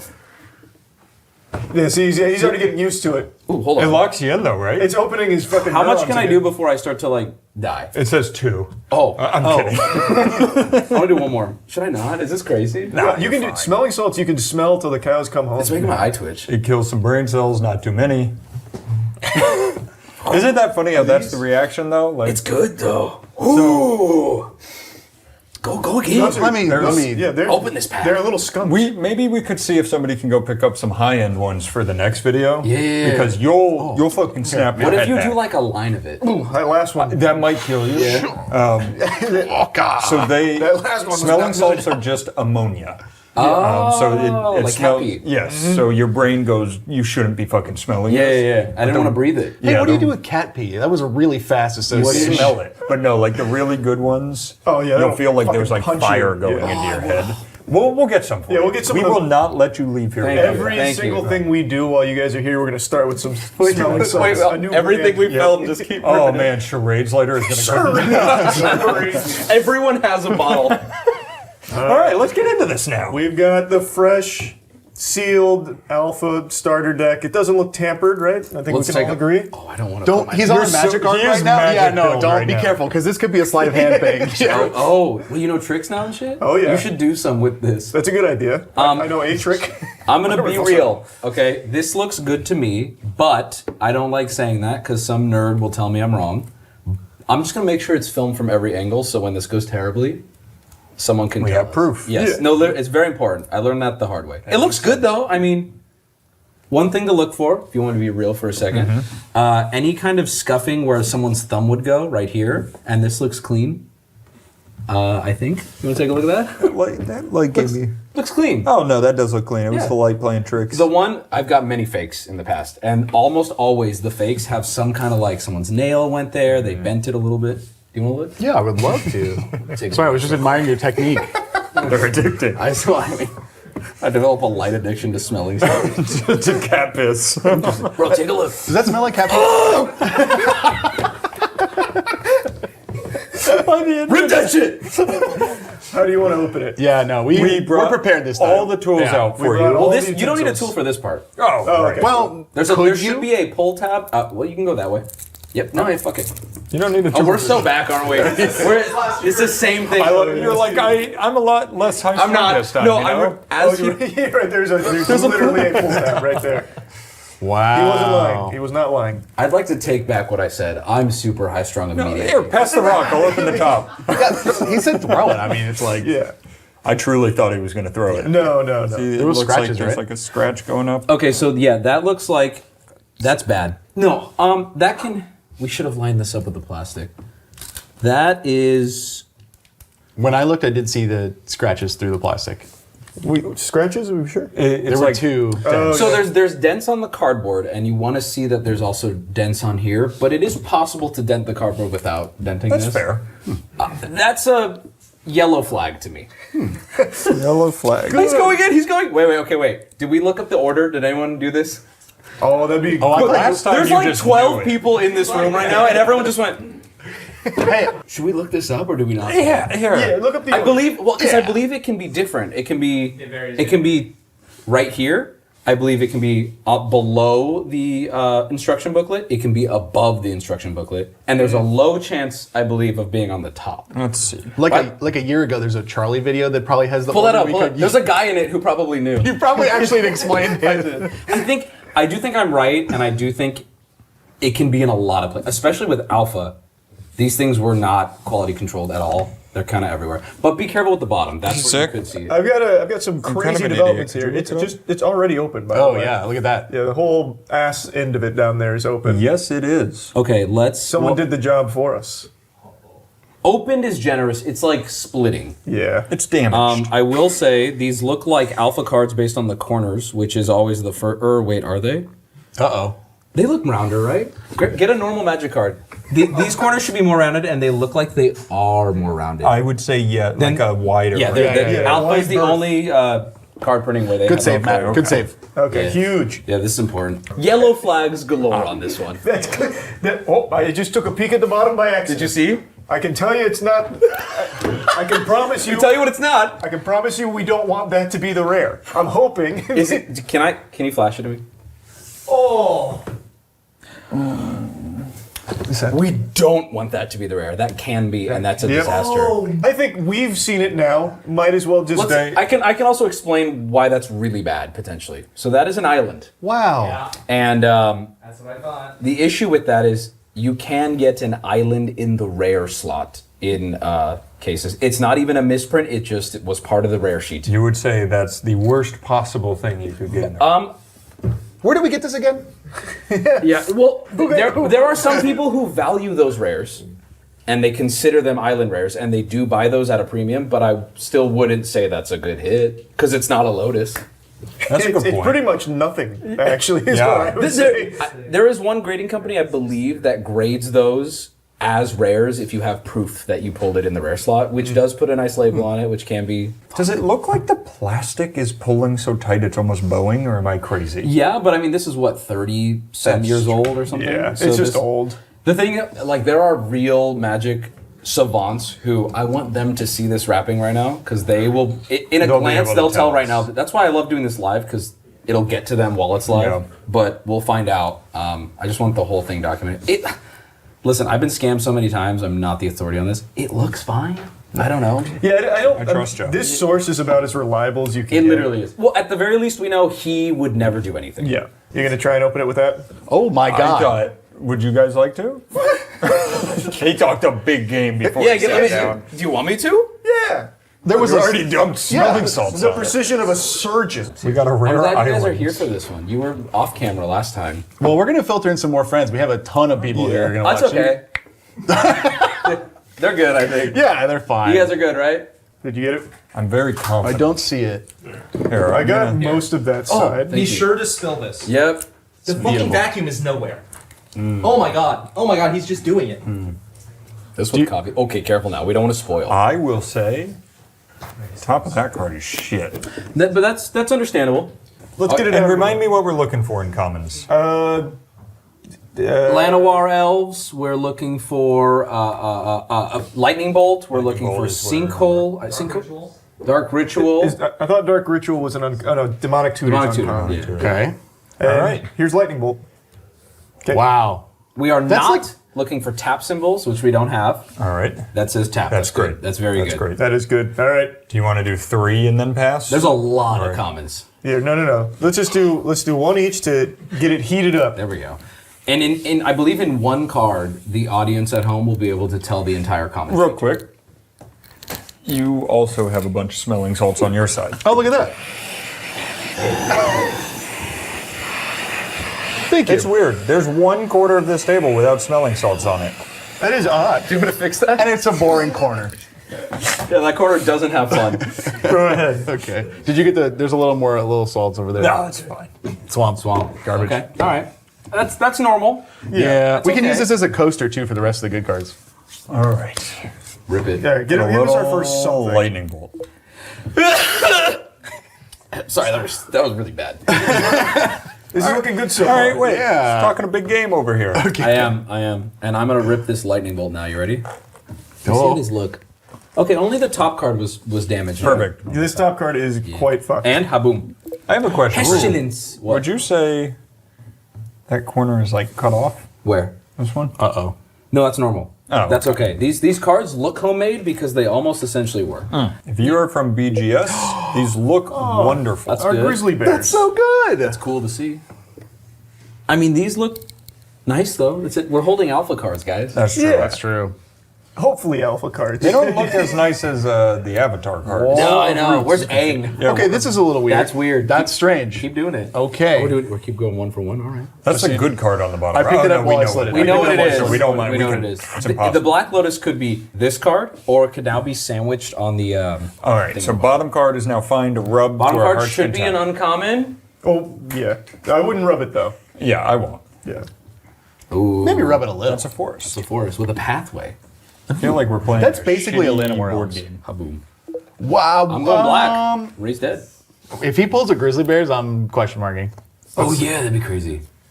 No, it's Okay, we're good. We're off. All right. Anyone else want to filter in here? This is a rough Yeah, start. we're not doing we need so a fresh hot. set of hands. This is okay though. Yeah. We're okay still. This is commons. I remember when we did the last one, we had some cool stuff right now.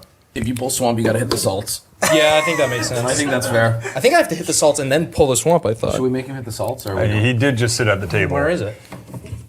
Give it to me. We're very careful. Please don't get them on the table. It damages the... Did someone get smelling It's salts on the really table? bad It could have been for the anyone. table, It yeah. could have been anyone. It smells like a cat peed. Oh, yeah. That smells like cat piss. Yeah. Yeah, it doesn't hit that hard though. You see how you just tanked it? It just There's your stinks. toy Yeah, bag. It just smells bad. It's just stinky. Oh, an island. bro. Fantastic. Well, we're getting all the lands out of the way early. There's lots of lands. I hear that this is a rare. If that's a land, I squeal. Fog. Okay, fog's good. Fog's better. We like fog. Playable Fog's a card. beautiful card. You can use fog. Ryan beat me with fog once. Fog I love is fog. Ryan's go-to and everything. Boom. Oh, yeah. A swamp. You took my card. I'm sorry. Oh god. I got a black theme going here though. It's okay. We're gonna turn it around right here. Yeah, this is where we start to get serious. Well, that's not bad.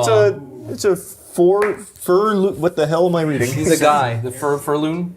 Yeah. Furloon Minotaur. Herloon? Herloon Minotaur. He's got it. It's a Herloon Minotaur. There's a jacket with him on it. How nice. It's like $300. Is that more or less than the card? More. Ooh, I didn't even announce the card because it's bad. Yeah. So here you go. What was it? That doesn't matter. Phantasmal Danny. Terrain. Yeah, Danny, we need your Mono blue enchant land. Danny boy. Denny. Give him the salts. I'll dig the salts. Based on how we are, I think we're both doing salts. Speed at which you're dealing salt. Now you're good.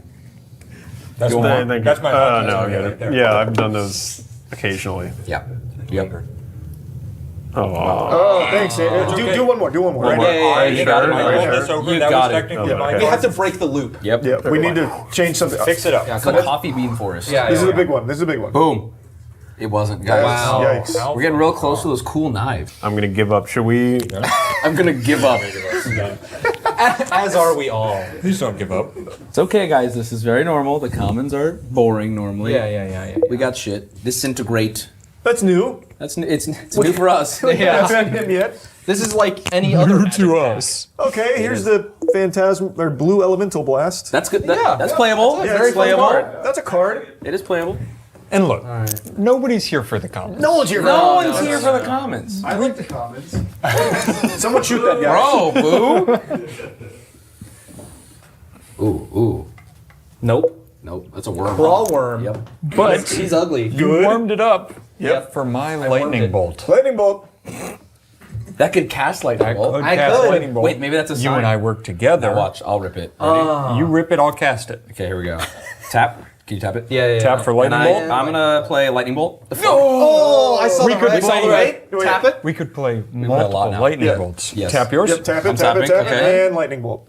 Oh, it's an island. Wait, now we can play Tap something it. else. Lightning bolt. We've got I'm gonna everything we float need. the blue. Yeah. All right, I've tapped it. We're crafting the worst card in all of history. Yep, it's a forest. We are ramping. Maybe we're casting a commander. We're ramping as hell. Are we not doing enough? I don't. We need to filter in more. Yeah. Let's These get hands a are- flip out. Chase. And Zach, come on. I haven't given up a spot. Someone should. Yeah. Someone come take my spot ASAP. Come here, sit here. I warmed it up. Now, if you reach into here, there's smelling salts. So. Yeah. They've been really lucky for us so Zach. far. Okay. Zach, come to my seat. Okay. Pretty bitch. Ooh yeah. Careful on the table. That was an inhale. You ever been to Corpus Christi? That's what the water smells like. Oh Jesus! Shouts out. It's just piss. That's really it. That's really it. You like that? Yeah. All right. Give And he's flipping and. Hot hands! Hot hands! Holy shit! Oh my God! Guys, it was because his mountain was tapped. Truing. Of course. I think that's the best common you can pull. Yeah, I think One so. of them, I think, yeah. That's not a real lightning bolt. No. It's either bolt or red. You gotta follow that up. Yeah, well, this land's gonna be real nice. Land or elves. Regeneration. Not bad. That's bad. That's bad. The smelling salts kind of fucked me up. I'm not gonna lie. Yeah. Pussy. 1, 2, 3. Let me hear you say, "Wayo." Ooh, Weakness. he's getting that good suck. Oh. Hey, dude, he got that face. Samite Healer. Oh, this guy just chilling. All right, I'm feeling an island on this one. Who's coming in for back to back for me? Yeah. I'm down to tag back in. I'm summoning a Carlos for pulling some cards. Come get some card people over there. All right. Oh boy. Felt like you thought I was setting up. And I jumped on it. Oh, damn. Two forests, guys. Good try. Boo. Oh, when do we break into uncommons? Yep. So, Cool. here, I'm gonna show you. Yeah. Hold on. We're like You're gonna love there, it. right? I'm gonna love it. Yeah. Or is it after I lied. Dude. It's the booklet. Nice. So, It's in fact, if we want to now, we're They're, not almost to uncommons, but I'm Oh, gonna you're right gonna now. take out the I'm gonna possibilities? move where 2 rares could be. These 2 could be those rares 2 as could well. be rares. I Put think. 'em- And I'm gonna put them Gonna put in the middle. right there. You got it. As well as I think after the booklet. After the Are these booklet, also- There's also are these also potential possibilities. rares? Those are the bottom. Yes. Those could be rares. We really hope not. These are above the booklet. Okay. Yeah. Okay. Here we go. 3, 2, 1. Ha boom. Wow. His plans. Yeah. I think that's 4 lands in a row. Yeah. I think that was So only good things. Yeah. I'm just gonna. Flip one of those. Giant spider. Big spider. He does not fly, but can block flying creatures. Is that a common? I think so. I think so. Why do I think he's an uncommon? Already satisfied. Okay. Little dryads. Little dryads. Yes. Booty, I'm gonna show it to you. Tap it. I'm really happy to see just the lightning bolt. Yeah, it's good. Oh no! But you made another Schuler. I'm getting a lot of Douglas Schuler actually. Here we go. Would anyone else like to get in? Back in? Get Alex in, and it's just a full. It's just a Wubby video. Circle of Protection green. Okay, a Circle of Protection. Circle of Protection green. Well, there's almost playable cards here. Hey, thank you. This almost. This would be the most whack draft. Yeah. Ever. There is women here. What? Welcome to Mulligans. Yeah. All right. Guys, This is All our right, set. guys. I'm Alex, the token woman. How do we do this? Rye, cut that. Thank you. Now, Alex, flip over the card, look at it, and describe the card to us. Don't read the name. What it does. What are you hoping for? Yeah. Okay, I'm hoping for. Tell us what it does based on the art. Yeah. Unless it's a land, I guess. But then what? just- But I can see the words. It'll tell me. Just Oh, say- don't read. Okay, Yeah, I'm yeah. illiterate, so that's fine. Yeah. Okay. Very empty. Oh, it's It's plants. Yeah. Very sad. Very empty. All right, this will be my last one. Okay. Okay. It's a Oh pretty my god, it's a unicorn. It's a Belisara.